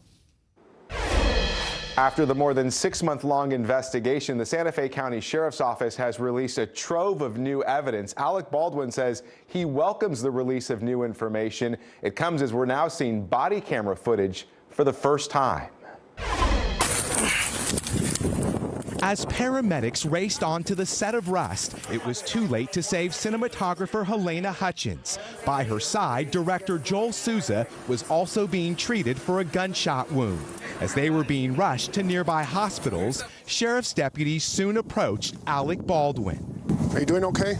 No, I'm not, actually. For the first time, we are now hearing his exchanges with investigators. I was the one holding the gun, yeah. As crime scene technicians photographed Baldwin, they also retrieved video evidence. Deputies say this clip during rehearsal shows Baldwin drawing his revolver just moments before the fatal shot was fired. Sorry. You're okay. Sorry. Just relax. Just relax. I'm so scared. You're all right. Just relax.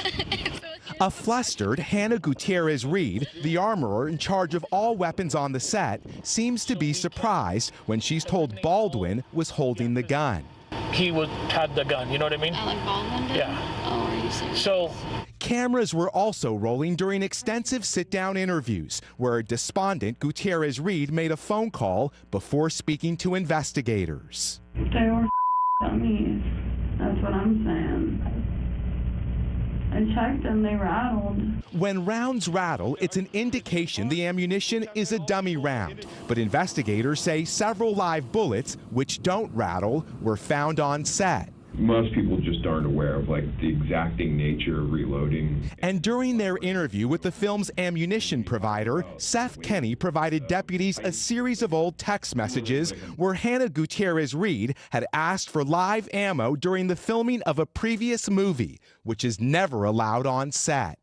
She wanted to shoot live ammo out of the guns, the TV movie guns. And I said, no effing way, obviously. This morning, a clearer picture into a complex investigation and the still unanswered question, how did live rounds get onto a movie set? We've reached out to Hannah Gutierrez Reed and her attorneys. They say they are reviewing the tape. As for criminal charges, we are told if those are potentially filed, it could still be weeks, if not months away. Back to you. On the brink of World War III. Still ahead, Russia's ominous warning to the West about nuclear war. Stay with us. Live from Ukraine, from Mayfield, Kentucky, from Waukesha, Wisconsin. To cover the news, you have to be in it. This is how so many towns and cities are protecting themselves. You can actually see they're pushing the gates open. I also want to get home. You'll get home. You'll get home. Do you remember any tornado as bad as this one? You look at this and you're thinking, we're not going to have power for weeks, if not months. Exactly. Every night, it's your news playlist. Top Story with Tom Llamas, weeknights at 7 on NBC News Now. Can this still end diplomatically with Vladimir Putin in charge of Russia? Our promise to take in 100,000 Ukrainian refugees. Is that enough? The circus-like stuff that the hearings turned into. This system seems broken. What do we do? If it's Sunday, it's Meet the Press. Hallie Jackson Now, weekdays at 5 on NBC News Now. We'll meet Ukrainians who are defending their country one block at a time. When you were still in Kiev, could you hear the bombing? My name is Lester. Who's this?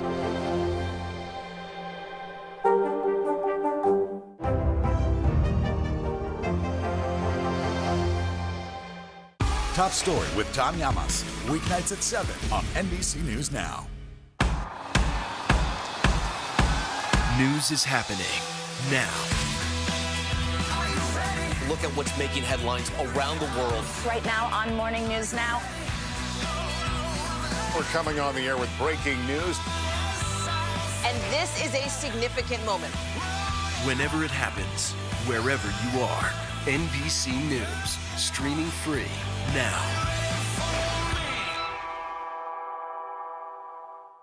Top Story with Tom Llamas, weeknights at 7 on NBC News Now.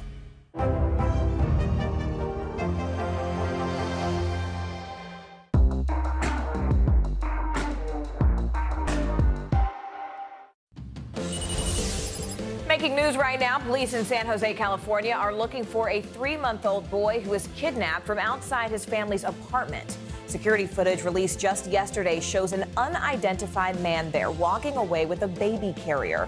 Brandon Cuellar was at home with his grandmother while his mother was at work. Brandon's grandmother says he was taken while she stepped away for 2 minutes to unload groceries. More than 120,000 pounds of ground beef have been recalled over fears of E. coli contamination. The U.S. Department of Agriculture announced the recall just yesterday, and here's what you need to know. So the ground beef was produced between February 1st and April 8th, and it all has the code EST 46841 on the USDA inspection mark. No illnesses have been reported as of yet. And a family in Florida had a pretty unexpected guess, you could say, just over the weekend. The Flagler County Sheriff's Office received a call about an animal problem on Sunday, and guess what? When they arrived, they found this cool alligator just hanging out on the doorstep.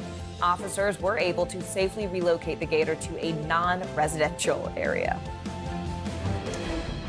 Bottom of the hour now, and here are the latest headlines on the war in Ukraine. A new ominous warning coming out of Moscow. Russian Foreign Minister Sergei Lavrov says the risk of nuclear war is real. Ukraine's Foreign Affairs Minister responded in a tweet saying such talk only means Moscow senses defeat in Ukraine.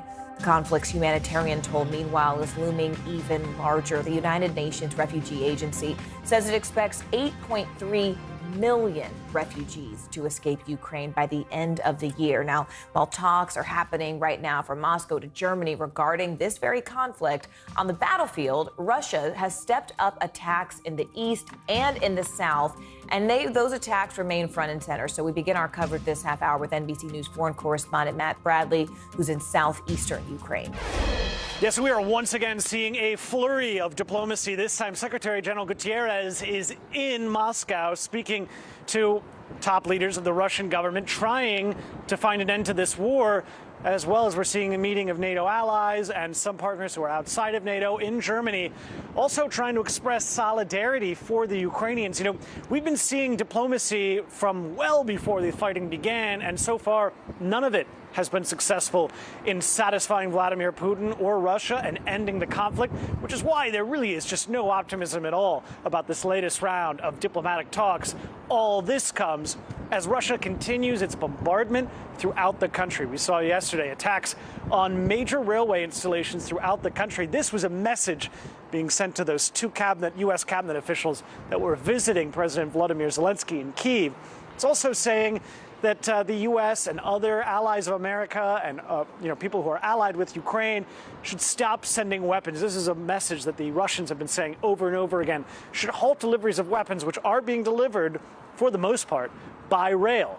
Now, just this morning, my team and I, we were in this hotel here in Zaporizhia. We were awoken by the sound of 3 explosions here in the eastern part of Ukraine. Just the latest of the aerial bombardments that have been going on here in preparation, tenderizing the ground for what is supposed to be a major assault on the eastern part of the country.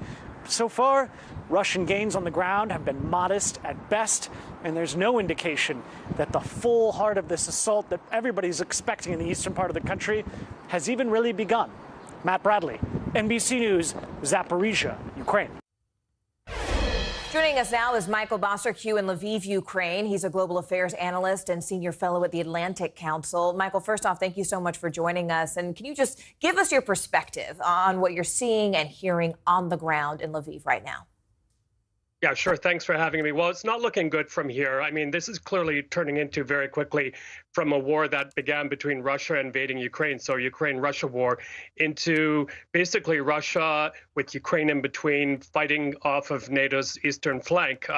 The words by Russian Foreign Minister Lavrov today saying that, this could turn into a nuclear confrontation are absolutely chilling.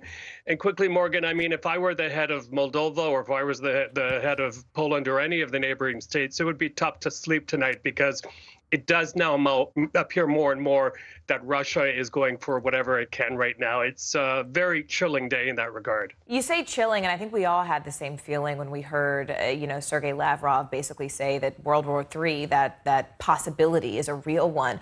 Why, though, do you think, Michael, that Moscow is shifting towards this type of rhetoric now? I mean, why in this moment are we seeing them sort of up the ante?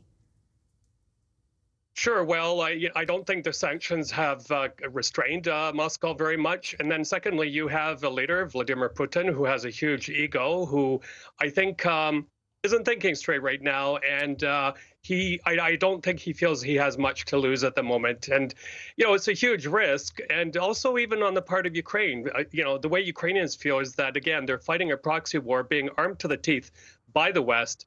And I think the West expectation now is for Ukraine to pretty much on their own fight off Russia, finish the armed forces off as much as they can. So it's a very, very risky gamble. But of course, we all hope Ukraine can succeed in its mission to push the Russian forces out of Ukraine.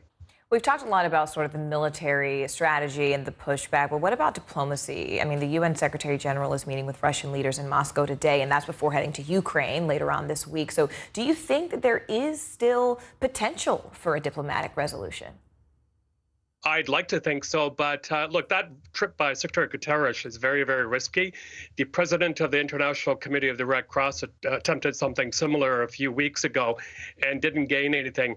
And look, even if the UN Secretary General does succeed in getting the Russians to agree, they're infamous for not keeping their promises, especially when it comes to those humanitarian corridors. And quickly, Morgan, I can tell you even here in Lviv, where, we haven't, thank God, been struck, at least in the past few days, the amount of air raid siren alarms going off on a daily basis is, again, causing a lot of anxiety and makes it very difficult for people to do their business, do their Easter celebrations, get on with family stuff. So it's very, very difficult here as well, even though there's no military operations at the moment.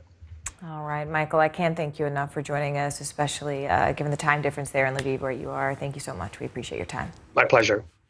More fallout today from former President Donald Trump's false claims that the 2020 presidential election was stolen from him. A bipartisan group of senators is meeting today to change the 1887 Electoral Count Act. And it's basically an obscure election bill that became the focal point of President Trump's team's effort to overturn the 2020 election. Now, this all comes on the heels of a wave of election reforms where dozens of states enacted stricter legislation to boost voter confidence, they say. NBC News deputy political editor Ben Camisar is standing by. But first, I do want to go to senior national political reporter Sahil Kapoor, who joins us live from Capitol Hill. Sahil, what are the kinds of changes that these senators are looking at? What would that mean for voters, especially, in November? Morgan, this group in the Senate is meeting later this afternoon to continue their negotiations over crafting a package of election reforms aimed at preventing elections from being stolen in the future. One of the leaders of the group, Senator Susan Collins, a Republican from Maine, told me yesterday that they have already agreed on certain things, such as changes to the 1887 Electoral Count Act to clarify the role of the vice president. They want to raise the threshold for objectors so that it's not just one member of the House and one member of the Senate, who could force Congress to revisit the counting of certain electoral votes. We have more on this in a graphic. Let's put it up on the screen. In addition, she talked about how the presidential transition period, there should be new rules to make sure that one administration peacefully hands over power to the next in statute. So those are the things that they have agreed on. There are still some sticking points, some complicated issues that they're talking to academics and legal experts over, and interconnected issues where states have certain powers, the federal government has certain powers, and it's hard to reconcile them. Republicans in the group, several of them, tell me that certain Democrats want to add voting rights provisions, including changes or reauthorizations, I should say, of the Voting Rights Act. And that's a problem for Republicans. They have no interest in doing anything in that space. They are solely focused on a narrow bill that would prevent presidents or candidates in the future from stealing elections. They say the issue is the 1887 Electoral Count Act. So that's where we stand now. What it would mean for voters, simply more security in knowing that the person who wins an election takes power and the person who loses cannot steal an election after losing, Morgan. Sahil, you mentioned moderate senators like Susan Collins, Mitt Romney. What are the chances that a bill will actually make it to the president's desk this year? That honestly depends on who you talk to, Morgan. There are different opinions among different senators. The Democrats in the group are unified in saying this must happen, this can happen, and this will happen this year in 2022. Remember, there's a midterm election in November. More likely than not, the House of Representatives at the very least will switch to Republican hands and be controlled by firm allies of Donald Trump. It's far from clear they will have any interest in engaging in negotiations on an effort on a package of this sort. So it needs to happen this year if it is to have any chance, according to the Democrats. And the Republicans largely say it can happen this year. They're a little bit less firm about the fact that it must. Senator Mitt Romney yesterday, when I asked him, he said you should ask others in the group that. There is another senator in the group, Tom Tillis, the Republican of North Carolina, who several months ago said May would be a realistic timeline. I asked him about it yesterday. He said, maybe more like the summer. So it is slipping. And as is often the case in Congress, in significant negotiations like this, time is not on their side, Morgan. All right. NBC Sahil Kapoor for us live from Capitol Hill. Sahil, thank you. Florida is now officially one of the first states in the entire country with its own standalone election police force. Governor Ron DeSantis signed the law saying that he's focusing on election security and voter integrity, which became a rallying cry across Republican campaigns. NBC News deputy political editor Ben Camisar joins us now. Ben, all right, so what exactly does an election police unit do? Yeah, so Morgan, the centerpiece of this bill is that election police, if you will. It basically creates this new office that's charged specifically with looking into voter fraud and other election law violations. Obviously, those are already against the law, but this would be an agency that's specifically charged with looking at that. Symbolically, that's something that DeSantis can use politically to sort of satiate this Republican base that continues to be fed the lie that Donald Trump won the presidential election but lost it due to fraud. But, there are other parts of this bill worth noting, too, kind of under the surface. It straightens the prohibition on ballot harvesting, which is when you collect some other people's ballots and turn them in. It strengthens some fines for election law violations. It also directs some supervisors to look at the voter rolls more often. So there are some other pieces of this bill about election administration that are going on underneath this as well. Ben, I mean, Republicans nationwide are really sort of stressing this need to restore public confidence in elections. But why? I mean, why and why now? Because we've already seen a flurry of new laws passed in dozens of states. But really, what kind of national implication does this have when you make moves like this? Yeah, it's that sort of political piece I was talking about with DeSantis. The backdrop here is this GOP fervor in addressing something, election fraud, that we haven't actually seen on such a wide scale. But that hasn't stopped it from becoming the fundamental issue in a lot of these races. You look just to Florida's north, Georgia, their governor's race is run almost exclusively on the question of, for the Republican side, did Brian Kemp do enough to stop the supposed and proven false fraud in the 2020 election? So this is just a huge thing right now in all of Republican politics. So, the national implications are twofold. I guess what we know and what we don't know. What we know is that this Republican push about a rigged election will continue, and they're responding with new laws. They're not just responding with rhetoric, and that's going to keep the issue central. But I think the larger question is, what is this going to, in laws like these across the country, what's that going to actually have as far as an effect on elections themselves? Republicans will say this is going to uncover or stop future fraud, but we haven't seen any evidence of that widespread fraud yet. Democrats are concerned, Morgan, that the real issue here is going to be dissuading people from voting legally, having this sort of nationalized push against sort of voting laws may make it harder and more scary for individuals to legally cast their vote.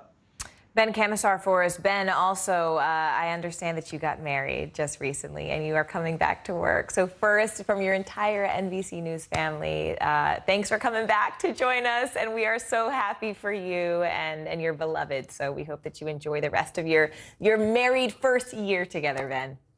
Thank you so much. It's so kind. Of course. Take care. I'll talk to you soon.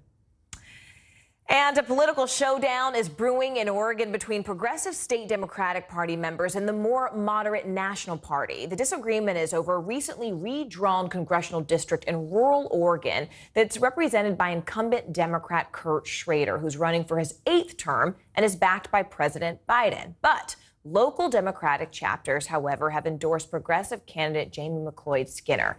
NBC News senior politics reporter Alex Seitz joins us now and is here to break it all down for us. Alex, first, just tell us about the root of this showdown in Oregon's redrawn 5th district. What does it mean? Yeah, Morgan. So in some ways, this is a familiar story of a moderate Democrat running for re-election, facing a progressive primary challenger. We've seen that play out across the country. But what makes this really unusual is that the local Democratic Party organs, the county party chapters that cover about 90% of this district, have all lined up behind the challenger, Jamie McLeod-Skinner, and they are telling the National Party to back out. They sent a letter to the DCCC, that's the official campaign arm of House Democrats, saying, hey, we should decide who is going to be our nominee, not you guys in Washington. And it's an interesting question because it was complicated by redistricting.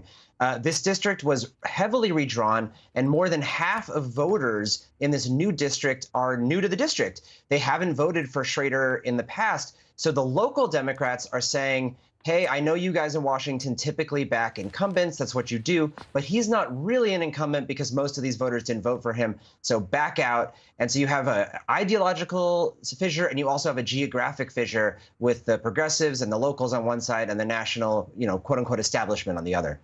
How much support, though, does the progressive challenger actually have in this area? And are Democrats at all worried that they could lose the seat if they do nominate a progressive? Yeah, both really good questions. Obviously, the people backing McLeod-Skinner will say she has lots of grassroots support. Schrader and his campaign kind of dismiss that the local counties have endorsed. They say, the people who are involved in those local parties are more progressive than your typical rank and file voters. They're not really representative of rank and file Democrats. And he has a lot more money behind him. But your second question about what will happen in November is a really important one because this district leans only slightly Democratic. It is a competitive district. It's one that in a bad year for Democrats, which this is shaping up to be, really could be competitive. And so electability has been a big factor here with the national Democrats who are backing Schrader, the moderate. They're saying, look, he's the only guy with a proven track record to win in November. And the local Democrats backing the progressive, McLeod Skinner, say, no, she has deeper roots to the district. He's kind of lost touch. She's the only one who can win in November. So that will all be up for Oregon Democrats to decide on May 17th. All right, Alex Heiswald for us. Alex, thank you so much. And coming up, billionaire Elon Musk securing a Twitter takeover. Up next, the hurdles still standing in his way and what changes could soon be coming your way. We'll be right back.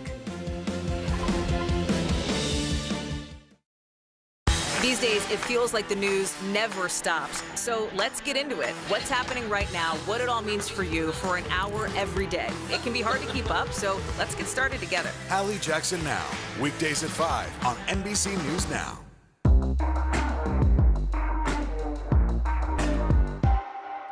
Now Tonight with Joshua Johnson, streaming weeknights at 8 on NBC News Now.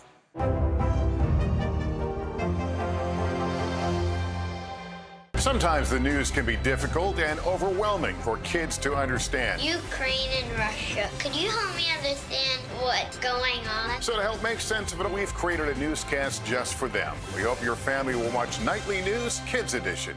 Now Tonight with Joshua Johnson, streaming weeknights at 8 on NBC News Now.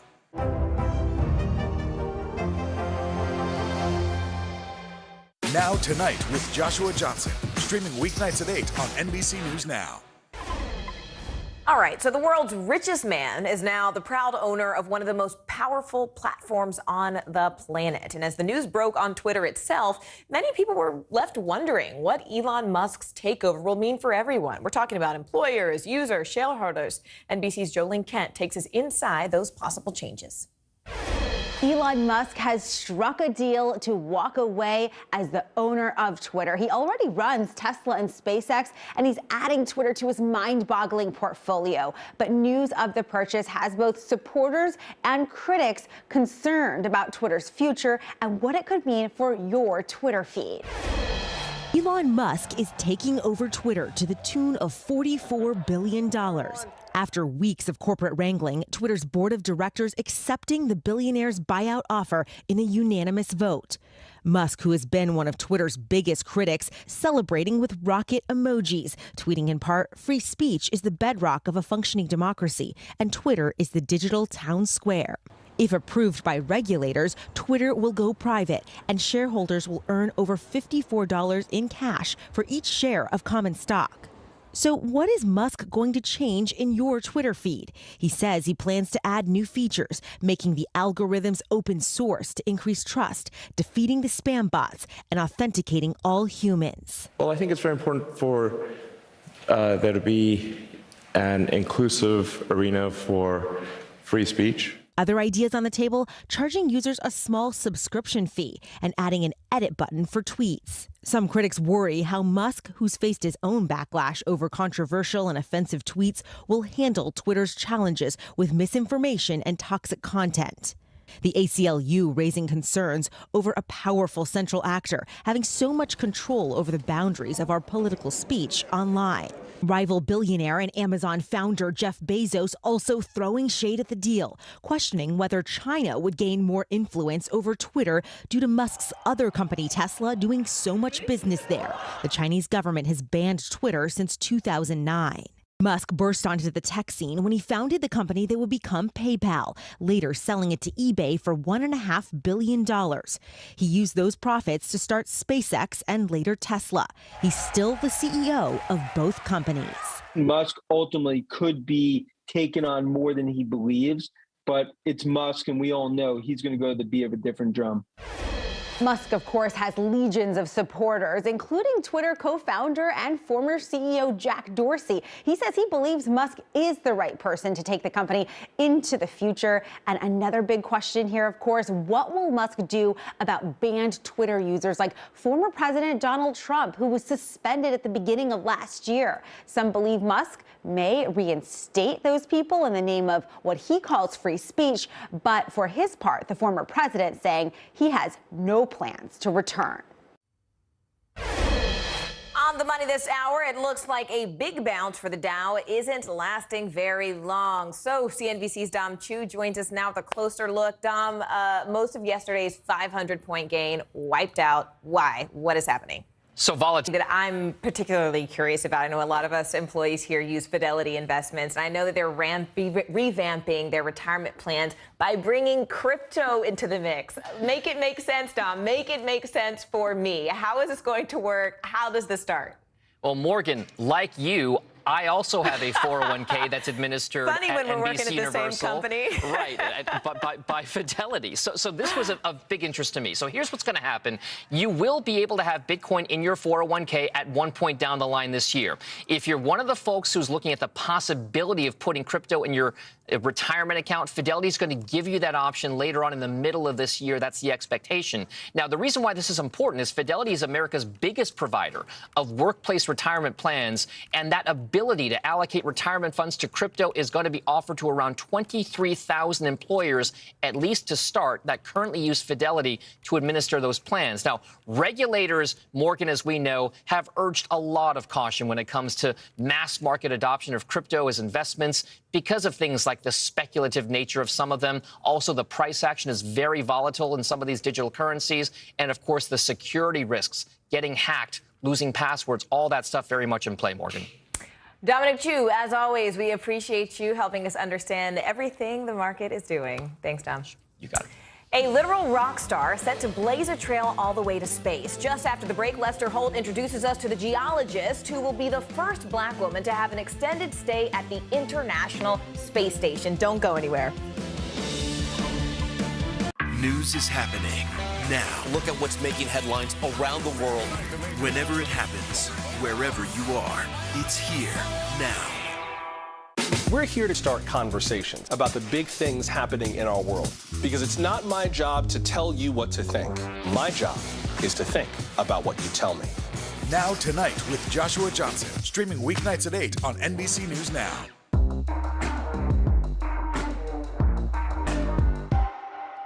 She was a nurse who got the COVID vaccine on TV. Then she fainted, and a conspiracy theory was born. This is how one person's life became a weapon in an information war. Tiffany Dover is dead. An NBC News podcast. Listen now. The fire has grown leaps and bounds. You see behind me is typical. How you doing? Pretty bad. To cover the news, you have to be in it. This is how so many towns and cities are protecting themselves. You can actually see they're pushing the gates open every night. It's your news playlist. Top Story with Tom Llamas, weeknights at 7 on NBC News Now. Sometimes the news can be difficult and overwhelming for kids to understand, so we've created a newscast just for them. We hope your family will watch Nightly News Kids Edition. Now Tonight with Joshua Johnson, streaming weeknights at 8 on NBC News Now. Hallie Jackson Now, weekdays at 5 on NBC News Now. She was a nurse who got the COVID vaccine on TV. Then she fainted, and a conspiracy theory was born.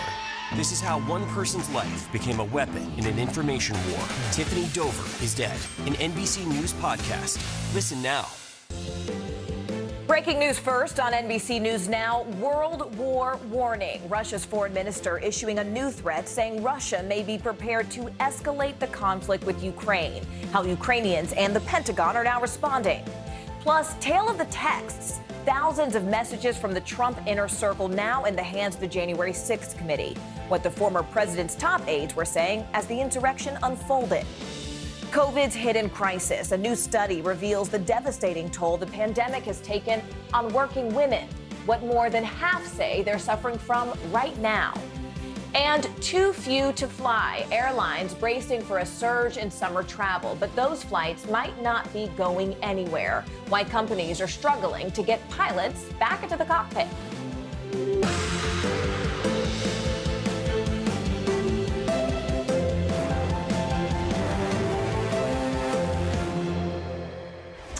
Hi there. everyone. Thank you so much for joining me. I'm Morgan Radford. My co-anchor Aaron Gilchrist is off. We begin this hour in northern Ukraine, where people are getting a new look at the aftermath of the Russian invasion. Now, these are the latest images coming out of Chernihiv, and the impact of the relentless shelling can be seen for miles all around. The UN Secretary General took his call for a ceasefire directly to Russian leadership today, and he said it needs to happen as quickly as possible. The U.S. and dozens of its allies met today in Germany to talk about the war. Secretary of Defense Lloyd Austin stressed the importance of helping Ukraine achieve its defense goals. Also this morning, Secretary Blinken had this to say to Congress about the trip. As we took the train across the border and rode westward into Ukraine, we saw mile after mile of Ukrainian countryside, territory that just a couple of months ago, the Russian government thought that it could seize in a matter of weeks. Today, firmly Ukraine's.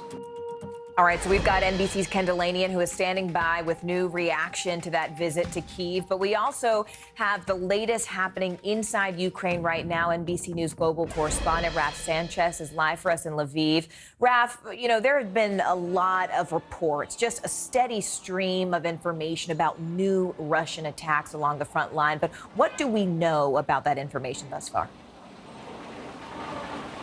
Yeah, Morgan, that's right. The Russians continue to press along that enormous 300-mile front in the east of Ukraine as they focus what President Putin calls his special technical military operation on the Donbass. Now, the northern edge of that front is in Kharkiv. That is one of the cities that has suffered just the absolute worst bombardment over the course of this war. From the earliest days until today, Russians continuing to hit it with almost everything they've got. Yesterday, at least 4 civilians were killed there. That's according to a local official.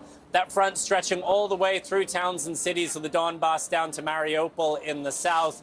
As far as we can tell, the Ukrainian lines, rather, are holding. The Russians, despite having been at this for nearly a week now, do not appear to have made any major breakthroughs. Morgan, this is almost World War II style fighting. It is happening out in the open terrain. We're seeing formations of tanks and artillery going up against each other.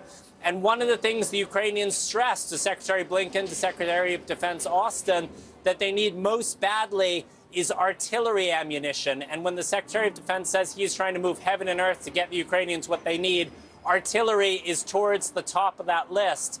Now, you mentioned the UN Secretary General is in Moscow today. He is meeting with Vladimir Putin. He's appealing for a ceasefire there. Expectations, Morgan, not high in this country that he is going to be able to broker any kind of deal. He's appealed for one several times already at distance. He's now trying face-to-face with the Russian president. But there's no indication at this point that the Russians are seriously interested in the ceasefire. Morgan? Let's talk, though, about Mariupol in the south there, Raf. I mean, what are you hearing about what's happening there today, especially when we talk about that steel plant that's been protecting people? We're hearing a real disparity between what the Russians say is happening and what actually appears to be happening on the ground. Vladimir Putin was on the phone earlier with the Turkish president, Recep Tayyip Erdogan, and he said his forces had successfully liberated Mariupol. Now, you and I probably wouldn't use that word for a city that has just been devastated by Russian fire. But it also, you know, the Russians continue striking that steel plant. According to sources on the ground, hundreds of Ukrainian troops and civilians still inside that plant. And despite Putin saying he sees no need to storm it, Russian forces appear to be continuing to hammer it from the air with artillery, trying to smoke or starve or bomb those Ukrainian fighters and those civilians out of what's left of one of Europe's largest steel plants. Morgan? Raf, I want to go ahead and bring in our NBC News global security reporter, Dan DeLuce. Dan, Russia's foreign minister invoked the idea of World War III today. Break that down for us. What specifically did he mean? What specifically is he warning us about it? And really, how have other countries responded? So Russian Foreign Minister Lavrov said that we shouldn't underestimate the danger, the risk of a nuclear conflict. It's important to say he was not threatening the use of nuclear weapons. He was asked about the danger of World War III, the danger of another kind of Cuban Missile Crisis. And he said that there was a risk. He said it's important not to overstate it, but he also said it was important not to underestimate it. And I think we have seen previously from the Kremlin and from Russian President Putin some saber rattling, some nuclear saber rattling at times. And the U.S. and Western governments have often interpreted that as really an attempt to intimidate, an attempt to threaten NATO and try to discourage the West from helping Ukraine and arming Ukraine. And they're saying they're not going to be intimidated. They will continue to support Ukraine in its fight for its sovereignty. So I think we're going to see these kinds of remarks, slightly provocative remarks, but this was less provocative, I would say, than what Putin has said in the past. Britain said that any reference to nuclear weapons was amounted to bravado, and they said that it was incredibly remote chance that Russia would actually think about using tactical nuclear weapons. So still a remote threat, but sobering even to hear the Russian foreign minister refer to it. All right, Raf Sanchez for us there on the ground, Dan DeLuce in Washington. Gentlemen, thank you both. And we just heard moments ago from Secretary of State Antony Blinken about his visit to Kyiv. The ripple effect of his and Secretary of Defense's visit to Ukraine is now having impacts worldwide. NBC News national security correspondent Ken Delanian joins us from Washington to really unpack what this trip means right now in the days ahead. Ken, why was it so important that the U.S. sort of visited Kyiv in this moment? I mean, this is the highest level visit we've seen from U.S. officials since that invasion began. Yeah, that's right, Morgan. Well, a number of European officials had visited Kyiv, including heads of government, such as British Prime Minister Boris Johnson and French President Emmanuel Macron. But President Biden has not visited, and it's not believed that he can because of security concerns. So the U.S. government wanted to send as senior a delegation as it could, given the security concerns and given the major role that the U.S. is playing in supporting the Ukrainians, Morgan. And Ken, I mean, is Ukraine satisfied that the U.S. is sort of doing everything that it can to help end this conflict? So Ukraine will never say that it's satisfied because Ukraine is fighting for its existence and watching its cities burn. And from the Ukrainian point of view, the U.S. and other powerful nations could, of course, be doing a lot more. But that said, Ukrainian officials repeatedly have expressed gratitude for what the U.S. and its allies have done and have said the cooperation and the support has been getting better. Take a listen to Andrei Yermak of the Ukrainian president's office.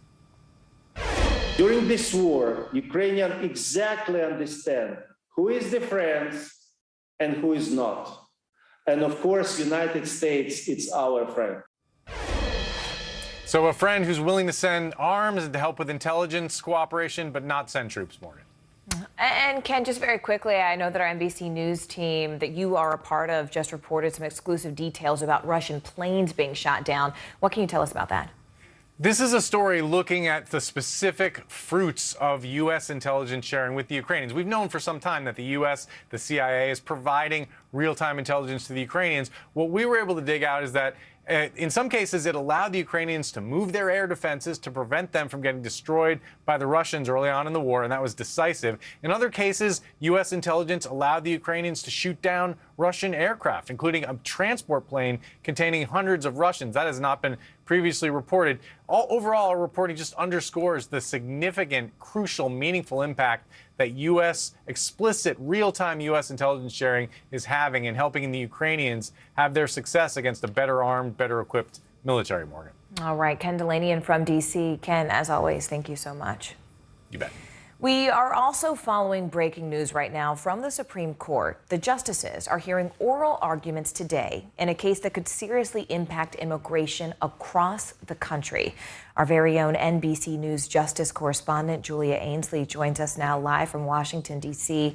Julia, we know that the justices are hearing this case, Biden versus Texas. But what is at stake here? I mean, walk us through the details of this particular case. So, Morgan, do you remember the Remain in Mexico policy? That started under President Trump, and it was one of the first things that President Biden undid when he came into office. What that did is, even before COVID restrictions ever came into place, this was well before the pandemic, asylum seekers were told to get a court date and wait in Mexico until that date. They weren't allowed to cross the border until it was time for their day in court. It kept a lot of people waiting in tent cities in northern Mexico where they were really fell victims to kidnapping, rape, torture. They were extorted. They didn't have much to live off of. Terrible conditions. And for those reasons, those humanitarian reasons, the Biden administration ended that policy. And by and large, those camps were cleared until states sued that it should be put back in place, that Biden somehow violated administrative procedures in the way that he undid that, similar to the same case that Democrats made against Trump for undoing DACA, that it was the way they did it. That is what is before the Supreme Court today. The Biden administration did go ahead and put Remain in Mexico back in place because of orders from the lower court. But really, they don't use this policy nearly as much as they use the COVID restrictions now. In fact, only a few thousand migrants are kept back under Title 42, fewer than 2,000 actually, where you're looking at 170,000 who are now waiting under those COVID restrictions. But this matters because unlike COVID restrictions like Title 42, Remain in Mexico isn't tied to a pandemic. It could last longer. And so we'll see today how the justices weigh in on this. And it's really going to tell us where the justices stand, not only on this issue, but how they stand on the Administrative Procedures Act and whether or not this is a tool that could be used to undo executive actions like Remain in Mexico, like DACA, or even those who don't have anything to do with immigration. All right, NBC's Julia Ainsley for us there. Julia, thank you. A new trove of text messages is offering new details about how allies of former President Trump tried to overturn the 2020 election. Now, the texts, first obtained by CNN, also show key Republican members of Congress, as well as other GOP operatives' pleas to former Trump Chief of Staff Mark Meadows. Basically, they wanted him to help end the January 6th riot. NBC News Capitol Hill reporter Julie Sirkin is looking into all of this for us. I mean, Julia, this has really been a bombshell. I mean, what should, NBC News, what have we not been able to verify? What have we been able to verify in terms of all of these text messages? Can you just walk us through what some of them say? Yeah, Morgan, this is really interesting because it is a trove. I mean, a massive amount of text messages that Mark Meadows himself revealed to the committee when he was briefly cooperating with the panel investigating the January 6th attack. These are fascinating. Your great team put together just a small sampling of those text messages. The first one that I'm going to read to you is actually from Marjorie Taylor Greene, who, of course, publicly defended the rioters, the insurrectionists who stormed the Capitol. You could see how she's asking here that she's organized for the 6th. She wants to meet with Rudy Giuliani, key people that President Trump surrounded himself by, how she can help. And you see Meadows here received it. Now, there's another one from Jason Miller, a top political aide to former President Trump, who's talking about those internet conspiracy theories, the Dominion voting machines. He's saying here that the president was hyped up on them. He didn't find a lot in the conspiracy theories, but he's gonna leave it up to Meadows as to whether to even show these to the former president. Now, there's another one where Mark Meadows was texting with Sean Hannity, Fox News host, where he was asking him to basically stress that every vote matters, to get out and vote. Hannity agreed, yes, sir, on it.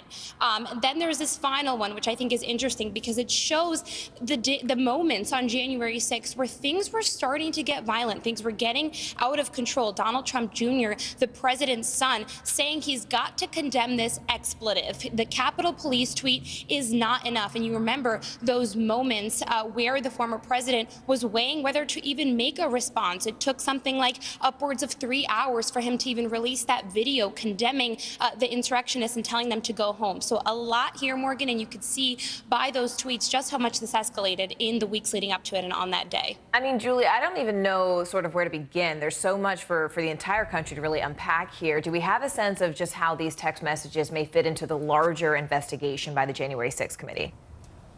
Yeah, I think these text messages are crucial to the investigation of the committee, and I think it's one of the bigger reasons why they're pushing the Justice Department to move forward and force Mark Meadows to cooperate, compel him to testify before the committee, because, as you know, they referred him to the Justice Department after he failed to cooperate and comply with his subpoena. But before doing that, of course, he turned over all of these thousands of messages. And another thing we also saw breaking over the weekend was from Cassidy Hutchinson, his former aide, who testified to the committee in hours-long testimony that Mark Meadows was aware of this violence, that he perhaps coordinated more than he let on. So we'll see what happens in the next couple of months. All right, Julie Sirkin, excellent reporting. We really appreciate you bringing us up to speed. Thank you so much, Julie. And right now, states from the Great Plains all the way through the Northeast are seeing a rise in new COVID infections. Just take a look at this map here we're about to put on your screen. The states highlighted in orange are seeing an uptick over the past 2 weeks, and the states in red are seeing a full-on spike. But hospitalizations are only slightly increasing right now, and deaths are actually declining. New research is now shedding light on the harsh impact that the pandemic has really had on our mental health, especially for teens. It found that 14 states across those states, the suicide rate for adolescents was higher in 2020 compared to the previous 5 years. Our team is covering just how these past 2 years have affected all of us in terms of mental health and really what we need to know now. Let's go and begin with NBC News Capitol Hill correspondent Ali Vitale. Ali, I know that you've been looking at how the pandemic is impacting working moms in particular, and I know all of our internal company emails. You have been following this and reporting this really for years since the pandemic began. What is the research actually bearing out? Yeah, Morgan, I've been on this story for the last 2 years from the start of the pandemic, and the upshot of this survey is that the more things change with the pandemic and the way it's impacted working women, the more it's staying the same. Watch. How would you say you feel right now about the way you're juggling it all? Exhausted. I'd like a long vacation. The last year has been a mixed bag for Maryland mom Julia Martin. Being able to work from home still is really helpful in that respect because it does let me spend a little bit more time with my kids and be a little bit more flexible when they have to stay home. But I think that pressure is still there. We first talked about that pressure a year ago, at the height of a national reckoning with the pandemic's negative impact on working women. I think there's a lot of pressure on women to work like there's no other consideration, and a lot of pressure on them to make sure they're spending quality time with their kids. But what one survey described last year as a perfect storm raging against women because of the pandemic is now a burnout epidemic. That's not exactly an inspiring trend. It's not an inspiring trend. A survey of 5,000 women in 10 countries shows widespread burnout. 53% of women saying their stress levels are higher than they were a year ago, with mental health lagging and work-life balance nearly non-existent. All this leading women to look outside their current jobs, continuing a worrying trend of corporate drift and resignations. For employers, it's a massive drawback. I mean, for employers that want to retain amazing women, this is a challenge. I'm optimistic that I can stay where I am, but I certainly know other moms who are changing jobs because they've found that their workplaces are less flexible, or quitting because they don't feel like they can keep up with the demands of going into the office in person. How women are working now is also an essential factor. Despite widespread talk about flexible work policies, only 33% of women said their employers offer it. And a staggering 94% fear it would impact their career progression if they asked for it. Even then, flexible hours and hybrid work models could fix one problem while creating another, allowing caregivers, who are predominantly women, the ability to work from home while also excluding them from other important aspects of in-office life. Are you going to end up with those being the individuals that do not go into the workplace, that are the ones that are dialing in to meetings? And if so, what's going to happen? Are they going to feel excluded? Guess what? 60% of the women that work in a hybrid way tell us they've already felt exclusion. Now some moms wondering if the last year of talk was just that. I feel like we had a lot of conversations and moms were very honest about how stressed we are and how burned out we are, and nothing has changed from a policy level, from a public health standpoint. Do you feel like women are still at the forefront of that conversation? Oh, absolutely not. I feel like women are being told either overtly or tacitly, well, you'll figure it out. And look, Morgan, I think one of the most devastating things about this is that I talked to Julia Martin, that mom that you talked to, a year ago. And in checking back in with her, what's clear is that she feels like that national conversation about what it means to be a mother and to be at work has pretty much vanished and left women in the same place that they were before the pandemic. I think the thing that in talking with Emma Codd and Deloitte, their advice is that companies need to heed the warnings that are in surveys like this, in that if they want to retain women in their workforce, they're going to have to change their culture so that it's not just flexible working or hybrid working. It's not a one-size-fits-all approach. You have to talk with your staff and employees. And I think I was looking for bright spots in this initially, Morgan.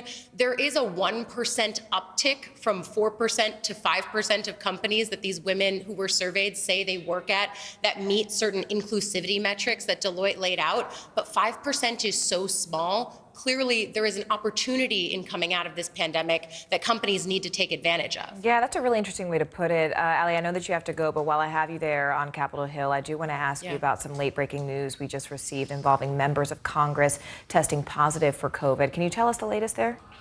Yeah, Morgan, I'll switch my hats now and put on my Capitol Hill correspondent hat, because just in the last few minutes while you and I were talking about this other story, 2 senators testing positive for coronavirus, Chris Murphy and Ron Wyden, both of them thankfully experiencing, they say, mild or moderate symptoms. But, you know, look, this is the reality now on Capitol Hill, is routine testing is the way to go about your business up here. And clearly lawmakers, just like everybody else, can fall victim to COVID in the same way that all of the rest of us are trying to be vigilant and not get the coronavirus. So as much as we're moving into a more endemic posture on this, it's pretty clear that COVID is still with us.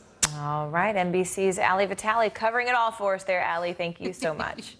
Thanks, my friend. All right, well, speaking of the effects of the pandemic, let's take a deep dive on those numbers that we mentioned a little bit earlier, because new data reveals the serious trouble that American teenagers are in and really have been facing during this pandemic. Let's go ahead and bring in NBC's Dr. John Torres now. Dr. John, what is likely contributing to the numbers, especially when it comes to suicide and suicidal ideation that we talked about just a moment ago?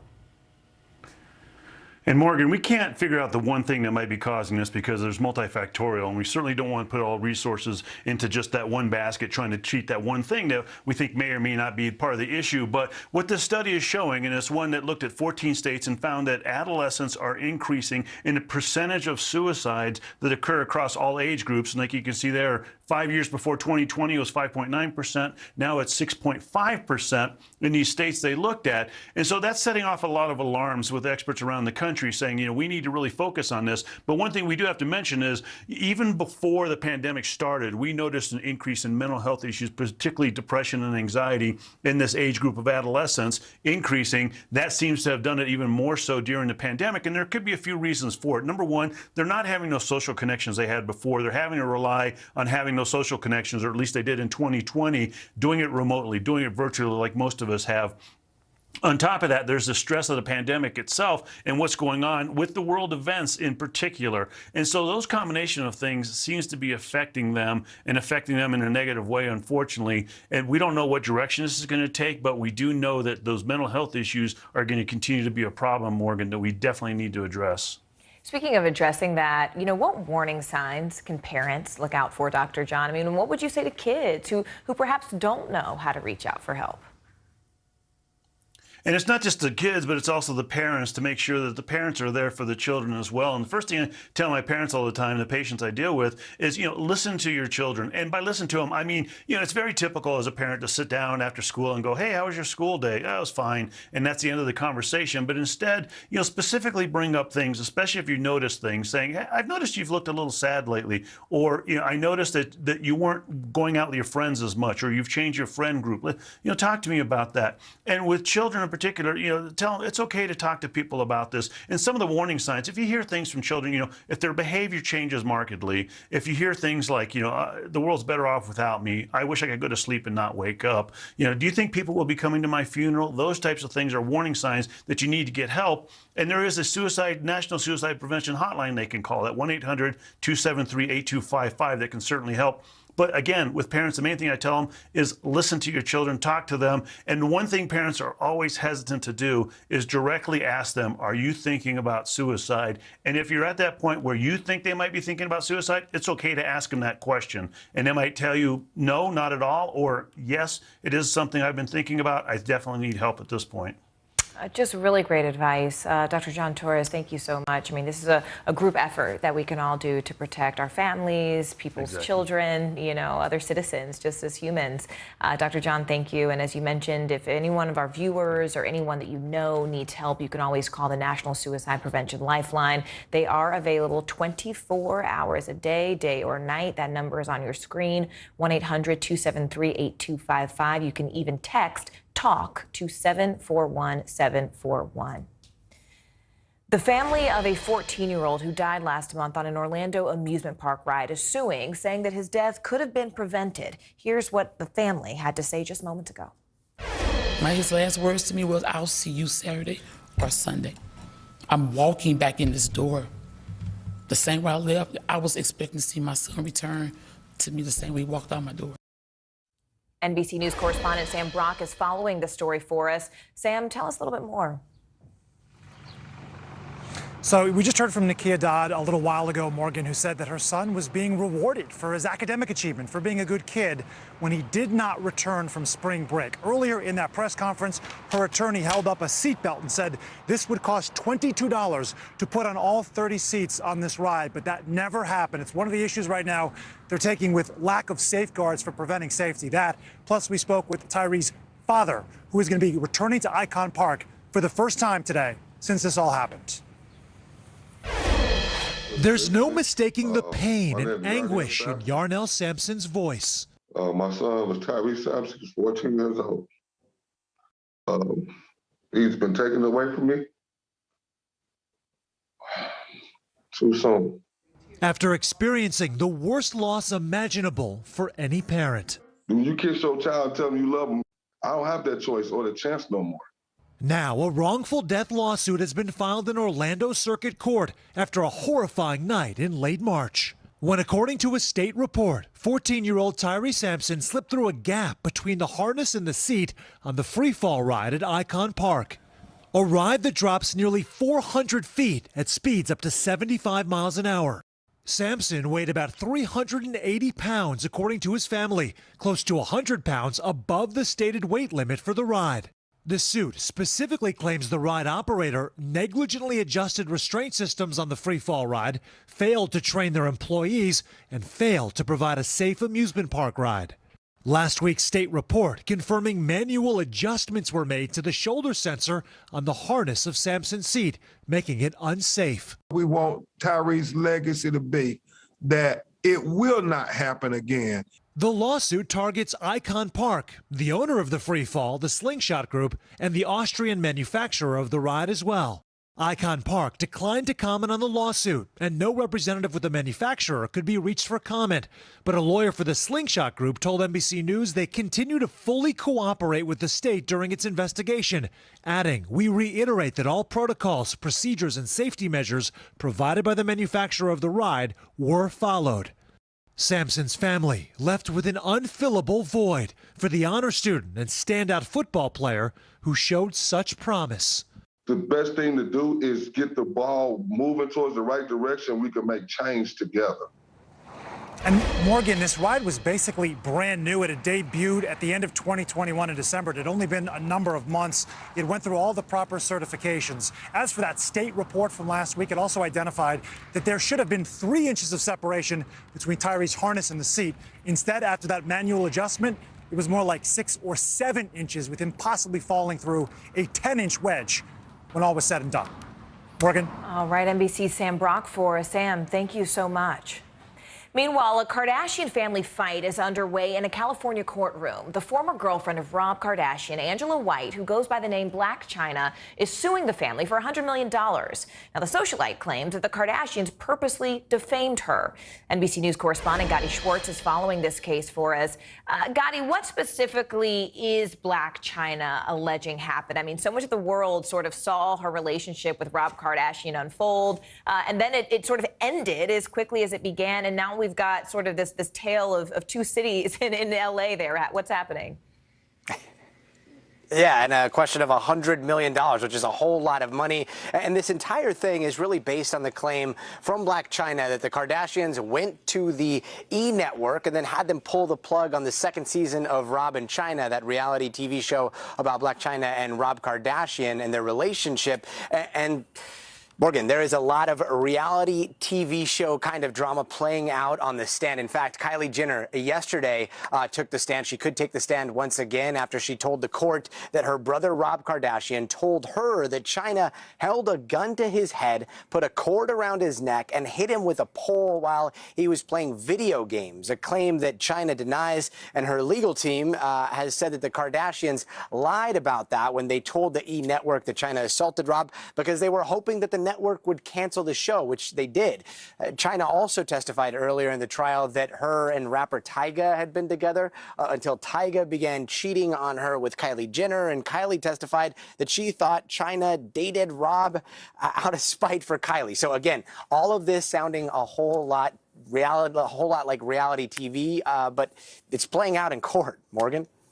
I mean, Gotti, so many of us have been sort of watching this. I mean, you can tell I've probably been watching following this on the blogs, on Twitter, on Instagram. I mean, you've right, been watching okay, I'm telling on myself, right? Exactly. Okay. But listen, I mean, there's so many stars involved in this because this is LA. I mean, this is home to the stars. We're talking about sort of the first family of LA here. So who else is likely to testify in this trial?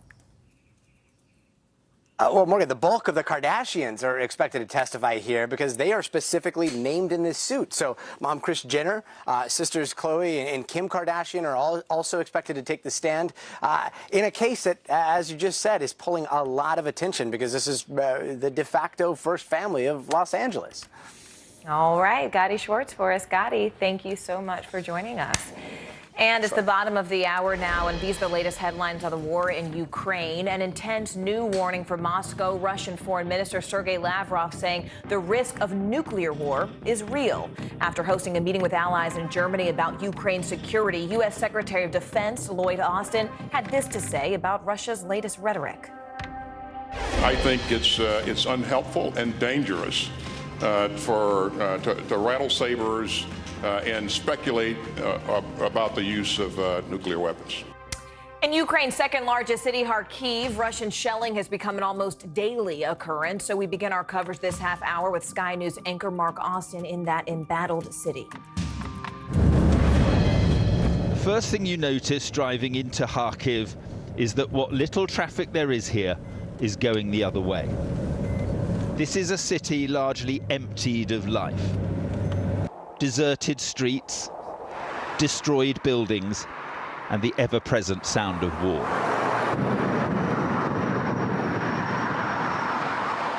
Many of the targets, like this one, are civilian. We've come back to see how this city is managing to survive. We go to meet Rahman and his group of volunteers who are about to take supplies into the worst hit area of this city. We have decided to go with them.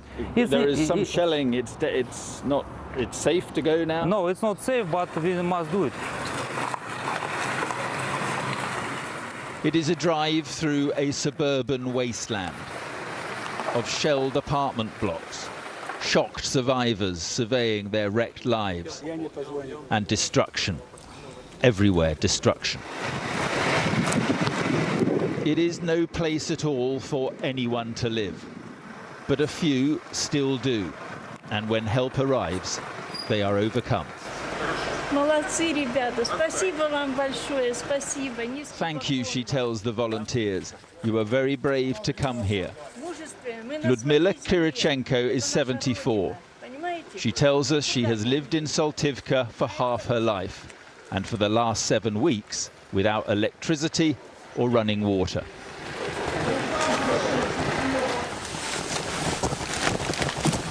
Somehow she survives below ground in the darkness and the damp. What food she has is almost gone. What bed she has, well, it's this. And what candles she has are running out. A few floors above what is left of the burnt-out apartments. The rocket attacks and the shelling from nearby Russian forces are unrelenting, and there is no sign of it stopping soon.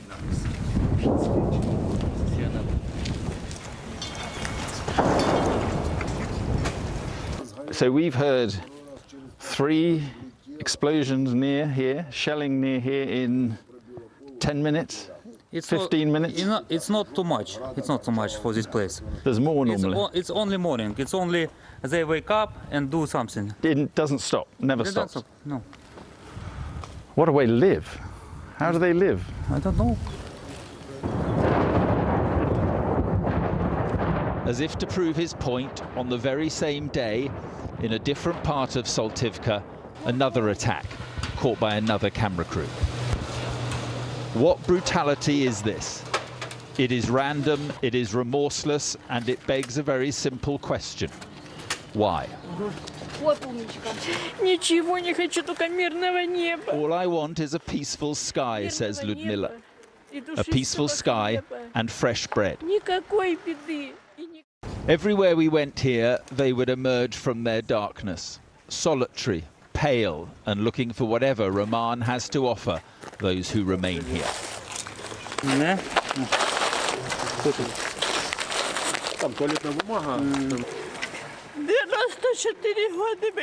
Before we leave Saltivka, a 94-year-old neighbor they haven't seen for some time finally emerges from her home. Is the war over? She asked Ludmila. No, she says, these people have brought us help. And then an extraordinary moment. Ludmila offers her the food. I don't need it, says her neighbor, but she gives it to her anyway.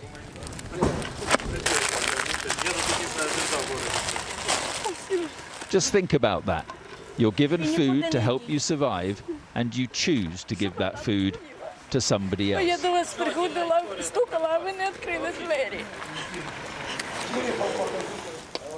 Mark Austin, Sky News, Saltivka in Kharkiv. Let's go ahead and bring in retired Marine Corps Colonel Brendan Kearney. He is also the former U.S. Marine Corps Chief of Staff to Europe. Colonel, thank you again for being with us. And let's go ahead and start with this meeting Secretary of Defense Austin held in Germany. He spoke with defense officials from 40 other countries about helping Ukraine really build up its defenses. But Russia's foreign minister says that NATO forces are pouring oil on the fire. So how should the U.S. and its allies really weigh Ukraine's needs against Moscow's, escalating rhetoric? Quite frankly, I think we should ignore Moscow's rhetoric. The old Soviet Union did a masterful job of killing Americans during the Korean War and the Vietnam War with the direct supplies of munitions and the most sophisticated weaponry to both North Korea and North Vietnam, respectively. So what Moscow has to say about this is, as far as I'm concerned, is irrelevant. And the world should act in the manner it has been acting in going ahead and supporting Ukraine in every manner possible. And Colonel, sorry, we lost you there for just a second. Russia's top diplomat also says the West should not underestimate the risk of this war escalating into a nuclear conflict. Just focusing on that possibility of nuclear weapons. What do you make of that and the timing of that statement? I think it's a continuation of the bluster that has come from both Putin and Lavrov since this war began. I think they've been extraordinarily surprised with the reaction of the world, and their way to counter that is to go ahead and come up with these threats that, quite frankly, I just don't see them following through with. We need to listen to them. We'd be foolish not to, but they cannot drive the actions of the West in supporting Ukraine. All right, Colonel Brendan Kearney, thank you so much for joining us. We really appreciate your time and your expertise. Right now, though, we want to go to breaking news out of Washington this hour. Vice President Kamala Harris has just tested positive for COVID. The White House says she has no symptoms and is continuing to work from the vice president's residence. She has also not been a close contact of either President Biden or the First Lady. We are told she will return to the White House once she tests negative. NBC News senior White House correspondent Kelly Kelly O'Donnell joins us now. Kelly, what more do we know? Well, Morgan, you laid out everything in the statement from the White House there. This, of course, is significant because the vice president is typically in close contact with the president. It's unusual in this case because she has been in California for the last several days, and that is why she has not been in the company of the president or first lady since the Easter egg roll, according to officials I've talked to, and that was on Easter Monday, April 18th. She spent time in California, and upon returning to Washington last night, it is typical that for even the vice president, there is regular testing that takes place to be in the company of the president in the White House, and it's a rigorous process that happens here day in, day out. And through a rapid test and a PCR test, she tested positive. The White House has been preparing us publicly for the possibility that there would be a positive test for the president or the vice president in recent weeks, in part with the high increase again of cases in the Washington, D.C. area, although we don't know the source of the infection for the vice president. But BA2, that variation, subvariant of Omicron, has been more common in this area. And so the White House has been talking publicly about the likelihood even that even with the protocols that are in place on a day-to-day basis, that this could happen. So what they're saying now is that she will remain at home, which is the vice president's residence, known as the Naval Observatory, which is several miles away from the White House. She can work there. They're saying she does not have symptoms at this time. We, of course, have seen how the course of that illness can go for a couple of weeks for people who have been fully vaccinated and boosted. We're told she has received her boosters. And so she has all of those tools available. Her husband, the second gentleman, had previously had COVID. She did not get COVID at that time. So it's always a concern because of the national security implications of illness at this high level of government. And at the same time, it is also an opportunity for the White House to talk about things like vaccinations and the tools that are available, including therapeutic medications. In fact, today, unrelated to this, the new White House COVID response coordinator, Dr. Ashish Jha, will be appearing in the briefing room with Jen Psaki today, making his first appearance in this new role. And part of that is an intention to talk about the therapeutic medications that are available in stock and can be distributed by people's physicians if they get COVID, as a way to reduce symptoms and make the course of the illness go more quickly. So presuming the vice president's physician makes decisions about her health, the White House has committed to talking to us about some of the details of her medical condition. So we may learn about that as this goes. But the White House is talking about making those drugs more readily available. And then on a political note, they've been talking about the fact that buying those kinds of vaccines and therapeutic medications has a cost, and that the money for that, previously approved by Congress, is running out, and they want more funding from Congress. So that's a separate issue. But it is notable and it is significant when a vice president gets COVID or any potentially serious illness. And COVID is, in many cases, unpredictable. We have seen how the course of that illness has been much milder because of vaccines and because of treatment. So this is noteworthy. And certainly the president, who is 79 years old, he'll turn 80 in November, is always, they always try to keep him protected. We've seen him wearing masks again more frequently, and there is testing done around the president on a regular basis. So, Morgan, that is the update. It is something that is going to be followed very intensely here in Washington as the vice president deals with what millions of Americans have now dealt with, the experience of COVID. An unpredictable experience, as you mentioned, that so many Americans have undergone. Kelly O'Donnell joining us live from the White House with that breaking news. Kelly, as always, we appreciate you. And staying in politics, a feisty night in the Keystone State after the frontrunners for the GOP Senate primary faced off in their very first debate. Former hedge fund CEO David McCormick took on celebrity Dr. Mehmet Oz. The two are neck and neck in the polls, but the latest numbers show 43% of Republican voters are still undecided. NBC News Now correspondent Dasha Burns is following the Senate race and joins us now from Northeast Pennsylvania. Dasha, fireworks here. What came out of that debate? Yeah. Well, look, Morgan, fireworks because we have just 3 weeks until this crucial Pennsylvania primary with this Senate race that is being watched by the entire nation. It is going to be a massive, massive primary day here on May 17th. And last night we saw what we've been watching in this race, the money, the celebrity, the attack ads on television, all of that spilled over onto the debate stage as Oz and McCormick, the two frontrunners, faced off in person for the first time. And what we saw was a lot of attacks between the two and some of the other candidates piling on as well, going after the two frontrunners. It was a lot of back and forth. Oz, of course, was touting his endorsement from President Trump, and McCormick was aiming to paint Oz as a liberal, as not conservative enough, and as a flip-flopper. I want to play you just a little bit of their exchanges. Well, listen, the reason Mehmet keeps talking about President Trump's endorsement is because he can't run on his own positions and his own records. And what's true is that he has flip-flopped on every major issue we're talking about in this campaign. Mr. McCormick approached President Trump with these types of information, was unable to pull the wool over his eyes. President Trump saw right through him. He therefore did not endorse Mr. McCormick. He endorsed me. Yeah, Morgan, that was pretty representative of what we saw throughout the hour-long debate. A little bit of policy talk followed by a whole lot of going after opponents, Morgan. And Dasha, I know that you watched the debate with a group of undecided Republican voters. I mean, what was their reaction to what they saw?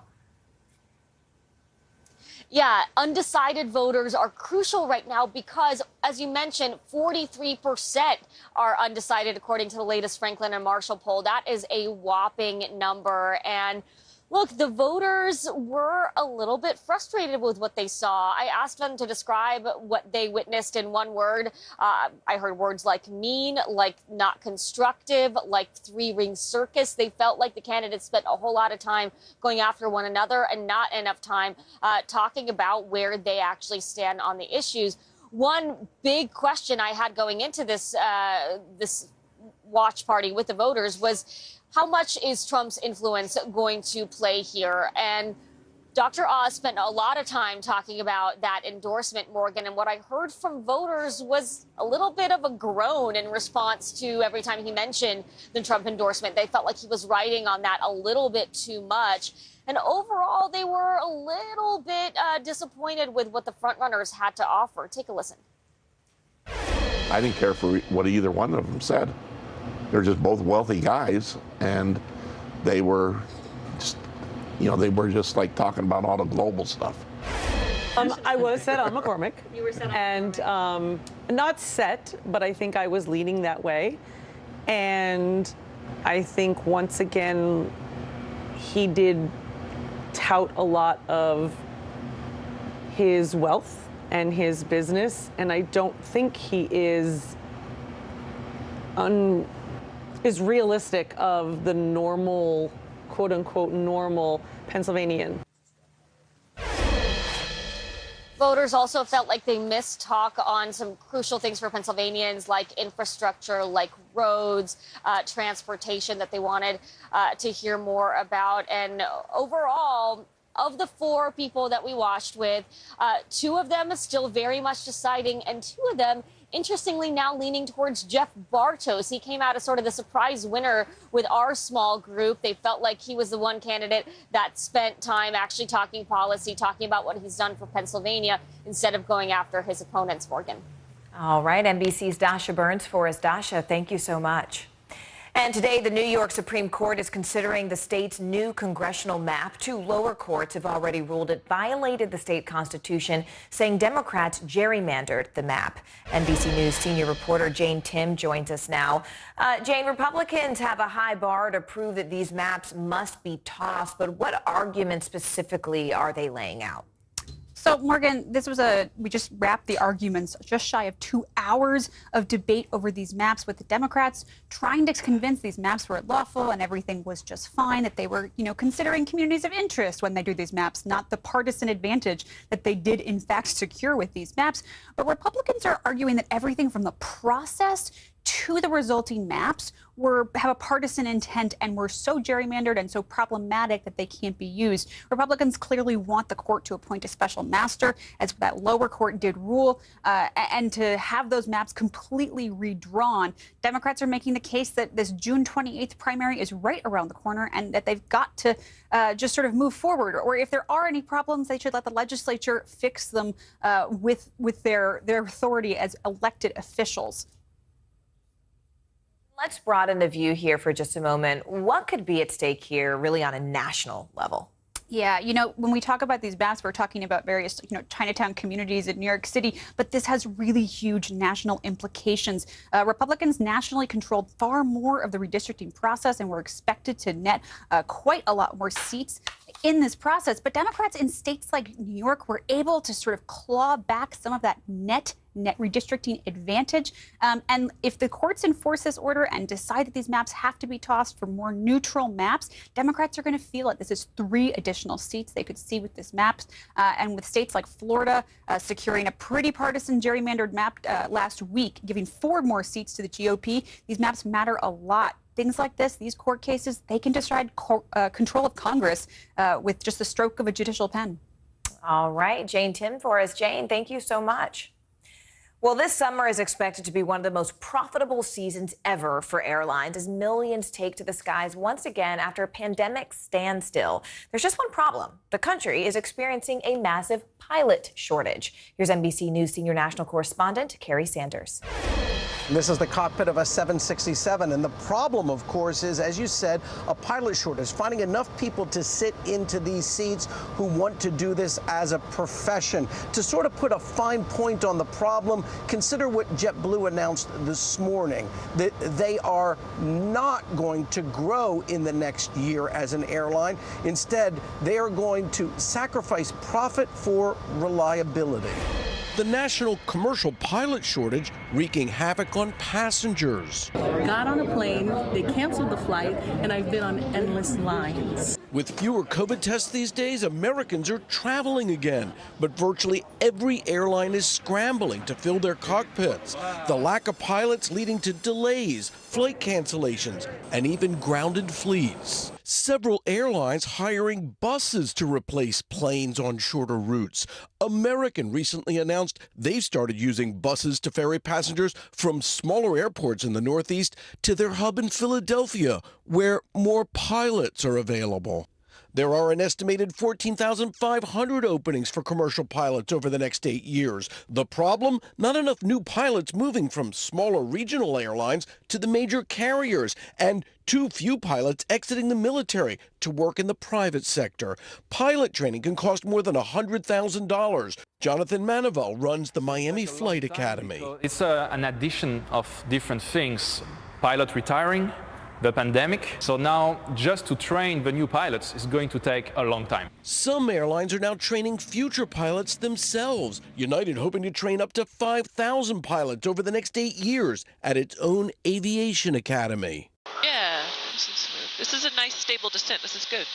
Instructor Shelley Thomas is planning to become a commercial pilot herself. As soon as I realized that there was a pilot shortage, and a lot of my other mentors at United kind of brought it up.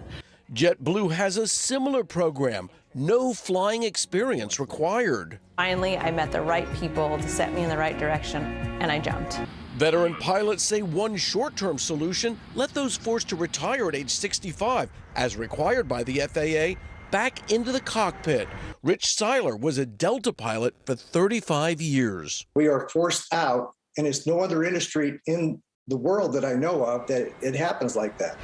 Yeah, I mean, who would have expected it? The real problem, of course, is there's a shortage of pilots to sit in cockpits like this. I'm in a Boeing 767.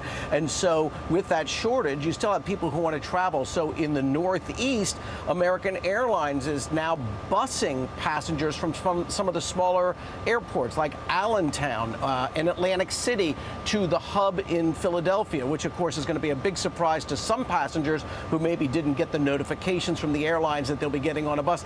Same thing will be beginning soon with United Airlines taking passengers from places like Breckenridge and Fort Collins to Denver on buses. And this is really all a reflection of the fact that the airlines cannot find enough qualified pilots, again, to sit in seats like this cockpit right here. All right, so if you've still got that old library book sitting around somewhere, now might be the right time to return it. With more and more public libraries nixing late fees, treasured books are pouring in. Here's CNBC correspondent Valerie Castro. And I'm returning them now. I'm grateful and also extremely embarrassed for being selfish for not sharing these books and returning them back to the library. An apology decades in the making. It was due June 28th, 1967. And one of many the New York Public Library has received since deciding to end all late fees last October. What we don't want is somebody who has a fine and that fine is preventing them from using our resources. We want them back at the library. More than 20,000 overdue items have been returned since the policy went into place. For Library Director Billy Parrott, the returned items give you a peek inside the minds of past generations. One interesting collection was a lot of career-related stuff, everything ranging from learning how to fly to lobster farming in Maine. In years past, the maximum fine per book was $15, but many people thought it was much higher. You don't know how much I'm going to be charged. It's scary. Yuki Nagata says she is one of the thousands of people who anonymously returned a book once the late fees were waived. I felt really bad about it, and I know that I had to return, but when there's a library fee, it's more difficult to return. The library wants people to know there's no shame in loving books, but they want everyone to have a chance to read those books you love too. If these books meant so much to you, imagine how much they would mean to others. I want other people to access those same resources, have those same experiences, have those same memories. Since the last time many of these items were checked out, computers didn't even exist to catalog them, so the library had no record of them in their system. But now they'll be added back into the collection so a new generation of readers can have their turn. Back to you. The U.S. has sanctioned hundreds of Russians since the start of the war in Ukraine, but many are curious about one name not on the list. Just after the break, why Vladimir Putin's rumored girlfriend isn't facing financial punishment. Stay with us.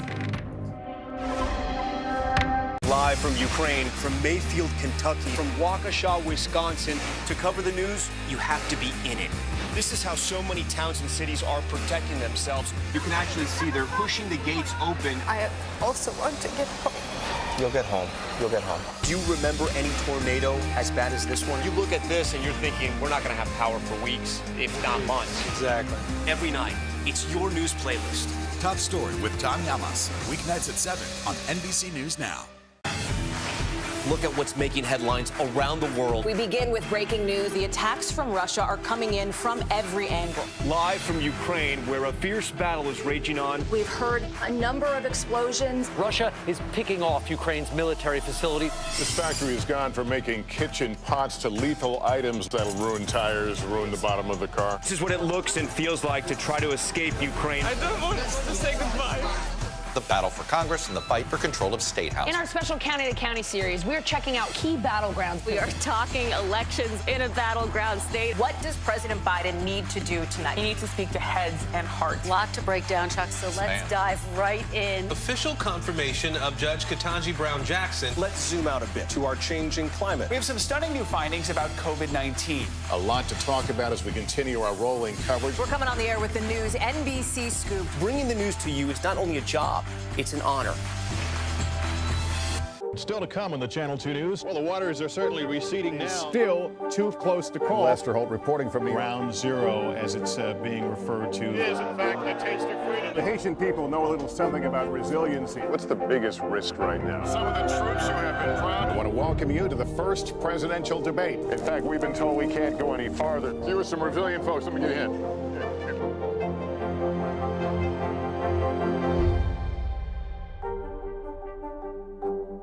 To cover the news, you have to be in it. These are families trying to board those trains to Poland. I also want to get home.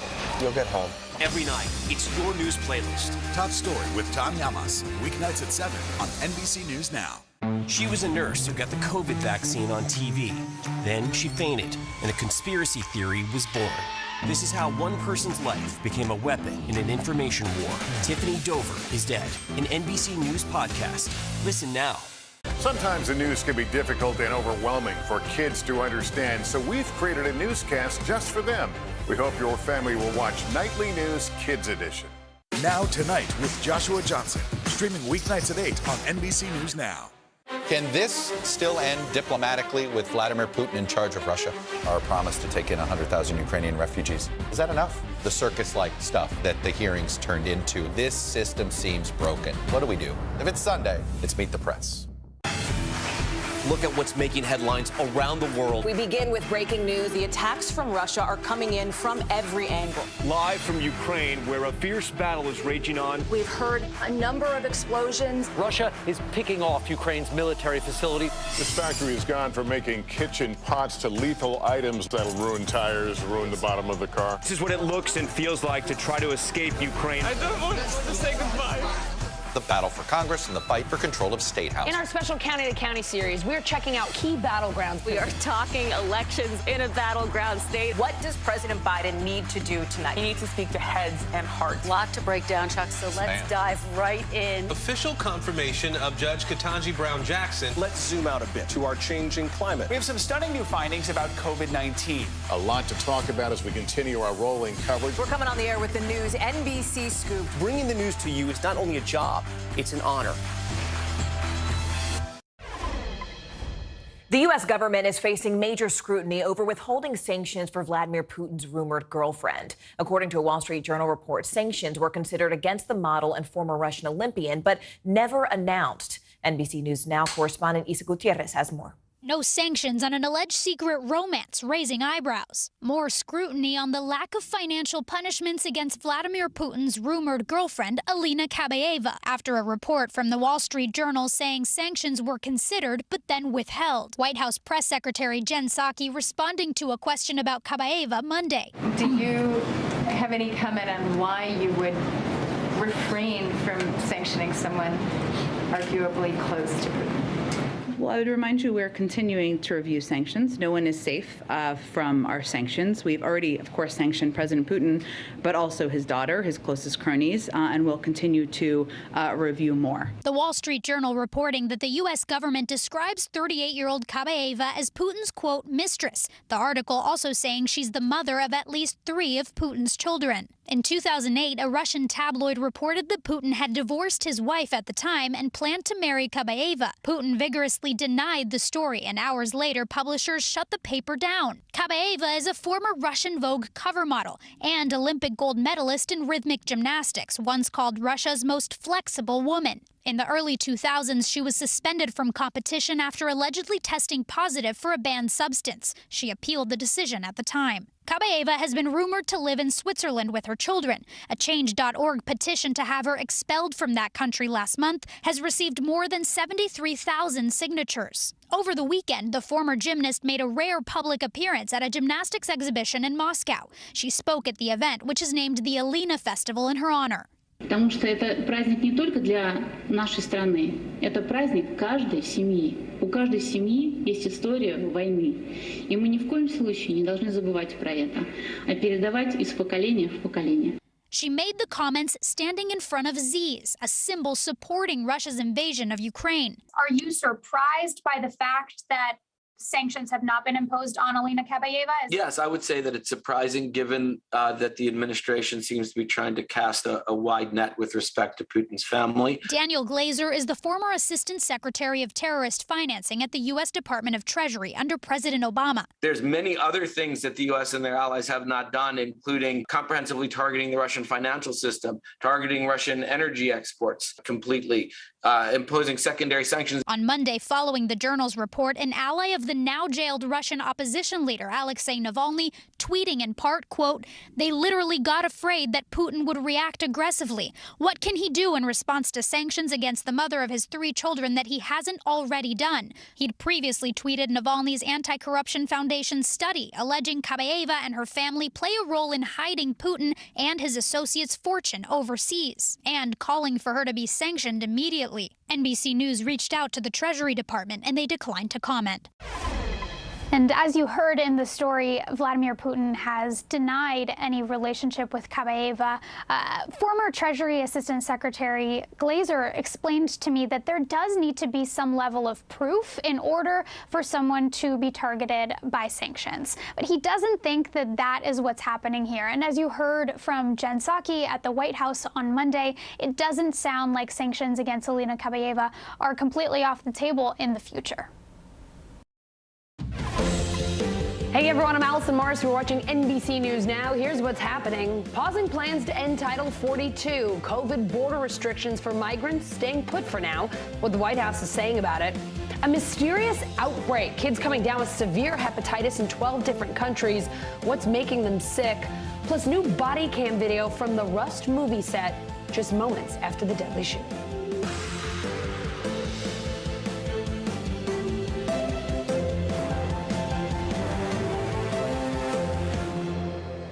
We start this hour with breaking news out of Washington. Vice President Kamala Harris testing positive for COVID, and a federal judge saying he plans to temporarily block the administration from lifting Title 42 restrictions at the border. We've got team coverage. NBC News correspondent Julia Ainsley and NBC News White House correspondent Carol Lee both with us this afternoon. Carol, let's start with the vice president testing positive. How's she doing?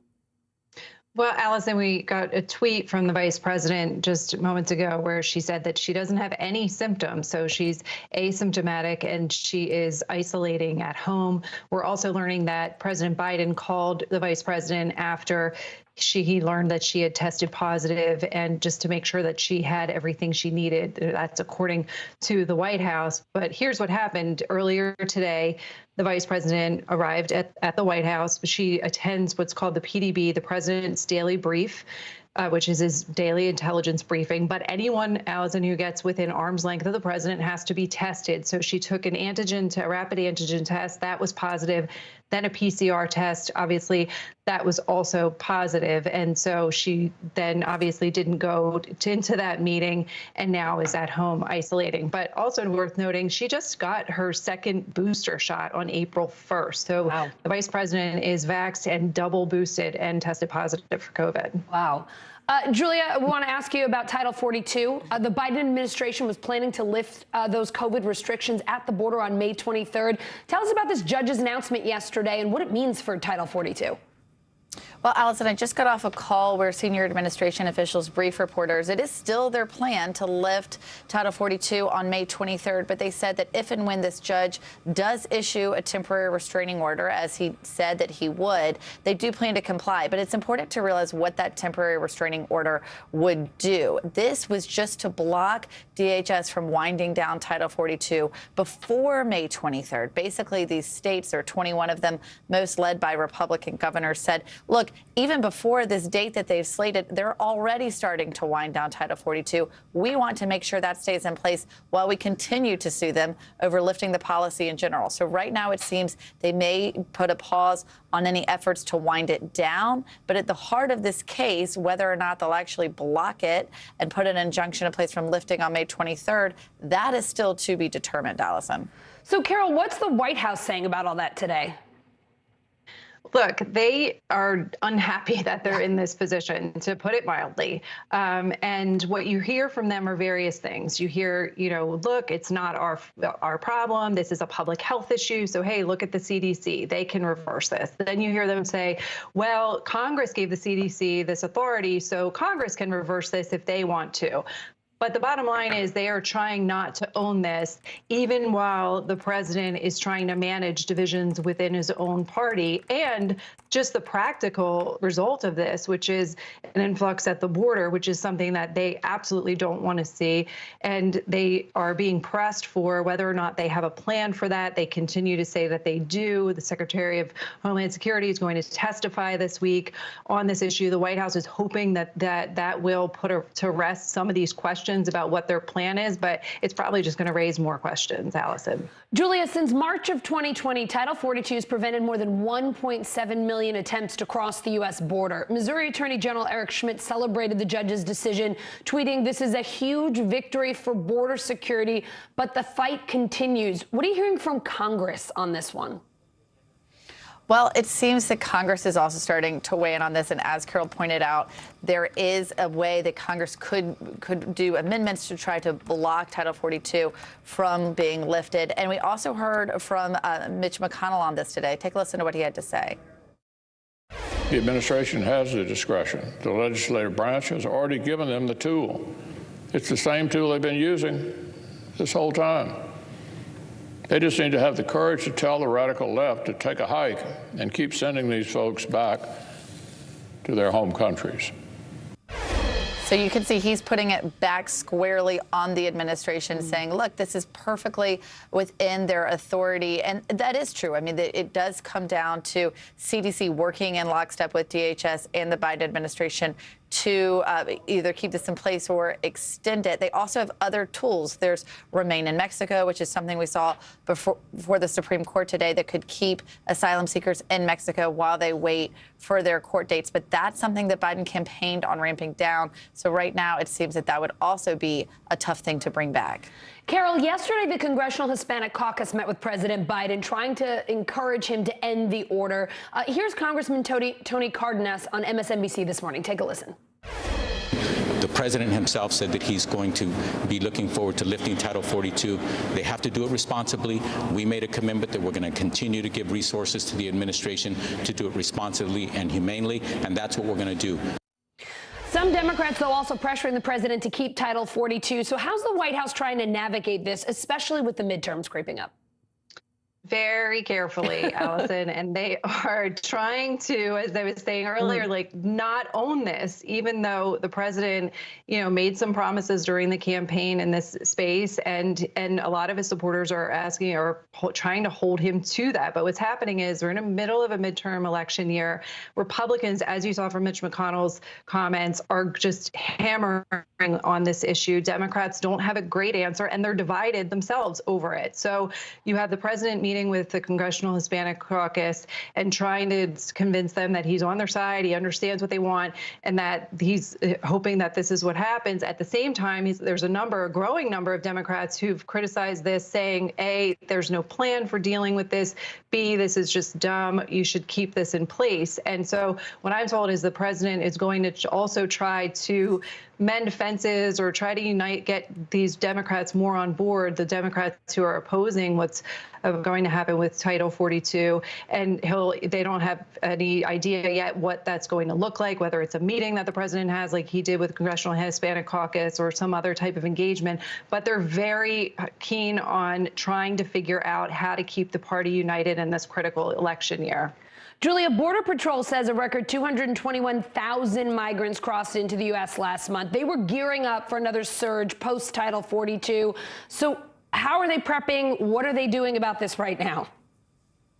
Well, Allison, we can now report that there are a number of plans that that are taking to Congress, and we'll hear more about this tomorrow when Secretary Mayorkas goes up on the Hill. But there are a number of things. They want to ramp up deportations of immigrants who don't initially pass that first screening for asylum so that they can get them quickly out of the country. They're also having conversations with countries who are reluctant to take back people who have immigrated from their countries to the United States. And I also heard them say something key, that they want to ramp up prosecutions of those who evade detection at the border. That's interesting because typically crossing the border illegally, that means not going in through a port of entry your first time, is just a misdemeanor, not something that's criminally prosecuted. We did see the Trump administration attempt that, and that's what led to family separations. I don't think this administration is going down that road at all. But the question is, how could they ramp up prosecutions without getting into that territory? They still want to keep families safe. In fact, I asked those officials on the call if they planned on detaining families. That's something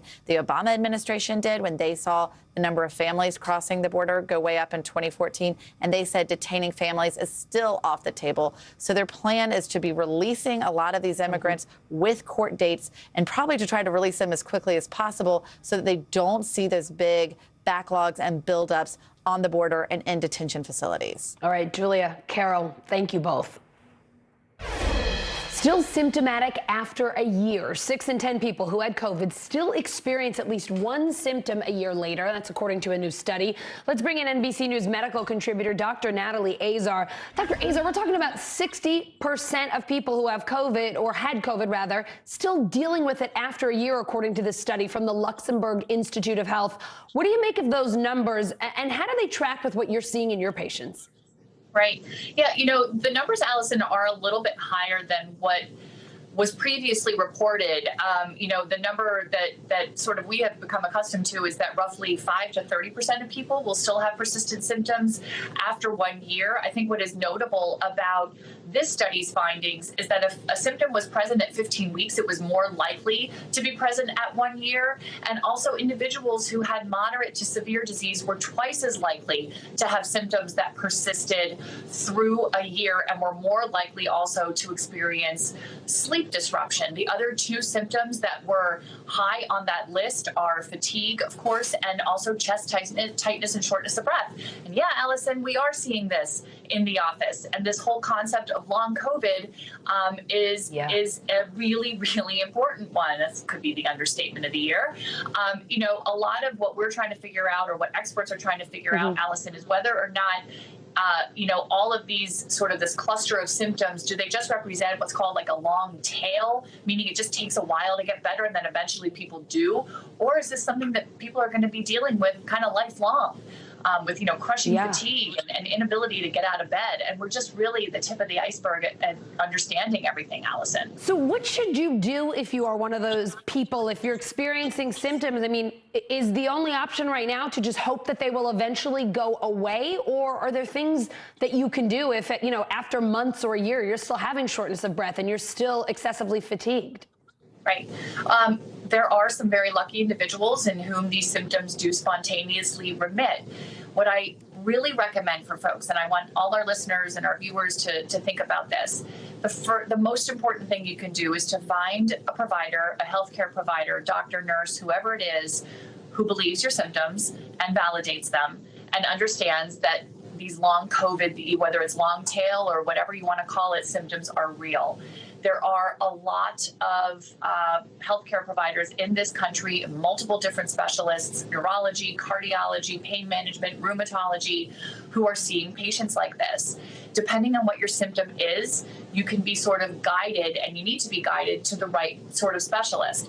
And what I will say is that the challenge here, Allison, is that we don't still understand why people are having persistent symptoms. And if you don't really understand why, it's a little bit challenging to intervene, right? Sure. So there's not a quick fix, and people do, I think, have to have that understanding and expectation. Lots of clinical trials in this country with different interventions, et cetera, but a lot of people can feel significantly better if they just get to the right person. So the first step is finding a doctor or a nurse or a healthcare provider you can confide in and is sort of in your camp, your coach, to guide you through this. Dr. Azar, some new data from the CDC says 75% of children and teens had COVID by February. That's up from 42% in December. What do those numbers tell you, besides the obvious, that more young people have had COVID?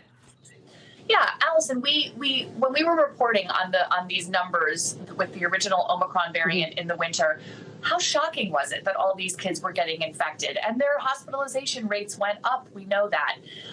Look, having had exposure and having infection does confer immunity. You know, lots of different studies out there. You know, is vaccination-induced immunity better than natural infection?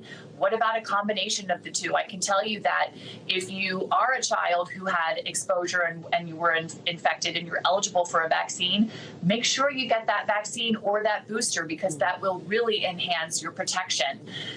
Fortunately, with BA2, which is now the predominant strain that's circulating, if you had BA1 or the original Omicron, you're really well protected against BA2, and that's good news. As long as these strains kind of stay within the same genetic family, having had prior infection will protect you. We don't know how long, though.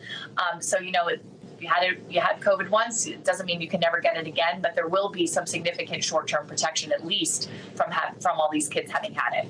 Dr. Azar, before you go, the Biden administration announced today that it's making the antiviral medicine Paxlovid more accessible, nearly doubling the number of pharmacies that carry it. Could you just remind our viewers what this pill is for, when you might need it, and what kind of shortages we've been dealing with? Yeah, so this is all fine and good. What I'm more interested in, actually, Allison, is that we can get some more data from Pfizer to expand the eligibility for it. So right now, this is an antiviral pill that is really still narrowly indicated for individuals who are outpatient, who are at high risk for disease progression, for severe disease outcome. When I prescribe Paxlovid, I have to actually document that the patient is at high risk, let's say. What we want to see, what I would like to see, because I'm getting patients who are now asking, I want to have some Paxlovid in my house in case I get sick. And those individuals are at high risk, but I can't prescribe it for them because they're not acutely infected. What I want to see is that Paxlovid can become like Tamiflu, right? That you can have it there in case you get sick. Or if you're living with someone who gets COVID, you can take that. That's called post-exposure prophylaxis. That's where I think we're really going to start to be able to really start to blunt numbers. If you can protect household members so not the whole house gets infected, then I think we're really getting ahead of the game. Right now, fine. Great that more Paxlovid is available for the people who can get it, but I think we need to see more data from Pfizer. I really urge them to get this. You know, I don't want them to speed up and, cut any corners, but I'm really interested. They're doing those studies to see whether or not it can become more like a Tamiflu and we can take it for other indications that are currently in the guidelines. Dr. Azar, 2 years later, we still have so many questions about COVID. Thank you for being with us today. The first child has died in a severe hepatitis outbreak that now spans 12 countries, including the U.S. That's according to the World Health Organization. More than a dozen kids now need liver transplants. Here's NBC News correspondent Stephanie Gosk. Health officials are sounding the alarm about a mysterious new outbreak of severe hepatitis in young kids. According to the World Health Organization, nearly 170 cases of acute liver disease have now been identified in children as young as 1 month old up to 16 years old. The majority of cases found in the UK, with at least 14 reported here in the U.S., in Alabama, North Carolina, and Illinois. Worldwide so far, 1 child has died and 17 have needed liver transplants. It seems to be happening in the majority of otherwise healthy children who had no other medical issues. The CDC also issued an urgent health advisory last week after a cluster of 9 cases was identified in Alabama. Completely healthy kids coming in with severe liver injury, definitely not normal. While hepatitis or inflammation of the liver is often caused by viral infections like hepatitis A, B, and C, officials say they're exploring a possible new link between hepatitis and adenovirus, commonly linked with colds. The 9 patients that we have here so far, they all tested positive for adenovirus. Adenovirus typically do not cause hepatitis. What it causes is respiratory illnesses or gastrointestinal illness. Worldwide, adenovirus was detected in more than 40% of the total cases reported in kids. Many of the patients experienced gastrointestinal symptoms like abdominal pain, diarrhea, and vomiting, as well as jaundice. Though health officials are still investigating the cause behind the recent outbreak, doctors warn adenovirus can spread through personal contact, which means washing hands is now even more crucial. The number of cases here are extremely low. This is still extremely rare, but just keep an eye on your child. If you have any issues or any questions, simply talk to your doctor. Coming up, protecting the skies, exclusive new reporting on how U.S. intelligence helped save Ukraine's air defenses next. Live from Ukraine, from Mayfield, Kentucky, from Waukesha, Wisconsin, to cover the news, you have to be in it. This is how so many towns and cities are protecting themselves. You can actually see they're pushing the gates open. I also want to get home. You'll get home. You'll get home. Do you remember any tornado as bad as this one? You look at this and you're thinking, we're not going to have power for weeks, if not months. Exactly. Every night, it's your news playlist. Top Story with Tom Llamas, weeknights at 7 on NBC News Now. Look at what's making headlines around the world. We begin with breaking news. The attacks from Russia are coming in from every angle. Live from Ukraine, where a fierce battle is raging on. We've heard a number of explosions. Russia is picking off Ukraine's military facility. This factory has gone from making kitchen pots to lethal items that'll ruin tires, ruin the bottom of the car. This is what it looks and feels like to try to escape Ukraine. I don't want to say goodbye. The battle for Congress and the fight for control of State House. In our special County to County series, we're checking out key battlegrounds. We are talking elections in a battleground state. What does President Biden need to do tonight? He needs to speak to heads and hearts. A lot to break down, Chuck, so let's dive right in. Official confirmation of Judge Ketanji Brown Jackson. Let's zoom out a bit to our changing climate. We have some stunning new findings about COVID-19. A lot to talk about as we continue our rolling coverage. We're coming on the air with the news NBC Scoop. Bringing the news to you is not only a job, it's an honor. Still to come on the Channel 2 News. Well, the waters are certainly receding now. Still too close to call. Lester Holt reporting from Ground Zero, as it's being referred to. It is, in fact, the taste of freedom. The Haitian people know a little something about resiliency. What's the biggest risk right now? Some of the troops who have been proud. I want to welcome you to the first presidential debate. In fact, we've been told we can't go any farther. You with some resilient folks. Let me get a hint.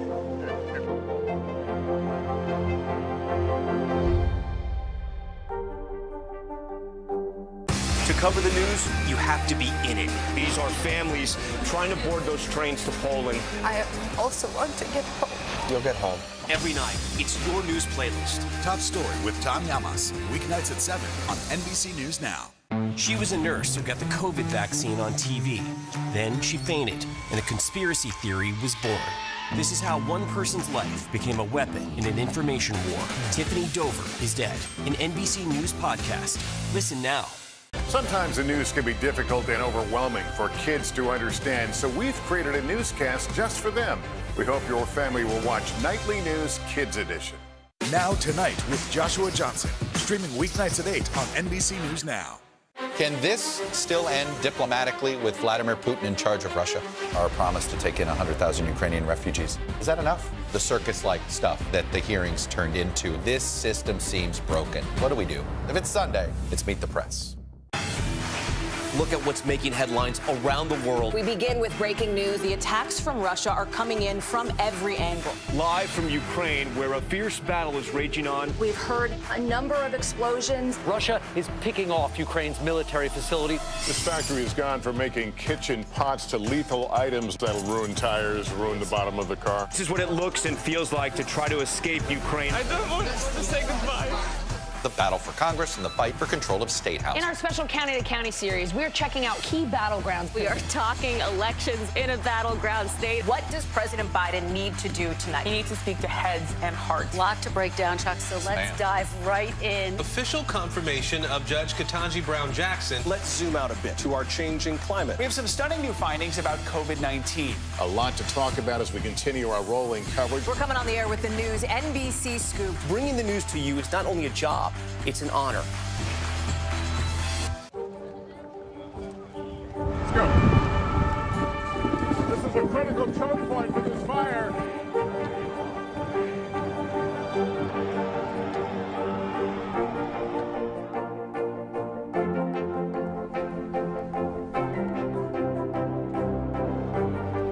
Unnecessary, unjustifiable, illegal.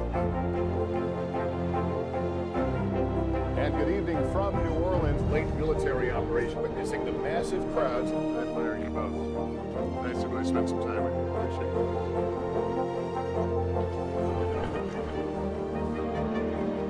At any moment now.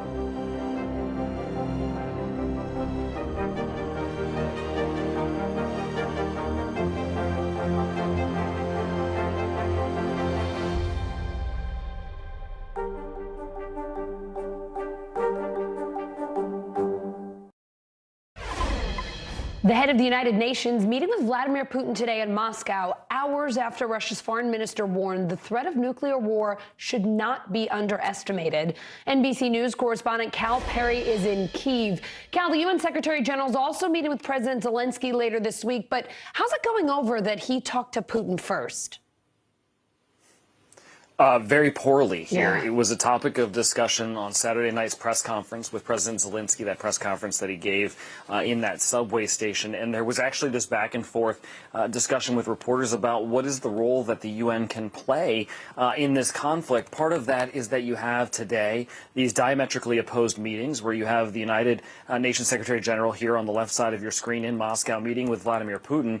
And then in Germany, you have the U.S. Defense Secretary who's talking about ways in which you can flood more weapons into Ukraine, and we're talking about more lethal weapons as well. So the United States, which traditionally has been a nation that, would call for a cessation of violence, that would call for both sides to use restraint, is not in that role anymore. They're trying to arm Ukraine as quickly as possible, and according to the U.S. Defense Secretary, a weaker Russia is the goal here, Allison. Cal, the head of the International Atomic Energy Agency visited Chernobyl today on the 36th anniversary of the disaster there. Russian forces left that area weeks ago. What do we know about the conditions there? What state is that nuclear plant in tonight? Well, I think what worries the IAEA is what we don't know about what's going on there. And there was weeks there where there was just a blackout of information. We have a tweet actually from the director of the IAEA we can put up. He's thanking the staff. He's thanking them for their courage. These are folks who worked through combat, basically through clashes that were taking place in Chernobyl. And what the biggest goal here in his mind is to get the plant reconnected to what is a monitoring system in Vienna, so that the IAEA, which is headquartered in Vienna, can see what is happening in that plant should fighting commence again around that area. It is, of course, their concern that power could go out, that there could be an overheating issue. It was something that we saw in that first month of the war, Allison. All right, Cal Perry in Kyiv for us. Thank you so much.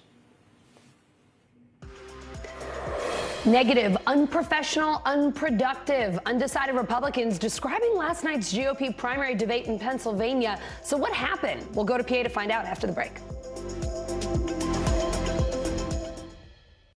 We'll meet Ukrainians who are defending their country one block at a time. When you were still in Kiev, could you hear the bombing? My name is Lester. Who's this? Still to come on the Channel 2 News. Well, the waters are certainly receding now. Still too close to call. Lester Holt reporting from Ground Zero, as it's being referred to. It is, in fact, a taste of freedom. The Haitian people know a little something about resiliency. What's the biggest risk right now? Some of the troops who have been proud. I want to welcome you to the first presidential debate. In fact, we've been told we can't go any farther. You with some resilient folks, let me get a hint.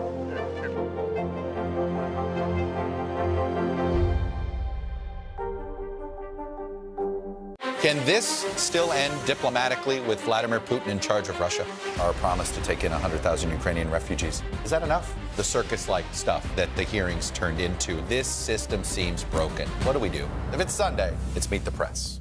Sometimes the news can be difficult and overwhelming for kids to understand. Ukraine and Russia. Could you help me understand what's going on? So to help make sense of it, we've created a newscast just for them. We hope your family will watch Nightly News Kids Edition.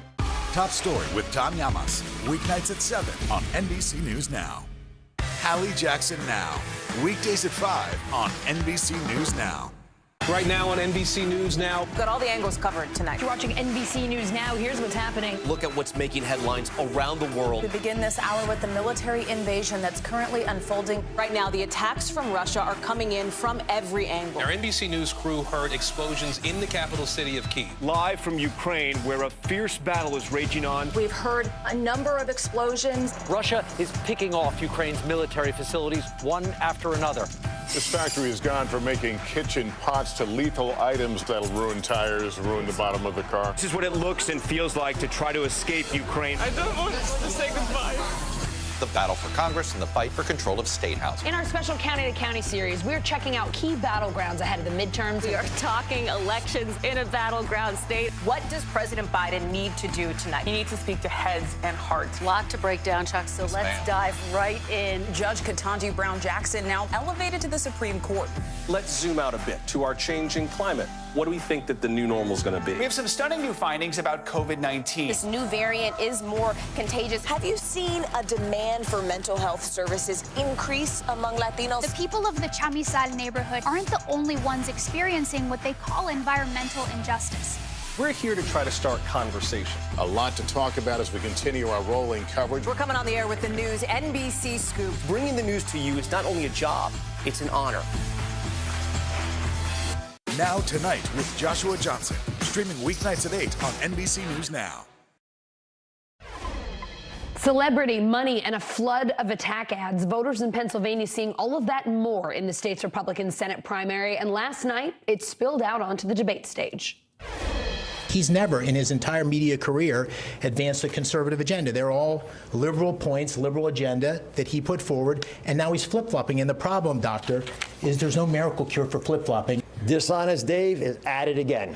He went growling to President Trump with, again, these types of allegations. President Trump saw right through him, did not endorse him, and then he endorsed me.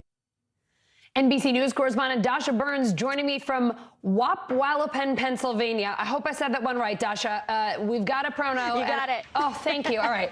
I never want to upset the good folks of Pennsylvania by saying their county is wrong. This is in Luzerne County. It's one of They seven. make it hard, though. I lived in Pennsylvania for a long time, and if you say things wrong, it's personal, so I understand that. So important to try to get it right. This is one of 7 counties we're keeping a close eye on ahead of the November midterms as part of our county-to-county. So let's talk, Dash, about what happened last night. This was the first GOP debate. Both frontrunners took the stage. Hit us with some more of the highlights. Yeah, Allison, as of today, there are only 3 weeks to go until the Pennsylvania primary, one of the most pivotal races in the midterms. This seat could determine the balance of power in Congress, and voters are getting ready to cast their ballots, and things are getting more and more fiery, as you heard just from the little bit of sound you played from the debate stage last night. The first time the two frontrunners, Oz and McCormick, faced off face-to-face. They've been battling it out on the airwaves, but last night they got to do it in person, and it was a lot of back and forth between the two of them. Much of the debate consisted of Oz touting his endorsement from Donald Trump, that he got that endorsement over his opponent, Dave McCormick. A lot of McCormick's time was spent trying to paint Oz as a liberal, as a flip-flopper. That line you played there about no medical cure for flip-flopping got a little bit of an applause from our voters that we were watching this debate with. But one of the first questions out of the gate cut to the heart of what we've been hearing from some voters, which is, why are some of these guys running in Pennsylvania? They asked particularly Oz and McCormick about their Pennsylvania bona fides. Take a listen. My Pennsylvania roots are deep. I'm very connected to my friends where I grew up, and I'm very connected to the people of Pennsylvania. Pennsylvanians that I speak to are quite clear. They care much more about what I stand for than where I'm from. The two tourists who've moved here to run, they don't know Main Street, Pennsylvania. They haven't cared to spend time there until they decided to run for office. You can't save Main Street, Pennsylvania if you cannot find Main Street, Pennsylvania. And Allison, the heat is not turning down anytime soon. Just today, the McCormick campaign out with another attack ad against Oz, calling him or speaking to Trump voters, saying that the endorsement of Oz was a mistake. We're going to see a whole lot more of this before May 17th, Allison. Yeah, Dasha, so you watched last night with undecided Republican voters there. What do they think of former President Trump endorsing Dr. Oz? Well, here's what's important to keep in mind, right? When you look at the recent polling, particularly the Franklin and Marshall poll, the frontrunners, Oz and McCormick, are polling at around 16% and 15% respectively. But 43% of voters are still undecided. That is a striking number, Allison. And so we watched with some of those undecided voters. And interestingly enough, all of them big fans of Donald Trump, but they did not seem to feel like Trump's endorsement of Oz turned them into Oz fans. They were a bit frustrated with how much the candidates spent on attacking one another. They wanted to hear more. And again, the big question, how big of an influence does Trump still have in the Republican Party? While a lot of people still interested in his policies and are still big fans of him, so far I have not yet met a Republican voter who's been swayed by a Trump endorsement. Here's just some of what we heard last night. he just ran off saying, I think, how many times did you say Trump endorsed me? A couple times. Yeah. I mean, that's like his meal ticket, I think. Yeah. That is his meal ticket. That's not going to get him elected. You all voted for Mr. Trump, right? Oh, yeah. Yeah. What did you think of Trump's endorsement? Kind of shocked. Don't really understand it. Doesn't really make sense. And I thought, oh, you really screwed up here. I mean, I like Donald Trump. You know, there's nothing you're going to say to do that, but I just thought he really screwed up there. Yeah, Allison, really interesting to hear. And I'll tell you, as we were watching the debate, each time Oz mentioned the Trump endorsement, which was several times throughout the hour-long debate, we heard the groans from our viewers grow louder and louder. So that in one sound tells you about as much as you need to know. So, Dash, I have to ask, where did you watch with these voters? Because I love that you're sitting with them having a beer, and then when we do that reversal shot, you've got a wall of wine behind you. It looked fabulous.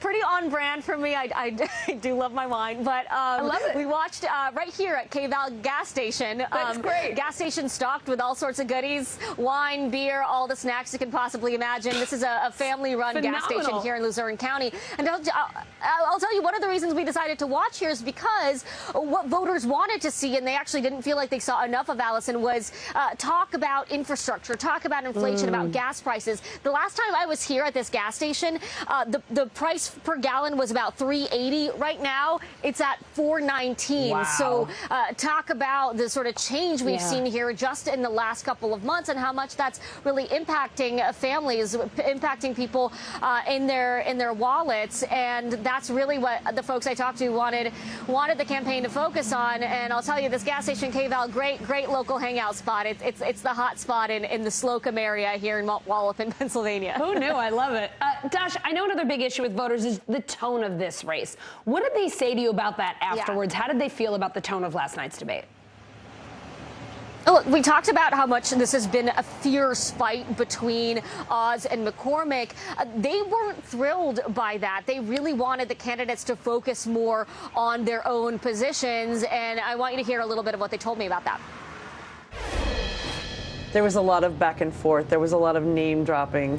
There was a lot of bashing the person next to you. Talk positive about you. Talk positive about your product. Don't tell me what's bad about him.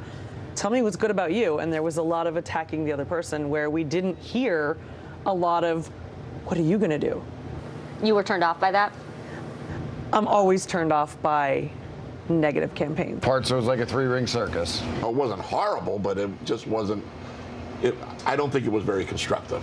Unprofessional. Unconstructive. Allison, the surprise winner for at least our small crew of the debate last night was actually Jeff Bartos. He's a real estate developer, a lifelong Pennsylvanian who's really been here. He worked in Pennsylvania throughout the pandemic to help local businesses get back on their feet. And people liked that he really focused on Pennsylvania issues instead of focusing on his opponents. He's very much the underdog in the race, but interesting to see once voters actually listen to what all the candidates had to say, who sort of comes out on top, Allison. Yeah, let's see how they feel about keeping it local. Dasha, thank you so much. Wonderful to see you. New York's Court of Appeals hearing arguments today from a group of Republican voters who say Democrats illegally drew the state's new districts. NBC News senior reporter Jane Tim on set with me now. Always love to have you here in person, Jane. So the Republicans want these maps tossed out before the June 28th primary. What's the latest today on this redistricting fight? Yeah, so arguments were just shy of 2 hours long with lawyers from Democratic leaders and one Republican lawyer sort of duking it out over whether these maps were lawful. They spent a lot of time talking about the process that got these maps created, sort of arguing that the process itself violated the Constitution and therefore should be sort of tossed out. Sort of an interesting argument for Republicans to be taking, since the lower court said, you know, the process wasn't perfect, but we think it was purely lawful. The appellate court, the sort of mid-level court here in New York, they were the ones who said, you know, it's just gerrymandered, so we're going to get rid of it on that count alone. They spent very little time talking about those maps, and that may well be because a lot of people tend to agree the numbers indicate it's gerrymandered. Democrats, of course, arguing that the process and the maps themselves, very lawful. They said, look, we were keeping communities of interest here in New York together, like pairing different Chinatowns in New York City into single districts so that those voters would have their say. And they say, but if there are any problems, send it back to the legislature, which Democrats, of course, control, and we'll do those fixes for ourselves. We've been talking to you a lot about redistricting. This is not just a New York issue. You're reporting that in Ohio, Republican members of the Ohio Redistricting Commission are running out the clock to secure a favorable map advocates claimed in a new court filing. What's going on in Ohio? These two states are so interesting to me, Allison, because they both came up with these bipartisan commissions saying, you know what, we're going to incentivize compromise. We're going to get both parties together in the same room, and we're going to draw some maps that everyone can agree on. And they're just not doing it. You know what I mean? In Ohio, they're on I think they'll be on the fourth set of maps was tossed by a state Supreme Court, but the federal court says we'll go with the third if we have to, so that there at least can be some kind of an election. Whereas in New York, the commission couldn't even get quorum for a second draft of maps. So we're having this sort of legislative process. Reform is not easy, I think advocates would tell you. And these states have tried new things in this decade. And you know what? They're not going well. And it's going to come down to this national net redistricting advantage between Democrats and Republicans may well come down to how courts enforce the law and how courts read the laws as they were written, usually by voters and advocates who put them into the Constitution to try and force these changes to be permanent. But how they're permanent and how they actually work, this is our first time out here. So what are the national implications here? I mean, control of Congress could easily be decided by a couple of these court rulings. Amazing. So, in New York, we're talking about 3 Democratic seats. We also have Florida, which, of course, has its own anti-gerrymandering provisions in their state constitution. And Ron DeSantis just put through his provision, his map, forced the legislature to pass his map that has 4 more Republican seats. I mean, with control of Congress being so narrowly divided, these court orders and the court litigation that comes after this redistricting process is just as important as the redistricting itself. It's going to be amazing to see if control of Congress is actually determined by redistricting. Jane, always love having you on set. Thanks for coming to visit me. Great to be here. An elite high school's admission policy making it all the way to the Supreme Court. Does it discriminate against Asian Americans? That's next. Right now on NBC News Now. We've got all the angles covered tonight. You're watching NBC News Now. Here's what's happening. Look at what's making headlines around the world. We begin this hour with the military invasion that's currently unfolding. Right now, the attacks from Russia are coming in from every angle. Our NBC News crew heard explosions in the capital city of Kyiv. Live from Ukraine, where a fierce battle is raging on. We've heard a number of explosions. Russia is picking off Ukraine's military facilities one after another. This factory has gone from making kitchen pots to lethal items that'll ruin tires, ruin the bottom of the car. This is what it looks and feels like to try to escape Ukraine. I don't want to say goodbye. The battle for Congress and the fight for control of state house. In our special County to County series, we're checking out key battlegrounds ahead of the midterms. We are talking elections in a battleground state. What does President Biden need to do tonight? He needs to speak to heads and hearts. A lot to break down, Chuck, so let's dive right in. Judge Ketanji Brown Jackson now elevated to the Supreme Court. Let's zoom out a bit to our changing climate. What do we think that the new normal is going to be? We have some stunning new findings about COVID-19. This new variant is more contagious. Have you seen a demand for mental health services increase among Latinos? The people of the Chamizal neighborhood aren't the only ones experiencing what they call environmental injustice. We're here to try to start conversation. A lot to talk about as we continue our rolling coverage. We're coming on the air with the news NBC Scoop. Bringing the news to you is not only a job, it's an honor. Hallie Jackson Now, weekdays at 5 on NBC News Now. News is happening now. Look at what's making headlines around the world. We're coming on the air with breaking news. This is a significant moment. Whenever it happens, wherever you are, NBC News, streaming free now.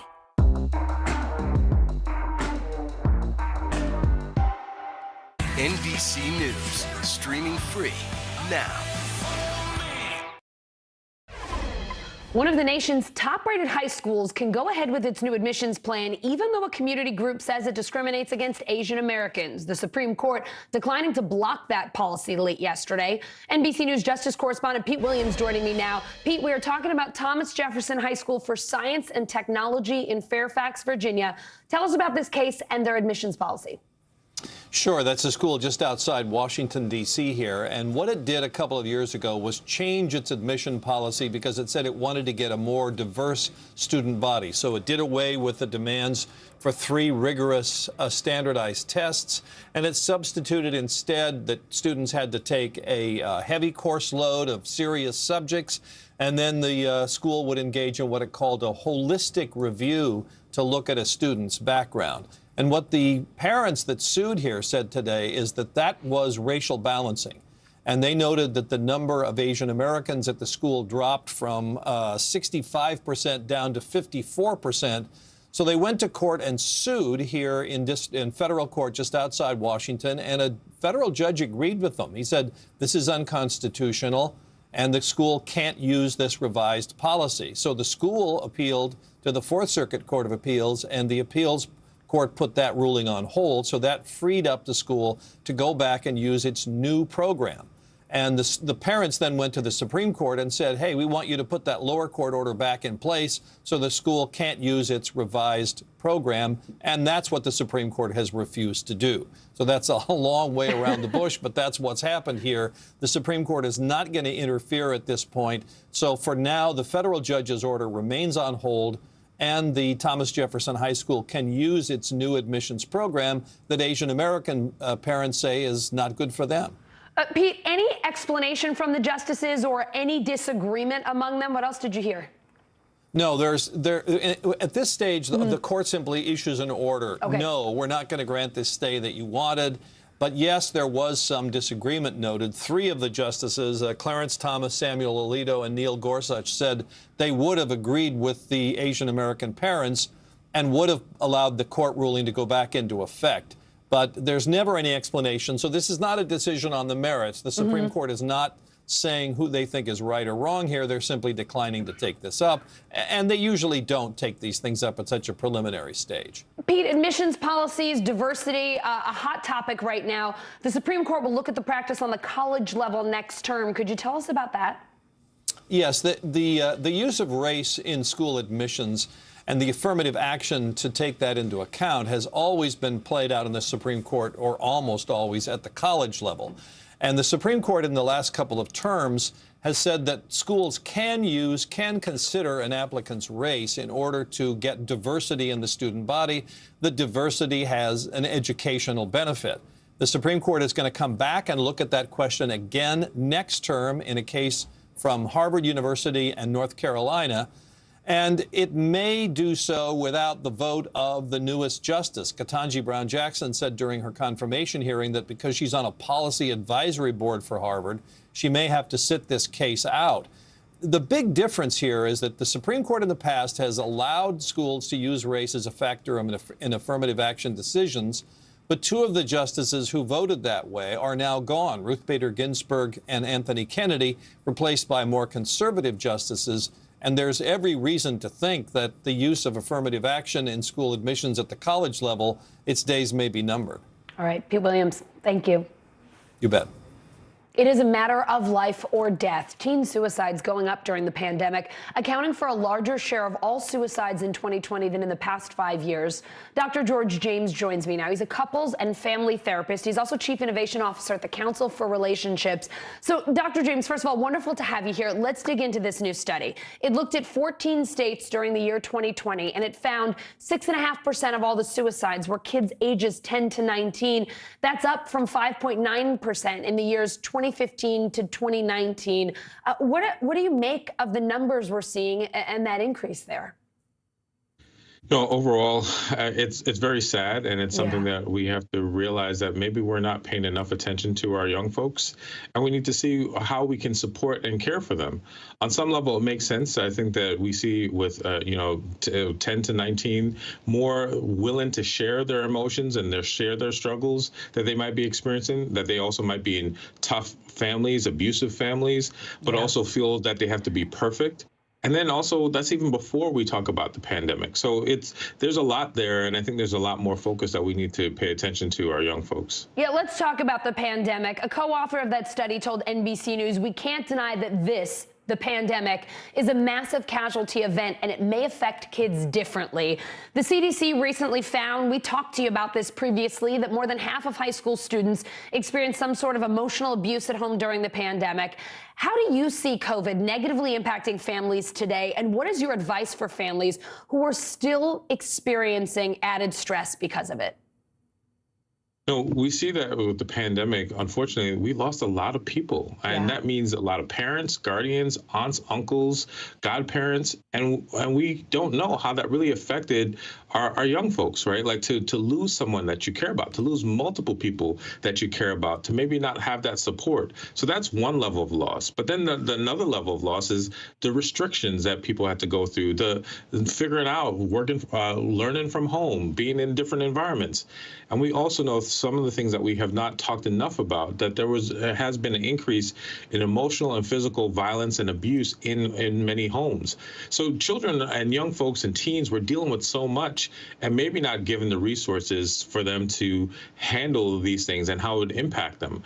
And we don't know how it could impact one young person versus another. It could be very different how they handle all that adversity, which could include them thinking negative thoughts about themselves and about life. Dr. James, in early 2021, emergency room visits for suspected suicide attempts went up 51% among girls compared to early 2019. What should parents do if they have a child who's struggling with their mental health? What are some productive ways to approach what can be a really tough topic? It's really important that we just continue to normalize these conversations and to have these conversations with our children and the folks that are around us. Being able to ask them things like, are you worrying about anything? Are you feeling okay? Even things about physical concerns. Does your head or stomach hurt? Does anything make you feel afraid? Are you having trouble sleeping? These are questions that you can start to ask or make it part of the conversation. Being able to address mental health at your dinner table, on the court, wherever you might be, to make it so normal that your child or children feel like they can communicate with you when something's different. What risk factors make some teens more vulnerable to suicide? And what are some of the warning signs that parents should be aware of when they're trying to keep an eye on their kids, make sure they're okay? You know, just like when we talk about like medical conditions, we might be pre-conditioned or might be some things that we already experienced before that we don't even know about in terms of how we deal with anxiety or depression. But some of the things that we can think about, you know, as everyone has seen, is that you get changes in appetite or sleeping habits, loss of interest in activities, neglecting personal appearance. You know, that's a big thing for teens, thinking about like how they look. And if now they're not doing that, focusing on problems or even not responding to compliments and praise. And if they get all the way to the place of saying, wanting to give away things or giving away personal things, those are really big signs. Isolation, these are other things that we can really think about that can be signs that they could be going through something. But once again, pay attention, even like in their grades and how they're performing in school. If you see significant changes, we want to address this and have conversations with them. Dr. James, always wonderful to have you on. Thank you for helping us through some of the stress and mental health of this pandemic. We know so many people are going through it. Always great to be on with you, Allison. Thank you. See you soon. And if you or someone you know is in crisis, please call the National Suicide Prevention Lifeline. That number is 800-273-8255, or you can text HOME to 741-741. Coming up, no one's off the hook just yet. What else the Santa Fe County Sheriff is saying about the Rust movie set shooting after releasing hours of new video. Hallie Jackson Now, weekdays at 5 on NBC News Now. Look at what's making headlines around the world. We begin with breaking news. The attacks from Russia are coming in from every angle. Live from Ukraine, where a fierce battle is raging on. We've heard a number of explosions. Russia is picking off Ukraine's military facility. This factory has gone from making kitchen pots to lethal items that'll ruin tires, ruin the bottom of the car. This is what it looks and feels like to try to escape Ukraine. I don't want to say goodbye.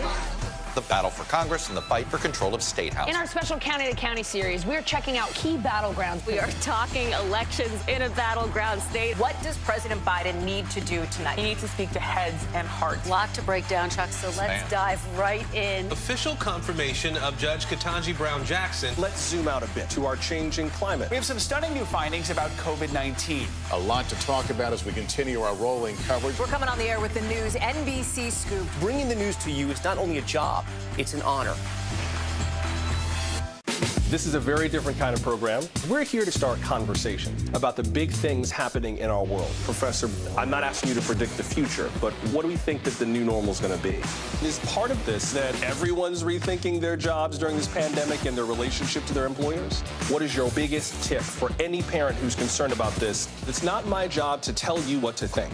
My job is to think about what you tell me. Now Tonight with Joshua Johnson, streaming weeknights at 8 on NBC News Now. These days, it feels like the news never stops. So let's get into it. What's happening right now, what it all means for you for an hour every day. It can be hard to keep up, so let's get started together. Hallie Jackson Now, weekdays at 5 on NBC News Now.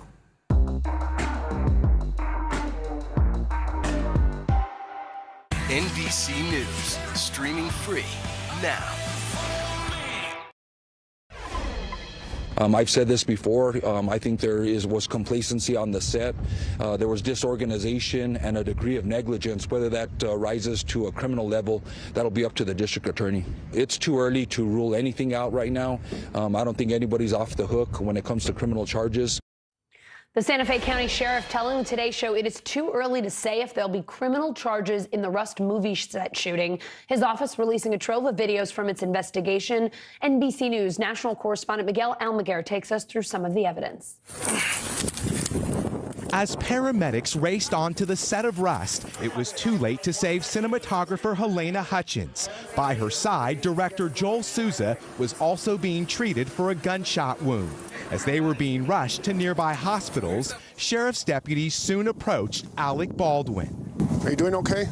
No, I'm not, actually. For the first time, we are now hearing his exchanges with investigators. I was the one holding the gun, yeah. As crime scene technicians photographed Baldwin, they also retrieved video evidence. Deputies say this clip during rehearsal shows Baldwin drawing his revolver just moments before the fatal shot was fired. Sorry. You're okay. Sorry. Just relax. Just relax. I'm so scared. You're all right. Just relax. A flustered Hannah Gutierrez-Reed, the armorer in charge of all weapons on the set, seems to be surprised when she's told Baldwin was holding the gun. He had the gun, you know what I mean? Alec Baldwin did? Yeah. Oh, are you serious? So, cameras were also rolling during extensive sit-down interviews where despondent Gutierrez-Reed made a phone call before speaking to investigators. They were dummies. That's what I'm saying. I checked them, they rattled. When rounds rattle, it's an indication the ammunition is a dummy round. But investigators say several live bullets, which don't rattle, were found on set. Most people just aren't aware of the exacting nature of reloading. And during their interview with the film's ammunition provider, Seth Kenny provided deputies a series of old text messages where Hannah Gutierrez-Reed had asked for live ammo during the filming of a previous movie, which is never allowed on set. She wanted to shoot live ammo out of the guns, the TV movie guns, and I said, no effing way, obviously. A clearer picture into a complex investigation and the still unanswered question, how did live rounds get onto a movie set? Matt Hutchins' lawyer telling NBC News in a statement, we were surprised by the decision of the Santa Fe County Sheriff's Office to release such a large amount of evidence, given that the investigation is still ongoing and active. Meanwhile, an attorney for Alec Baldwin released this statement. The information that has been revealed by the authorities demonstrates once again that Mr. Baldwin acted responsibly and did not have control over any production issues that were identified in the OSHA report. T-minus 12 hours until NASA astronaut Jessica Watkins lifts off for a 6-month stay on the International Space Station. Watkins will be the first black woman to serve aboard the ISS. NBC's nightly news anchor Lester Holt asked Watkins about her history-making mission. Jessica Watkins has always been intrigued about the makeup of different planets. The geologist considers herself a rock detective. Watkins, who was a NASA intern on 2 Mars lander missions, likens rock research to putting together pieces of a puzzle. But she has always had bigger aspirations. Did you ever think you'd be sitting here wearing that uniform with a mission on your schedule? I certainly always really enjoyed all of my internships and the exposure that I got with NASA, and dreamed of just being a part of the NASA team. To be able to do so in this role, in this way, is just super exciting. Waddy, as her crew members call her, blasts off Wednesday for a 6-month stay on the International Space Station, becoming the first black woman to have a long-duration stay aboard the orbiting laboratory. Do you see that as a barrier-breaking moment or just part of a natural progression? I think it's almost both. The reason that we are able to arrive at this time is because of the legacy of those who have come before to allow for this moment, and then also recognizing that this is a step in the direction of a very exciting future. Is it also a teachable moment, an opportunity for you to teach to not only people of color but women the importance of STEM and all the things that you had to put in to get where you are today?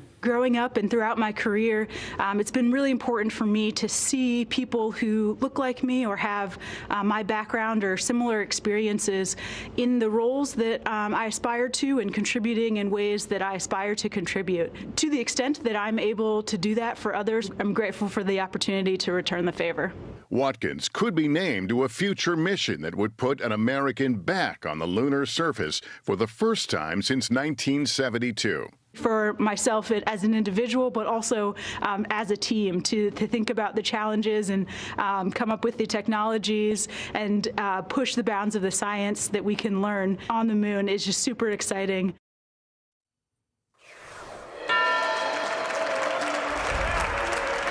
You hear the applause? That's the closing bell on the New York Stock Exchange. Wall Street is done for the day, and man, there isn't very much to clap about today. Look at that. The Dow down 780 plus points, pushing 800 there.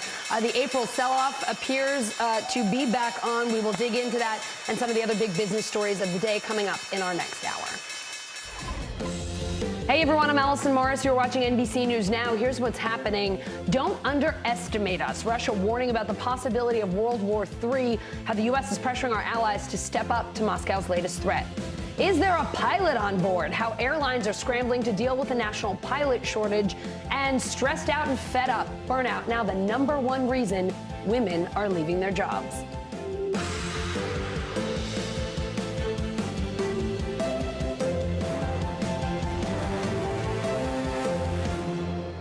We start this hour with the war in Ukraine. NBC News correspondent Cal Perry is in Kyiv.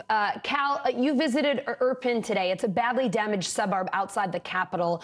What did you see there?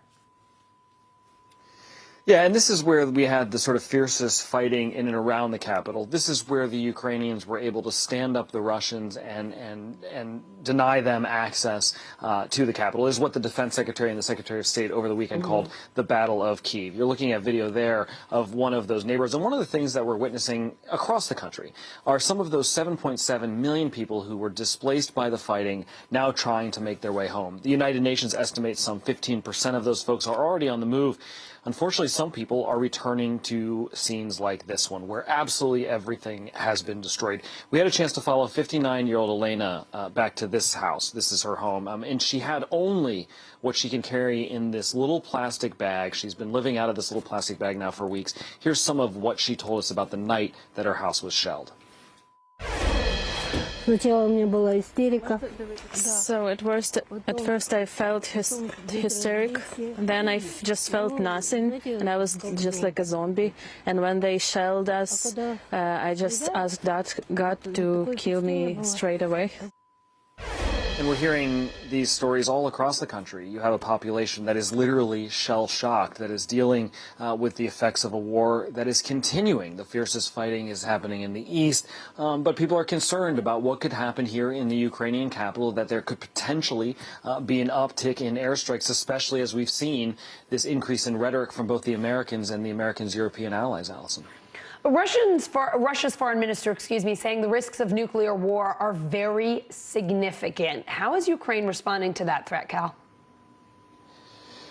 Well, look, the government is trying to put on a strong face. The government here is trying to put on the face of a population that has fought and defended their homes and done so successfully. Here's a little bit more of what the foreign minister had to say on Morning Joe this morning. Take a listen.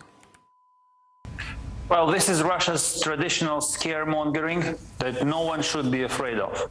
Ukraine has demonstrated we are not afraid of Russia, and we know how to win. And neither the United States or anyone else in the world should be afraid of them either. The response to such blackmailing coming from the Russian Federation should be firm, and the more countries will support Ukraine, the sooner we will put this war to an end.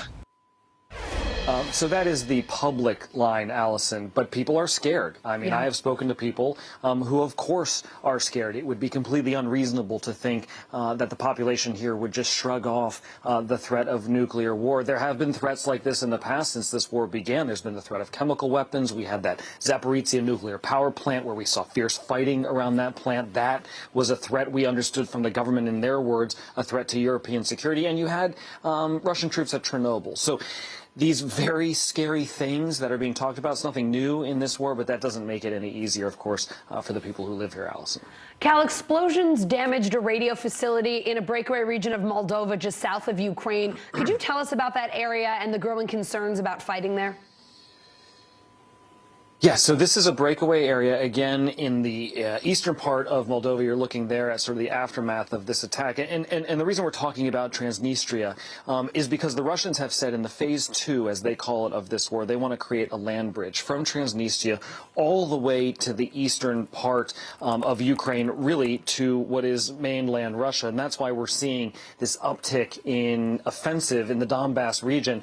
It's not clear what caused that attack. It's not clear if that was an insurgent attack, if that was maybe Ukrainian fighters. No one is claiming responsibility, and it's one of those things the Russians just are not talking a lot about, Allison. Cal Perry, always wonderful to see you. Thank you for being with us.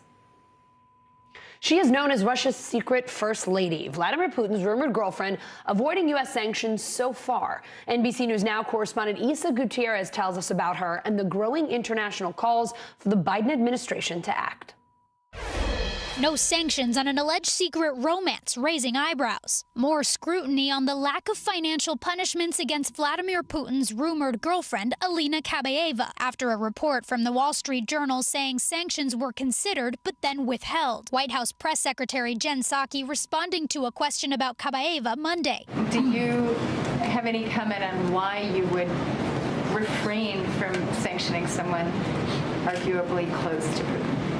Well, I would remind you we're continuing to review sanctions. No one is safe from our sanctions. We've already, of course, sanctioned President Putin, but also his daughter, his closest cronies, and we'll continue to review more. The Wall Street Journal reporting that the U.S. government describes 38-year-old Kabaeva as Putin's, quote, mistress. The article also saying she's the mother of at least 3 of Putin's children. In 2008, a Russian tabloid reported that Putin had divorced his wife at the time and planned to marry Kabaeva. Putin vigorously denied the story, and hours later, publishers shut the paper down. Kabaeva is a former Russian Vogue cover model and Olympic gold medalist in rhythmic gymnastics, once called Russia's most flexible woman. In the early 2000s, she was suspended from competition after allegedly testing positive for a banned substance. She appealed the decision at the time. Kabaeva has been rumored to live in Switzerland with her children. A Change.org petition to have her expelled from that country last month has received more than 73,000 signatures. Over the weekend, the former gymnast made a rare public appearance at a gymnastics exhibition in Moscow.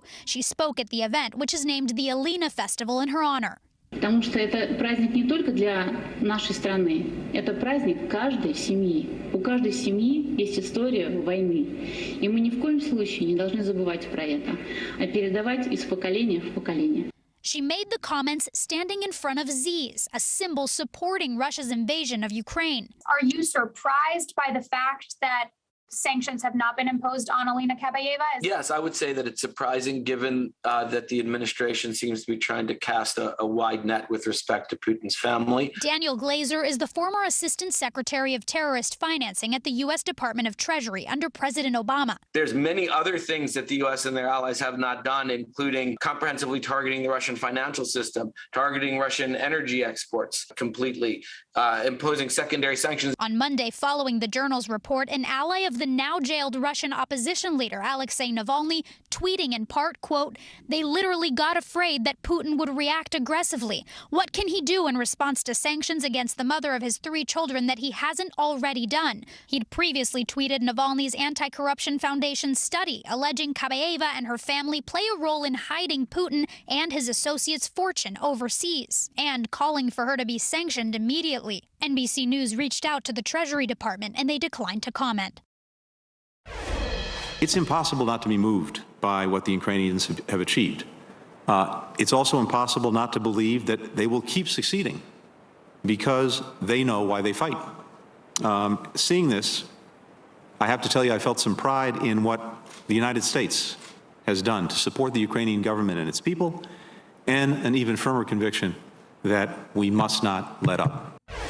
Secretary of State Blinken talking about his trip to Kyiv. Today, he's presenting the State Department budget to the Senate Foreign Relations Committee. It's a budget Blinken says we need to stop Russian aggression in Ukraine. NBC News reporter Julie Sirkin joining me now from Cap Hill. Julie, Secretary Blinken making his case to the Senate just 2 days after he visited Ukraine. What else did he tell the committee? Yeah, Allison, Secretary Blinken stepping off the plane 2 days ago and into the hot seat today, meeting with the Senate Foreign Relations Committee, testifying on the State Department's budget for hours. And he detailed the United States' commitment to the sovereign nation as they wage the war against Russia on all fronts. He called it a, quote, ferocious battle to the panel today. He also told them about something that's the most important thing for Ukraine to defeat Russia and to win this war. Take a listen to what it is and what he told them. We have to continue to drive that diplomacy forward, to seize what I believe are strategic opportunities, as well as address risks presented by Russia's overreach as countries are reconsidering their policies, their priorities, their relationships. The budget request before you predated this crisis, but fully funding it is critical, in my judgment, to ensuring that Russia's war in Ukraine is a strategic failure for the Kremlin and serves as a powerful lesson to those who might consider following its path. So, Allison, the budget, the most critical piece here to ensure that Ukraine's military is fully funded, to ensure they have all the humanitarian assistance they need.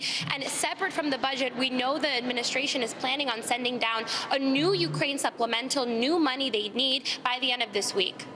Julie, Secretary Blinken also making an announcement about U.S. diplomatic relations with Ukraine. What's the latest there? Yeah, take a listen to what Secretary of State Blinken said to the panel during the hearing, and we'll talk about it on the other side. We are sending diplomats back to Ukraine this week, and they will begin to assess how we can most effectively and securely reopen the embassy in Kyiv. And without going into too much detail in this setting, I anticipate that we will be in Lviv and then head to Kyiv, subject to the president's final decision on that. Allison, we know the State Department has been weighing this for the last several weeks. We know they wanted to wait for our partners in Europe and in NATO to decide that they will, too, start to bring back a diplomatic presence on the ground. I was talking to Senator Steve Daines, who was the first congressman to go over to the region, to go over to Ukraine just last week. And he, of course, called for the reopening of the embassy. And I talked to him yesterday about President Biden's nomination of an ambassador, Bridget Brink, to the Kyiv embassy to lead that front, and he was very pleased with that announcement and hoping that she will get confirmed soon. Julie, Secretary Blinken also talked about Russia's relationship with China. What are his concerns about Beijing in particular? Yeah, so look, this is something the Biden administration has been criticized for, specifically by Republicans over the last year, sort of letting their eyes down from China, from letting their sights down on what a national security threat China may be. And of course, the number one concern that was raised today during the Senate Foreign Relations hearing was that China is aiding Russia. Blinken, to his part, said that there is no credible evidence that China is supporting Russia financially, that they are enabling the military to continue to attack Ukraine to the level that some Republicans on the committee were alleging that they are. But he did make a very important announcement, a very important vow. He said that in the next couple of weeks, the administration, specifically he as the Secretary of State, will have more to say about a plan into how to protect not just the United States' national security, but also ensuring that China is not a threat in that region and worldwide. All right, Julie Sirkin on the Hill, thank you so much. Get on the bus, Gus. Your next flight might feel more like a ride. How airlines are scrambling to keep up with skyrocketing travel demand and too few pilots. Next.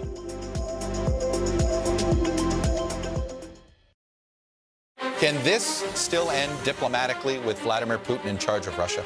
Our promise to take in 100,000 Ukrainian refugees. Is that enough? The circus-like stuff that the hearings turned into. This system seems broken. What do we do? If it's Sunday, it's Meet the Press. To stand on the edge of the cliff and jump takes a lot of guts. We are meeting people one after the next who have made profound changes. I think you're going to be blown away by the life lessons. Listen to Making Space Now, wherever you get your podcasts. News is happening now. Look at what's making headlines around the world. Whenever it happens, wherever you are, it's here now.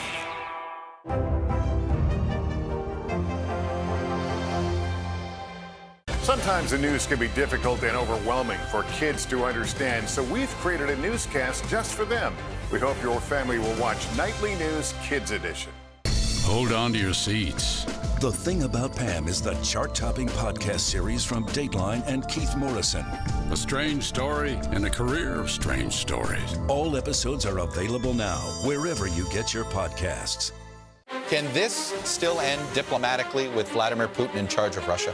Our promise to take in 100,000 Ukrainian refugees. Is that enough? The circus-like stuff that the hearings turned into. This system seems broken. What do we do? If it's Sunday, it's Meet the Press.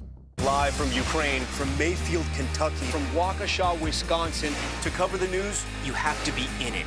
This is how so many towns and cities are protecting themselves. You can actually see they're pushing the gates open. I also want to get home.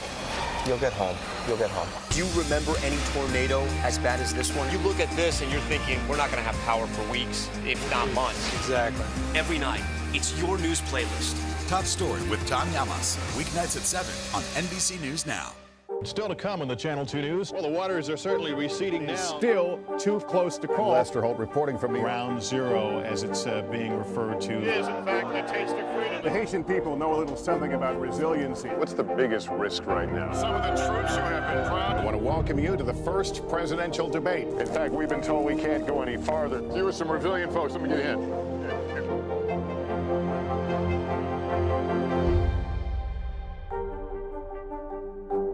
News is happening now. To look at what's making headlines around the world. We're coming on the air with breaking news. This is a significant moment. Whenever it happens, wherever you are, NBC News, streaming free now.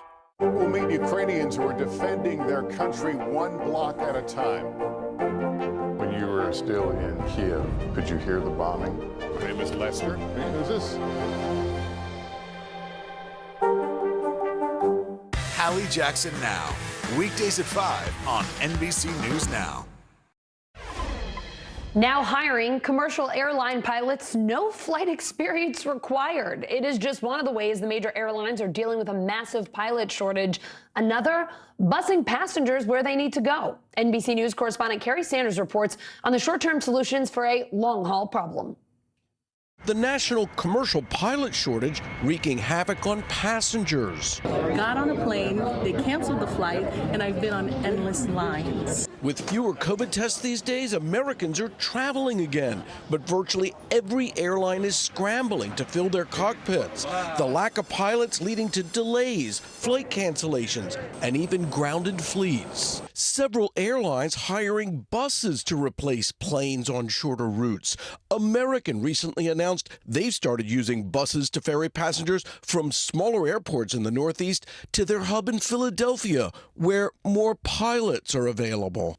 There are an estimated 14,500 openings for commercial pilots over the next 8 years. The problem? Not enough new pilots moving from smaller regional airlines to the major carriers, and too few pilots exiting the military to work in the private sector. Pilot training can cost more than $100,000. Jonathan Manivel runs the Miami Flight Academy. It's an addition of different things. Pilot retiring, the pandemic. So now just to train the new pilots is going to take a long time. Some airlines are now training future pilots themselves. United hoping to train up to 5,000 pilots over the next 8 years at its own aviation academy. Yeah, this is a nice stable descent. This is good. Instructor Shelley Thomas is planning to become a commercial pilot herself. As soon as I realized that there was a pilot shortage, and a lot of my other mentors at United kind of brought it up. JetBlue has a similar program. No flying experience required. Finally, I met the right people to set me in the right direction, and I jumped. Veteran pilots say one short-term solution, let those forced to retire at age 65, as required by the FAA, back into the cockpit. Rich Seiler was a Delta pilot for 35 years. We are forced out, and it's no other industry in the world that I know of that it happens like that. Could the Biden administration finally shut down a controversial Trump-era border policy? The Supreme Court hearing oral arguments today on Texas and Missouri's attempts to block the administration from ending Remain in Mexico. NBC News Justice correspondent Pete Williams back with us now. Pete, after nearly 2 hours of debate, the Supreme Court hinting it might let the administration end the policy. What did the justices say? Yeah, that's the way it appeared to me today, Allison. The question here is, what's the government supposed to do when it doesn't have enough detention space for all the people who enter the U.S. illegally? What the Biden administration says is that it can detain the people who are the biggest threat, who have criminal backgrounds or might escape into the U.S. or are national security threats, but that on a case-by-case basis, they can release the remaining people into the U.S. while their asylum claims are adjudicated. Texas and Missouri say no, that the government has no choice here. If they can't detain people, then they must be sent back to Mexico because the number who can be released on a case-by-case basis is quite small. The justices said today that there is a provision in the law that says the government can release people in the U.S. when there would be substantial public benefit. And even some of the court's conservatives thought that might give the administration enough wiggle room to have it their way and shut Remain in Mexico down. There was also this question of how much cost there is to remain in Mexico, because the government says you have to negotiate with Mexico. You can't just send the people there. Mexico has to agree to take them. And that exacts some foreign policy costs as well, with Mexico basically saying, OK, here's what we want in return. And so for all these reasons, it did seem to me that there was reason to think that they're going to let the Biden administration close this program down. Pete, the Biden administration tried to end Remain in Mexico last June. Could you just take us back through some more of the history here? Yes, in fact, did shut it down for a brief time. Shortly after he came into office, this is one of the first things that President Biden did. So he did shut it down, but that's what prompted the lawsuit from Texas and Missouri. They say they make a number of arguments, including some technical ones, that the government didn't jump through all the hoops when it tried to shut it down. But secondly, they say the program actually did stem illegal immigration, that it cut it down substantially at the southern border. And a federal judge agreed with them and said the Biden administration had to start it back up again, and that's why it's still in effect now. Pete, Remain in Mexico requires asylum seekers to wait at the border while their claims are decided. Between 2019 and 21, some 70,000 migrants were shuttled back to Mexico. What happens to them if this policy is lifted? Well, most of them, those people who were shuttled back, are no longer in Mexico now because What has intervened here, and the sort of thing that's going to become a much bigger issue in the coming months, is the COVID policy that the Trump administration put into effect at the beginning of the pandemic and that the Biden administration has continued, although now it says it wants to let it lapse. So basically, nobody's coming into the U.S. now. It's sort of shut down to basically a trickle. Nobody's admitted to allow here to wait for asylum. If the Remain in Mexico program is canceled, those folks people will no longer be sent into Mexico. But I don't think many of those 70,000 are still down there waiting. All right, Pete, thank you so much. You bet. We weren't going to just sit there and say, oh, yeah, we've got everything figured out, because there was more to do in the state of Florida to make sure that we have transparent, fair, and elections with integrity. Florida's Republican Governor Ron DeSantis signing a bill that creates a police force to go after voter fraud and election crimes. NBC News national political reporter Mark Caputo here now. So, Mark, give us the basics. How does this new investigative unit run? Well, it runs by investigating election crimes. Previously, or currently, the Secretary of State's office was sort of in charge of these sort of things, but it sort of wasn't. And the state attorney's office in the local 67 or so counties were in charge of investigating things, but they often didn't. So now we have an investigative agency to look into these things. To your point, election fraud is rare, and there's no evidence it has really swung an election, except for one. 1997, the mayoral race in Miami. The city of Miami was probably affected by election fraud, absentee ballot fraud. That election was overturned. But since then, we haven't seen much of it. I mean, in the end, while election fraud is rare, it does occur. So now we have a police force to investigate something that's rare but does occur. Another thing is there are election supervisors who do get threats. They get death threats. They get various threats of violence. And the task force should be investigating that as well. Or better said, the election fraud investigative unit should be examining that as well. So, look, as you've said, we've got very little evidence of voter fraud, not just in Florida, but nationwide. How busy do you expect this force to be, and what do you expect they will be doing if there isn't, in fact, very much voter fraud to investigate? I'm always hesitant to predict the future in Florida when it comes to elections. Truth. But I would say they're probably going to be very busy because a lot of people are going to be making lots of complaints about election fraud. There it is. And police have to follow those up. But whether they actually find something is a different matter. I'll give you a great example. 2018, Governor Rick Scott was running for the U.S. Senate, and now Governor DeSantis was running for governor. DeSantis won his governor's race by less than half a point, and Rick Scott won the Senate seat by less than a quarter of a point. Broward County, which is where Fort Lauderdale is notorious for being a mess and had messy elections. And because the election results weren't done that night, and because the margins narrowed so much, President Trump at the time and Rick Scott at the time, then the governor, claimed there was election fraud. And they raised a huge, big stink about this, and it was investigated. Well, by the time the investigation was done by the Florida Department of Law Enforcement, guess what? There was no widespread election fraud that they found that affected the results. So, you know, I'm going to be an optimist about this and think, hey, look, it's good that there's going to be an investigative arm looking at this, because you're going to find out, I believe, but I could be wrong, how rare cases of widespread significant voter fraud is. But don't make a mistake. Florida's a transient state. Yep. We have people who are snowbirds who live here, who also live in other parts of the country. They come here in the winter. There are very often, in some places, people who like to vote in two places in presidential elections. This will make that more complicated. There will be instances of election fraud that will be caught or should be caught. But again, I don't think the evidence shows that it has been significant and that's affected any statewide race. It's really difficult to do. Mark, one last question before you go. Last month, a federal judge struck down parts of a sweeping election law, accusing state Republicans of suppressing black voters and saying any new similar laws need to get court approval. Could this police force law go before a judge? Do you expect to see this in court, or is this a different situation entirely? Oh, boy, that's again where I'm going to punt. I don't like to predict what's going to happen in Florida elections, and I don't like to predict what's going to happen in court. I do think that some aspects of the law are probably going to be upheld on appeal, but that's just totally. Mark, always great to have you on. Nobody knows Florida politics better than you. Thank you so much. Thank you. Coming up, a majority of working women say they're burned out and the pandemic is to blame. What they're doing about it next.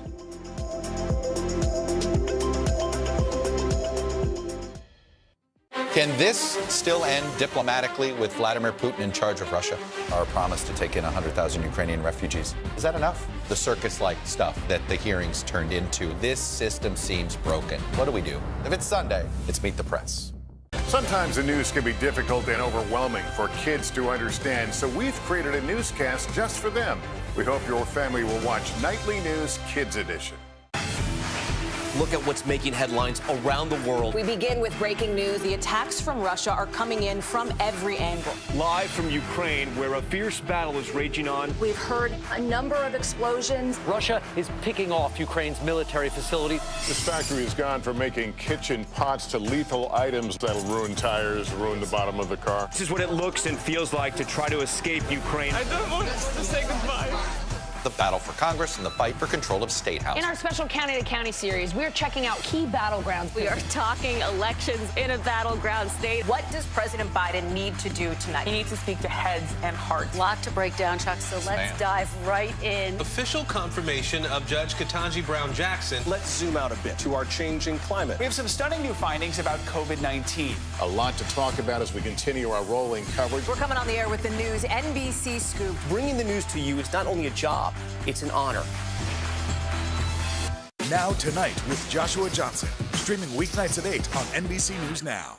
Can this still end diplomatically with Vladimir Putin in charge of Russia? Our promise to take in 100,000 Ukrainian refugees. Is that enough? The circus-like stuff that the hearings turned into. This system seems broken. What do we do? If it's Sunday, it's Meet the Press. We'll meet Ukrainians who are defending their country one block at a time. When you were still in Kiev, could you hear the bombing? My name is Lester. Hey, who's this?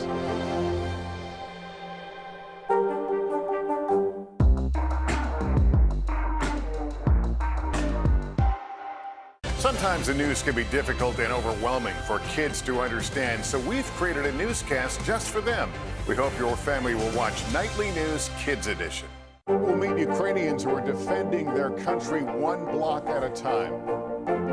When you were still in Kiev, could you hear the bombing? My name is Lester. Hey, who's this? Sometimes the news can be difficult and overwhelming for kids to understand. Ukraine and Russia. Could you help me understand what's going on? So to help make sense of it, we've created a newscast just for them. We hope your family will watch Nightly News Kids Edition.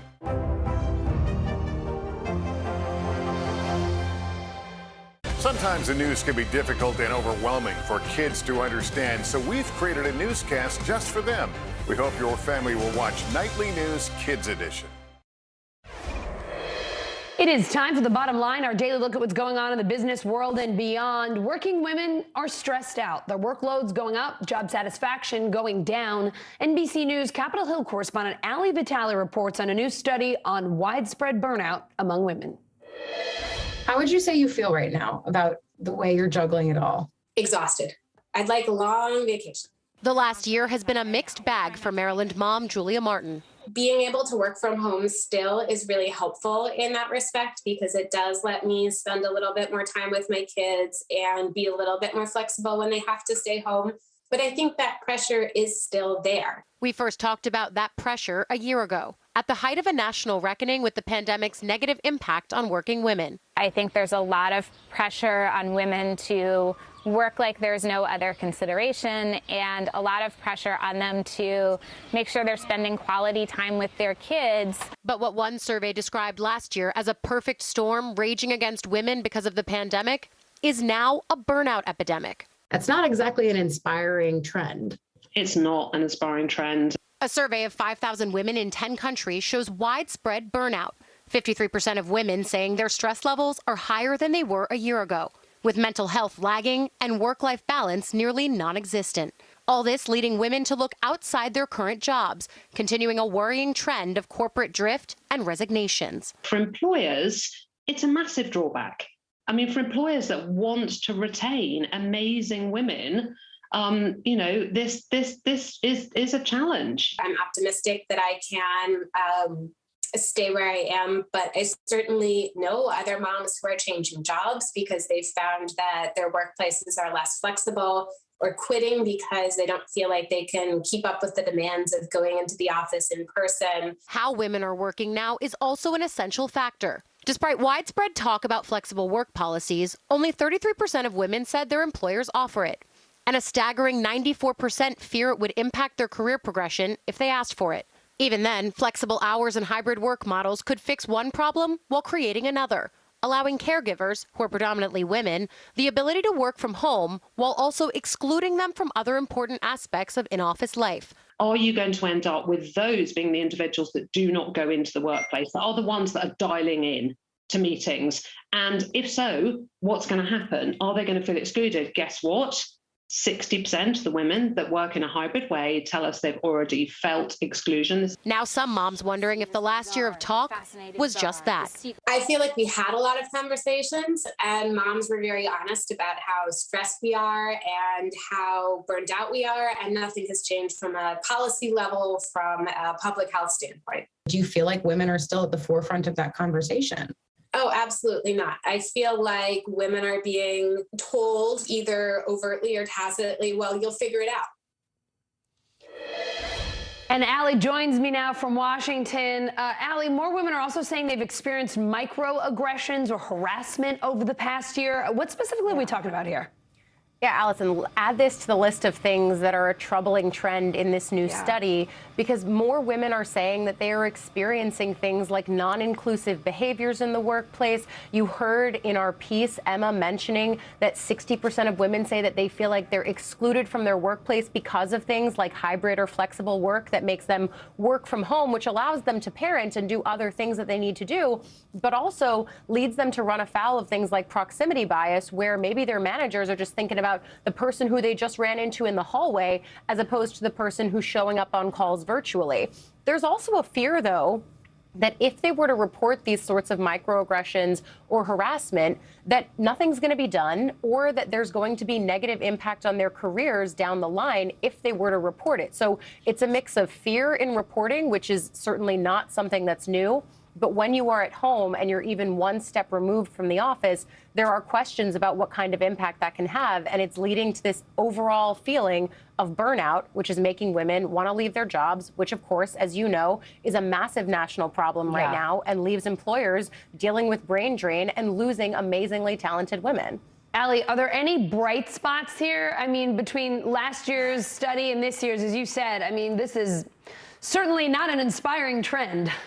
Yeah, it's not what I was hoping to see when I knew that Deloitte was doing the next version of this, the year update. And I asked exactly that question when I was talking with Emma Codd, who you saw in the piece there from Deloitte. I said, is there anything good in here that you have seen? And I'll be honest, she kind of struggled to come up with something. The only metric really that we can point to is not exactly a blinking green light of good things here either. They have at one point in this study companies that are inclusive, that meet certain metrics that Deloitte asked their women about in this survey. Are they inclusive? Do they allow flexible work? Do they make you feel like your career can progress there? All of these important metrics.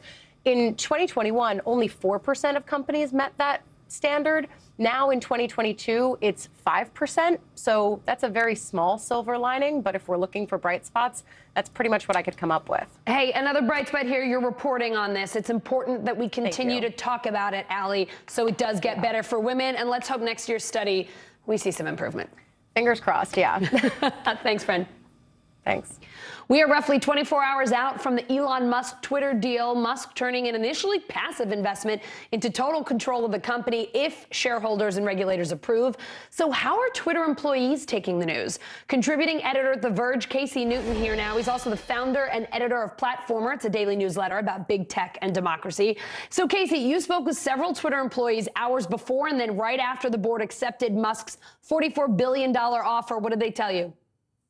Well, there's a lot of concern at Twitter right now. People don't know what this means for them. They don't know what it means for the teams that they work on. And it does seem like there will probably be layoffs headed Twitter's way at some point in the next year. So right now, everybody is kind of watching and waiting for Elon to tell them what the plan is going to be if and when this deal closes. Those employees have a lot of questions, and so do some former Twitter execs. One asking, what is Twitter for? Everybody who's ever been in control of Twitter has had a different answer to that question.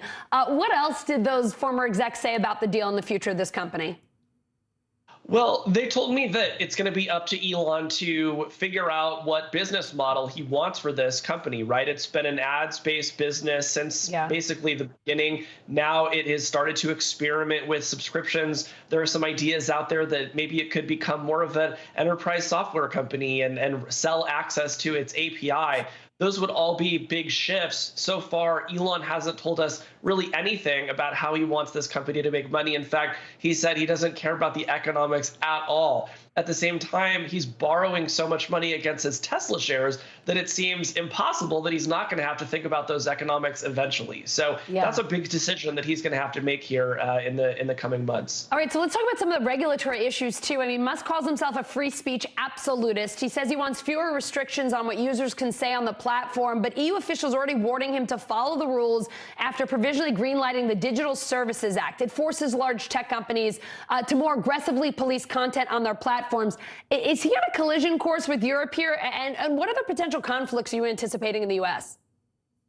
Absolutely. So, what Elon has said is that he wants his approach to content moderation to essentially allow all speech that is legal. And of course, in the United States, all sorts of things are legal that are banned on most platforms, like hate speech, for example, or spam. So it's going to be interesting to see what he does there. As you mentioned, in Europe, they are passing new regulations, some of which that are under consideration would require platforms to police content that is legal but still harmful, which would seem to be directly at odds with what Elon is proposing. So I suspect that once he gets in there, he's going to learn pretty quickly that the global regulatory landscape around speech is much more complicated than he's making it out to be in his tweets. That's for sure. Casey, I think we're going to be talking about Twitter for a long time, but thank you for being with us on day 2. Thank you. Healthcare costs are skyrocketing, so if you're planning to retire or you already have, you might need to adjust your budget. Here's CNBC senior personal finance correspondent Sharon Epperson. When Kathy Martin turned 50, she hit the gym. And I want to be active for as many years as possible. What worries you the most about healthcare costs? Not being able to access care. When you have to prioritize your living expense versus healthcare, that's a major problem. Martin is in good company in this Silver Sneakers fitness class, whose members are working on staying healthy, but worry about the future. What's going to happen when I get older? How am I going to be able to pay for the care that I need? Premiums for Medicare Part B medical insurance for those 65 and older increased nearly 15% this year, almost double the pace of inflation. According to one estimate, if health care costs remain this high over the next 2 years, a healthy 55-year-old couple retiring at 65 is facing an additional $267,000 in medical expenses. Total health care costs for this same couple could exceed $1 million. That's nearly as much money as they could expect to receive in Social Security benefits during their lifetime. Whether you're affluent or whether you're the average person, I'll tell you what, when you look at your Social Security check, you're paying for health care. Regular exercise may keep you healthy, but overall, health care costs keep going up. If you're worried about rising medical expenses, financial experts say the first thing you should do is understand what your health insurance will and won't cover. You really need to look at the coverage in those types of plans to determine what makes the most sense for you. Instructor Melanie Scala has been teaching this class for over a decade. I'm here to help them to not have medical costs. I'm here to help them to exercise and feel better. Yet staying healthy also requires planning ahead to be able to afford health care costs in the future. And Sharon joins me live now. Sharon, Medicare premiums rising nearly twice as fast as inflation. That is nuts. How about outside of Medicare? Should non-retirees be concerned here too? Well, they're already concerned. You know, CNBC did a survey last month, a personal finance survey, and behind jobs and the economy, the biggest issue people were concerned about, health care. And the issue is that right now we are looking at U.S. employers expecting that their group insurance coverage, health insurance coverage, will increase about 5% this year. And so that's nothing compared to the 8.5% we saw in the rise in the consumer price index last time for that reading. But it's still significant as we're concerned about what's going to happen as people go back for preventative care, for elective surgeries that they put off during the pandemic, as well as the rising wages that should be paid to nurses and staff at hospitals and other providers. So there are certainly going to be impacts on the cost for health care for everyone going forward. So, Sharon, what are some smart ways people can save, can help defray their medical expenses? I mean, there's just only so much money to go around, right? Given what inflation is right now. I mean, people are running out of the ability to save money. They're running out of the ability to save money, but maybe we can be more strategic about where we put the money. So for those who are worried about health care expenses in retirement, making sure that you're putting in as much money as you can into your retirement accounts is really critical. And many people who are 50 and older don't realize that they can put in an additional catch-up contribution to their 401k to bring it to $27,000 that you can put away for the max in a 401k if you're 50 or older, or an extra $1,000 that you could put into an IRA, bringing that up from $6,000 to $7,000 for this year. The other thing to think about for healthcare costs right now and in the future is if you have access to a high deductible healthcare plan and you have a health savings account that you can contribute to as well, maybe that's where you put some of the money that you'd like to make sure goes to healthcare. Put it in that account. And again, if you don't use it for healthcare right away, it can continue to grow. You can invest that money and then you can use it for retirement as well. Sharon, you know, we've been talking so much about the Great Resignation. If some of our viewers are watching and thinking about retiring, quitting their job, leaving their company, what are their health insurance options once you walk away? You know, well, today it's very difficult to get retiree health care benefits. Only about 4% of companies, of major companies, offer that right now, according to the Employee Benefits Research Institute. So it's really important to do this on your own. And the other thing that you can do, I learned this from my mother, is to make sure you exercise. I went to that class of seniors because it's just like the class my mom goes to in Pittsburgh, where everybody is really just trying to stay healthy as a senior, trying to stay in shape. And it's so important. So yes, that means you're probably going to live longer. You know, you see I need to practice more, Allison. You see I can barely keep up with her. No, but I'm so doing impressed. my best. I'm doing my best. Well, way to go, Mom. I absolutely love it. You know I love my Pittsburgh Eppersons. That's fantastic and good reminder. Stay healthy, exercise, and try to save what you can, even though it's getting tough these days. Exactly. That's true, Allison. Take care. Thanks, Sharon. See you soon. Coming up, his son fell off a ride and died. Now that father is going back to the Orlando amusement park where it happened and suing to make sure this never happens again. That's next. Can this still end diplomatically with Vladimir Putin in charge of Russia? Our promise to take in 100,000 Ukrainian refugees. Is that enough? The circus-like stuff that the hearings turned into. This system seems broken. What do we do? If it's Sunday, it's Meet the Press.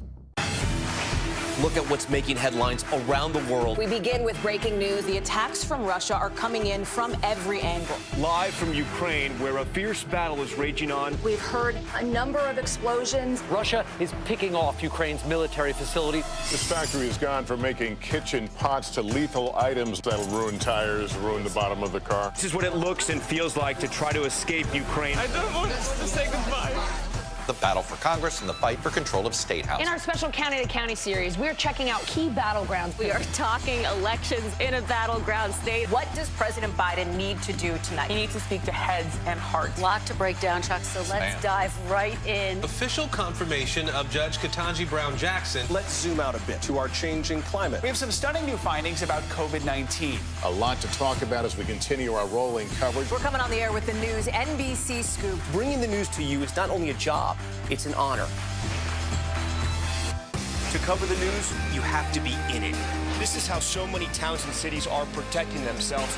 You can actually see they're pushing the gates open Every night, it's your news playlist. Top Story with Tom Yamas, weeknights at 7 on NBC News Now. stand on the edge of the cliff and jump takes a lot of guts. We are meeting people one after the next who have made profound changes. I think you're going to be blown away by the life lessons. Listen to Making Space Now, wherever you get your podcasts. Top Story with Tom Llamas is your news playlist on NBC News Now. And now, you can listen to it as a podcast. Available anytime and anywhere. Hallie Jackson Now. Weekdays at 5 on NBC News Now. Right now on NBC News Now. Got all the angles covered tonight. You're watching NBC News Now. Here's what's happening. Look at what's making headlines around the world. We begin this hour with the military invasion that's currently unfolding. Right now, the attacks from Russia are coming in from every angle. Our NBC News crew heard explosions in the capital city of Kyiv. Live from Ukraine, where a fierce battle is raging on. We've heard a number of explosions. Russia is picking off Ukraine's military facilities one after another. This factory has gone from making kitchen pots to lethal items that'll ruin tires, ruin the bottom of the car. This is what it looks and feels like to try to escape Ukraine. I don't want to say goodbye. The battle for Congress and the fight for control of state housing. In our special County to County series, we're checking out key battlegrounds ahead of the midterms. We are talking elections in a battleground state. What does President Biden need to do tonight? He needs to speak to heads and hearts. A lot to break down, Chuck, so let's dive right in. Judge Ketanji Brown Jackson now elevated to the Supreme Court. Let's zoom out a bit to our changing climate. What do we think that the new normal is going to be? We have some stunning new findings about COVID-19. This new variant is more contagious. Have you seen a demand for mental health services increase among Latinos? The people of the Chamizal neighborhood aren't the only ones experiencing what they call environmental injustice. We're here to try to start conversation. A lot to talk about as we continue our rolling coverage. We're coming on the air with the news NBC Scoop. Bringing the news to you is not only a job, it's an honor. A Texas court halting Melissa Lucio's execution scheduled for tomorrow. She was sentenced to death for killing her 2-year-old daughter back in 2007. NBC News senior breaking news reporter Mignon Burke joining me now. Mignon, Lucio's family asked for this stay. Her lawyers say that her daughter's death was an accident. She fell down a flight of stairs. So give us some of the background here. How did we get here? Lucia's legal team and her family have been fighting since 2007 to stop her execution. So it's been a very long road for them. And earlier this month, her legal team filed a clemency petition. The document was more than 200 pages long, where they pretty much outlined what they said was done wrong in her case. And that ranged from how Texas Rangers handled her handled the investigation from the very beginning to what they said was presented in court and some things they said was kept out of court from the jurors. And then her family, they have been holding petitions and protests across the city to gain more attention for her case. Celebrities such as Kim Kardashian started to get on board to help raise awareness. Lawmakers started to step in, and a bipartisan group in Texas, they went to see Melissa Lucio, and they were pleading for the governor to pretty much step in and do something to stop her execution. You're also reporting that several jurors now have doubts about her conviction. What happens now that there's a stay? So the Texas Court of Criminal Appeals on Monday, they issued a stay of execution, which pretty much means that a lower court will now take a look at her case, and they're going to review evidence that her legal team says proves that she's innocent. So in the clemency petition, her legal team outlined 9 details that they say prove that Melissa Lucio is innocent. The court accepted 4 of those claims. One is that the state used false testimony during her trial, and if the state had not done this, the jurors would not have convicted Melissa Lucio. The second one is that previously unavailable scientific evidence would preclude her conviction. The third part of that is that the state suppressed favorable material, which is against federal law.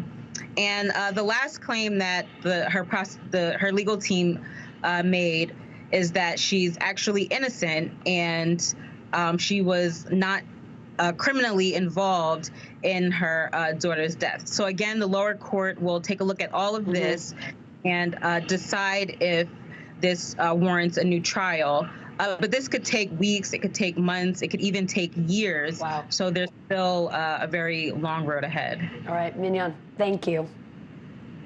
Thank you. The family of a 14-year-old killed on an Orlando amusement park ride last month now suing that park and the ride's manufacturers. Tyree Sampson's dad hopes that their lawsuit will prevent other families from losing a loved one. NBC News correspondent Sam Brock here now. Sam, Yarnell Sampson went to the park today for the first time since his son died. Why? What did he say?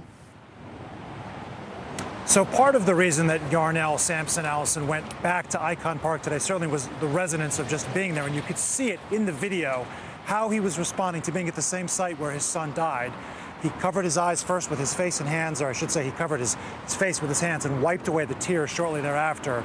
And then talked about the fact that the reason he's there is he just wants an understanding. He wants clarity on what happened here and also accountability, because this lawsuit is pointing out among two different tracks, both his lawsuit and a joint one that's filed with Tyree Sampson's mother as well. They want accountability. They want to know, how did this happen, with the multiple areas of possible penetration for where there could have been a shortcoming in safety. One of them, certainly, the seatbelt. The attorney today held up what he called a $22 seatbelt and said, why does this ride have a harness but no secondary restraint? That's certainly something that is outlined in the lawsuit. Also, a changing or manual adjusting, which we found out from the state report last week, of the harness itself on Tyree's seat right before it went up. It went from being about a 3-inch gap to 6 or 7 inches. It's not clear that it was safer even for Tyree to be on that ride in the first place, which leads to point number 3, which is that he was almost 100 pounds over the stated weight limit, the manufacturer's weight limit for the ride. All of those elements are part of the lawsuit, but again, this is about making changes for future kids, according to Tyree's family. Take a listen to what his father said earlier today. It took me a month later to get here. Fortunately, it takes a little time to get strength to do something like this. But I appreciate y'all showing up to help me spread the message. The narrative is Tyree, justice for Tyree. Justice for Tyree. That's the narrative. There's no money involved gonna change this situation. We could talk about all this, we could talk about all that.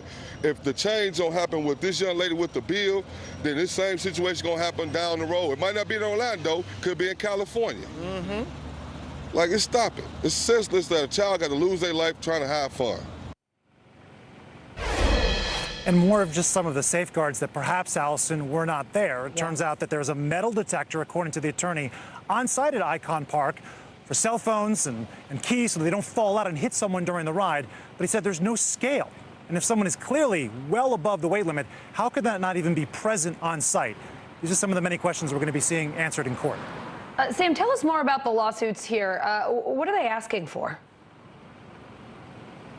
So, according to Benjamin Crump, who is representing Yarnell, he said it's a multi-million-dollar lawsuit, would not specify the monetary amount that they're looking for, but this is for loss of a human being, for pain and suffering, and for loss of future earnings. So that's the monetary side of thing.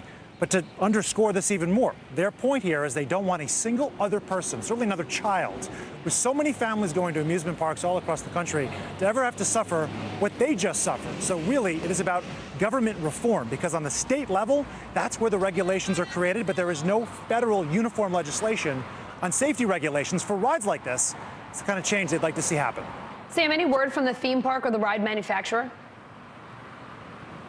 So the ride manufacturer, we have not been able to reach. Icon Park, which manages the amusement park in general, declined to comment. But Slingshot, which owns and operates the ride, did comment. And we have a statement here to put up on our screen, which says, in part, Allison, Orlando Slingshot continues to fully cooperate with the state during its investigation. We will continue to do so until it is officially concluded. And here's a key part as well. We reiterate that all protocols, procedures, and safety measures provided by the manufacturer of the ride were followed. And I asked Benjamin Crump, do you feel like protocol here was followed? He said if the protocol were followed, then Tyree Sampson would be alive and standing with us right now today, and he is not. So obviously there's a very different interpretation of following protocols. And again, this is going to be a high-profile case. For sure. And a sad day at that park. Sam, thank you so much for reporting. We got it, Allison. Thank you. Coming up, he caught 2 toddlers dropped out the window of a burning building. An Indianapolis police officer reunites with the family he saved. Next. These days, it feels like the news never stops. So let's get into it. What's happening right now, what it all means for you for an hour every day. It can be hard to keep up, so let's get started together. Hallie Jackson Now, weekdays at 5 on NBC News Now. NBC News, streaming free now. Top Story with Tom Llamas is your news playlist on NBC News Now. And now, you can listen to it as a podcast. Available anytime and anywhere. Hold on to your seats.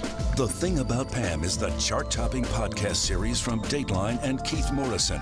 A strange story and a career of strange stories. All episodes are available now, wherever you get your podcasts.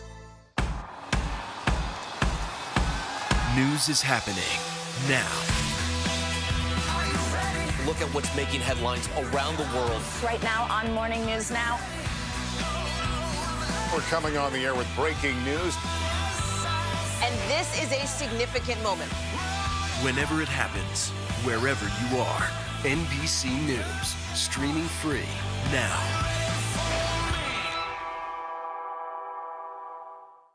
Top Story with Tom Llamas is your news playlist on NBC News Now.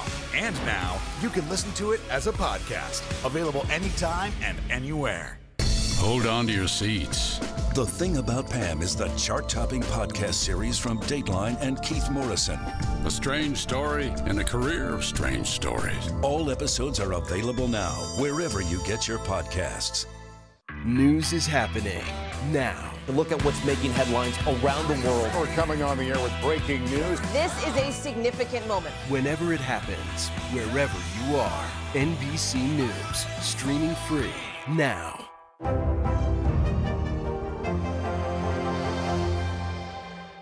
To cover the news, you have to be in it. This is how so many towns and cities are protecting themselves. You can actually see they're pushing the gates open every night.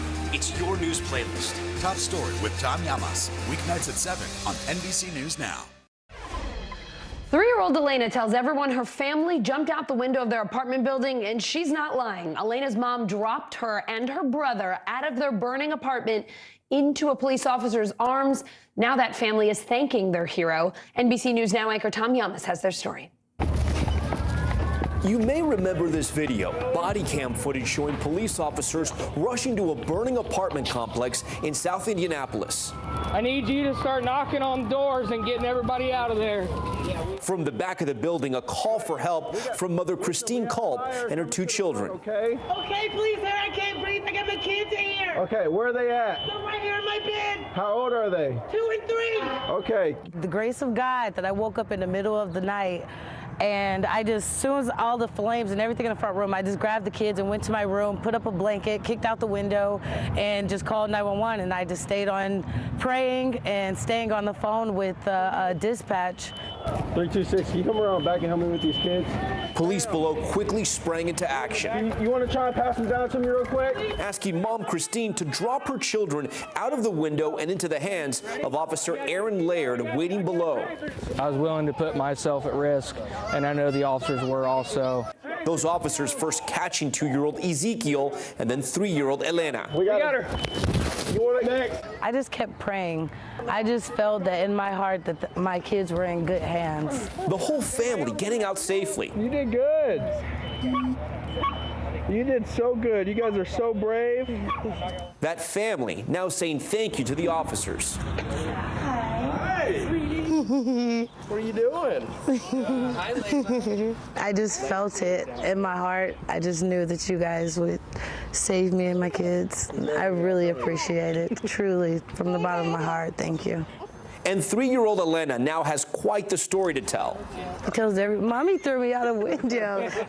We jumped out a window. So do those officers. A lot of times we don't get to see good outcomes of situations given what we're called to. So a situation like this, it feels good. It feels really good. I'll remember this for the rest of my life, and I hope she does too. How about that for a little feel-good story today? That does it for us. Hallie Jackson starts right now.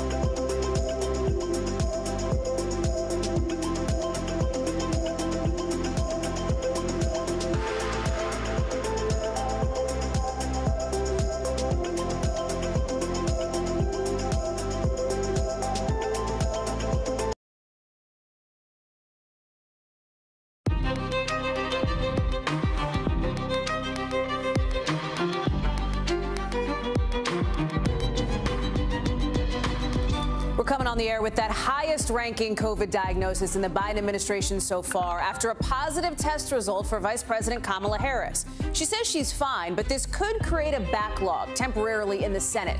How it might mean another challenge for the White House's return to normal push. Plus, we're bringing you two NBC News exclusives on Ukraine today. One on the intel the U.S. is giving to stop Russia's air attack. The other on a Ukrainian oligarch changing his tune on Vladimir Putin. But he's telling NBC News first on this show about the Kremlin. That's later in the original. And airlines are hoping to make some money this summer, but there's a catch. They don't have enough pilots to go around. Well, you might see one of your flights downgraded to a bus trip instead. Plus, the pandemic's burning out women who work fast, according to a new report first to NBC News. We've got the backstory with one of our reporters who's been covering women in the workplace for years. And Harvard tonight grappling with its ties to slavery, trying to right some of those wrongs with a new academic fund. What we're hearing now from the descendant of one enslaved person at the school later on in the show. Hey, I'm Hallie, and we start tonight with the White House. In the last couple minutes, defending its COVID protocols after Vice President Kamala Harris tested positive for the virus. The VP now becomes the highest-ranking official in the Biden administration to catch COVID.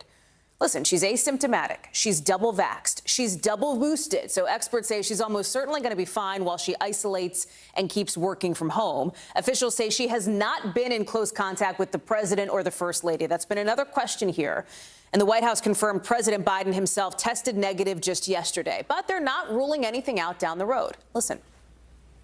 I wouldn't say it's just a matter of time, but of course it is possible that the president, like any other American, could get COVID. The bottom line is he is vaccinated and boosted. He is very well protected. He's got very good protocols around him to protect him from getting infected. But there is no 100% anything. And I think the key focus has got to be we got to continue protecting the president. That's what the protocols around him are designed to do.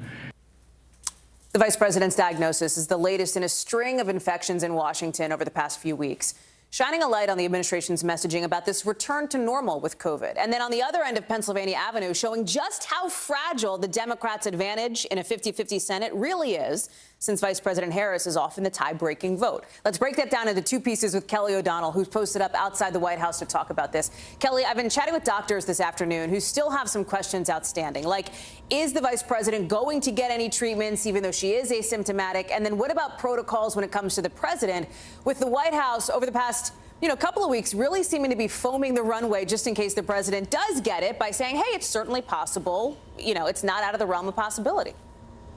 Well, they made a very conscious choice to begin to talk about COVID with respect to President Biden and Vice President Harris that way, which did alter people's expectations. And so perhaps that made today's news a little bit more expected.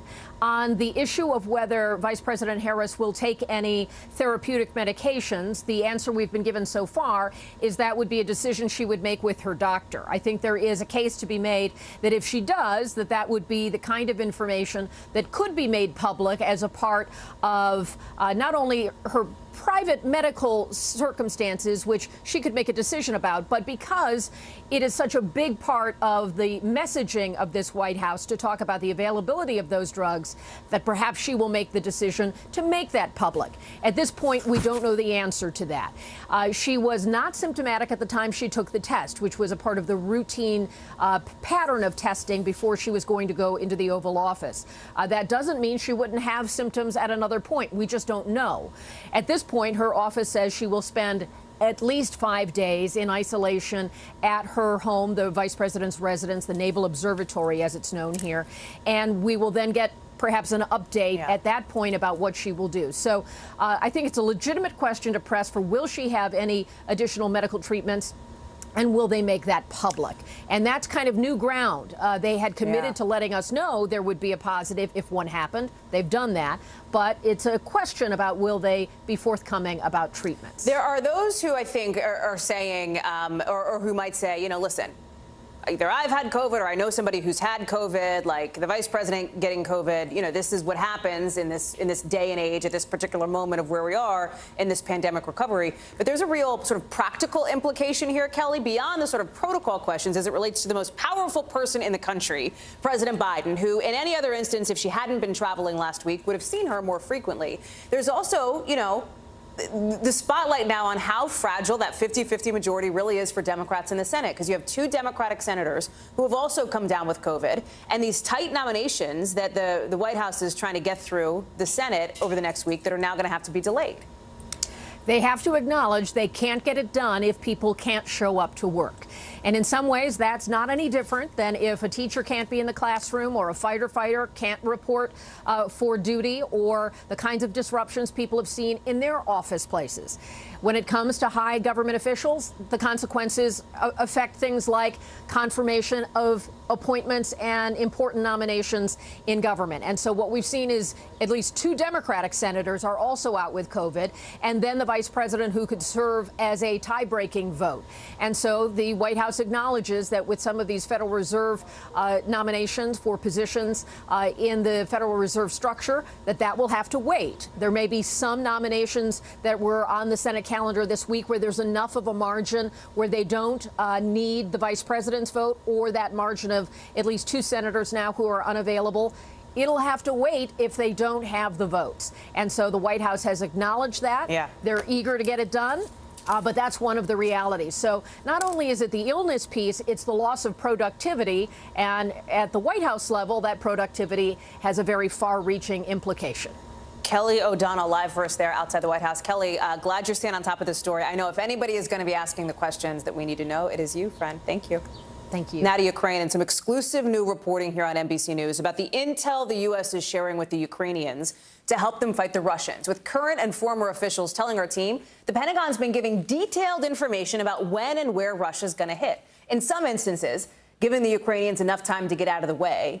In others, paving the way for Ukraine to, for example, take down Russian planes. A National Security Council spokesperson telling us that the U.S. provides, in their words, detailed, timely intelligence to Ukraine.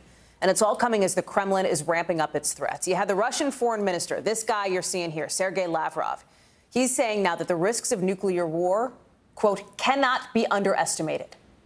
Defense Secretary Lloyd Austin says he's going to move heaven and earth to help Ukraine. And he clapped back at Lavrov. Listen. That kind of rhetoric is very dangerous and unhelpful. Nobody wants to see a nuclear war happen. Cal Perry is in Kyiv for us now. So, Cal, we talked about the intelligence that the U.S. is giving to Ukraine that helps them get a sense of, like, when and where Russia might be hitting from the air. But for a lot of people that you're talking with, it's too late. I know you spoke with a woman in Irpin who lost her house. You know, this is what's happening to people who live in this country, innocent people who are not part of this broader war. Yeah, and I think it's important to talk about these millions of folks who are still on the move. 7.7 million people internally displaced across the country, and the stats are just stunning. 1 in 6. That's 1 in 6 Ukrainians. 600,000 of them just since the beginning of this month. And according to the UN, about 15% of them are now trying to return to their homes. You mentioned Irpin. Irpin is a suburb here in Kyiv, and it saw fierce fighting. It was the place, and one of the places, I should say, where the Ukrainian military and these defense forces, these civilian defense forces, were able to stop the Russian advancement. The reality of that, though, is you see what you're seeing on the left side of your screen. Destroyed neighborhoods, just completely and totally devastated. We had a chance to follow Olena. You see her there as she returned to her home for the first time. And for weeks, Hallie, she's been living just with what she can out of one plastic bag. Here's a little bit of what she had to say to us. When they were shelling us, there was such a feeling that they are preparing a base area, and just how to say. Honestly, there was nowhere to hide, and I asked God to kill me straight away. And so you have an entire population that is literally shell-shocked, walking around with post-traumatic stress. And add to that, as you go to some of these places, so many of them are now mined. There are all these unexploded ordnances all over the ground. We actually saw what we think was a mortar round stuck into the ground where the pavement was. So it is a very dangerous situation as you have these folks trying to get back to their homes. And again, Hallie, as you can see, some of the homes are just now gone. So it is, I think, so important to show, Cal, and to shine a light on what is still happening there, you know, more than a month after this war from Putin began, and weeks now after the city of Mariupol has been hit, right, with Ukraine's military reporting something like 35 strikes from the air on that steel plant that's been besieged just in the last 24 hours. How much, they're running out of food, they're running out of water. How much longer can they hold out this resistance for the Ukrainians? So The government is saying this is now beyond a desperate situation, that they were running low on ammunition, for example, 24 hours ago. This has been going on now for more than a month. You're seeing pictures in and around near this steel plant where there are thousands of civilians still trapped. One of the other things that is happening there, we understand from the government, are these what they're calling abductions, these forced deportations. 474 people today from the city of Mariupol, according to the government, were forced to go to Russia. So it's a way that Russia, according to the Ukrainian government, is using civilians basically as pawns. You're seeing the video there from the basement of this steel plant. An entire nation is watching what is unfolding there because, again, you have these hundreds, if not thousands of civilians. On the military front, and I think this is pretty interesting, hearing from the Ukrainian military, they say they're actually slowing down the Russian advancement in the east by fighting them in Mariupol, that they're preventing Russian troops from pivoting to the east. So I think one of the fears is beyond the civilian casualties that could be incurred if this steel plant is taken, is that the Russians could then turn their full attention to that confrontation now taking place in the eastern part of the country. Hallie. Cal Perry, it's good to have you on the ground in Kyiv. Good to see you again tonight, my friend. Thank you for being there. Turning back to some news back home, some breaking news out of Wall Street. So the markets dropping by more than 2% today. Check out the Dow, losing 800 points. The S&P 500, the NASDAQ, they're also down. The NASDAQ's actually down something like 4%. It's been kind of a yikes month. Only 6 days of gains in April. The S&P is on track for its worst month since March of 2020 when the pandemic first started. Let me bring in CNBC's Frank Holland, who's joining us now. What is, in super layman's terms, Frank, because, you know, I'm a political reporter, not a business reporter, what is behind this? It seems like it's tech stocks, right, that are leading the decline. You know, it's absolutely tech stocks. I'm going to use a technical term. You used one of them. It's not only a yikes month, but it's kind of a yowza month. The big factor here is interest rate pressure. Tech stocks are especially hit hard by interest rate pressure. It reduces the value of their future earnings. A lot of them are high growth stocks, and that growth gets stunted the higher that interest rates go. But there's also a lot of geopolitical uncertainty. Obviously, the war in Ukraine a factor, and then also the rising COVID cases in China, shutting down one of the biggest ports in the entire world in Shanghai, also the largest container port. Containers are how most of our consumer goods get into the country. Think Nikes and iPads. You put all that together, it's put a lot of pressure not only on tech, but stocks across the board. You mentioned the NASDAQ down 4%.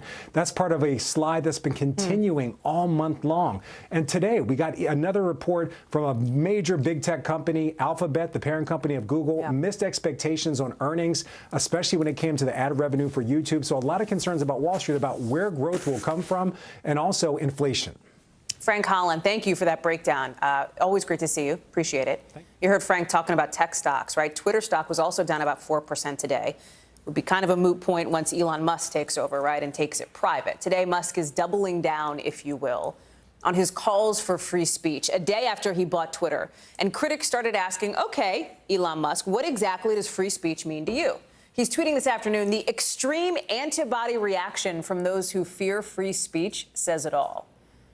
So what is Twitter going to look like under Musk? It's a political question. Now, you had Senate Majority Leader Chuck Schumer sharing his concerns about it just a few hours ago. Watch. In many ways, Twitter has been a dark, dark place. I hope it doesn't get any darker. Joel and Kent is joining us now all over this story once again this evening. And Joe, you know, some have pointed out free speech might mean different things to different people, right? And with Musk taking over Twitter now, set to take over Twitter, it's not a done deal yet. He's at the center of this whole discussion. How does this navigation happen here? Well, it's subject to regulatory and shareholder approval. We're expecting that to take months. And so in the meantime, Elon's going to Elon. I mean, that's really what he's going to do. And what we've seen so far in recent days is he's taken to Twitter, as he usually does, to make his position known. Now, in addition to the tweet that you just shared, he's also now sort of clarifying on Twitter what he means by free speech, which he says is the reason he entered into this takeover agreement to begin with. And he was tweeting earlier today his clarification. He says, by free speech, I simply mean that which matches the law. I am against censorship that goes far beyond the law. So it almost feels like he's speaking not just to his worst critics, as he called them out yesterday, but also speaking to regulatory members of regulatory agencies that will be looking this over. But He's not one to mince words. He's also been calling the SEC names, the San Francisco office in particular. And so this could very well continue to be a roller coaster, as it already has been for several weeks, Hallie. Yeah, could very well continue. It's gonna, because as you say, Joe, Elon's gonna Elon, right? But you also have this interesting dynamic from where I sit here in Washington as it relates to members of Congress. You had Democrat Ro Khanna just today, who obviously represents some of these, Northern California companies and citizens, who's saying, hey, we're a little concerned about this, right? It's deja vu for those of us who cover the intersection of tech and policy in Washington, because they've been talking about concerns with social media companies for years, and there's been very little concrete action in Washington. So what are the tools in their toolbox if members of Congress really are worried about Musk's takeover here?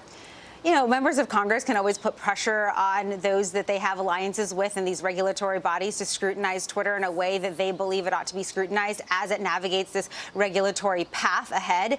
The other thing that they can do is try to haul Elon Musk in front of Congress. Now, that has usually been reserved for the CEOs of these large tech companies like Meta/Facebook and Twitter and Google.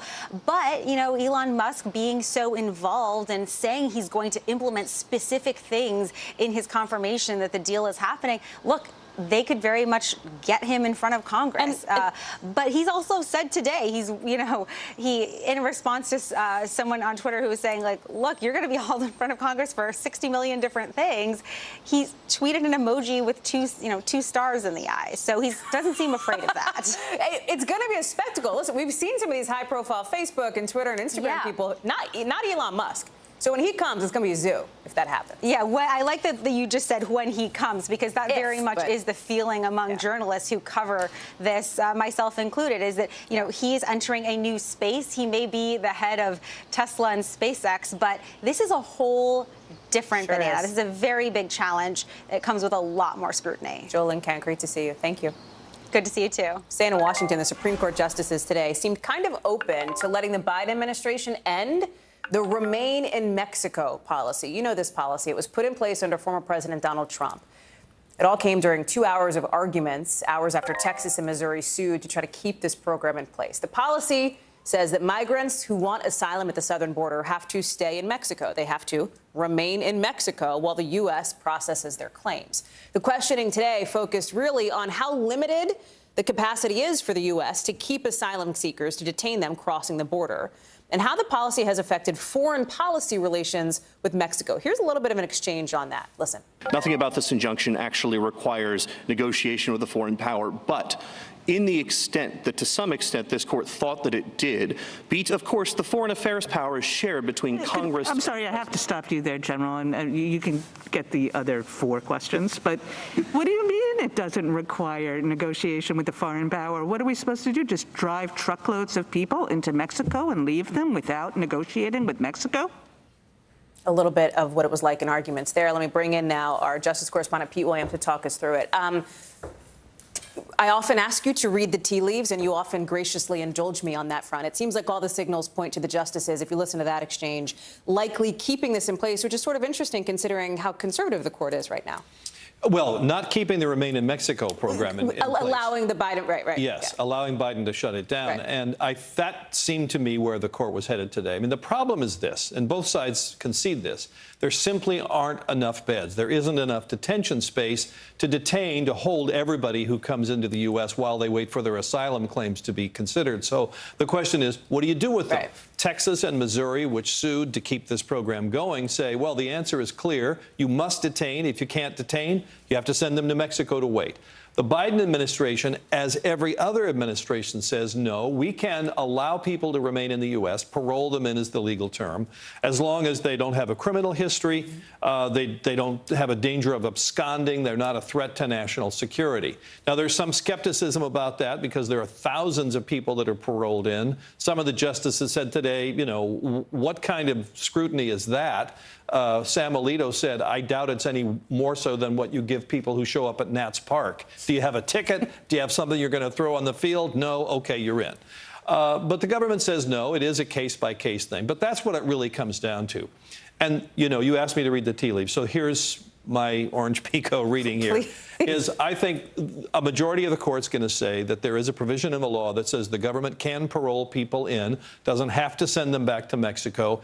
if there is a substantial public benefit to that. And the benefit would be, not having to allow Mexico to set the terms of what we're going to do if we have to send people back to Mexico.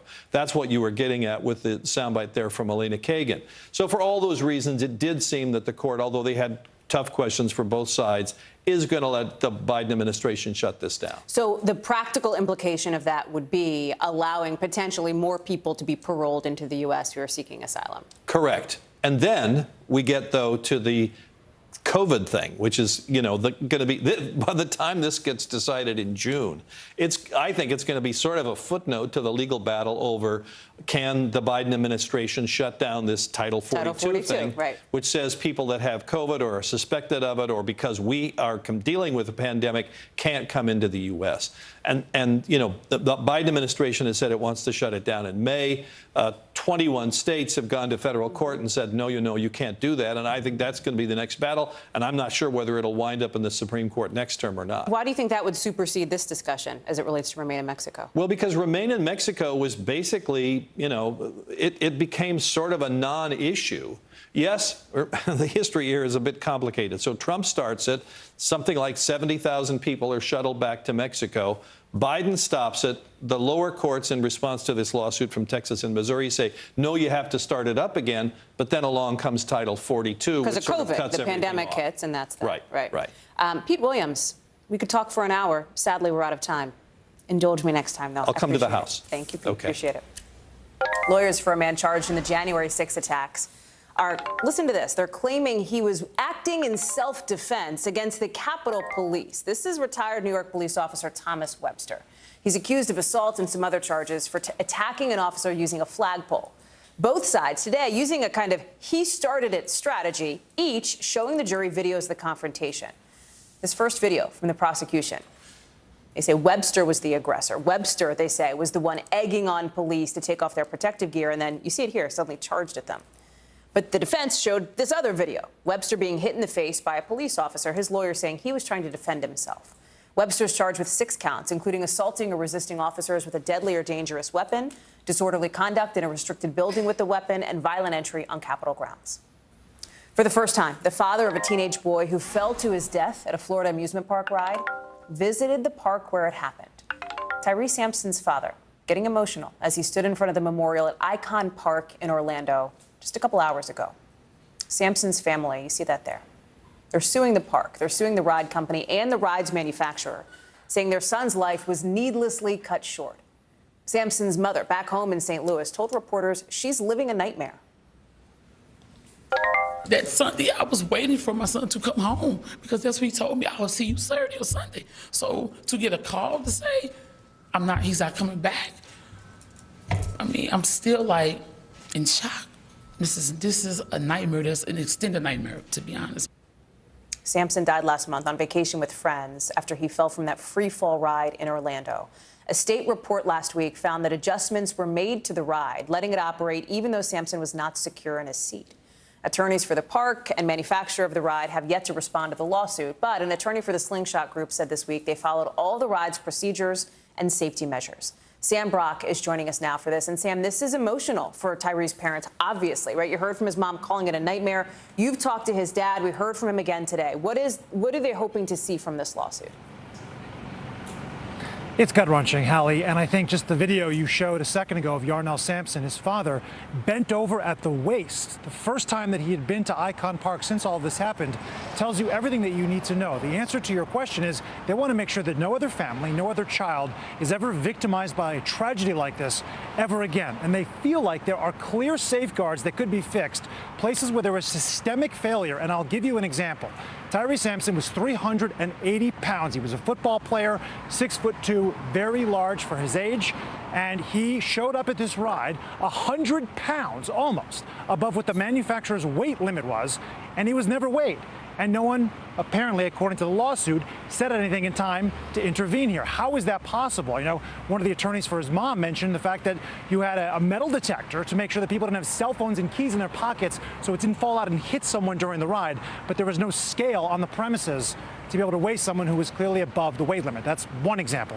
You also, Hallie, talked about a manual adjustment of the harness, the sensors on the harness that Tyree Sampson was making, or wearing, I should say. And according to this lawsuit, there were only 2 seats on the entire ride that were adjusted for larger people. So they moved the actual sensor itself and the harness. So instead of being 3 inches of a gap, it was 6 or 7 inches. And according to the attorney, ended up being about 10 or 11 inches that Tyree slipped out of on his way down from a 400-foot plus high ride, the highest free fall ride according to the company in the world. And this is the result. A family right now that's just trying to figure out, how do we reform this system so this never happens again to any other kids? It is such a, you said it, Sam, it is gut-wrenching, you know, and you think about others, the impact for other families, right? This family hoping to help other families, and what people should be thinking about is they're maybe heading to amusement parks this summer. 100%. And I think part of the problem here, Hallie, is that we found out today it's a state-by-state basis in terms of the safety regulations. It used to be in the hands of the federal government, but back in the 70s, at some point, that power was stripped from Congress. So what the family members right now, the parents of Tyree Sampson, want to see is uniform regulation and even application of the rules that do exist. Because I will tell you, on a couple of other rides, according to Tyree Sampson's friends and teammates, he was denied because of his weight. So why was that applied in some cases, but not fatally and fatefully in what happened on March 24th? One of the many questions right now that needs to be examined and answered. Sam Brock, live for us there in Florida. Sam, thank you very much. Coming up here on the show, new guidance out about taking aspirin, what you should know before you reach for the bottle, and the 5 things. Plus, a big pilot shortage all across the country ahead of a busy summer travel season. We'll talk about what it might mean for your vacation plans next. Can this still end diplomatically with Vladimir Putin in charge of Russia? Our promise to take in 100,000 Ukrainian refugees. Is that enough? The circus-like stuff that the hearings turned into. This system seems broken. What do we do? If it's Sunday, it's Meet the Press. Now Tonight with Joshua Johnson. Streaming weeknights at 8 on NBC News Now.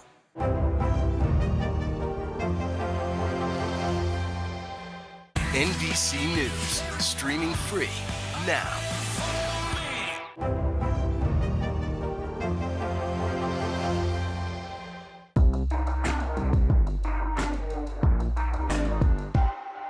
We'll meet Ukrainians who are defending their country one block at a time. When you were still in Kiev, could you hear the bombing? My name is Lester. Who's this? To cover the news, you have to be in it. These are families trying to board those trains to Poland. I also want to get home. You'll get home. Every night, it's your news playlist. Top Story with Tom Llamas. Weeknights at 7 on NBC News Now. These days, it feels like the news never stops. So let's get into it. What's happening right now, what it all means for you for an hour every day. It can be hard to keep up, so let's get started together. Hallie Jackson Now. Weekdays at 5 on NBC News Now. News is happening now. To look at what's making headlines around the world. We're coming on the air with breaking news. This is a significant moment. Whenever it happens, wherever you are, NBC News, streaming free now. We'll meet Ukrainians who are defending their country one block at a time. When you were still in Kiev, could you hear the bombing? My name is Lester. Who's this?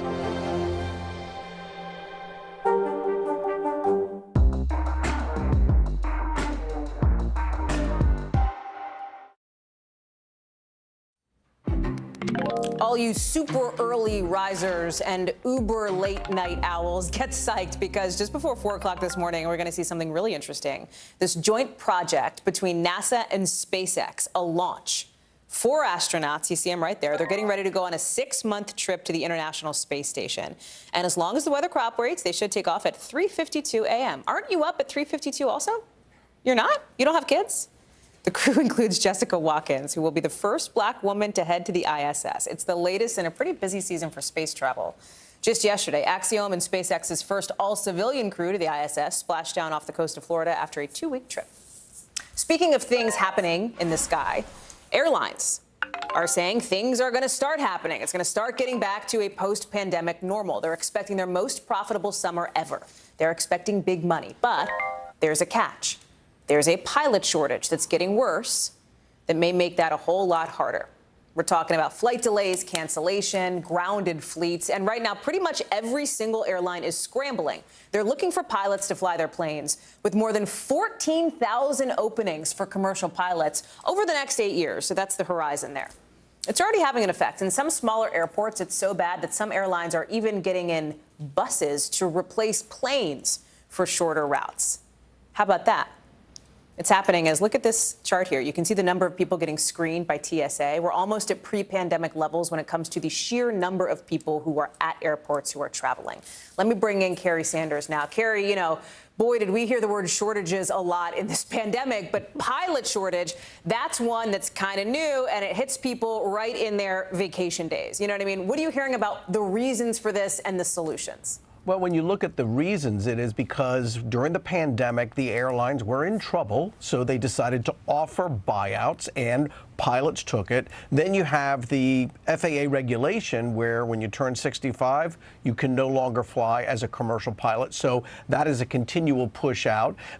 And then you have the fact that there are more people who want to go from point A to point B. The military once provided most of the pilots that transitioned from the military commercial, not happening as much. And so you have people who are wanting to become pilots, but maybe not enough who want to become pilots. And so you have this shortage.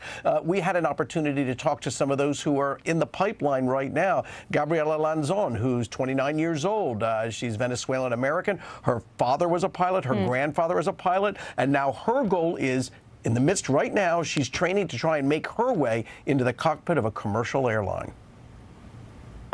Airlines are, you know, being a bit more flexible with when we talk about requirements that you need to have, or experience maybe, or maybe they used to request a bachelor's degree, and now they're being more flexible. And to that point, you have Delta Airlines that once required a 4-year degree. They have decided to waive that so that they can get more people who are pilots that maybe didn't go to college and get a 4-year degree into the pipeline, Hallie. You know, the impact on travelers, right? The impact on consumers. I have to think if people wanted to take a bus, they would have booked a bus. They booked a flight for a reason, right? But the shortage is getting so bad that in some places we're seeing the alternate mode of transportation happening. Do you think that's going to continue? Is that the sense you get from your reporting on this? Yeah, I mean, you can't just invent pilots. There's so much training that happens. It takes a while to do this. So if you show up in Allentown and you're on an American flight, you're going to get a bus from Allentown to Philadelphia, which is a hub, and get on an American flight. Same sort of thing happening with United out for those in the small towns making their way to Denver. And nobody expects that. And as much as there's talk about this, and, you know, you might even get an email from the airline that you may read to tell you that when you get to the airport that you're going to be in bus, there are still folks who are going to be like, what? I bought an airline ticket. I printed it off the internet. It's in my phone. I thought I was getting on what we call a puddle jumper, a smaller plane, to get to the hub to continue on. I didn't bargain for getting on a bus. But that's the reality. Timeline-wise, we talked about all these opening, you know, I think it was 14,000 over the next 8 years. How long are we going to have to wait before the pipeline kind of catches up to the demand here, Karen? Well, that's really interesting because the airlines recognize they have a problem. I mean, JetBlue today announced that you don't hear this from airlines, that they are not expecting a lot of growth in their airlines. Airlines like to project growth year over year. They're not expecting much, but what JetBlue is doing, what United is doing, is they're actually opening up flight academies. And so if you are somebody that has the propensity to want to become a pilot, which if you did it on your own could cost tens of thousands, if not more than $100,000, you can get into these academies that the airlines are starting to train you, and you don't have to have flight experience, to train you all the way up to becoming a commercial pilot. So the time horizon, you know, nobody's really putting a check mark on it to say, well, next year things will be better. But it takes a while, and I have a feeling that if we're seeing airlines admit that they're not going to have growth, no matter what flight you're going to get on, assuming there's a pilot, you can expect every seat is going to be filled. Hallie? Awesome for the frequent flyers among us. Carrie Sanders, you're one of them. Thank you very much. Appreciate it. Let's get you over to the 5 things our team thinks you should know about tonight. Number 1, A Florida judge ruled jury selection in the case of the Parkland school shooter has to start over. 11 potential jurors were excused earlier this month, with one state official saying mistakes were made. This means opening statements in the trial are going to end up pushed back to late June. Number two wildfires have combined into one mega fire in New Mexico, burning something like 56,000 acres so far. Officials have only got a handle on just about a quarter of it. You've also got fires ripping through Arizona and Nebraska now, too. Number three, Olympic gold medalist Chloe Kim says she's taking the season off to focus on her mental health. The snowboarder says she wants to reset. You know Kim, right? You remember her. She became the youngest woman to win gold at the 2018 Winter Olympics, and she defended her title at the Beijing Games. She says she hopes to be back for the 2026 Games in Italy. Number four, new recommendations out say aspirin could actually hurt more than it helps some adults. Health experts now say people over the age of 60 should not take a daily aspirin to prevent a first heart attack or stroke. Why? They say it can actually boost the risk of potential brain bleeding or stomach bleeding. Obviously, you should talk to your doctor about caring for your heart. That's what the guidelines say, so do that. Number five, actor Cary Elwes was hospitalized after he was bitten by a rattlesnake in California. Do you recognize him? Did you watch The Princess Bride? That's him. He was doing some yard work when it happened. He says he's doing fine. That's a good thing. He even joked about it on social media, saying he wasn't bit by a rouse. And for all of you Princess Bride fans out there, you know that means rodent of unusual size. Still to come. We're still in this pandemic, and the burnout is real. And according to some new reporting, it's especially real for women who work. We've got more in the backstory after the break.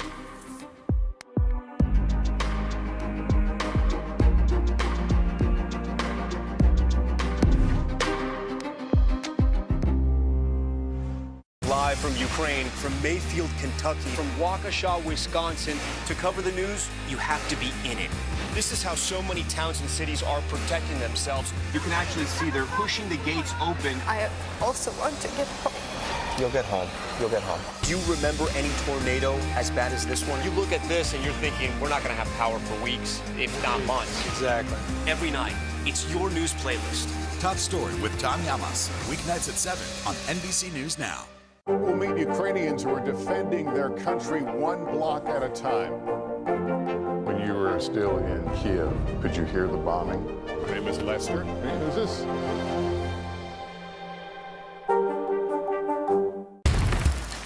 Our world is facing some complex issues. Chuck Todd breaks them down. Every Thursday, a deep dive into a new subject. Instead of trying to cover a lot of topics in one episode, we're going to focus on one and take a deeper look at how it impacts America. Exploring and explaining the critical stories that affect our future. Meet the Press Reports. Thursdays at 10:30 p.m. Streaming on NBC News Now and on demand next day on Peacock. Now Tonight with Joshua Johnson. Streaming weeknights at 8 on NBC News Now.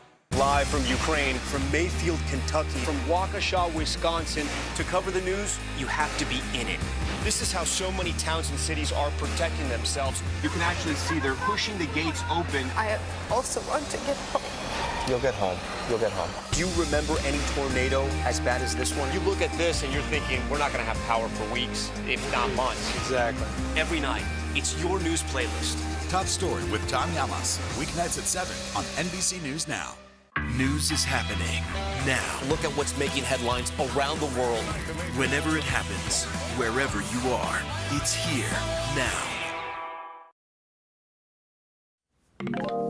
In an NBC News exclusive, we are hearing from an oligarch in Russia taking kind of a risk, speaking out against Vladimir Putin for the country's invasion of Ukraine. You'll see this first on this show in the original, coming up in just a couple of minutes. But first, it's time to get the backstory, our behind-the-scenes look at how a story comes together and how it fits into our bigger picture. And tonight, we're talking about burnout, something one working mom from Maryland, Julia Martin, has felt throughout the pandemic, given her youngest child is too little for vaccines.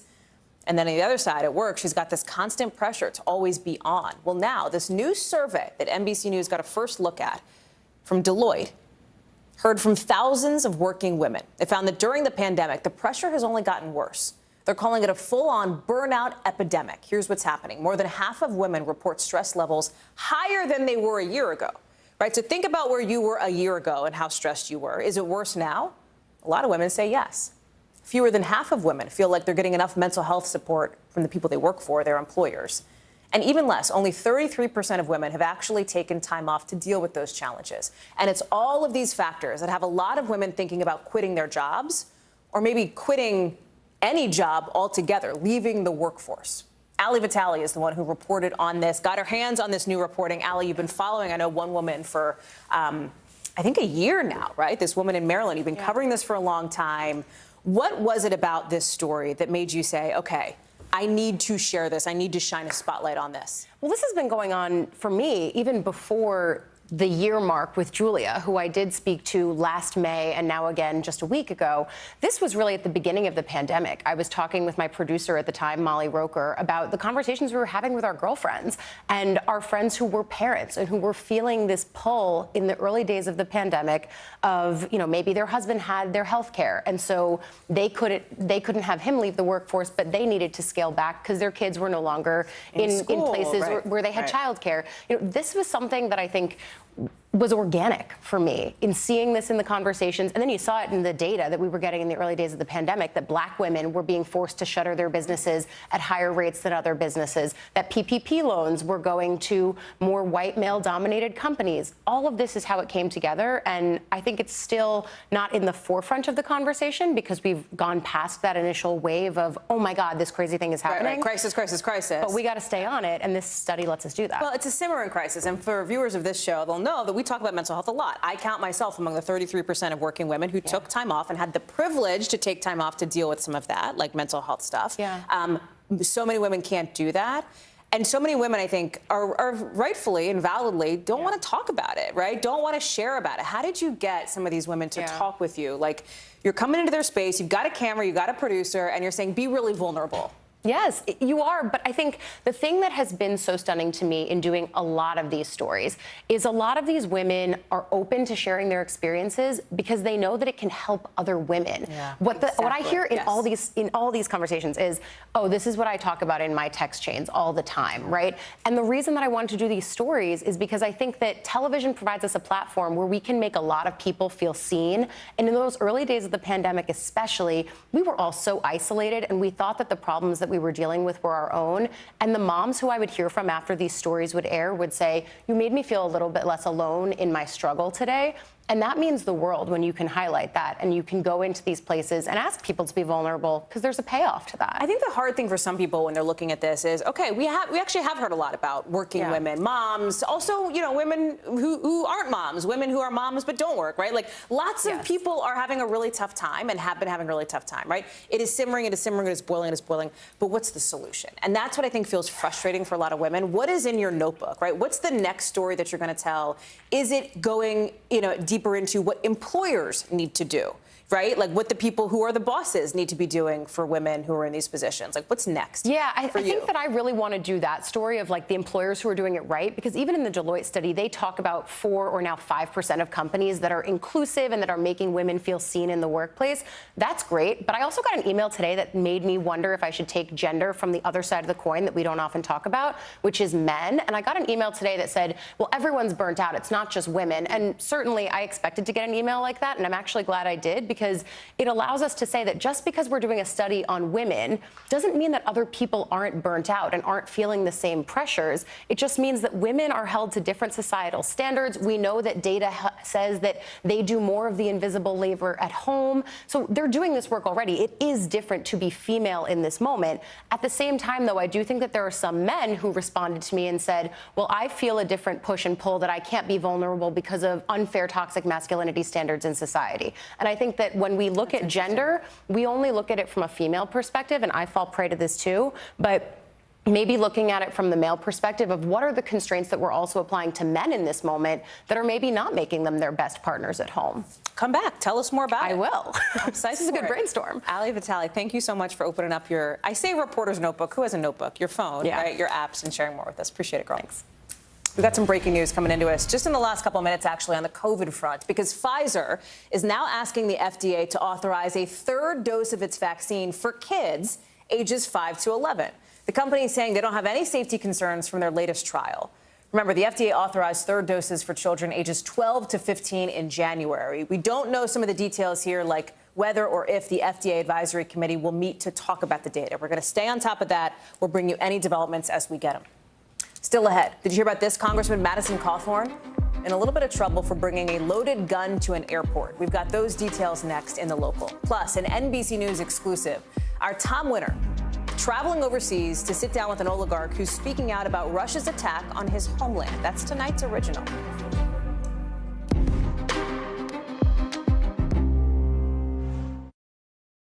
News is happening now. Look at what's making headlines around the world.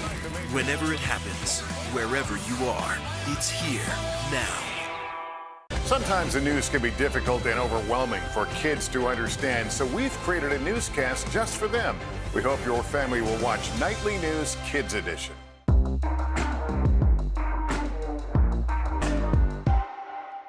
These days, it feels like the news never stops. So let's get into it. What's happening right now, what it all means for you for an hour every day. It can be hard to keep up, so let's get started together. Hallie Jackson Now, weekdays at 5 on NBC News Now.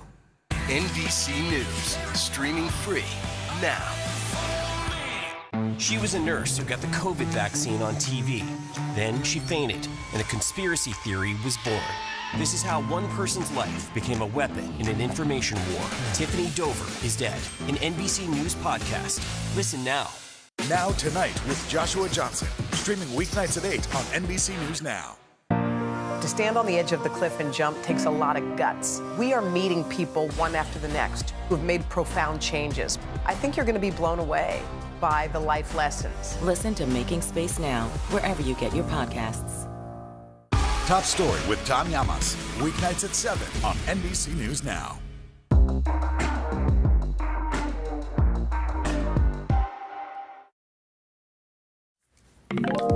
Harvard University today saying it's going to take on really directly its ties to slavery. And the school's committing a lot of money to try to make things right. We're going to explain a little later. But first, NBC News covers hundreds of stories every day. And because you couldn't possibly read or watch or listen to them all, our bureau teams have done it for you. This is what they tell us is going down in their regions in a segment we call The Local. From our West Coast Bureau, a 3-month-old baby who was allegedly kidnapped yesterday in California has been found alive. This whole thing apparently went down while the grandmother was unloading groceries from her car. Police say 3 suspects are in custody and that baby Brandon is being checked out at a local hospital. From our Southeast Bureau, Congressman Madison Cawthorn cited today on a misdemeanor criminal charge for bringing a loaded gun to the Charlotte airport. It's actually the second time the GOP lawmaker has been stopped at an airport in his home state for carrying a weapon. Cawthorn, you may remember, got into a little bit of hot water not too long ago for driving without a valid license. And from our Midwest Bureau, Chicago officials are trying to figure out why a man stole an ambulance and then took it on a joyride for 70 miles. This is it. That ambulance is going fast. It ended up blowing a tire, so this guy jumped out and ran. He's now in custody, but hasn't said why he did it. So tonight's Original Now, with in-depth reporting on a topic we've been keeping an eye on. And tonight, an NBC News exclusive about a Russian oligarch changing his tune. Dmitry Firtash, he's a Ukrainian billionaire, an oligarch, right, who's now speaking out against Vladimir Putin, something he acknowledges comes with risks. He appeared in both Special Counsel Robert Mueller's investigation and the first impeachment of President Donald Trump. So if his name sounds familiar, that's why. For years, he was a supporter of Russia. He was a supporter of pro-Russian causes in Ukraine. But now, with his home country under attack, he's saying something a little different. Here's our Tom Winter with more. What has your reaction been to what you've seen going on in your homeland? I want to cry. It tears apart my soul. What other reaction could I have? One of the richest men in Ukraine, Dmitry Firtash, made billions in natural gas, mining, and agriculture, and long supported pro-Putin political forces in Kyiv. To believe that in 2022, in the center of Europe, that such a massacre can be taking place, no normal person could believe it. Firtash has made a career of trying to bet on the right party, the right player.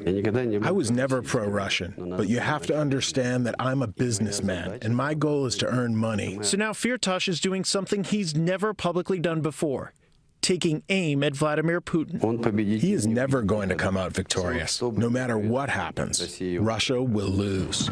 If you could pick up the phone and call him, what would you tell him?